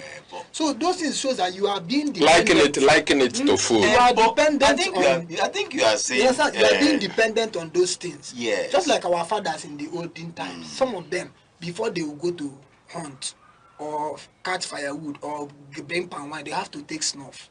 It's dependence. We were created with our brain to function straight up without anything. So if you want to find joy, there are many things you can find joy in. Can I say something? Want to find happiness, you can find happiness. We are created to depend on something, actually. If you really understand it, your statement is very correct. People grow to depend on alcohol, a bottle or two, before they can function well. Just like me, before coming here this morning, I took out time to pray. And it is what I depend on to do. Arab man prays another kind of prayer where he breaks cola. He depends on it. Are you saying you're not taking alcohol today? I'm not an alcoholic. I can stay 1 month without alcohol, 2 months, 1 year, sir. Okay. Is that the moderate you're talking about? I'm trying to tell you something about alcohol. I don't condemn alcohol. You didn't. Yes, but I believe alcohol should be moderated. And the joy in alcohol is not just drinking. It is the union it brings, the unity it brings, circulates, the joy that it circulates when we gather. What do you think should be done? What do you think should be done to get this alcohol intake moderated the way you want it? Is to sensitize people. You see, this idea of telling people don't drink is a sin. Makes them to even go into drinking. When people like me talk to people who are alcoholic, they begin to mellow down. First of all, they know that I accept what they are doing. I can now tell them moderate it. And I know many people have converted into moderating alcohol. Tell us what should be done. Tell us what should be done to get alcohol moderated. Because you agreed with me that since all of the things you mentioned are resulting in as a result of intake of alcohol, excessive of it, that a lot of people must have been sent to their early grave. You agreed with me? Yes, I agree. Very good. What should be done? What should be done? To sensitize people. Like what he's saying, a lot of things he said they are valid. People should know about it. But that doesn't mean you say alcohol should not be taken at all. People should know that some of the bottles they are drinking are not the original content. And by taking it too much, you're killing yourself. I think we can even find the original drinks. That's where we even get more benefits. But this time around, but I want you to talk about it. You know why? I want you to talk. What should be done to be able to get the original content and not adulterated? The problem is our government, though. When likes of Dora was alive, Nigeria fought some of these fake things, and things got better. But the institutions we have now that are meant to fight those things are taking bribe. The law enforcement are not strong enough to combat these things. That is the problem. And it's as if our top politicians are more occupied in winning the election than making the country better. It's okay. Thank you so much. Chike, would you rather advise the government to scrape everything alcohol from the society? Okay, that's a far cry. If to say it should be scrapped by the government, that would be in government. I think that's either autocracy or so, because you are going against people's rights. Yes, but then the truth of the matter is that if a lot of persons stop alcohol intake, it will go out of market, it will go out of face. The producers will reduce it. In fact, a lot of them will pack. Then briefly make your parting words. Make your parting words to the alcohol intakers. To the alcohol intakers, I will only say you are somehow enslaving yourself to something. Okay. Because, like I just talked about dependence, you now depend on this thing to function. Meanwhile, you were created with a brain and a nervous system that can function on its own. All depend. Okay, no problem. I want you to also give a shout out to the moderate intakers. I just want to say something. Dependent. We all depend on something. Sam, shout out to the moderate takers of alcohol. They should keep taking it moderately. That's all. They should never take it in excess, because taking it in excess is very harmful. Okay, thank you so much, Sam Uchendo. Thank you. Civil engineer, thank you so much for coming. So much. Thank you. Thank you so much, Philip Osigwe, the CEO Mikorazone Links Enterprises. Thank you so much for coming. Thank you so much, our viewer. It has been a nice time we stayed with you. debating, because I call it debate, because they are in two opposite directions, yes. But we were able to arrive at something. Thank you so much. We're going to see again. My name remains Chukwemeka Obase. Thank you so much.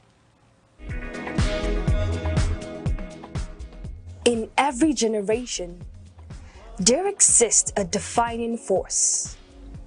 A force shaped by curiosity, driven by ambition, fueled by possibility.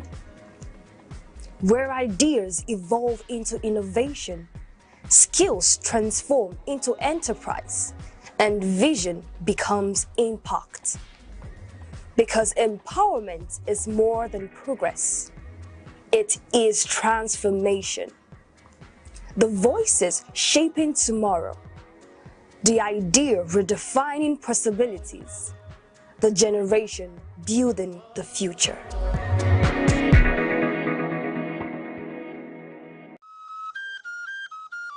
Chinua Achebe taught the world that African stories matter. Through Things Fall Apart, gave voice to the colonized and challenged stereotypes. His legacy is proof that the pen can shape perception and preserve identity.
Time, the silent witness to human courage, the keeper of memory, the archivist of greatness.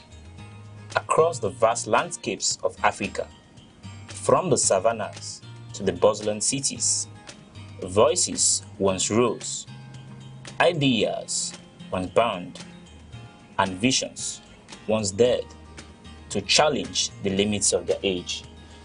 They were not merely individuals. They were epochs in human form.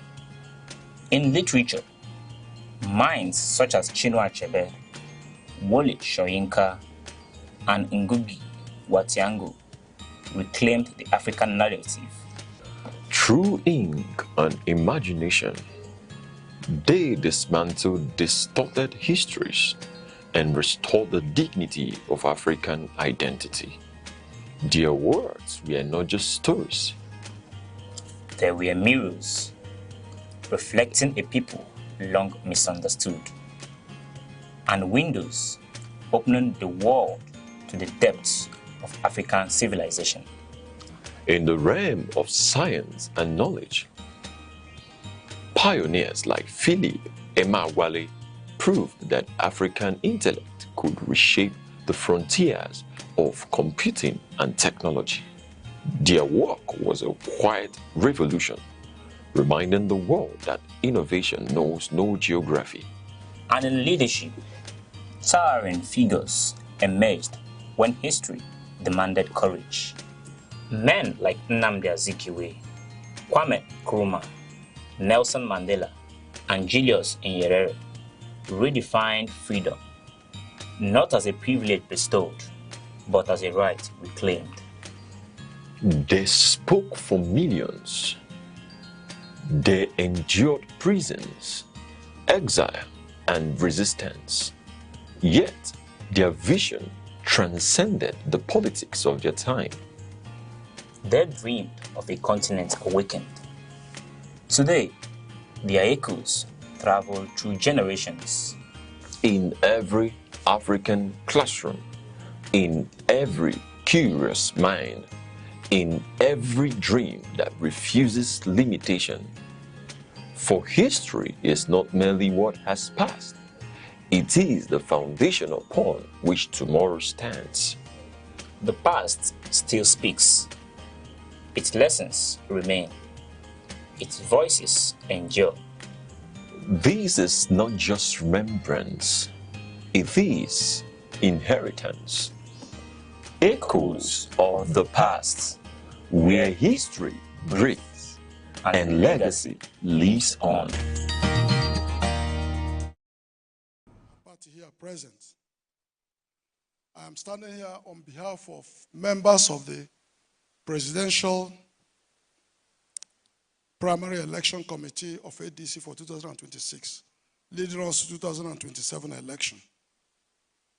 On behalf of the entire members of the Presidential Election Committee, we wish to thank the National Chairman, the NWC, our worthy leaders, and all members of our great party, the ADC, for the privilege to serve as chairman and members of the 2026 ADC presidential primary elections. We wish to thank all our great patrons who, despite the celebrations of today, the Holy Salah, and the Children's Day, sacrificed the comfort of their homes to be here to witness the conclusion of this historic exercise. Upon our appointment, we have worked around the clock to ensure that this event goes on successfully. I wish to sincerely thank every member of the committee, including co-opted members, ad hoc staff, as well as the entire security team. I also wish to thank the management of Transcorp Hilton Hotel for providing us this wonderful venue and all its associated courtesies. Similar thanks also goes to our service providers, particularly the interior decorator, for delivering at such a short notice. Every assignment is achievable if all parties involved avoid mischief or any effort to insert their personal prejudices and biases into the process. In every contest, only one person can win. Let us understand that what unites us as ADC is greater than what divides us. Those who didn't work with you today may work with you tomorrow. We are still one family. Let us resist the temptation to try to pull down a house because things did not go your way. 4 years is not too far from now. Those who didn't win today may, by the grace of God, win tomorrow. As a committee, we have worked with integrity, transparency, commitment, fairness, and a level playing field for every participant. We did not interject our own interest. Our job is mostly at the headquarters here to do collation and make sure the results are brought in. And we have already thanked our great men and women who went to the states and did such a wonderful job. Let us know that 4 years is not too far away, as I said before. So we have ensured that only figures we collated and announced are figures from the authentic chairmen and chairpersons and their various teams sent to the states. That's why they introduced themselves here. Finally, I wish to also thank members of the INEC who are also making a lot of sacrifice, because certainly they would have been at home. Yes, their director there said it's call of duty. But we know sometimes people can skip duty for comfort. We thank you for coming. On that note, ladies and gentlemen, I have the honor to read a summarized version of the results. Out of a registered ADC members who appear on the register of the party with INEC, as at the day we submitted it, we had 3,113,599 members.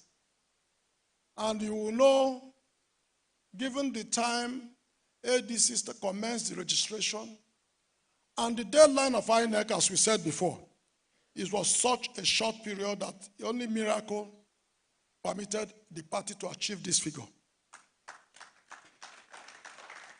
I can assure you that today, our figures have almost quadrupled. But as a legal and lawful and law-abiding party, we directed all our men in the field to restrict themselves to only members who registered before or on the date the names were submitted to INEC. So our figures should have been a lot more than you see.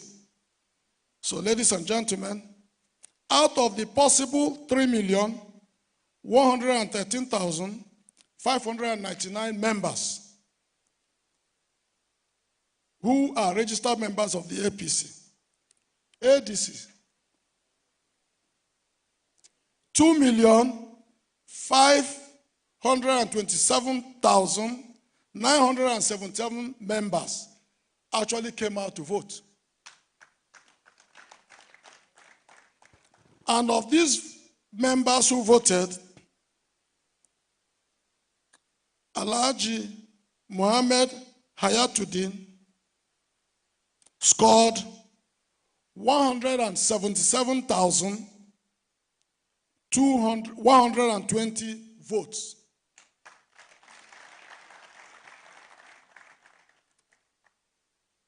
His Excellency, Right Honorable Rotimi Amechi, scored 504,1 117 votes. 504,117 votes. While His Excellency Vice President Atiku Abubakar scored 1,846,370 votes.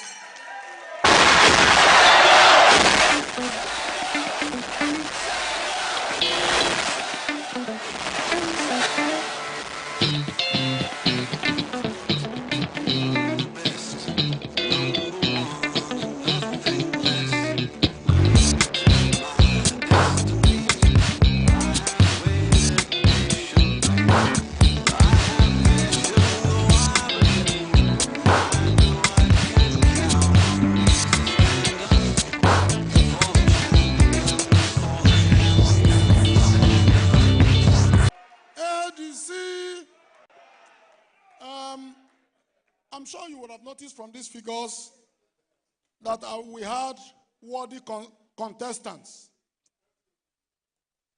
ADC is truly the only democratic party in Nigeria.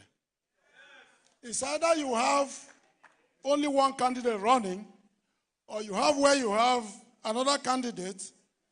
He may be struggling to score up to 50,000 votes, if ever. None of our candidates have scored less than 100,000 votes. This is how deep our democracy in the party is. So, ladies and gentlemen, my job is almost done. It is now my honor and privilege to call on the returning officer to come and declare the winner of this election. And the person to do this is no other than our own most distinguished, His Excellency, most distinguished Senator Tunde Ogbeha. Thank you.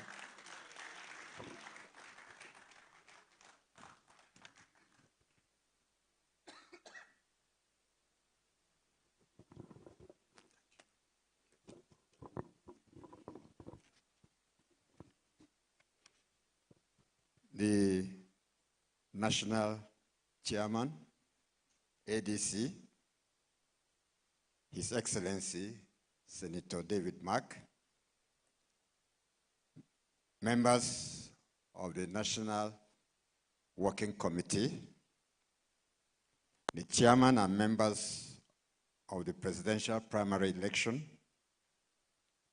His Excellency the former Vice President, distinguished party members, guests, and members of the press. My names are Jonathan Tunde Ogbeha, and I am not a professor that will qualify me as a returning officer, but by the grace of God, my party has chosen me to be the returning officer because I think I have the credentials that INEC will attest to. It is my responsibility as the returning officer of the African Democratic Congress primary election to declare the winner of the recently conducted presidential primary election across the country. Having satisfied the requirements of the ADC's constitution and guidelines in compliance with Section 84(1)(2) of the Electoral Act 2026, in a keenly contested, free, fair, and transparent presidential direct primary election across all states of the Federation, and with the announcement of the collated results by the chairman of the Presidential Election Committee, it is my very rare privilege and honor to declare His Excellency Alhaji Atiku Abubakar As the winner of the presidential primary election, having secured the highest number of votes and hereby returned as the presidential candidate of the African Democratic Congress for the 2027 general elections. Congratulations to His Excellency Atiku Abubakar. Congratulations to the African Democratic Congress. Thank you and God bless you all. Thank you very much. As previously announced, please, we will request that we all kindly remain on our seats.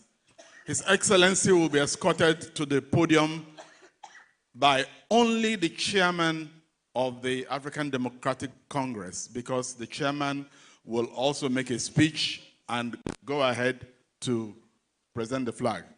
Please put your hands together for the winner and the next president of the Federal Republic of Nigeria, Alhaji Atiku Abubakar. You're welcome, sir.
Thank you. Thank you. Please be seated. Thank you.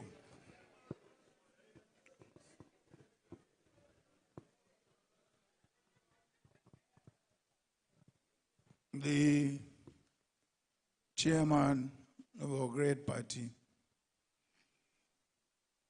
Senator David Mark, and members of the National Working Committee of ADC, members of the Presidential Election Committee, Your Excellencies, distinguished ladies and gentlemen.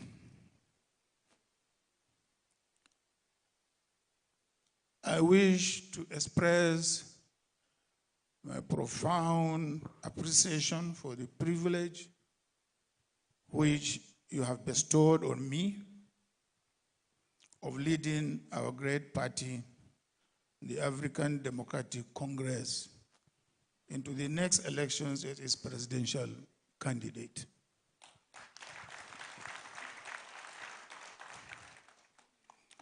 I am truly humbled and excited by this singular honor.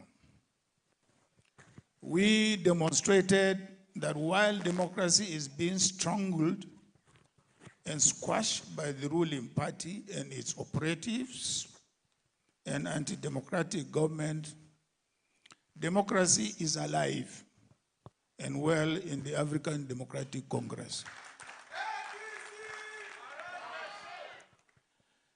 In our party,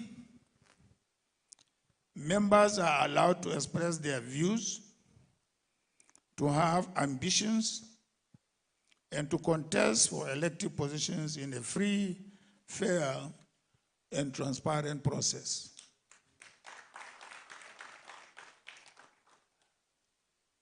Our great party is a coalition built through hard work, immense sacrifices, and compromises, guided by our determination to rescue our country's democracy, which is facing its greatest threat since the return of democracy in 1999. As I speak, virtually all opposition political parties in the country are being thrown into different forms of leadership crisis. And opposition figures continue to be harassed and intimidated, including those languishing in detention, such as Malam Nasser El-Rufai, who distinguished himself as a public servant, including as a minister and a two-term governor of Kaduna State. He has been in detention for 3 months, despite court orders granting him bail. He has been denied the right to celebrate 2 important religious holidays with his family, in addition to being denied the opportunity to be by his mother's side as she took her last breath. What a cruel government. All because he is leading opposition figure. This kind of cruelty must stop.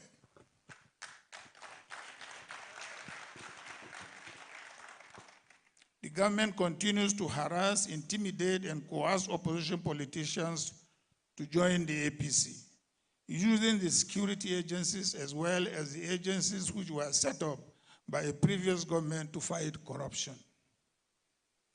Under this government, once a person joins the APC, the harassment by these agencies ceases, and charges against them magically disappear.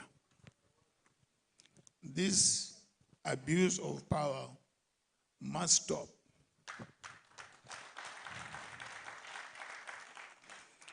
Great care was taken to ensure that due diligence was done in the process of forming this coalition.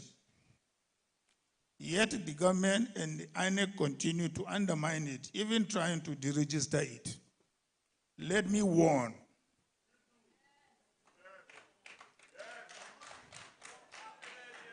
Let me warn again that any further attempt to interfere in the affairs of the party by the presidency, INEC, and judiciary will be fiercely resisted. Enough is enough.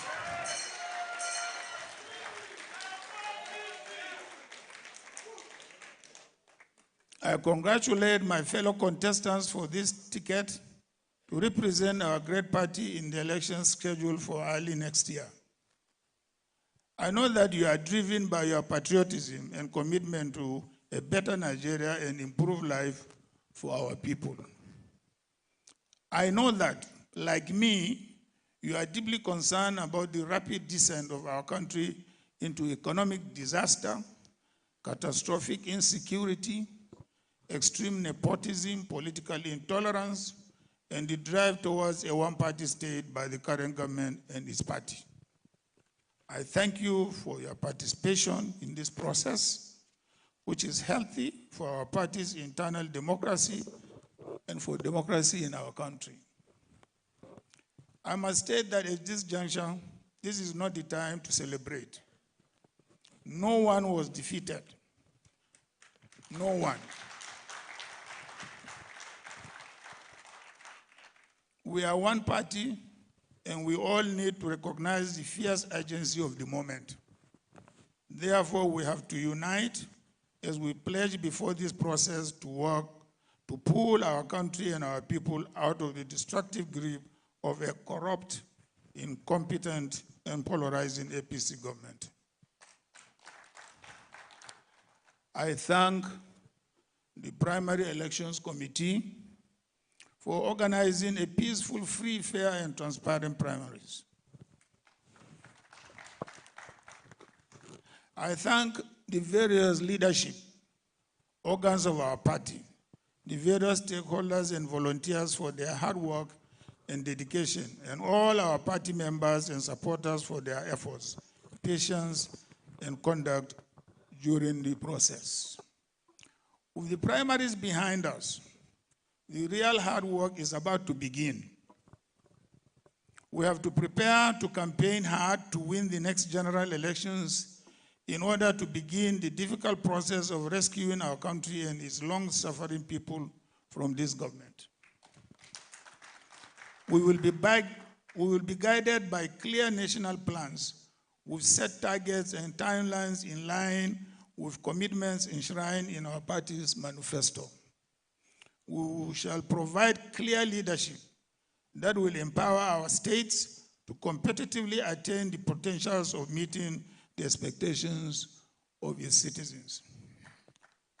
We will ensure governments at all levels work together to guarantee well-outlined minimum standards of welfare provision in line with international best standards.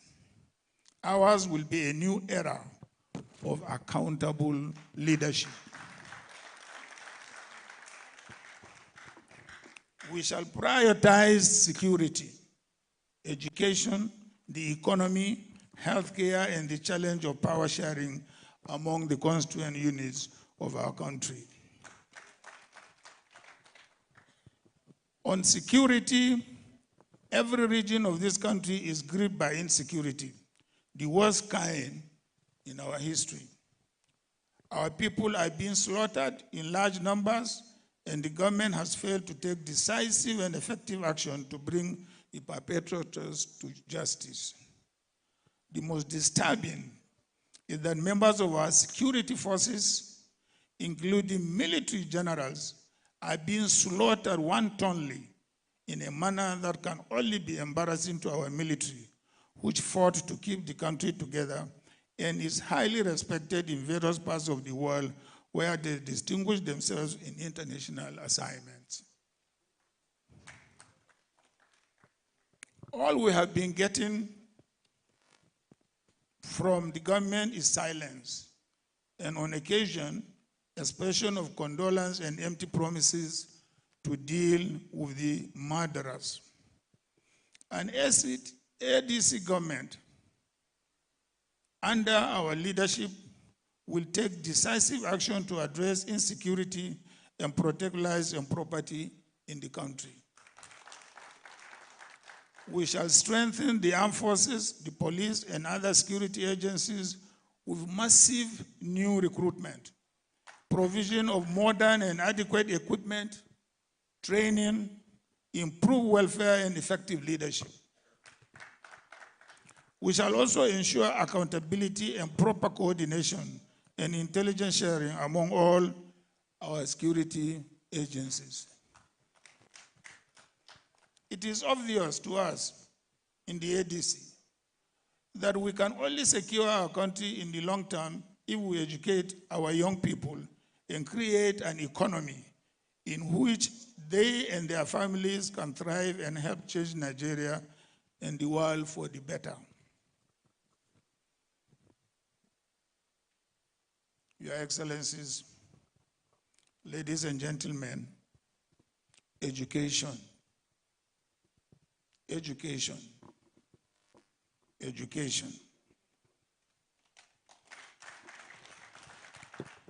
Under the watch of this APC government, over 20 million of our school-age children are not in school. This cannot be tolerated in the modern world, where education is the surest path to decent employment, wealth creation, national development, and enlightened citizenry. We shall therefore implement free and compulsory education at the primary and secondary levels and invest in leadership, entrepreneurial, technological, and innovation skills among our team and youth. We shall embark on a holistic revival of our educational system by ensuring that staffing, buildings, and all infrastructures are in place to make Nigerian youths competitive. Your Excellencies, ladies and gentlemen, the economy. The creation of an economy that works for Nigerians can only gather momentum when we address our utterly embarrassing and economy-destroying energy crisis. The provision of electricity is a minimum requirement for industrialization, whether in factories or on farms for big business and small enterprises. This APC government has failed woefully in the economy. The poverty gripping our people is at a level that we have never seen in our society. The APC government brandishes statistics claiming that the economy is growing. What has really been growing is the ill-gotten wealth of a few around corridors of power, while our people have extreme difficulty in finding food to eat, paying for medical treatment, or paying their children's school fees. We commit to building an economy that benefits all Nigerians. The government promised improved welfare for our people with removal of fuel subsidy. Needless to say, the savings from subsidy removal have not been accounted for, and the economic hardship resulting from the action has been unbearable on our people. To make matters worse, the APC government under President Bola Ahmed Tinubu has made borrowing the cornerstone of its economic policy. External borrowing alone has reached $30 billion US.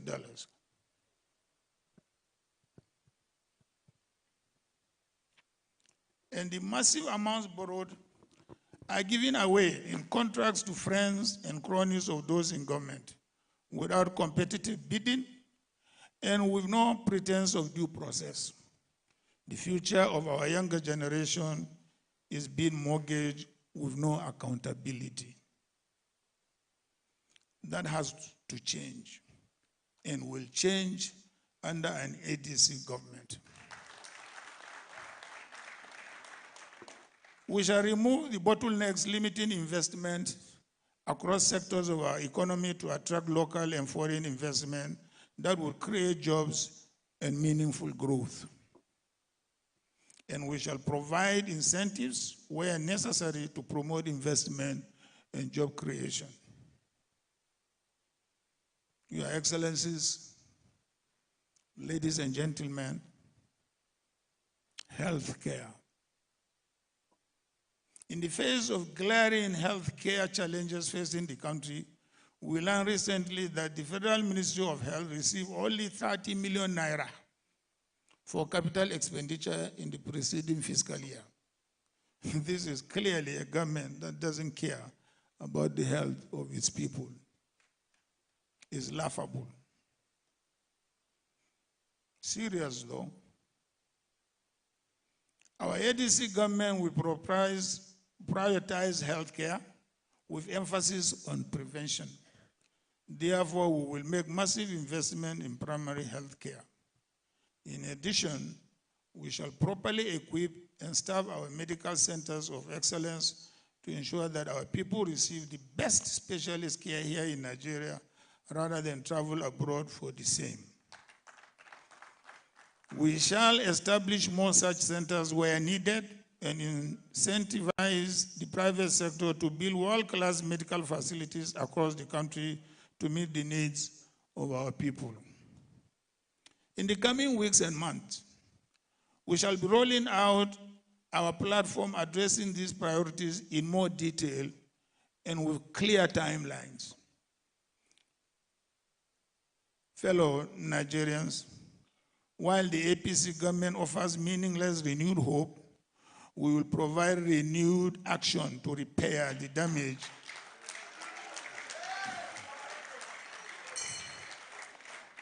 they have done to our economy and society over the last 12 years of misrule. My dear friends, we have faced great challenges in building this coalition, believe me. Let us now turn our energies to continuing to build this party as we prepare for the campaign to win the elections and to rescue this country from the current misrule. We have a sacred responsibility to build a party that will stand as a great institution, not only in Nigeria, but as a great example across the world. I, Atiku Abubakar, therefore appeal to all those who feel aggrieved to come back to our party and close ranks with the rest of us. I appeal to all those who contested for various positions in our primaries to close ranks with us. In particular, I invite Chief Rotimi Amechi and Alhaji Mohammed Hayatuddin to join me in this fight to save our democracy and our country. As I said previously, there are no winners and no losers. Our people look up to us for leadership. I'm ready to lead.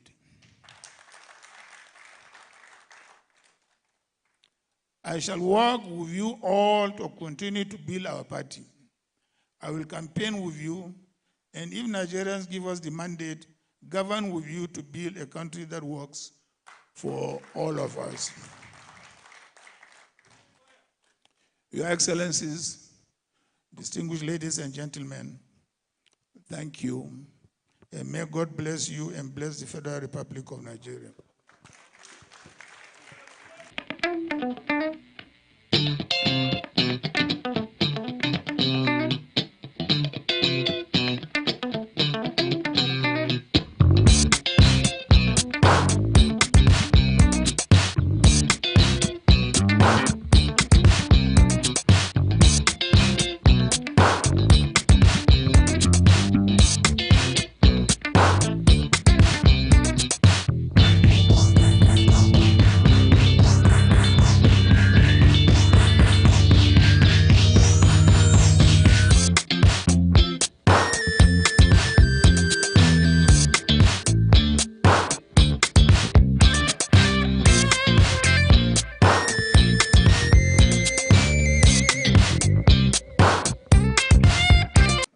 To remain there. No, remain there. Remain there. The chairman will come, yes. You are a flag bearer for now until you hand it over to the owner. Mr. Chairman, sir, may we now have the honor and pleasure for you to come and do the needful and inform the entire world and the universe that the ADC has finally arrived and that we shall all shine together. Please put your hands together for distinguished Senator David Mark, Chairman of the African Democratic Congress. You're welcome, sir.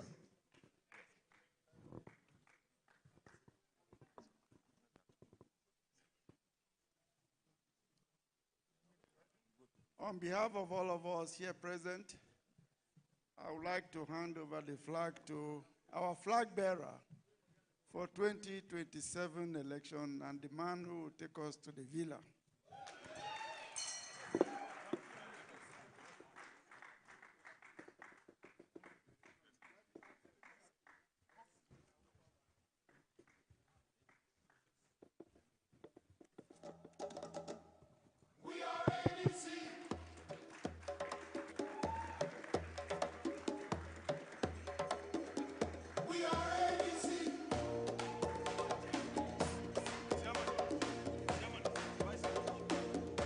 From north, south, east, and west, a brighter future is our quest.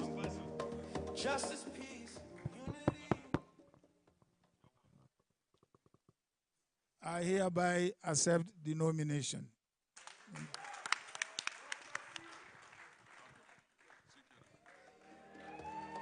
future's here for all to see.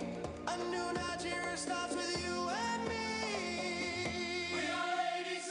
Every Nigerian man, every voice counts. Together we stand. We rise as one, lifting every voice, building a stronger Nigeria. Hand in hand. We are ADC.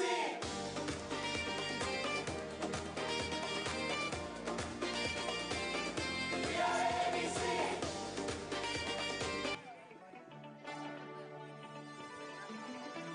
Can we give a listening ear to our national chairman, sir? Very distinguished leaders and stakeholders of the African Democratic Congress, members of the National Working Committee, members of the Executive Committee, coalition leaders, elected officials, youth groups, civil society organizations, members of the diplomatic corps, INEC officials, gentlemen of the media, our very esteemed aspirants, party faithfuls gathered here at the Congress Hall, Nigerians joining us from across the 36 states and the Federal Capital Territory, and Nigerians in diaspora. Good evening. I want to join those who have spoken before me to warmly welcome all of you to this declaration event of the ADC presidential primaries. Today is not just about announcing a presidential candidate. Today is also about proving a point to Nigeria and to Nigerians. It is about proving that democracy can still work, proving that political competition does not have to become political warfare, proving that a party can organize itself around principles instead of personalities, and that in a season of deep national anxiety, a bright future is still possible in this country. That is why this gathering matters, and that is why history will remember what you've done here today. Let me begin by thanking every member of the African Democratic Congress for your steadfastness, your patience, your sacrifices, your understanding, and your faith in this party, especially in the face of daunting challenges. Many people doubted us. Some dismissed us outright. Others predicted confusion, division, and even outright collapse. But all of you here stood firm. You kept faith with ADC. And today, because of your commitment, our party stands tall, stronger, and more united. Let me also recognize and appreciate the members of the Presidential Steering Committee, the Screening Committee, the Presidential Primary Election Committee, for their patriotism, your diligence, and professionalism throughout this process. In the face of enormous pressure, logistical complexity, and intense national attention, they carried out their responsibilities with courage, discipline, and unwavering commitment to fairness and transparency. Their work has strengthened the credibility of this exercise and reinforced the confidence of our members and the Nigerian people in the integrity of the African Democratic Congress. On behalf of the leadership and the entire membership of our party, I thank them for their sacrifice and service to our party and to democracy. Now, I also want to specially commend our three distinguished aspirants, the former Vice President, Alhaji Atiku Abubakar GCON, former Governor of Rivers State, and immediate past Minister of Transportation, Chief Chubike Rotimi Amechi, CON, and the former Chairman of the Nigerian Economic Group and former Chairman of NNDC, Mr. Mohammed Hayatuddin, OON. It is important to mention that we are the only political party to have three very strong aspirants contest for the presidential ticket. This alone makes the ADC unique in its deep commitment to democracy and to democratic practices. This also demonstrates the loyalty of these three gentlemen to our party, their courage to compete for the great opportunity to serve, and their abiding faith in democracy. By subjecting themselves to this process, they did not merely contest an election. They strengthened democracy. And despite efforts in some quarters to create uncertainty and tension, they remained committed to this process and to the ideals of this party. And for that, the ADC owes them a debt of gratitude. My brothers and sisters, a few days before these primaries began, I invited the 3 presidential aspirants to a private dinner. Just 4 Nigerians seated around a table, speaking honestly and frankly about the future of our country and the future of this party.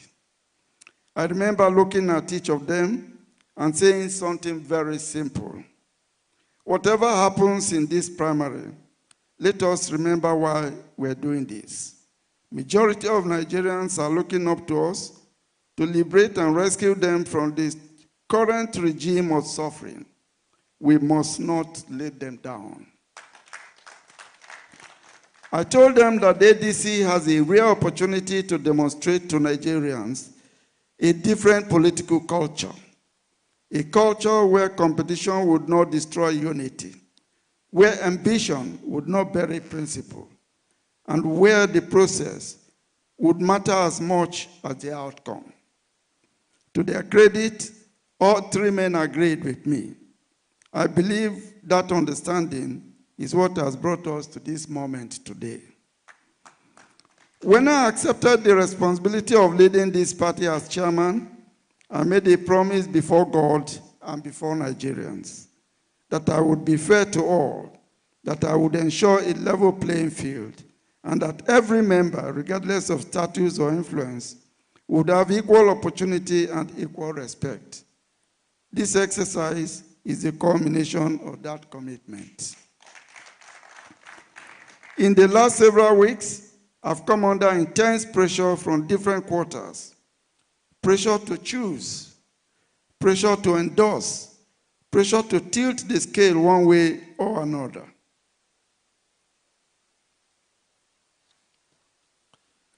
But I insisted that the African Democratic Congress is not that kind of political party. We are not a party where one individual or a few powerful interests sit in a room and decide the presidential candidate before members get the opportunity to vote. We are a party committed to the highest principles of democratic practice. And with this primary election, we have demonstrated exactly that to the public. We did not work towards a predetermined outcome. We allowed a free contest. We allowed our members across Nigeria to make their choice. Ladies and gentlemen, I must admit that this process has not been easy. When the Electoral Act imposed the option of direct primaries, we understood immediately the enormous logistical administration burden involved.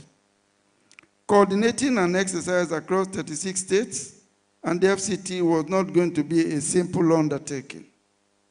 There were difficulties and challenges, especially given that we are attempting an assignment of this magnitude for the first time. But despite the challenges, I'm proud to say that overall, we have conducted a process that was free, fair, credible, and worthy of democratic standards. I do not claim that what we have done is perfect. I admit there is room for improvement. However, I do not think that the observable shortcomings are sufficient to invalidate the exercise or to discredit the entire process. I can only hope that we've learned valuable lessons from this experience. Let me also add that I take full responsibilities for any shortcomings. Ladies and gentlemen, what is not in doubt is the commitment of the African Democratic Congress and my personal commitment to continue to build a political party that will stand as a shining example of internal democracy, administrative efficiency, and political accountability. It is for these reasons that I will want to employ all our great aspirants to rise above the moment, to rise above the euphoria of triumph and the despair of defeat, and embrace that which is greater than all of us, the commitment to build a strong political party that is committed to serving the Nigerian people. This is our opportunity to demonstrate why we're different and why we are ADC. We are a party whose aspirations run deep. We want to become the example of what a truly democratic political party should look like in Africa and in Nigeria. People often ask us, how is the ADC different? We are the only major political party in Nigeria whose constitution guarantees the independence of its bureaucracy and protects it from interference and capture by narrow interests. We are one of the few political parties deliberately structured to accommodate diverse voices, trade unions, professional associations, youth groups, women, persons living with disabilities, and patriotic Nigerians from all walks of life. That is not an accident. It is a reflection of whom we are. We are social democrats. Our ideology is anchored on the simple but powerful belief that government must put citizens first, that leadership must serve the people, and that democracy must improve the lives of the ordinary Nigerians. We are of the firm belief that at a time when millions of our citizens are burdened by economic hardship, insecurity, unemployment, inflation, social division, and growing hopelessness, politics cannot continue to be business as usual. Our country faces existential challenge. Families are struggling to survive. Young people are losing faith in leadership communities. Communities are living in fear, and many Nigerians feel abandoned by those entrusted with power. That is why what we're doing here today or this night matters more than the sum of individual ambitions or personal interests. This primary is not simply about selecting a candidate. It is about beginning a national rescue mission. And so, I want to appeal directly to our three aspirants, Alhaji Atiku Abubakar, GCON, Right Honorable Rotimi Amechi, CON, Alhaji Mohammed Hayatuddin, CON. Each of you is eminently qualified. Each of you has served this country with distinction in important capacities. All of you possess the experience and capacity to offer leadership to Nigeria. However, it can only be one of you who would fly the flag of our party. And tonight, the members of the African Democratic Congress have spoken. I congratulate you, Alhaji Atiku Abubakar. This party has placed its trust in you, and you must realize that you now have a duty to build bridges and carry every member along. Today, all of us have won, but we must remember that the bigger mission remains greater than individual ambition. We must work together to win, not only for us, but for the Nigerian people. My dear compatriots, the journey ahead will not be easy, but I am confident that with the Nigerian people on our side, we will win. But Nigerians are also watching to see whether we as opposition leaders can still rise above ego, division, and personal interest. They are watching to see whether we can put them first. Let tonight send a message across our nation that the ADC stands for fairness, for inclusion, for courage, and for democratic integrity. Let tonight mark the beginning of something greater than mere politics. Let it mark the rebirth of political trust in Nigeria. I urge every member, every supporter, and every aspirant to embrace the spirit of unity, sportsmanship, and patriotism. Let us leave this hall not as divided camps, but as one family with one purpose, to build a better Nigeria. May God bless the African Democratic Congress May God bless all our aspirants and all our candidates, and may God bless the Federal Republic of Nigeria. Thank you, and God bless you.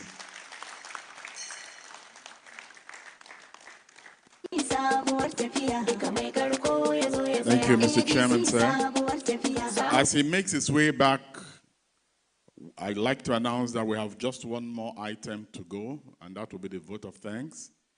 And after that, we'll have the national anthem, and we'll call it a day, or a night, or a week, if you like, because it's been long in coming. As he makes his way back to his seat, I'd like to tell you a little story about a certain football club known as Arsenal. For 22 years, this club suffered mockery. This club was humiliated. It was derided. The club knew no joy, but it remained steadfast, focused, and methodical. Only last Saturday, that great effort was rewarded. This Saturday, in Budapest, it will be reconfirmed. You may not know it, that all Arsenal football followers all over the world imbibe the spirit of patience, dedication, loyalty, and never giving up. And may I announce to you that unknown to most people in this world, the #1 fan of Arsenal Football Club in Nigeria is Alhaji Atiku Abubakar. And it is not a surprise why this gentleman has suffered humiliation, has sacrificed for this country from the Nadeko days till today, and even up till tonight, is being buffeted left, right, and center by the powers that be. But guess what? He has triumphed. The time is nigh. His initials are AA for Atiku Abubakar. From tonight, I christen him AAA, triple A. The last A is for achievement. You have achieved, sir. And so shall it be in the mighty name of Jesus. Can we now sit down and listen to the vote of thanks? And like the chairman said, become very energized from tonight as we move forward to reclaim our dear country, Nigeria. At this point,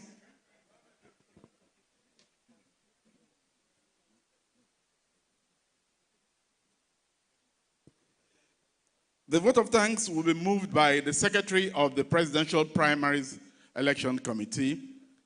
And just to underscore the fact that the ADC did not just pick anybody. The Secretary of our committee is an ambassadorial plenipotentiary, Nigeria's former ambassador to Japan, and a professor. May I introduce to you Professor Mohammed Issa Ghana, the Secretary of the Presidential Elections Committee, who will have the honor to have the final say before we leave. Your Excellency, sir. Thank you.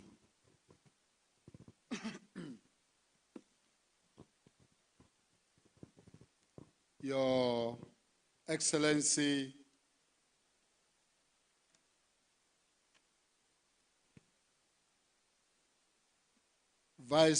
former Vice President of Nigeria and the presidential candidate of ADC, Alhaji Atiku Abubakar, GCON, the Waziri Adamawa.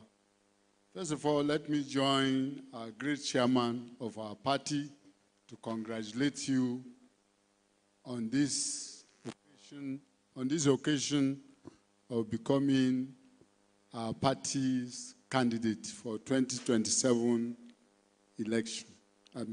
Congratulations, sir. We shall win by the grace of God. We are in ADC to take over. And by the grace of God, we shall win. And we will protect the votes, inshallah. We are working towards it. We cannot allow our votes to be stolen again. They are preparing for it. We should be preparing not to allow them to do so. Congratulations once again. The chairman of our great party, thank you very much, sir, for the very, very eloquent and thought-provoking speech you gave us. We are going to pick the points, especially those that have to do with the direction of our great party. Thank you very much.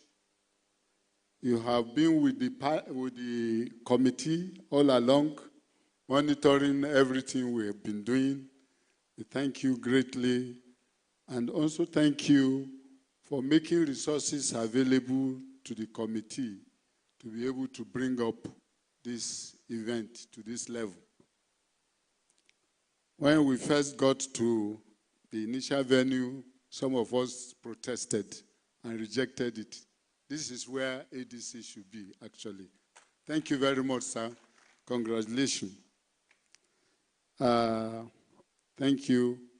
And we thank your colleagues in the National Working Committee for the great job, in spite of all the blows you have received from APC and maybe from inec.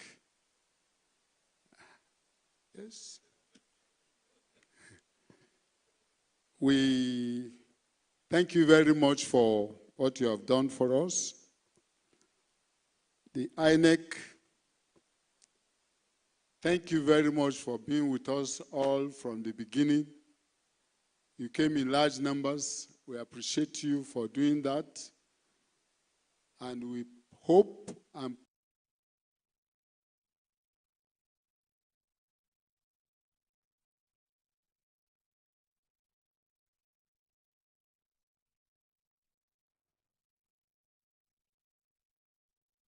Humility. Humility is not thinking less of yourself.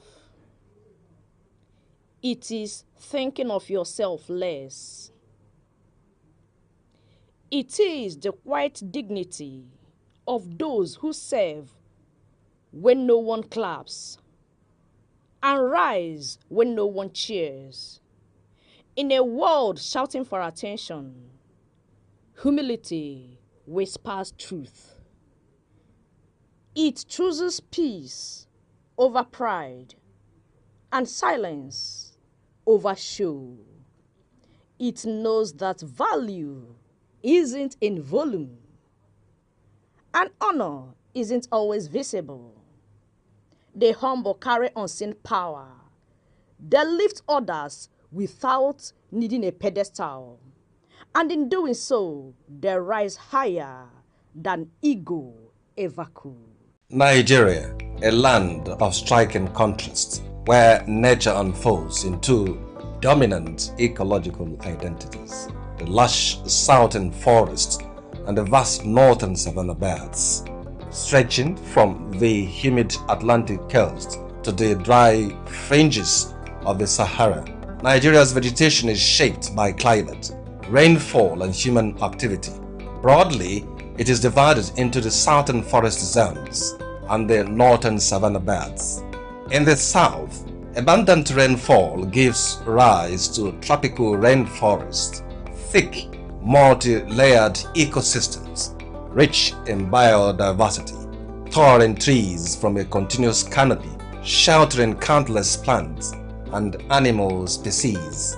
These forests are not only ecological treasures, but also economic lifelines, supporting agriculture and livelihoods. Closer to the coast, fresh water and mangrove swamps dominate. Here, water and land intertwine, creating unique habitats adapted to flooding and salinity. The mangrove forests of the Niger Delta are among the largest in Africa, vital for coastal protection and marine life. Moving northward, forests gradually give way to the Guinea savanna, a mix of tall grasses and scattered trees. This region supports farming and livestock, forming Nigeria's agricultural heartland. Further north lies the Sudan savanna, where rainfall decreases and vegetation becomes sparser. Life here adapts to longer dry seasons and harsher conditions. At the northern edge, the Sahel savanna marks the transition to the desert. Vegetation is sparse, and survival depends on resilience of both people and nature. However, Nigeria's vegetation faces growing threats. Deforestation in the south and desertification in the north are reshaping the landscape. Population growth, agriculture, and climate change continue to exert pressure on these fragile ecosystems. Yet, hope remains. Across the country, conservation efforts are taking root, from reforestation projects to sustainable land management practices, from the dense forests of the south to the open savannas of the north. Nigeria's vegetation tells a story of diversity, resilience, and responsibility. A story that calls on all of us to protect the natural heritage we share. In an age of endless information, the true advantage is not access, it is interpretation. Welcome to Aneke TV, where journalism goes beyond headlines, beyond reaction, beyond speculation. Here, stories are investigated, issues are analyzed, voices are challenged, because an informed society is a stronger society. A discerning audience is a powerful audience. We are live, daily broadcasting, relentless clarity. Aneke TV, where knowledge meets broadcast.